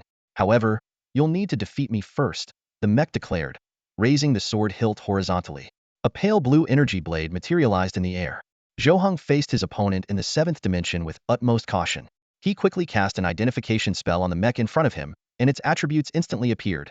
Vast Star Nation 3999th Legion Combat Unit Standard Armor Eagle, Level 30, Durability 200, 002, 0000, Mana 00, Armor 600, Attack Speed 3.0s, Movement Speed 4.0 milliseconds. Skills include Guardian Steel Seal, Regenerative Shell, and Plasma 36 Sword Style. Looking at these stats, Zhou Heng instinctively glanced at his own attribute panel and smirked slightly. Before he could think further, his long sword flashed, and the seemingly imposing standard armor eagle was destroyed before it even had a chance to engage him directly. Turning swiftly, Zhou Heng stepped into the 8th dimension. As the space rotated 180 degrees, another mech, similar to the previous one but more advanced, appeared before him. Vast Star Nation 3999th Legion Combat Unit Special Armor Eagle. This mech's attributes were overall 50 higher than the standard Armor Eagle, making it a formidable opponent among level 30 players. However, against Zhou Heng's astounding attack speed of 13.0s and movement speed of 17.0 milliseconds, these stats were insignificant. What's more, he had yet to equip the Sockest Emperor's Sword, which would further boost his attack speed and movement speed by 2.0s and 4.0 milliseconds respectively. The battle in the 8th dimension was another one-sided domination. Zhou Heng didn't even bother sparing his opponent a second glance as he moved directly toward the 9th dimension. In the 9th dimension, a massive entity awaited him. Vast Star Nation 3999th Legion Combat Unit Celestial Eagle. This was a non-humanoid mech, shaped like a majestic eagle with wings spanning over 100 meters. With a thunderous screech, the colossal machine charged at Zhou Heng with a speed of 7.0 milliseconds. Despite the overwhelming presence of his opponent, Zhou Heng remained composed. He gracefully dodged the incoming attack and swung the Sockest Emperor's Sword with precision, striking the celestial eagle's head. Amidst a series of deafening crashes, the giant mech slammed into the wall, its head rolling to the far side of the room. Passing through the 9th dimension's exit, Zhou Heng entered the 10th dimension. The scene before him was drastically different from the previous ones. At the center of the space stood a silver-white metal throne, upon which sat a humanoid mech. The mech rested its head on one hand, as if in eternal slumber. Just as Zhou Heng hesitated about whether to approach, the mech began to tremble. Its once dull metallic eyes gradually lit up with a golden glow. 1,000 years, a voice echoed. Finally, someone has found this place.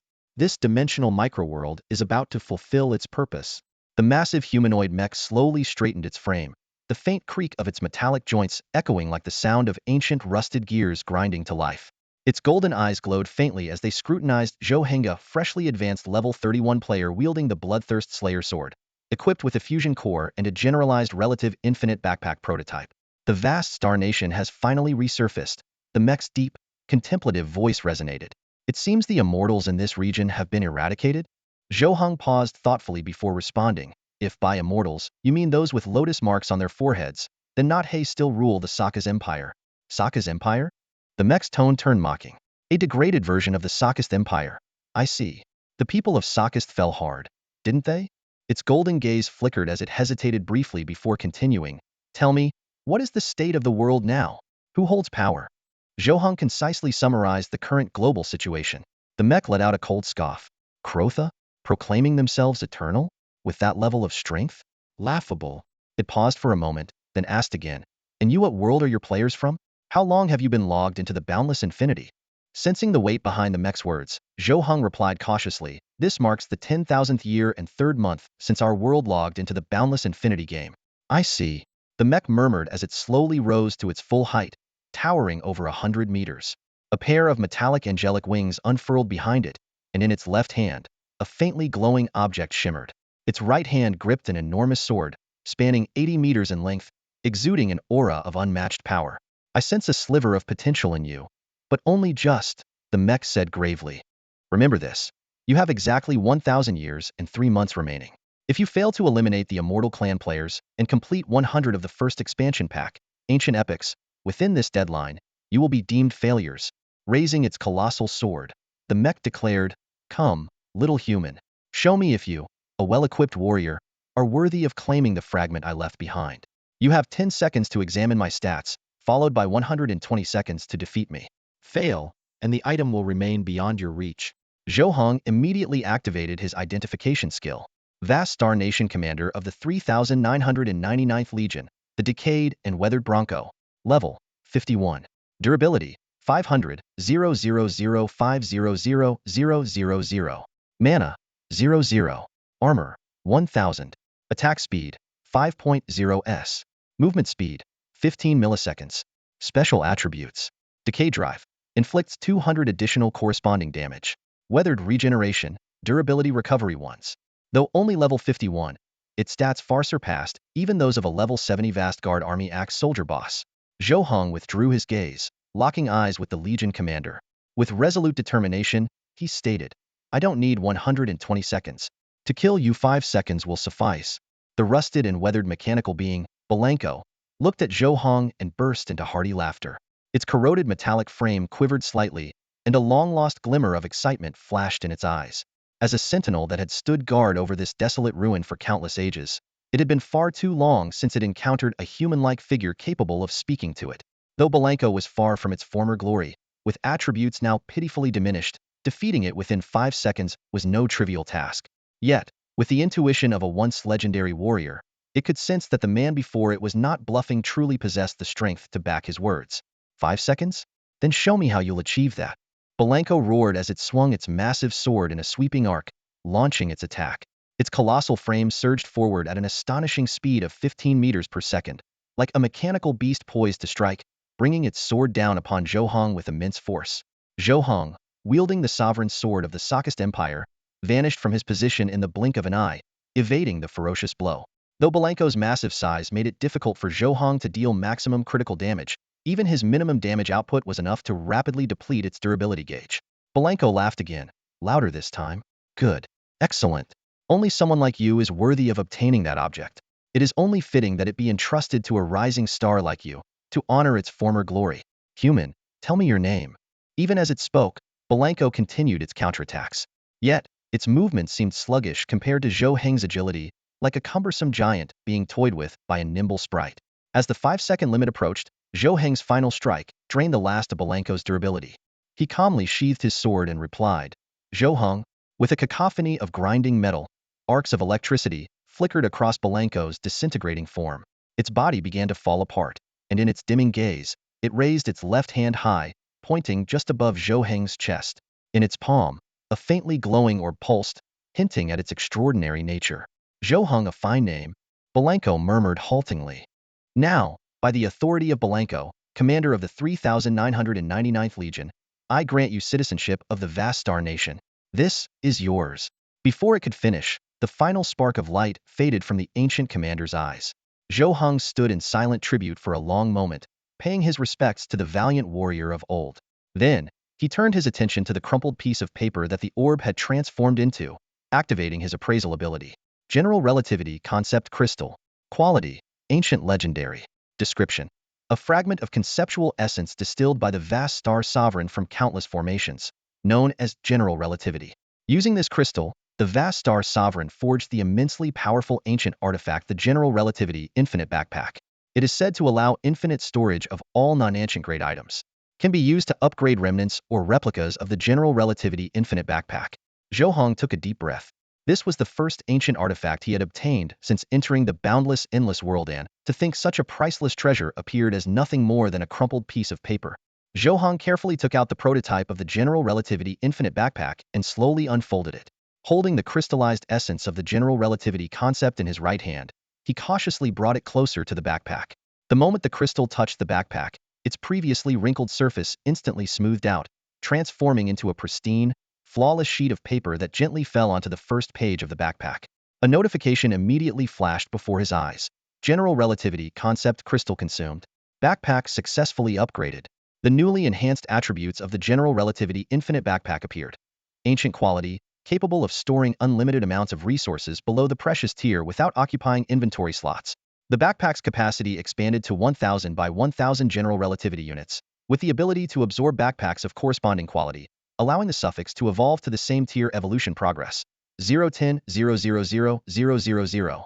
Compared to the previous prototype, this upgrade was revolutionary. The leap in quality and the massive increase in capacity filled Zhou Heng with excitement. However, the condition for unlocking the unlimited storage feature was staggering. It required a total of 10 million Radiant Tier backpacks. Even if he scoured the entire land of longevity, the Radiant Tier backpacks he could gather would only complete a fraction of the progress. Yet, considering the game-changing nature of the infinite storage feature, the number didn't seem entirely unreasonable. Closing the backpack, Zhou Heng carefully scanned his surroundings, searching for an exit from the 10th space. Amidst the decayed and fragmented remnants of the Bronco wreckage, he discovered two treasures: a heavily damaged energy core and a metal shimmering with the light of the stars. As he picked up both items simultaneously, another notification appeared. Detected a consumable fusion core fragment. Proceed with absorption. Additionally, you have obtained the Vast Star Nation Citizen Medal, granting free passage within the Vast Star Nation. Gazing at the rust-covered fusion core fragment in his hand, Zhou Heng couldn't help but recall the time he first consumed a fusion core, causing his lips to twitch in exasperation. This time, he refrained from rashly ingesting it. Instead, he pressed it against his chest, attempting to absorb it through his body. As expected, a wave of energy surged from his heart, effortlessly drawing the fusion core fragment into his body.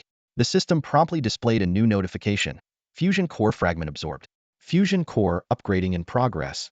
The upgraded attributes left Zhou Heng astonished. Radiant quality, granting an additional 1,000 maximum health points per day, permanently increasing attack speed by 3.0s, movement speed by 5.0 milliseconds, and armor by 1,000.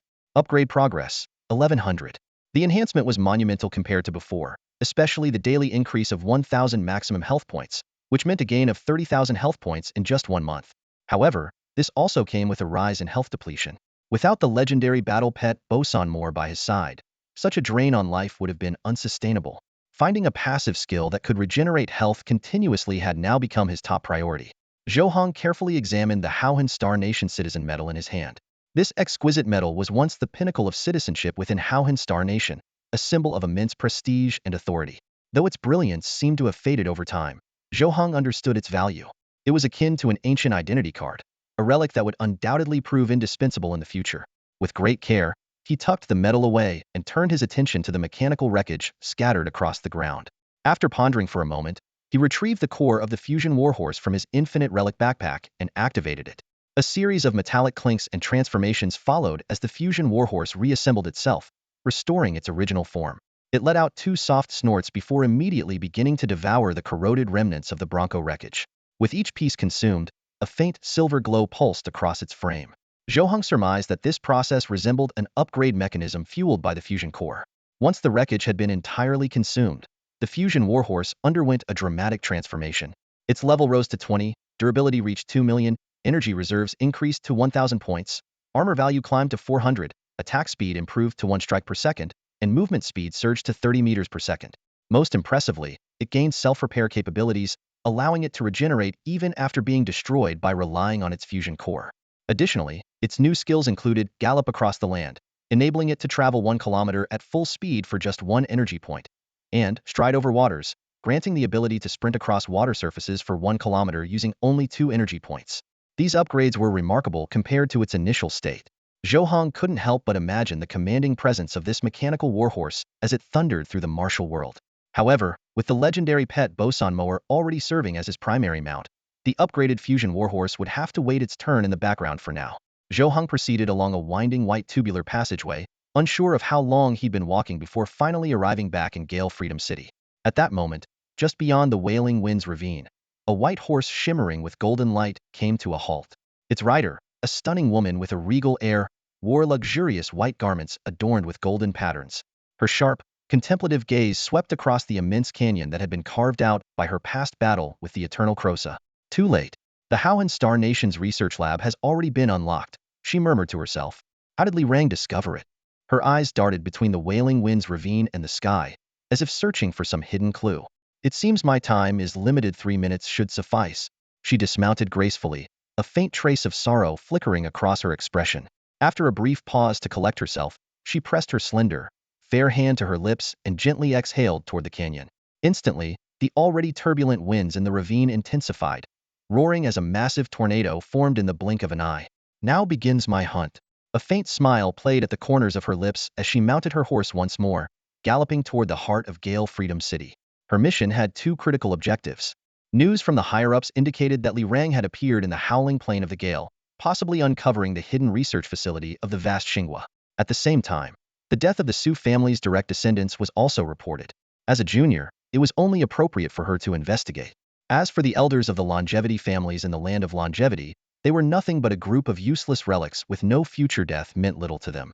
While the woman summoned the Gale and headed toward Gale Free City, Zhou Heng coincidentally rendezvoused with Bosmower. Suddenly, a warning flashed across his retinal interface. A crisis is imminent. True immortality and the battlefield are far beyond your current capabilities, especially against high-level players. Fate presented him with 2 choices. First, raise the precious artifact from the Generalized Relativity Infinite Backpack, kneel, and present this ancient relic while groveling at the opponent's feet. Perhaps this powerful epic-level player would take pity on your humility and charm, making you their 120,000th concubine. Second, harness the power of the breath of the gale and escape with Bow's mower. But there were only 120 seconds left, and the enemy was already entering Gale-Free City. Zhou Heng's heart sank. He knew all too well that he was no match for the epic-level immortal family player. Without hesitation, he climbed atop the now shrunken Bow's mower, which had reduced its size to 100 meters, and signaled to retreat. Fate continued its guidance. Upon leaving Gale-Free City, you must head east, and hesitation must not exceed 0.3 seconds at the exit. Head for the exit at full speed and turn east within 0.3 seconds. Zhou Heng commanded decisively. Bow's mower was baffled. Zhou Heng, outside the city lies the straight north-south path to the Bright Ruins. To the east, there's nothing but a void. Despite questioning the strange order, it charged toward the exit. With its speed of 400.0 meters per second, it would take only 50 seconds to cover the 20 kilometers to the city gates. Do as I say. This is our only chance. Remember, turn east within 0.3 seconds, Zhou Heng said gravely. Trusting its companion, Bow's mower refrained from further questioning. 50 seconds later, it burst through the city gates, landing in the Bright Ruins just as a howling gale swept over them. A terrifying presence, carrying the oppressive weight of divine epic power, surged forward, forcing Bow's mower to squint momentarily. Without the slightest hesitation, Bow's mower immediately turned east, leaping into the darkness beyond the bright path. A stunning woman riding a white horse suddenly raised her eyebrows, her gaze locking onto the direction of the radiant ruins. The gusts of wind she released carried back a message. Someone was attempting to leave the path of light. Following the wind's guidance, she quickly identified the target, a young man named Zhou Heng, seated atop the head of Bow's mower, racing through the darkness. This boy seemed suspicious. Could he know something? She pondered, quickly scanning her mind for any information related to the radiant ruins. Tightening her grip on the reins of her white horse, she urged it forward, accelerating toward the ruins. Right, 45 degrees, 800 meters. Left, 20 degrees, 4,000 meters. Zhou Heng's voice was cold and precise as he relayed instructions to Bow's mower, while using the breath of the wind to shield against the surrounding gales. Bow's mower, with impeccable coordination, executed each command flawlessly, galloping full speed through the darkness. Countdown, 80 seconds. Proceed straight for 8,000 meters. Zhou Heng declared, but just as he finished, he sensed something unusual. Glancing back, he saw a white horse glowing with golden light, carrying a woman clad in silver and gold garments, racing toward them. Through the distant starlight vision, he could clearly see her moving at an astonishing speed, her crimson lips murmuring what seemed to be an incantation. Countdown, 60 seconds. Draw a circle with a radius of 100 meters, moving from left to right. Although he couldn't understand the purpose of the directive from the threads of fate, Zhou Heng knew there was no time to hesitate. With a howl, Bow's mower abruptly halted and precisely carved a circular path with a 100-meter radius. 1 second later, a strange phenomenon unfolded. The paths they had traveled began to connect, forming a smooth, circuit-like route. At the circle's location, the path closed into a loop. A system notification echoed. Welcome to the interdimensional game Time-Space Travel, developed by the vast Star Nation and sponsored by the Lord of Time and Space. Scanning temporal nodes, connecting to the Infinite Endless MMORPG Magic Element Corridor. Retrieving soul factor of the travel unit. In the distance, the woman's pupils contracted sharply, her face betraying disbelief as she witnessed the scene. After the Great War years ago, the time-space travel facilities in this area were supposed to have been completely destroyed. The Su, Wang, and Li families had even conducted a thorough investigation for 3 years to confirm this. Yet, the path that had just appeared. It led to the 5th chapter of the expansion pack, the tragic ballad of magic and mechs colliding in oblivion. Her mind raced. Though she couldn't fathom how Zhou Heng had managed to activate the time-space travel mechanism here, one thing was certain: his choice to enter that specific temporal point hinted at a deeper secret. The stunning and composed woman calmly analyzed the current situation. Given the disparity between her abilities and those of her opponent, it was impossible for the other party to anticipate her arrival, let alone know about the existence of a functional space-time travel machine here. The only plausible explanation was that Li Rang had acquired some critical item in the laboratory, intending to transport it to Section 5. The tragic elegy of magic and mechas clashing in oblivion. Without hesitation, she deactivated her special skill and retrieved a glowing, ethereal blue artifact from her storage space. This luminous object, similar in essence to a vengeance tracker, was an even more potent locking tool, the anchor of time and space. Such a high-level artifact was far too valuable to be used on someone like Zhou Heng, whose combined resources couldn't even amount to a fraction of its worth. Yet, she couldn't afford to hesitate. Who knew what kind of chaos Zhou Heng's plans for Section 5 might unleash? Resolutely, she crushed the anchor of time and space in her hand. locking her target onto Zhou Heng, and then bolted forward at full speed. Meanwhile, the space-time travel machine was gearing up for activation. Zhou Heng and Bosmoer stood in place, watching as the glowing portal before them gradually took form. Zhou Heng, it's coming. Bosmoer warned urgently. That's an epic-level entity, I can't even dream of escaping from her. Do you have a backup plan? As Zhou Heng's savior, Bosmoer had hoped to see him shine in the faction wars, but now, it seemed they were on the brink of disaster before even getting started. Zhou Heng's expression was grim as he fixed his gaze on the portal ahead. The countdown ticked away. 55 seconds, 52 seconds, 51 seconds. Damn it, it's her Suamoer, the epic player from the Chongqing family Su clan. Bosmoer growled in anger. Years ago, she had been among the group that suppressed him in the Wailing Winds abyss. 50 seconds left. Enter the portal, spin back within 0.5 seconds, return, and re-enter. Zhou Heng shouted his commands to Bosmoer. Instantly understanding the plan, Bosmoer darted into the shimmering portal like a bolt of lightning. Suamoer arrived just in time, reaching out to grab Bosmoer's tail but grasping nothing but air. Undeterred, she followed them into the portal without hesitation. However, the moment she stepped through, Zhou Heng and Bosmoer had already doubled back and exited. Brilliant move, Zhou Heng. That turnaround was genius. Bosmoer exclaimed, hopping excitedly. I bet Suamoer is completely lost in there now. Scanning the dark path illuminated by shimmering light, it added, this view feels oddly familiar, though I can't recall where I've seen it before. But Zhou Heng remained vigilant. The countdown from Fate's warning was still active, now at 41 seconds, a sign that the danger was far from over. Sure enough, a new directive flashed across his retina. 40 seconds remaining. Proceed to the path of light. Full speed ahead. Zhou Heng immediately slapped Bosmoer on the back. Full speed. Head for the path of light.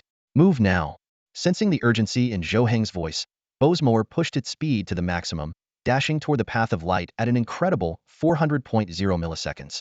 Meanwhile, Suamoer, now in Section 5, glanced at her inert anchor detection device and suddenly smiled meaningfully. What an adorable little boy, smart enough to turn the tables. But really, thinking you can escape my grasp? You're underestimating the weight of epic divine power.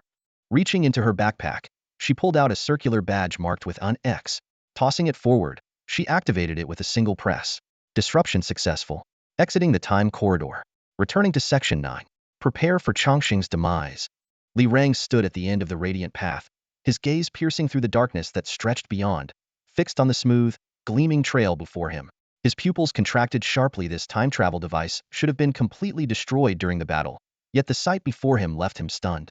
As a high-ranking powerhouse of the Blue Star Federation, he was well aware of the strategic value of such time travel equipment. This was cutting-edge technology developed through the authority granted by the Lord of Time and Space, a cornerstone of the longevity families across nations. Each additional device meant greater power to intervene in the past and engage in fiercer struggles across the river of history. His thoughts were abruptly interrupted by an unexpected sight. Zhou Heng stood side by side with a radiant giant wolf. The young man's abilities were truly remarkable, capable of earning the loyalty of such a divine, elemental creature. Just as Li Rang was about to step down onto the radiant path to question Zhou Heng, the time-space portal deep within suddenly flickered, and the figure of Suamoer, with her crimson lips, emerged.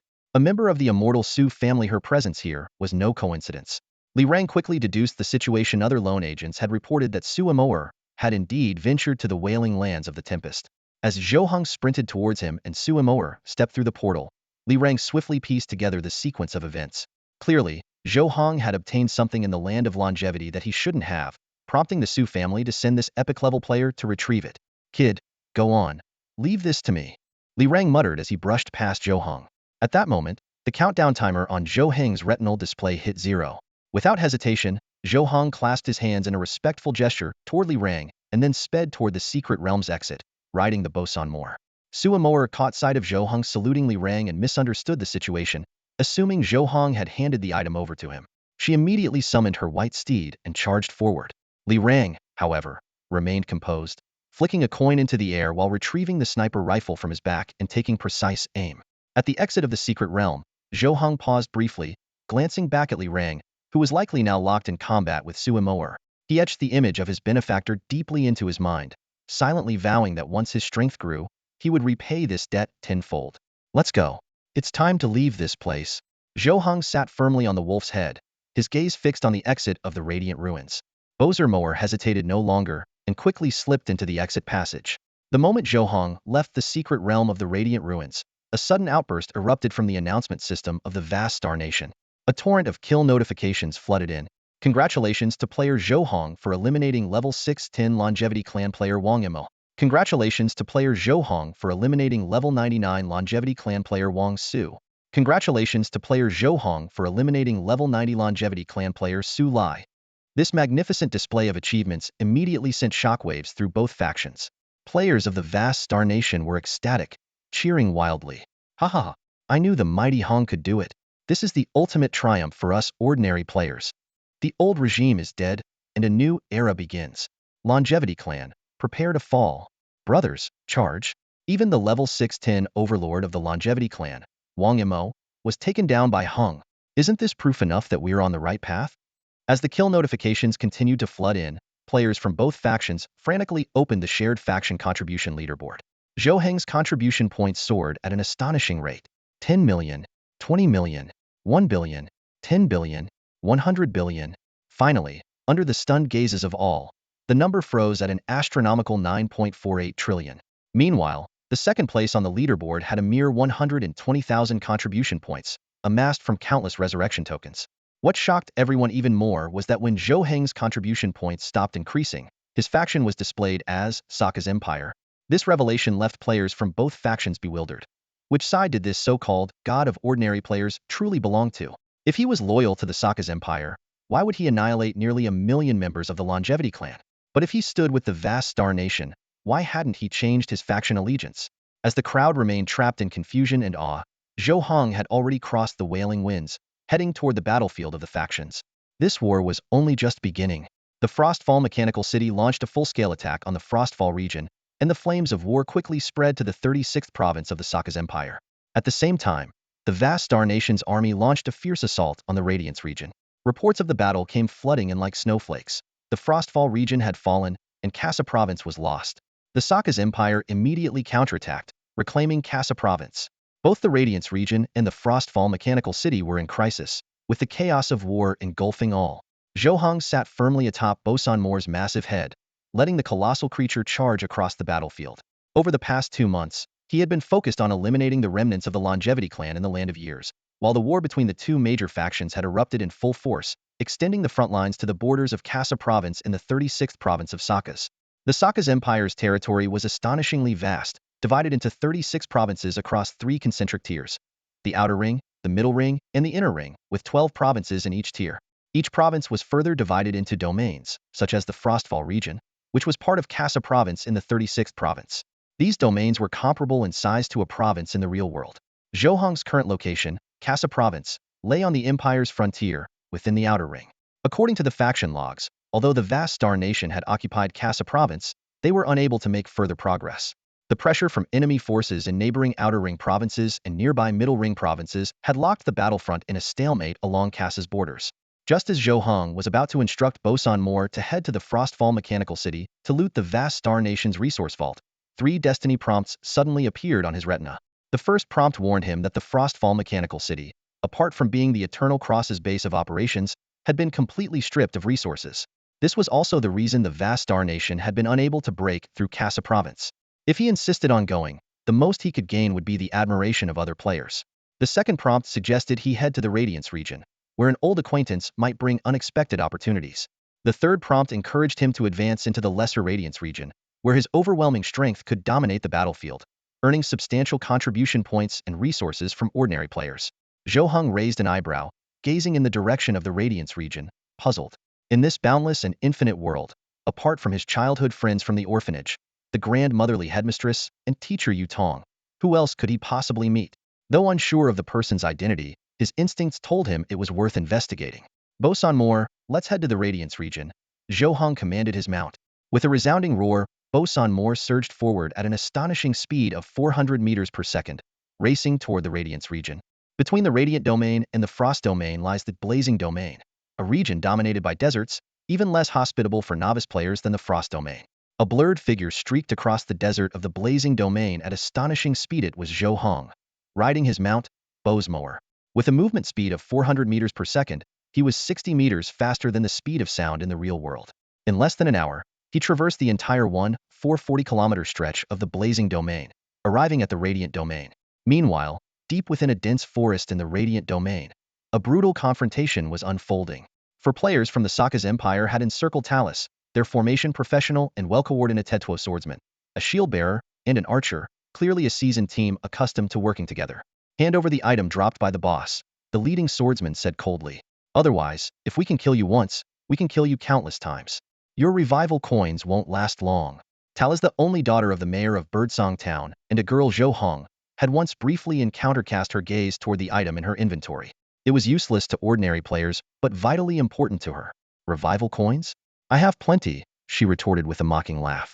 That pile of cow dung you got from killing me the first time, did it smell good?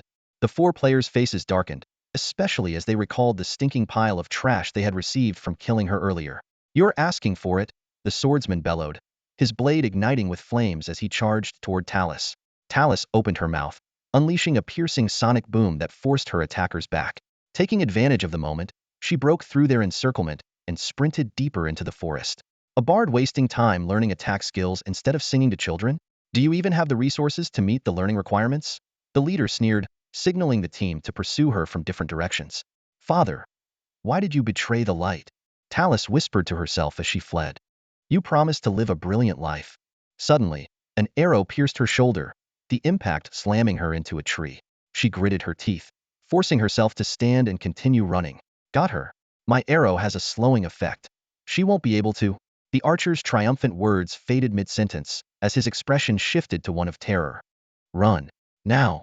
The other three, though confused, trusted the scout's instincts. For a veteran with hundreds of revival coins to display such dread, they knew they were facing an overwhelming force. Without hesitation, they turned to flee, but it was too late. For arrows whistled down from the forest canopy, striking each of them with deadly precision and killing them on the spot. Stunned, Talus turned to look back. Following the path of the arrows, she raised her gaze upward.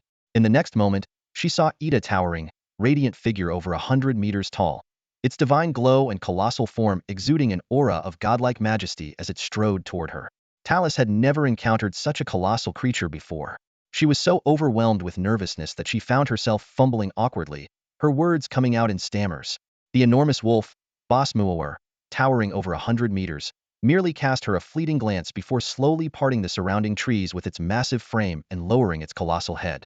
It was only then that Talus noticed something astonishing. A person stood atop the giant wolf's head. The realization left her utterly stunned. What kind of incredible power must one possess to command such a formidable creature as their mount?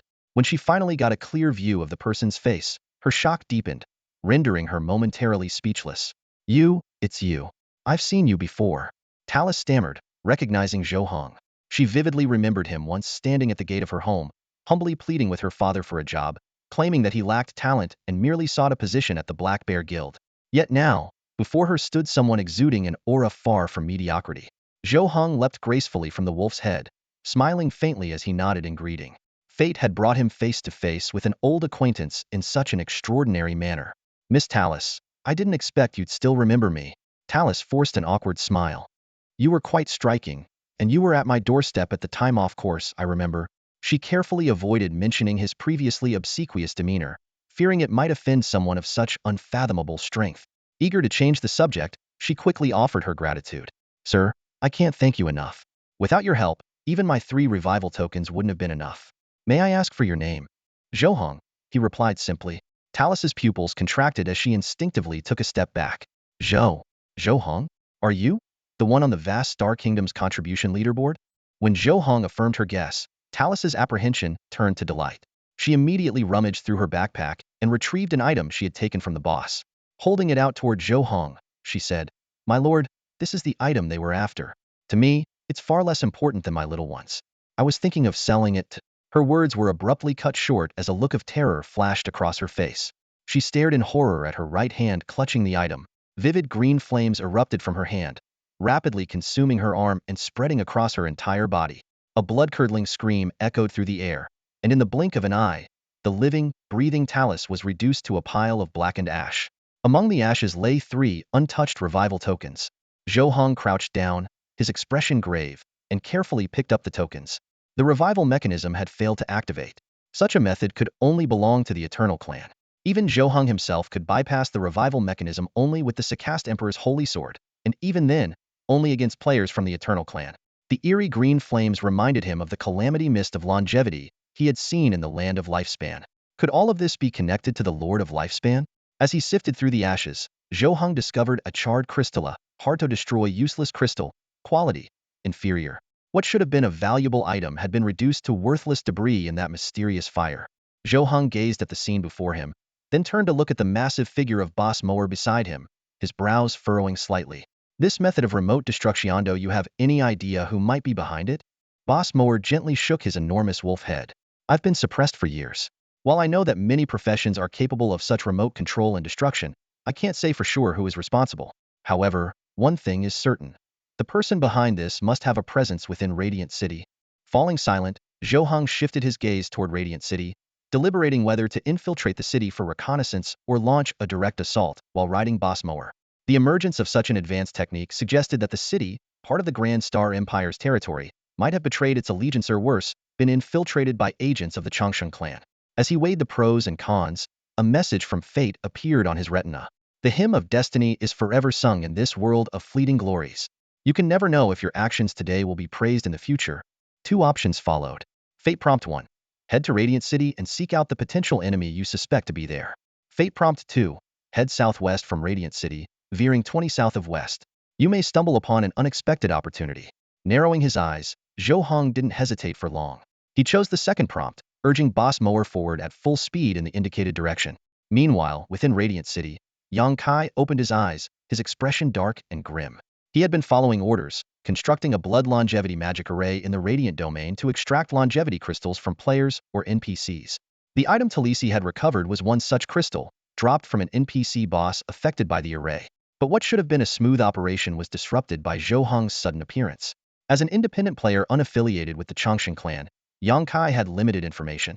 Yet, he was acutely aware of Zhou Heng's terrifying reputation.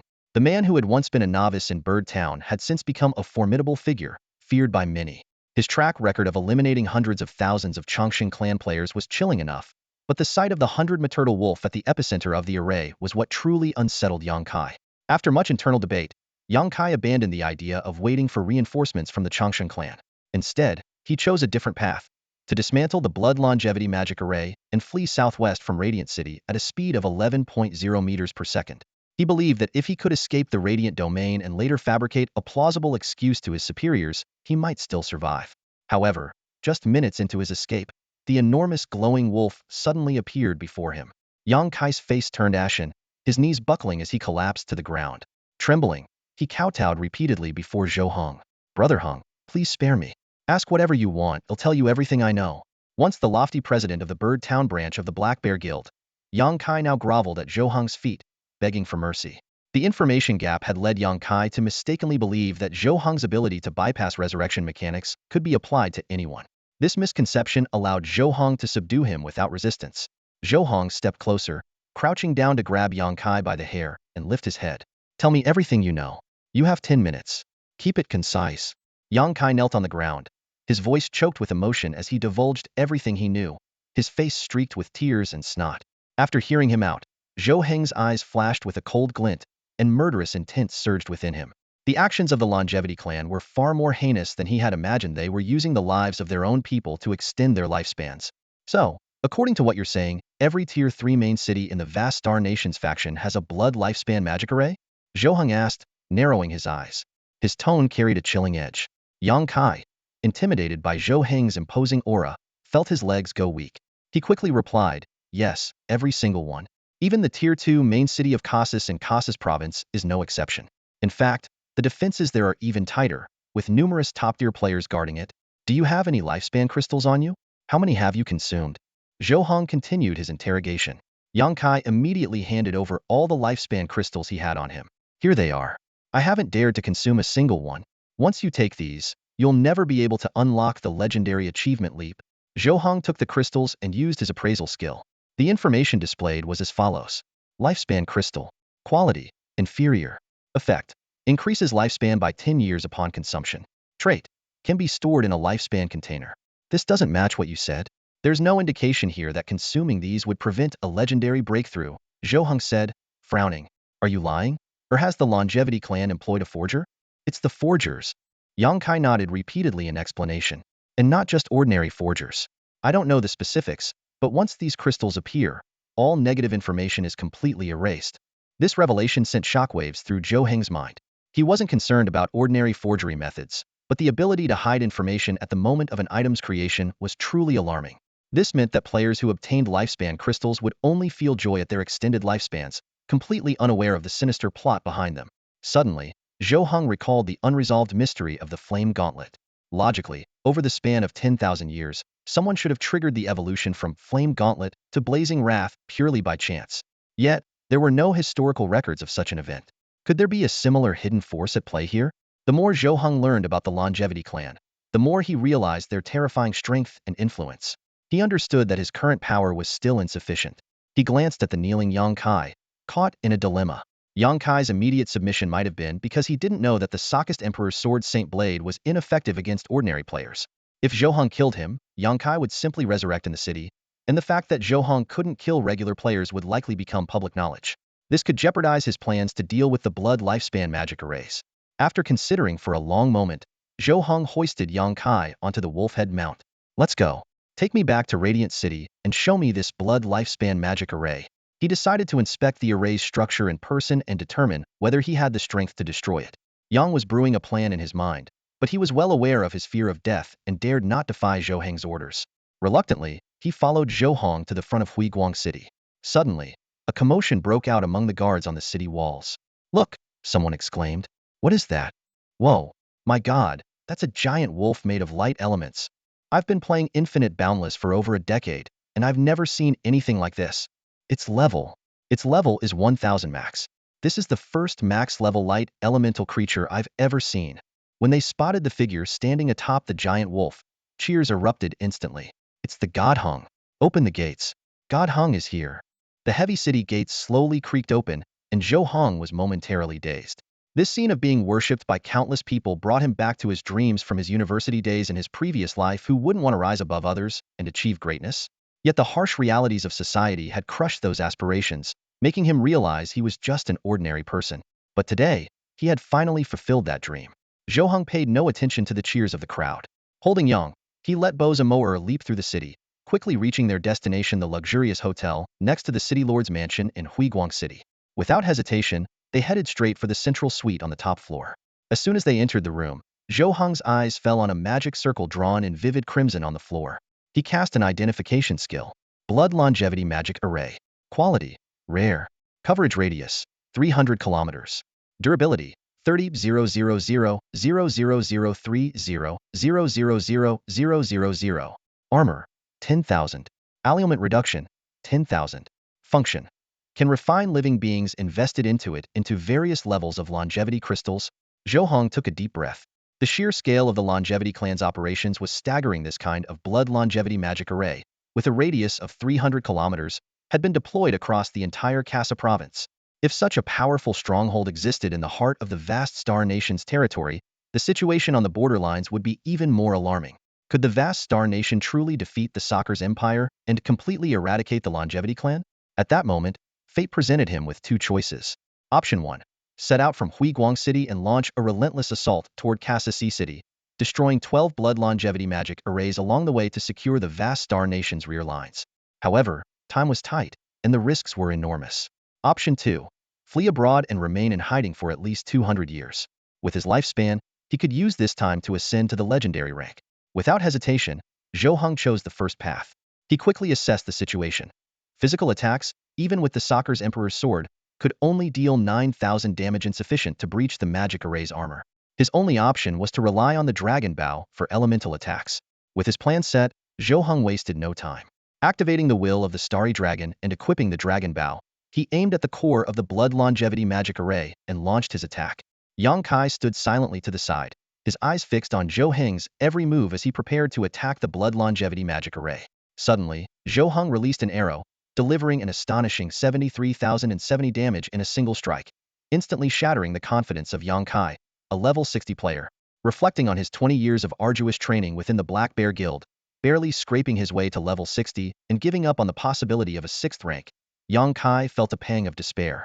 His once proud 2,000 damage output seemed laughable in comparison, effortlessly obliterated by Zhou Heng's casual attack. What shocked him even more was Zhou Heng's attack speed. The air was filled with the continuous whoosh of arrows cutting through, and the durability bar of the blood longevity magic array plummeted at a pace visible to the naked eye. In the blink of an eye, the bar was nearly depleted.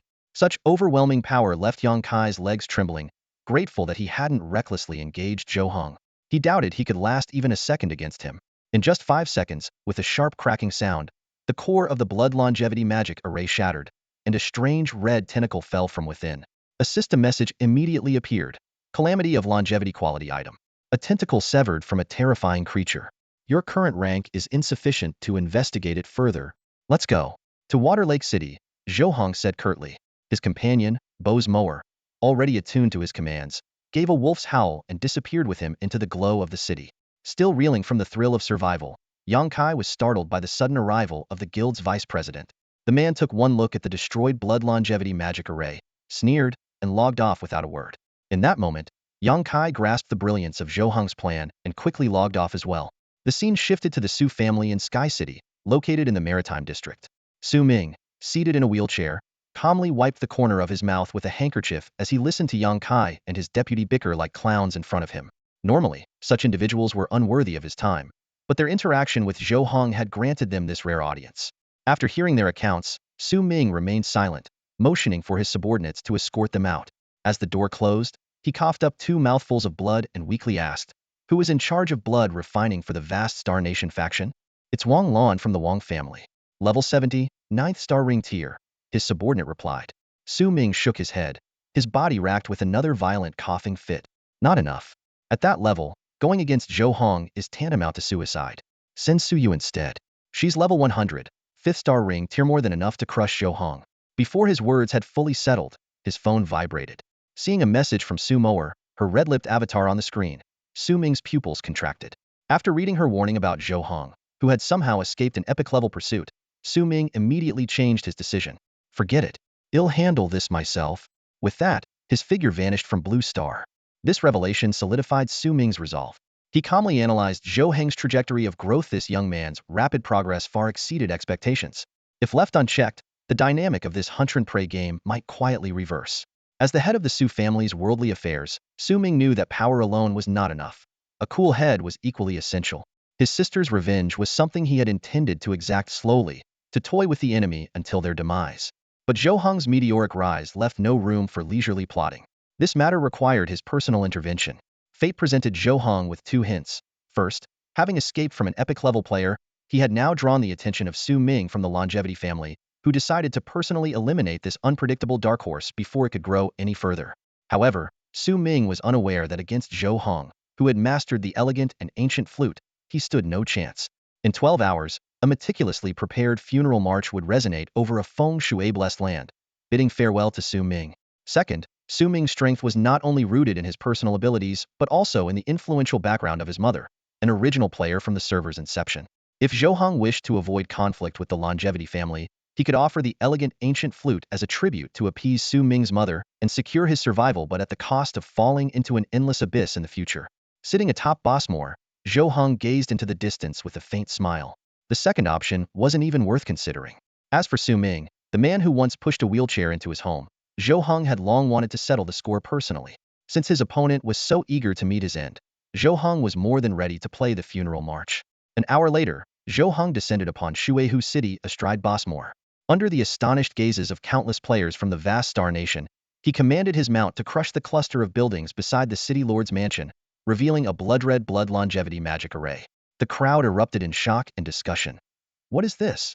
Damn it, this is the Longevity family's blood refinement technique? Outraged players swiftly spread the news, determined to alert their allies across the vast Star Nation to this atrocity. In just 5 seconds, Zhou Heng shattered the core of the magic array, which boasted a staggering 10,000 ailment resistance, using only his bow and arrow. This display left everyone with a visceral understanding of his terrifying power. At level 31, he could destroy such a heavily fortified core in mere seconds, a feat that even the Longevity family's elites would struggle to match. After obtaining the Curse of Longevity, Zhou Heng immediately set off again. An hour later, he replicated his actions in Maple Forest City. These 2 hours of destruction should have prompted a reaction from the Su faction of the Longevity family, but it was clear that Su Ming had altered the family's strategy. This saved Zhou Heng considerable trouble. Now, all that remained was to wait out the next 10 hours. Zhou Heng had a strong premonition that Su Ming would undoubtedly meet him in the secondary capital of Casas, the main city of Casas State. In the 5th hour, Zhou Heng stood in the bustling Guangyan city, the third-tier main city of Guangyan district in the 6th region of Casas State. The city was alive with noise and activity, its streets teeming with people. Hengshan, here's what you asked for. A burly man approached quickly, respectfully offering the ominous object known as the Calamity of Longevity. Zhou Heng accepted the item, his sharp gaze sweeping the surroundings. Whether they were players or NPCs aligned with the vast Star Nation faction, all eyes were filled with admiration and reverence. Some young women even cast flirtatious glances his way, a tangible display of the privileges that came with his renown. All right, I'll take it. Thank you, Zhou Heng said politely. The burly man trembled slightly at his words, his eyes reddening with emotion. Hengshan, you're too kind. If not for your discovery of this dreadful item, we would still be in the dark about the Chongqing family's scheme. This thing's range spans over 300 kilometers. Once fully activated, everyone here would have been annihilated. As his words sank in, the surrounding players and NPCs erupted in outrage, cursing the Chongqing family with fervor. They had long been aware of the family's control over the Saka's empire and their exploitation of resources, but they hadn't anticipated such a ruthless attempt to strip them of even the chance to survive. In that moment, they realized this wasn't just a factional conflict, it was a battle for survival. Zhou Heng remained silent as he observed the mingled hatred, frustration, and relief on the faces of those around him. He understood all too well that this was a war the faction was destined to lose. Securing the item, he gestured to the crowd and moved on to his next destination. From the 6th to the 11th cities, the scenarios were remarkably similar. Deep within the territory of the vast Star Nation faction, the combined efforts of determined players and NPCs allowed for the swift destruction of the unguarded blood longevity magic arrays. The calamities of longevity collected from these cities were handed over to Zhou Heng without much resistance. By the 11th hour, Zhou Heng, astride his radiant giant wolf, Bossmower, finally arrived at the last city, Casas State's only second-tier main city, Casas. Towering walls, over 100 meters high, loomed ahead. Even with his far-reaching starry vision, capable of spanning 80 kilometers, Zhou Heng couldn't fully take in the city's grandeur. He estimated its radius extended at least 150 kilometers. It's Hengshan. Open the gates quickly. Victory is within our grasp now. Haha. With Hengshan here, how can the Light Association, Caesar Divine Court, or Tidal Pavilion possibly stand against us? Hengshan, we've located the Blood Longevity Magic Array. Let us guide you to it. The city walls erupted into cheers as countless players and NPCs celebrated joyfully. Streams of brilliant light shot skyward, like beacons of fate, flowing toward the distance. These were emitted by guidance tools, capable of marking a target within a 200-kilometer range. However, the tools had a glaring flaw: anyone could see the glowing trails they left behind. Spotting the guiding stream of light indicating the target's location, Zhou Heng remained silent, merely patting the flank of Bossmower beneath him. The giant wolf let out an earth-shaking howl, its body swelling dramatically as it ran, growing from 200 meters to 500 meters, and then to 1,000 meters in an instant, reclaiming its massive form. With a powerful leap, the colossal figure effortlessly cleared the 100-meter walls of Casas City. Bossmower lightly tapped its claws on the city's buildings with a grace that belied its size, as agile as a weightless feather, dashing toward the direction of the guiding light. Through the distant starlit vision, Zhou Heng quickly locked onto the Blood Longevity Magic Formation 80 kilometers away. Compared to the 11 cities he had destroyed before, this formation was extraordinarily vast, with a visible radius exceeding 20 kilometers, enough to envelop the entire secondary main city of Casas. He's here. Yang Kai's face twisted with rage as he stared intently at the approaching Zhou Heng. At this moment, he finally grasped a harsh truth: Zhou Heng didn't possess the ability to annihilate ordinary players. His extermination of the Chongqing family was entirely due to the special attack effect of the sword at his waist. This realization struck him like lightning, explaining why Zhou Heng hadn't killed him earlier. Everyone, get ready. Yu Ming, the former president of the Frostlight City branch of the Light Association, commanded with icy determination in his eyes, his gaze fixed on the 1,000-meter wolf. The moment Zhou Heng entered their attack range, he issued the order without hesitation. Strike. Bring Zhou Heng down from the light giant wolf. Pollock, the former branch leader of the Frostlight City Kaiser Temple, gripped his massive axe and lowered his body into a charging stance. The burly American man launched himself forward like a cannonball, initiating the assault. These former defenders of Frostlight City, relocated here after Zhou Hai's death to redeem themselves, had only one mission: to hold Zhou Heng back at all costs, even if it meant exhausting their revival points. until reinforcements from the Chongqing Su family arrived. Pollock closed in on Bowsmower and swiftly retrieved a vial of deep black liquid from his pack, scattering it across the ground. Although the giant wolf dodged in time, similar black vials were hurled from all directions. Every participating player had been equipped with this mysterious substance. The effects were immediate. The light elements surrounding Bowsmower began to destabilize. The wolf bared its teeth, its eyes blazing with fury. Zhou Heng observed the scene calmly, quickly discerning their strategy. These black vials weren't intended as lethal attacks, but were designed to restrict Bowsmower's movements. Clearly, in Su Ming and his allies' minds, Zhou Heng couldn't have anticipated this battle. To them, this was just another routine defensive operation against a blood longevity magic formation. It's fine, just stand still and leave the rest to me, Zhou Heng murmured as he gently stroked Bowsmower, rising slowly to his feet. With his massive dragon bow in hand, he gazed down at the tide of players surging toward him. The wind tugged at his sleeves and short hair as he stood resolute in the skies above Casus' main city, exuding an unshakable presence. The enemy's intelligence was clearly flawed. Zhou Heng mused silently. Whether it was the approaching Su Ming, the Light Association, or the Caesar Divine Court, all of them still believed he was merely a long-range marksman. This misconception granted him a significant advantage. They only knew of his terrifying ranged attacks, but were completely unaware that he had acquired the Starry Sky Archer profession of the Devourer of Stars, nor did they know of his formidable area effect attack capabilities. Let's use you all to test out my Devourer of Stars Starry Sky Archer abilities, Zhou Heng muttered under his breath as he slowly drew back the dragon bow, aiming his arrow toward the heavens. The dimensional strike from the stars, skill activated instantly. A brilliant beam of light shot into the sky, exploding across the firmament. Baoyuo, Yu Ming, Yang Kai, and the others looked up, only to see countless arrows pouring down like a meteor shower, engulfing the entire battlefield. What? An AoE attack of this scale, someone exclaimed in shock. Not good. Everyone, defend. Shield bearers and berserkers, protect the healers. Fall back. Regroup. The orders had barely been issued when the rain of arrows descended. From the time they shot skyward to when they fell, only a few seconds had passed. Amid the piercing sound of arrows cutting through the air, terrifying damage numbers appeared above every enemy player's head. Lower-level players were instantly wiped out, forced to respawn at the designated revival point. Yu Ming stared at the sudden loss of 40,000 health points, a chill racing through his heart. At just level 31, Zhou Heng already possessed such overwhelming power. What could stop him when he reached higher levels? Use the slowdown potions. As long as we can get close to Zhou Heng, victory will be ours. Yu Ming quickly adjusted their strategy. He knew that if even one or two people could get close enough to cast a spell, they could hinder Zhou Heng's mobility. A single successful slow effect would lead to an unending barrage of follow-up attacks. But as he watched Zhou Heng raise the dragon bow once more, a blue, 17,461 recovery value floated above his head. Yu Ming froze completely, regenerating 17,461 mana per second? Did that mean his massive AoE skill could be cast indefinitely? Yu Ming's body seemed to realize the danger faster than his mind.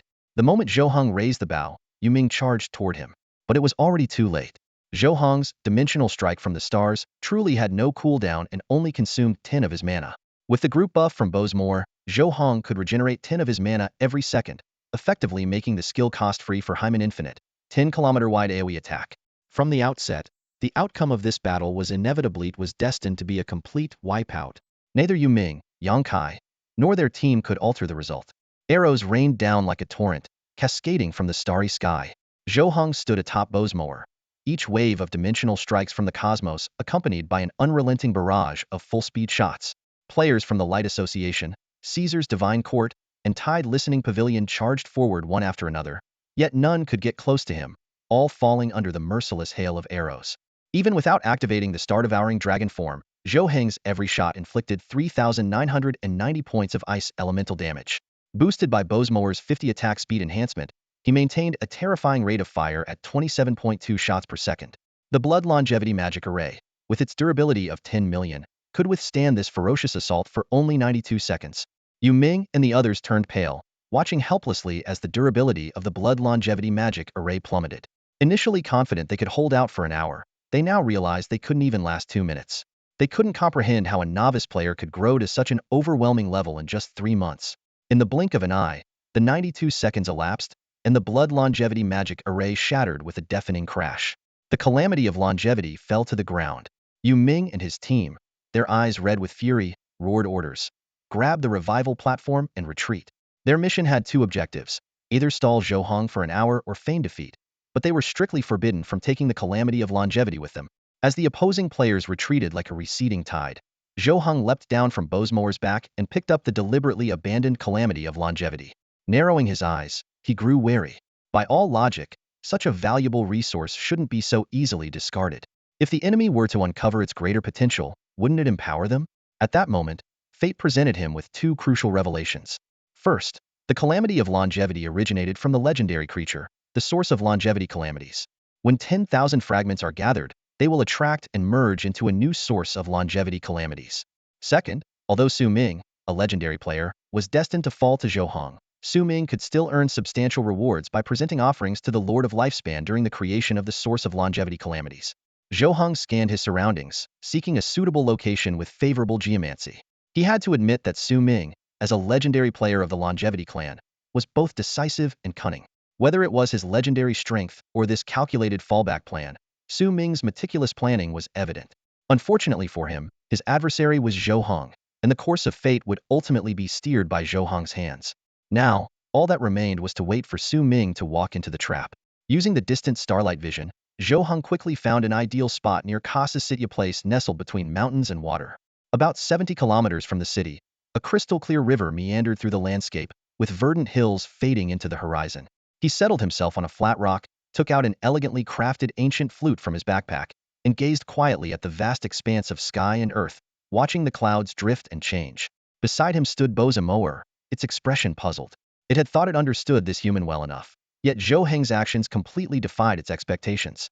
After a fierce battle, shouldn't he be using this time to strengthen himself and prepare for potential pursuit from the Chongqing family? Why was he instead leisurely preparing to play the flute? Zhou Heng, this is no time for sightseeing, Bozmorer said gravely. I have a strong feeling the Chongqing family will come after you. If we encounter a legendary player, even with my speed, I doubt I could. Zhou Heng smiled as he looked at it. I know what I'm doing. Take a walk and come back in 37 minutes. He had already calculated everything in his mind. Su Ming would arrive in 33 minutes. He needed 3 minutes to play the melodious hymn to the wind, leaving 2 minutes to deal with the opponent. Bozmorer squinted its eyes, staring intently at Zhou Heng. The more it observed, the harder it became to understand this human. What was he planning? Had he already foreseen something? Bozmorer surveyed the surroundings carefully but found no answers. After a moment of silence, it nodded and left, transforming into a streak of light that vanished into the distance. After being suppressed for so long, it relished the rare opportunity to explore freely. Time ticked away, second by second, until the fateful 12th hour arrived. Su Ming reached Casa City, standing before the shattered blood longevity magic array. He coughed up a puff of black mist and curled his lips into a sinister smile. Impressive. To escape the grasp of an epic player, but so many couldn't last even an hour? Still, where can you possibly run? He extended his right hand, which was corrupted by black energy, resembling a withered, decayed branch. Clenching his fist, a single drop of black liquid fell to the ground with a sizzle and immediately darted off in the direction Zhou Heng had fled. A glint of cold light flashed in Su Ming's eyes as he pursued. About 13 minutes later, Su Ming followed the trail of the black liquid to the riverside. There, he saw Zhou Heng sitting serenely on a rock, playing his flute. Su Ming's pupils constricted. The scene was deeply unsettling. Zhou Heng couldn't possibly have known of his arrival, yet he was clearly waiting, and instead of showing any fear in the face of a legendary player, he sat there calmly, playing the universally recognized hymn to the wind. What was he praising? What was he celebrating? A sense of foreboding surged within Su Ming. Zhou Heng, Su Ming growled, his voice low and menacing.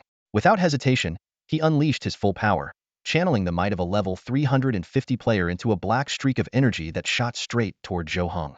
Years of combat experience screamed at him. He had to act immediately, couldn't allow Zhou Heng to finish that flute melody. At that moment, a chilling notification suddenly flashed across Su Ming's retina. The effect of listening to the noble and elegant fighting spirit of the flute has been activated. The noble and elegant duel arena is being generated. He quickly searched his memory, and something from his childhood lessons with the family tutor came rushing back.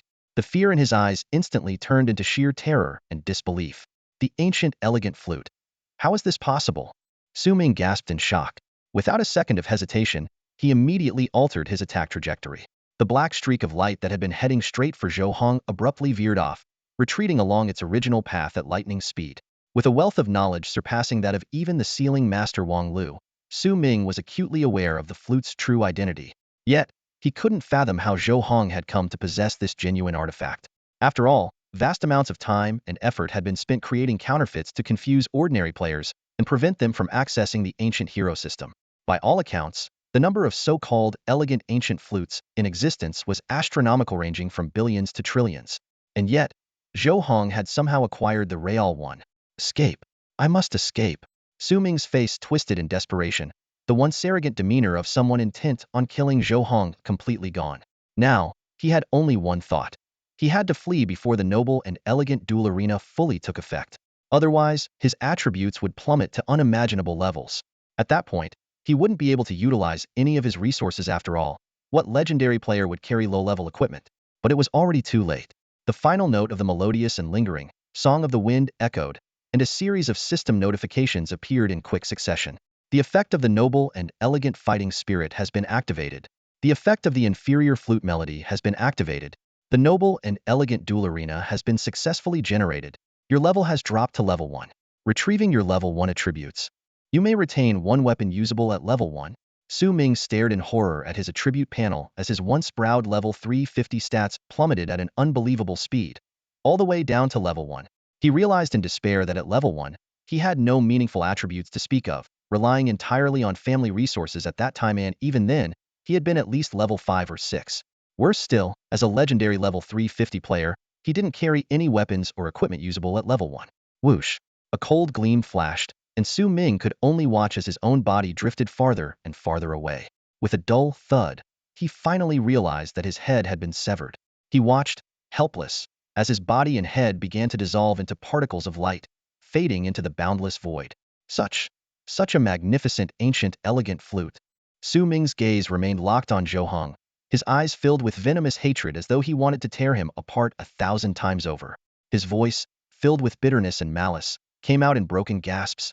How could fate be so cruel? Zhou Heng, I should have killed you when you murdered my sister, outsmarting myself. I won't accept this, but you won't last long either. With his last ounce of strength, Su Ming issued a final threat. I am the head of the Su family this generation. Killing me means you've truly provoked us. You won't have the chance to grow. You will die. Before he could finish, Su Ming's figure completely dissolved into particles of light, vanishing into the world. At the same time, a shocking imperial announcement echoed across the entire Sarkaz Empire, reverberating in the ears of all players and NPCs alike. The announcement from the Sarkaz Empire echoed across the skies.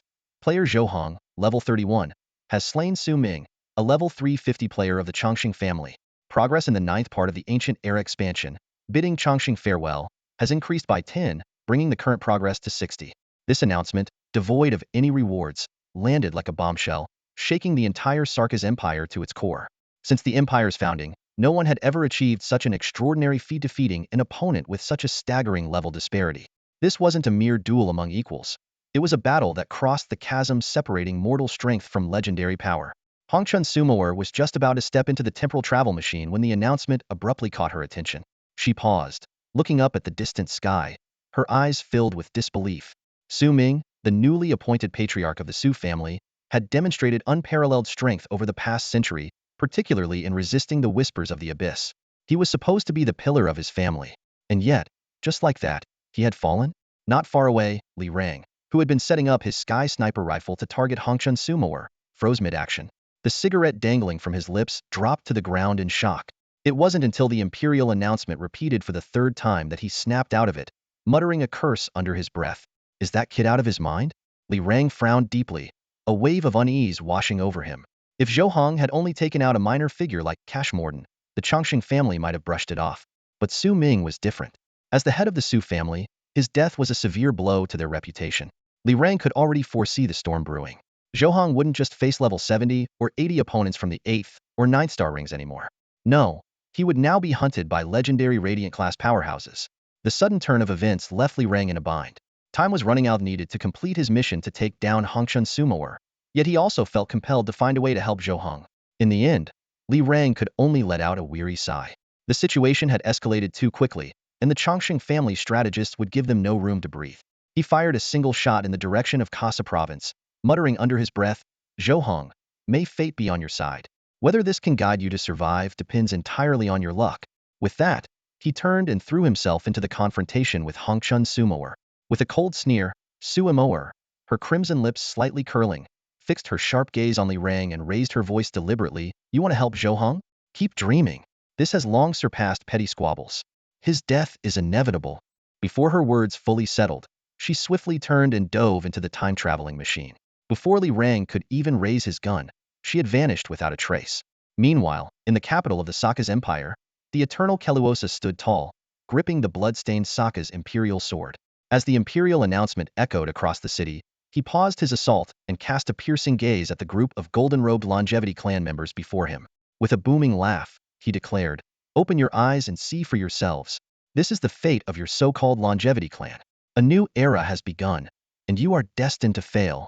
The faces of the legendary players of the longevity clan turned ashen. Who could have imagined that a mere upstart, who had been in the boundless world for only 3 months and was just level 31, could slay their level 350 clan leader? The imperial announcement shattered the prestigious status they had meticulously built within the Saka's empire. Faced with Keluosa's mocking, none of them dared to retort. A singular thought consumed them all. This madman must be eliminated. Zhou Heng must be captured and publicly executed before all Blue Star players and Imperial NPCs to restore the longevity clan's dignity. Seeing his opponents rendered speechless, Keluosa laughed even more wildly. This is all you've got? With such feeble strength, you dare call yourselves immortal? Prepare to die. Raising the imperial sword high, he lunged at the golden-robed elders with blinding speed. The battle reignited with ferocious intensity. At the same moment, Zhou Heng was oblivious to the uproar caused by the imperial announcement in the Saka's empire. His focus was entirely on the items dropped by Su Ming upon his death. There was no denying if this opponent had been exceptionally shrewd. His inventory was stripped bare, leaving only the calamity of longevity. Even on the brink of defeat, Su Ming had prepared for the worst with meticulous foresight. Without the elegant ancient flute, which countered his strategies, Zhou Heng would never have stood a chance against such a cunning adversary. As Zhou Heng stared at the thousand-writhing calamity of longevity fragments on the ground, the one already in his inventory suddenly broke free. It merged with the others, forming a grotesque, deep green, twisted mass that emitted an unsettling gurgling sound. Realizing the urgency of the situation, Zhou Heng quickly clasped his hands together, fingertips pointing downward, and closed his eyes in concentration. In his meditative vision, the Lord of Longevity appeared as a towering green ancient tree. Soon, his consciousness detached from his physical body and was drawn into an endless green plain. In the distance, the imposing figure of the Lord of Longevity stood. Before Zhou Heng could utter a word, a deep voice resonated in his ears, the source of longevity's calamity. An excellent offering. In that case, I shall grant you the light of life. As the deep and resonant voice of the Lord of Lifespan echoed around him, a faint glow descended slowly onto Zhou Heng's palm before sinking into his skin and vanishing without a trace. Moments later, the system notification appeared. Passive skill acquired. Glimmer of life. Quality, arcane. Effect, life regeneration once. Restores 10 of damage as health when hit. Special, grants immunity to 1 fatal strike cooldown, 12 hours. Note, a blessing from the Lord of Lifespan. To enhance this skill, more sources of lifespan misfortune must be sacrificed. Zhou Heng withdrew his gaze from the skill panel and realized he was back in his original location.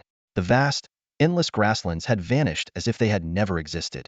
Taking a deep breath to steady his racing heart, he resumed inspecting the items dropped by Su Ming upon death. Among them, aside from the calamity of lifespan that could be used to construct a source of lifespan misfortune, there remained only a single black orb. Abyssal Whispers. Quality, inferior. Attributes. As soon as Zhou Heng discerned the item's identification details, an eerie whisper invaded his mind directly. Do you crave power? The power to change the world? Take me, possess me.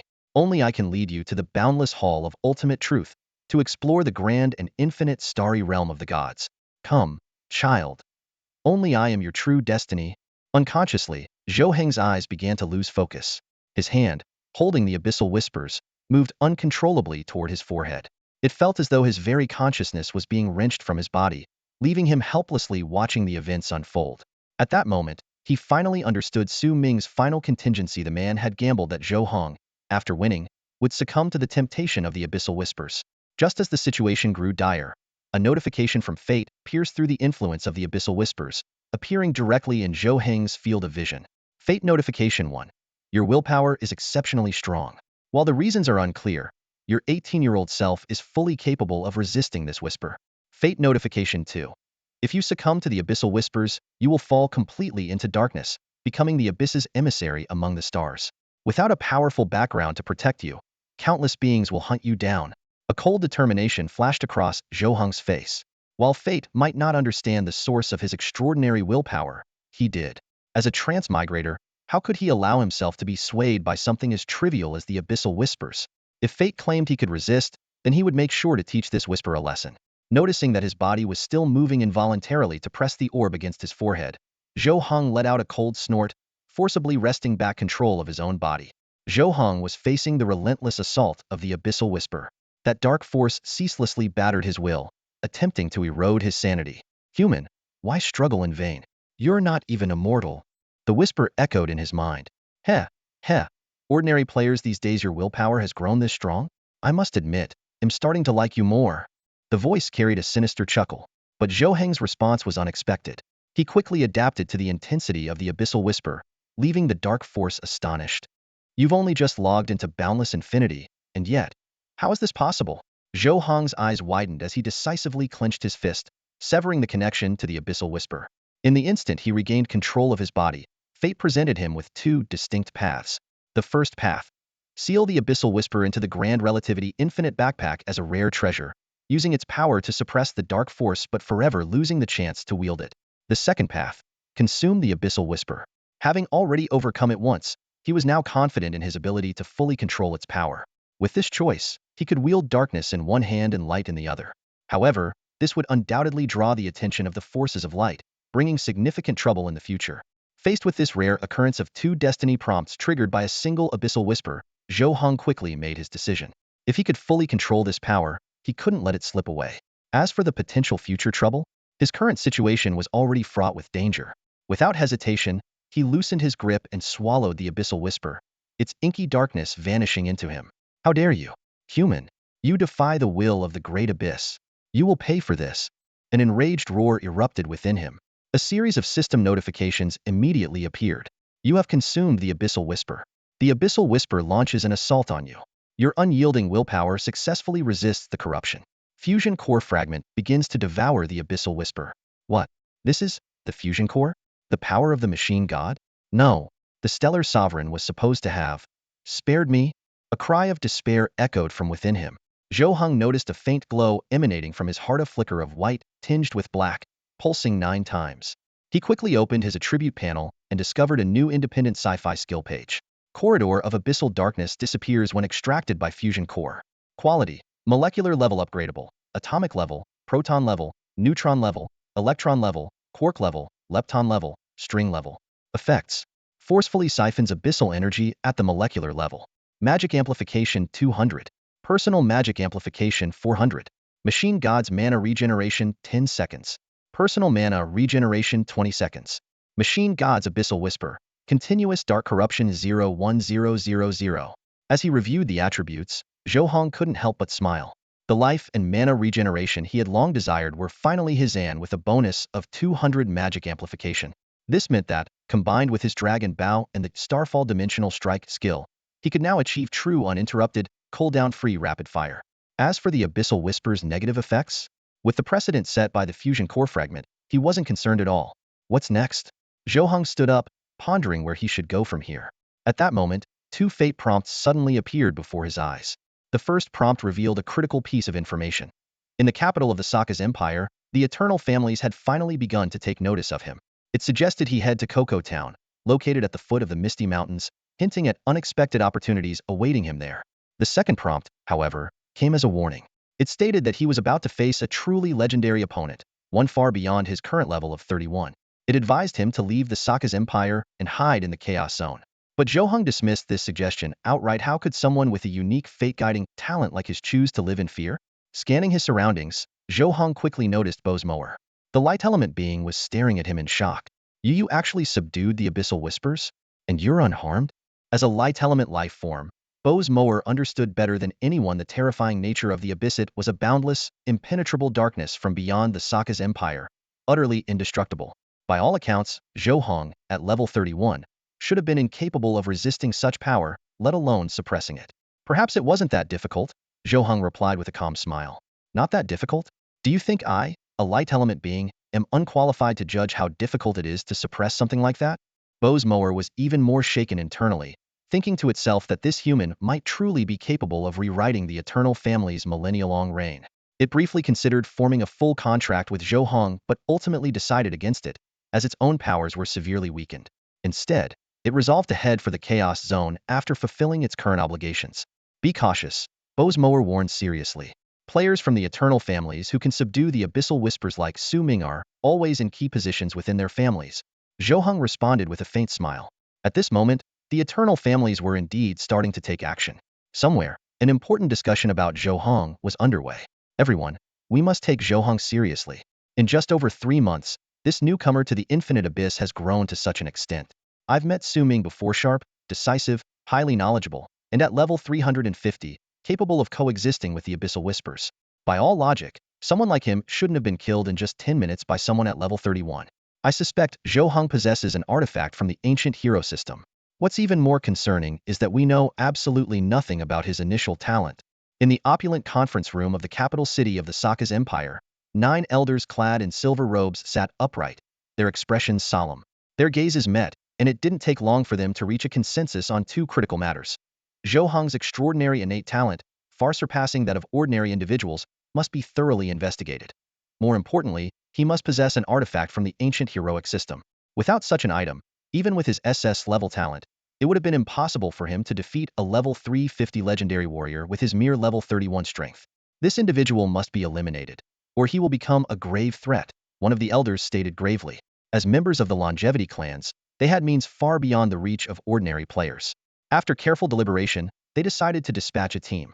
1 level 200 radiant powerhouse from both the Su and Wang families, along with a legendary sealing master and a legendary divination master, to track and capture Zhou Heng in Kasa province. Meanwhile, at the foot of the Misty Mountains near the border of Kasa province and Deco province, a small town named Kiki stood quietly. Zhou Heng ordered Bose Mower to stay on standby at a distance as he ventured alone into the town, which was still under the control of the vast Star Nation. The bulletin boards lining the streets were filled with various recruitment notices. Seeking mecha pilots. Must own exoskeleton mecha. 100,000 copper coins per hour. Urgently hiring male priests. Females need not apply. Task: eliminate a longevity clan member. Experts needed. Resurrection coins provided. The streets were crowded with players and NPCs, all moving with purpose. As Zhou Heng scanned the area, he noted that most players were low level, ranging from level 11 to level 41, with hardly any high-level players in sight. Suddenly, a robot dressed in human attire blocked his path. Maintaining an elegant posture, the robot addressed him respectfully. Mr. Zhou, my master has been expecting you. Could you spare a moment to meet? Who is your master? Zhou Heng asked with a raised eyebrow. The robot handed him a piece of paper with only 3 words written on it. Kailina. Zhou Heng was all too familiar with Kailina, the person he had personally saved and helped fuse with the Eternal Crosa. After a brief moment of thought, he nodded and said, lead the way. This scene immediately sparked a wave of chatter among the players nearby. Is that Zhou Heng? The same Zhou Heng from the Imperial announcement? Zhou Heng? That's our Heng God. Heng God is here in the Misty Mountains. Does this mean we might finally launch a counterattack against Deco Province? Despite the murmurs, no one dared to approach him. A player of his caliber, capable of altering the course of a battle, was far beyond the reach of these low-level players.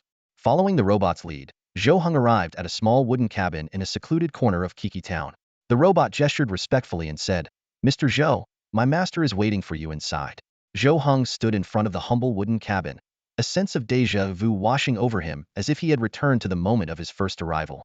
He nodded slightly, bypassing the robots stationed outside the door, and pushed open the creaking wooden door.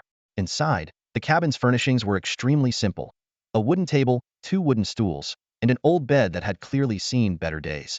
One side of the table was empty, while on the other sat an elderly woman, her frailty unmistakable. Compared to the old woman Zhou Heng had met before, this one appeared even more aged, her sagging skin marked with dark spots, exuding an aura of decline. Child, you're here. Please, have a seat, the old woman said with a kind smile, gesturing for Zhou Heng to sit. Zhou Heng nodded politely, taking a seat across from her. He got straight to the point. I wonder why you called me here. What is your relationship with Kailina? The old woman chuckled softly before beginning to explain.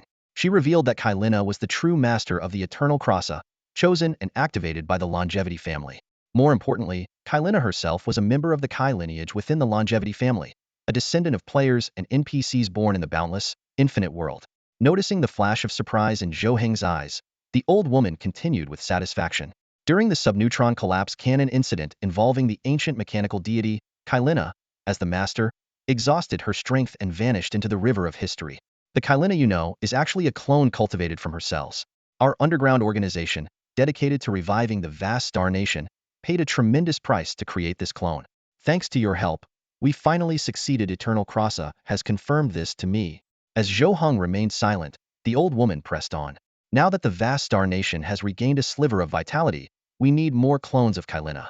However, due to unforeseen circumstances, the Eternal Crossa prematurely initiated the Severing Longevity Plan, and the resource repository was lost once again. We have no choice but to seek your assistance. What do you need me to do? Zhou Heng asked after a moment of contemplation. The old woman reached into her robe, retrieving a map and a key, which she gently placed on the table. This is a topographical map of the Misty Mountain Range, marking the bases of various factions from the vast Star Nation and the Sokka's Empire. I need you to eliminate these factions and push the Severing Longevity Plan's progress to 70. At that point, I will be able to locate the buried warlord's vault. Your task is to use this key to enter the vault once it manifests. As she spoke, she produced a crystalline vial from her pocket. As a reward, this vial of grand vitality will be yours.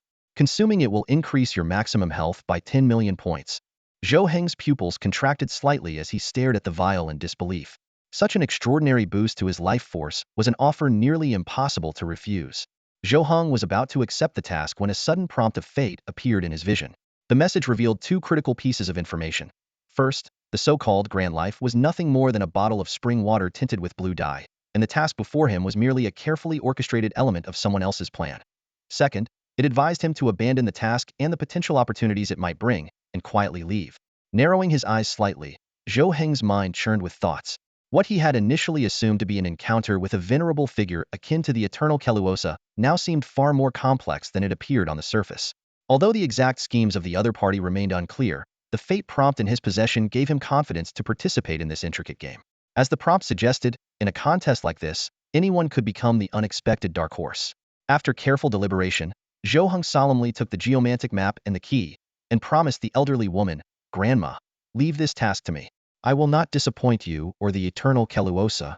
The system immediately displayed the task details. Within 20 days, he must raise the longevity severing, progress to 70. Progress could be achieved through 3 methods: defeating longevity clan players participating in faction battles, capturing enemy-occupied territories, or providing substantial resources to the vast Star Nation faction. The task reward was the Grand Life. Zhou Heng stood up and bid farewell to the elderly woman. "Grandma, I'll get to work now."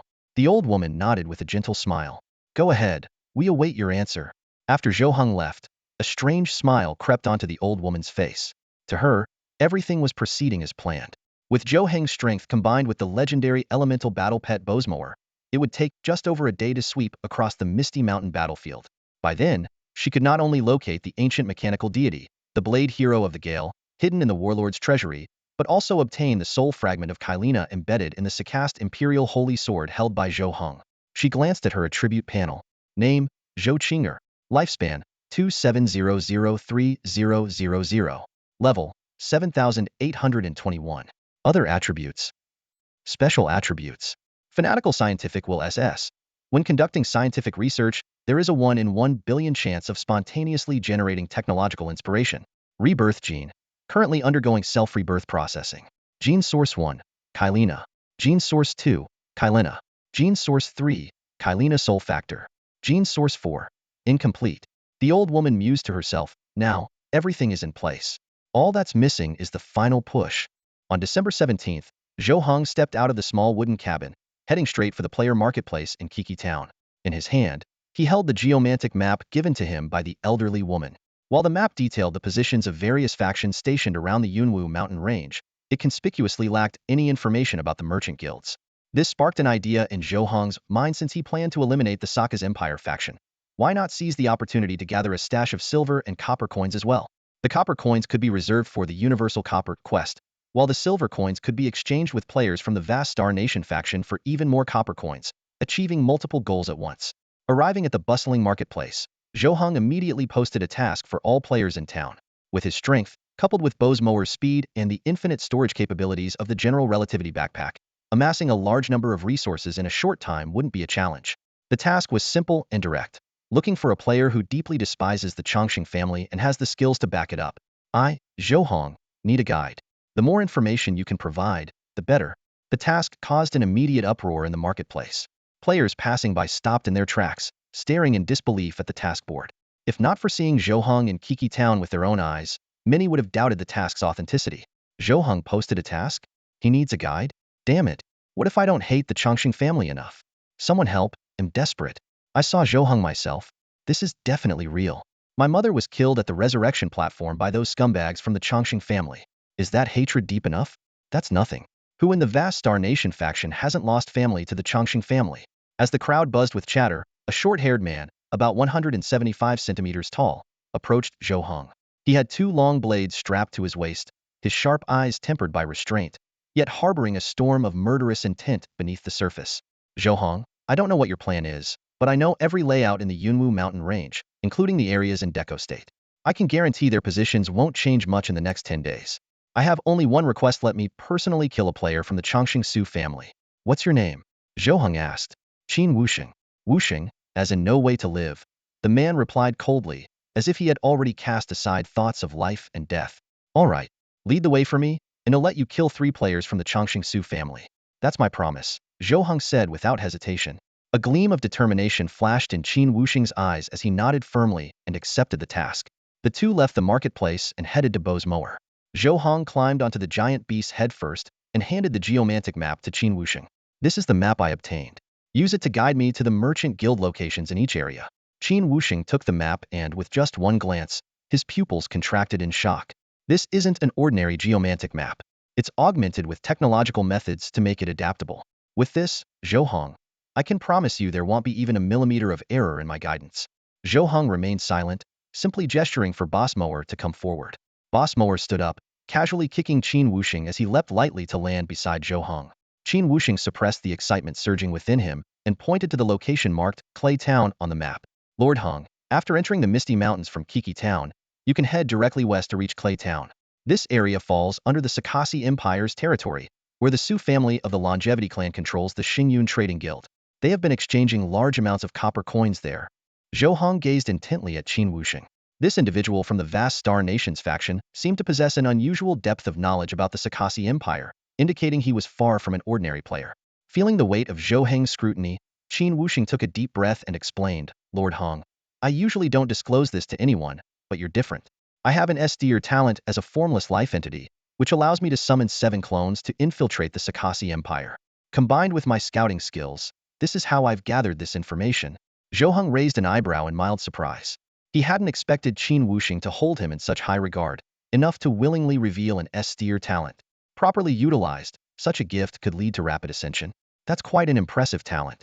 Their collection of copper coins must serve an important purpose, though I'm not entirely sure what it is yet.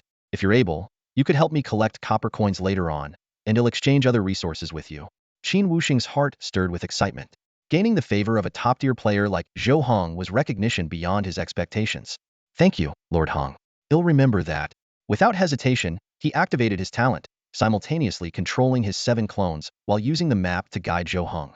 Before long, outside Clay Town, a towering light wolf over 100 meters tall appeared. Its speed surpassed the sound barrier, leaving a massive trail of light in its wake. Within the town, cries of alarm erupted. It's the light wolf. Zhou Heng is here. Damn it. Why didn't we get any warning? Prepare for battle. I don't believe Zhou Heng can really take down Longevity Clan players so many levels above him. Don't be afraid, brothers. We have the centuries-old foundation of the Longevity Clan behind us. Charge. Standing atop Boss Mower's head, Zhou Heng coldly observed the swarm of Sakasi Empire players below. His heart remained calm. Everyone had the freedom to choose, but they also had to face the consequences of their choices. He drew his dragon bow, aimed at the sky, and unleashed the dimensional strike from the stars. In an instant, a rain of arrows descended, covering a 10-kilometer radius around him. At that moment, those ordinary players who had aligned themselves with the Longevity Clan finally understood the weight behind Zhou Heng's name. His overwhelming power was terrifying, far exceeding the expected capabilities of someone at level 31. It was no wonder he had repeatedly defeated the Longevity Clan's elite players. Another true dragon had emerged from the Xia Kingdom. Zhou Heng, so what if your damage is off the charts? After killing Su Ming, You won't survive long. The furious roars of the Sakasi Empire players echoed as Zhou Heng swept through Clay Town like a storm. From beginning to end, his target was never the ordinary players but the copper coin reserves and resources held by the Xingyun Trading Guild. Oh no, his target isn't Yuzit's the Xingyun Trading Guild. A panicked voice broke out among the crowd. He's here to seize resources. Quickly, gather everything and secure it. Members of the Xingyun Trading Guild scrambled frantically to pack up their resources and currency, but how could their speed possibly rival that of Bo's mower? The colossal beast moved at an astonishing speed of 400.00 milliseconds, far exceeding the speed of sound. Boom! In an instant, Bo's mower charged to the front of the Xingyun Trading Guild. With a single devastating blow, it sent all the players and NPCs flying, reducing nearby buildings to rubble. Zhou Heng leapt down from the wolf's head, raising his left hand. His boundless relativity backpack of treasures unfolded, its pages flipping with a rustling sound as an immense stream of resources flowed into it. Zhou Heng didn't discriminate. Even resources below the radiant tier were all swept into his bag. In no time, Zhou Heng had amassed a variety of resources and an impressive 72 billion copper coins. With the task complete, he leapt back onto Bo's mower's back and charged toward the heart of Clay Town's territory. This core, visible to both factions only after the faction war began, had formidable attributes. Quality, common. Durability, 1E1E. Armor, 1000 ailment reduction. Special effect, Sarkis's Brilliance, restores 100,000 durability per second. Such a core was far beyond the ability of ordinary players to handle, but Zhou Heng had long surpassed the realm of ordinary. After defeating Su Ming, he gained the permanently triggered skill Abyssal Corridor of Darkness, which provided a 200 damage amplification. This boosted his base magic damage from 80,070 to a staggering 240,210. Further enhanced by the Star Cycle effect of the Star Archer set from Tuanxing, which added another 30, his final damage per arrow reached an astonishing 312,273. Zhou Heng's attack speed was equally breathtaking. Base attack speed, 13.0s. Fusion Core Fragment, 3.0s. Skyborn Trio Set, 1.0s. Tunxing's Star Dragon Effect, 50. Blessing of the God of Light, 50.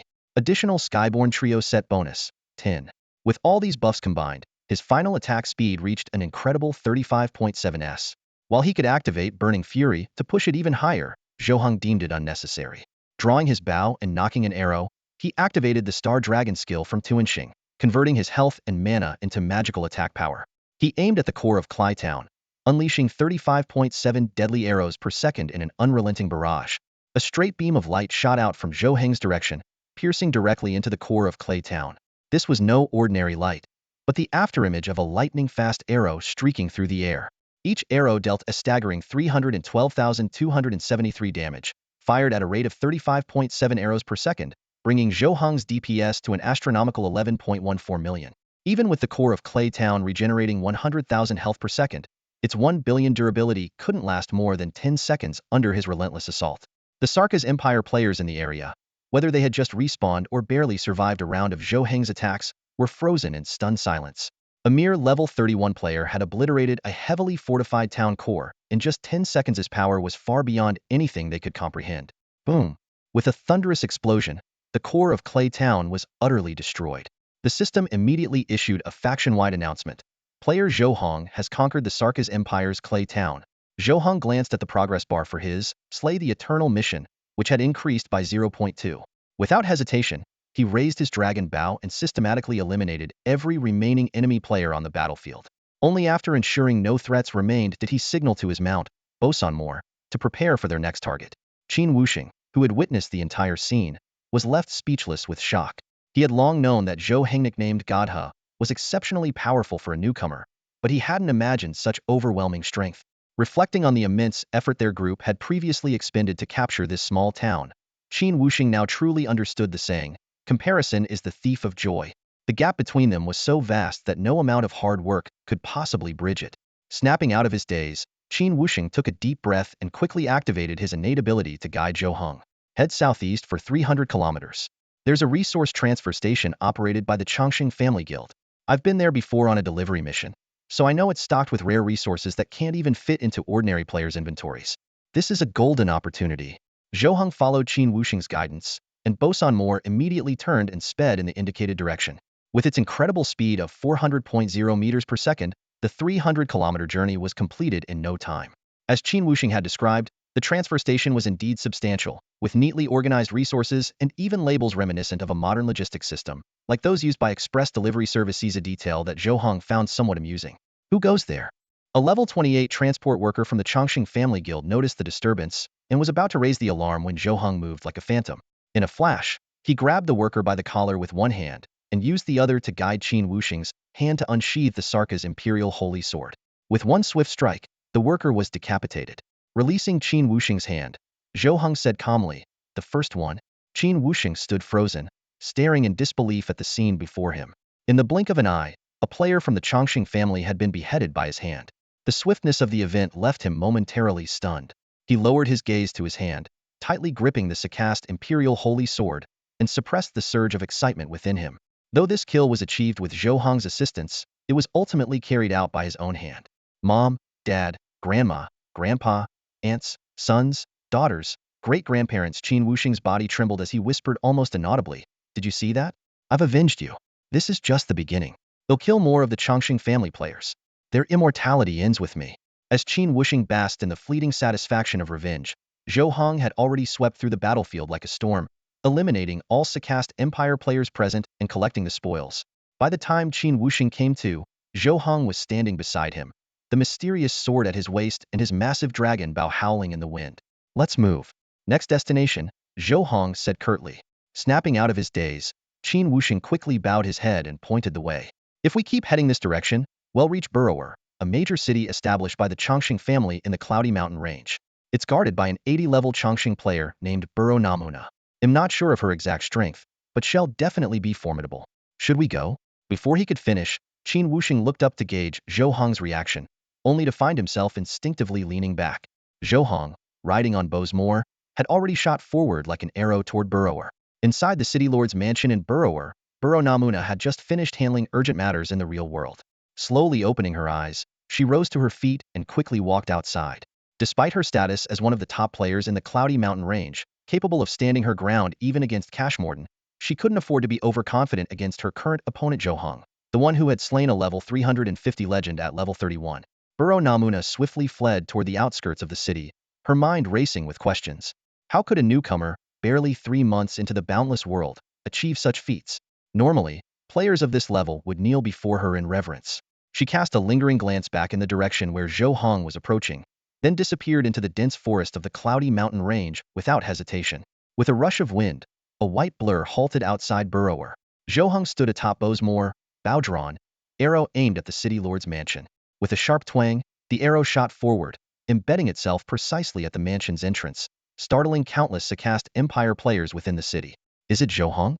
I heard he can destroy a core with a durability of 1 billion in 10 seconds. Can we hold him off?" "Don't worry. If he dares challenge the city lord's mansion, Lady Burrow Namuna will deal with him." "Lady Burrow Namuna, Zhou Heng is here. Please take action." However, no matter how loudly they called, the city lord's mansion remained eerily silent. Everyone froze in place, suddenly realizing the truth. Polo Namuna had already fled. Just the mention of Zhou Heng's name was enough to send this player of the immortal clan running in fear. Qin Wuxing knelt beside Zhou Heng, gazing at the unresponsive lord's manor and taking a deep breath.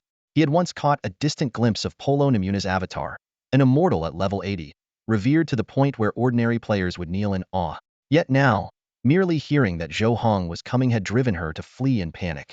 This made Qin Wuxing reflect on his own pride and his steadfastness over the years. If he had possessed even a fraction of Zhou Heng's power, perhaps his family wouldn't have met such a tragic end. A faint smirk appeared on Zhou Heng's lips. He had been looking forward to an exhilarating battle that wouldn't last more than 100 seconds, but it turned out his opponent didn't even have the courage to face him. If every player from the Immortal Clan he encountered was on this level, completing 70 of the Immortal Slayer mission might go faster than expected. "Let's go. This city is ours," Zhou Heng murmured. Bowsmower immediately understood. Transforming into a 1,000-meter-tall giant wolf, it towered over the city of Polower, unleashing a deafening howl that shook the heavens and earth. Players from the Sarka's Empire faction within the city exchanged bitter smiles as they retreated. If even Polo Namuna had chosen to flee, how could they possibly stand against someone who had once defeated a level 350 legend with just level 31 strength? Under Qin Wuxing's guidance, Zhou Heng began plundering the entire city. Surprisingly, the most valuable haul didn't come from the various merchant guilds, but from the resource vault of the Lord's Manor, likely because Polo Namuna had fled in such haste. The operation yielded over 1 billion resources from ordinary players, along with 20 trillion copper coins and 3 billion silver coins. When Zhou Heng destroyed the city's core, the Immortal Slayer mission progress increased by 1. Where to next? Zhou Heng cast a glance at Qin Wuxing, making the latter's scalp tingle. The progress was advancing so quickly that even his avatar could barely keep up. Hastily, Qin Wuxing opened the geomancy map, scanned for a moment, and pointed to a prominent marker. Heng Xin, now that all the factions know you've arrived, advancing step by step will only give them time to prepare. I suggest launching a direct assault on the Sokka's Empire faction's main base in the Cloud Mist Mountains Cloud Mist Sky City. Zhou Heng followed the direction of his finger, and the marker on the geomancy map expanded, revealing a stunning three-dimensional Imagia floating city suspended 1,000 meters above the ground. 3 minutes after Zhou Heng decided to head for Yunwu Sky City, an urgent meeting was underway in the hall of the city lord's mansion. 6 players from the Longevity family were seated around a large, circular table. 2 representatives, each from the Su and Wang families, and 1 from the Li family and the Paoluo family. Su Wuhan slammed a document onto the table, his sharp gaze sweeping across the group. Our spies from the vast Star Nation have sent word Zhou Heng has found a guide, someone named Qin Wuxing. He cast a meaningful glance at Wang Li. This is all thanks to you. Wang Li casually picked up the document, scanned it briefly, and then tossed it back onto the table with a disdainful smirk. That clown? So what if I messed with his grandmother, mother, and daughter? What's the big deal? Someone like me playing with him is giving them face. It's his own fault for not knowing his place. He looked around the table. Besides, who here hasn't done something similar? Paoluo Gucha clasped his hands together in a gesture of calm and interrupted the conversation with an expressionless face. Let's not waste time on meaningless matters.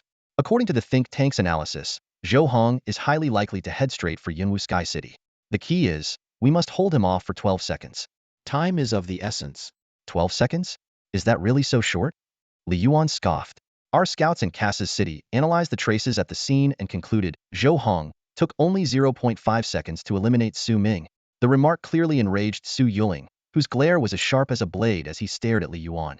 If it weren't for him wielding an artifact from the ancient hero system, how could the current head of my family have fallen so easily? It was nothing more than a calculated ambush. Breaking the rising tension, Wang Wudao, who had remained silent until now, suddenly opened his eyes and struck the table forcefully. Enough. This pointless argument ends here. Our task is simple: hold him off for 12 seconds. No matter how gifted he is, he's just a level 31 player. The idea that he could kill all 6 of us in 12 seconds is laughable. As long as we endure that time, he'll face an epic-level ambush and a legendary-level pursuit. The other 5 exchanged glances and, after a brief pause, nodded in agreement. With the plan settled, they began laying out the details of how to set up their defenses in Yunwu Sky City to ensure they could hold Zhou Heng for those critical 12 seconds.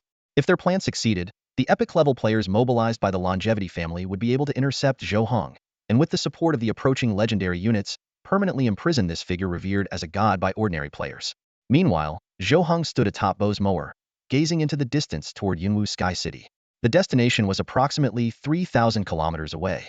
With Bo's mower's speed of 400.0 meters per second, they would arrive in just over 2 hours. Zhou Heng was contemplating how to extract resources from Yunwu Sky City when a sudden prompt of fate appeared before his eyes. The message revealed the intricate nature of human behavior. People constantly adjust their actions based on what they perceive as wisdom, making the threads of destiny increasingly complex. The first prompt issued a clear warning. The Changsheng family had altered their strategy. Initially, they believed sending 2 legendary level 200 players would be enough to subdue Zhou Heng. However, they had come to realize that, even without considering Zhou Heng's possession of the ancient heroic artifact and the Sockist Emperor's Sword Saint Blade, his attributes far exceeded those of a typical level 31 player. Consequently, they had sent an epic-level player, the sky-splitting sniper King Wu Yi, someone even the airborne sniper Li Rang found troublesome. At this very moment, the sniper was stationed 13,000 kilometers away at a vantage point, weapon ready, waiting for Zhou Heng to appear so he could end his life with a single shot. The prompt advised Zhou Heng to abandon his journey to Yunwu Sky City and head east instead, where unexpected opportunities might await. The second prompt, however, urged him forward. As the god of players who had conquered countless challenges, how could he retreat simply because of an epic-level divine being above level 1000? He should press on boldly into Yunwu Sky City and demonstrate his ultimate authority to the world. Zhou Heng narrowed his eyes, carefully weighing the 2 prompts. Clearly, after Su Ming's death, the Changsheng family had escalated their efforts against him by several degrees. The likes of Su Changhuan seemed insignificant compared to his current adversaries. The sky-splitting sniper King Wu Yi, capable of targeting him from a distance greater than the diameter of Blue Star, was an opponent whose power was truly terrifying. Bo Semo Air, change course. Head east. I have some personal matters to attend to, Zhou Heng ordered succinctly after closing the prompt. Without hesitation, Bo Semo Air adjusted their direction and sped eastward. Qin Wuxing, noticing the abrupt change in course, cast a thoughtful glance toward Yunwu Sky City before quietly lowering his head to study the geomantic map in his hands. While he did not know the reason behind Zhou Heng's change of heart, he was certain it had nothing to do with him betraying Zhou Heng was simply out of the question. After traveling 800 kilometers eastward, they encountered little more than a few wild creatures at level 20 or 30, without crossing paths with any faction players. Just as Zhou Heng pondered the unexpected opportunity mentioned in the fate prompt, his stellar vision detected an object flying toward them. Bo Semo Air, Zhou Heng murmured softly. Understanding the cue, Bo Semo Air transformed into a 1,000-meter-tall beast, leaping to catch the object in its jaws. Zhou Heng, this is from Old Man Li Rang. I've seen that epic unit before, Bo Semo Air said, quickly tossing the object to Zhou Heng. A flicker of surprise crossed Zhou Heng's eyes. His interactions with airborne sniper Li Rang had been minimal. All he knew was that Li Rang was part of a special organization called Lone Wolf and was an epic-level player. Could it be that Li Rang had also sensed the threat posed by the sky-splitting sniper King Wu Yi and had specifically sent this item to aid him? With questions swirling in his mind, Zhou Heng lowered his gaze to examine the item in his hands. That's all for today. Thank you so much for watching. I hope you guys enjoyed. If you wish to have another part of this recap, please give us at least 1,000 likes. Please don't forget to comment and subscribe to our channel for more content like this. Until next time.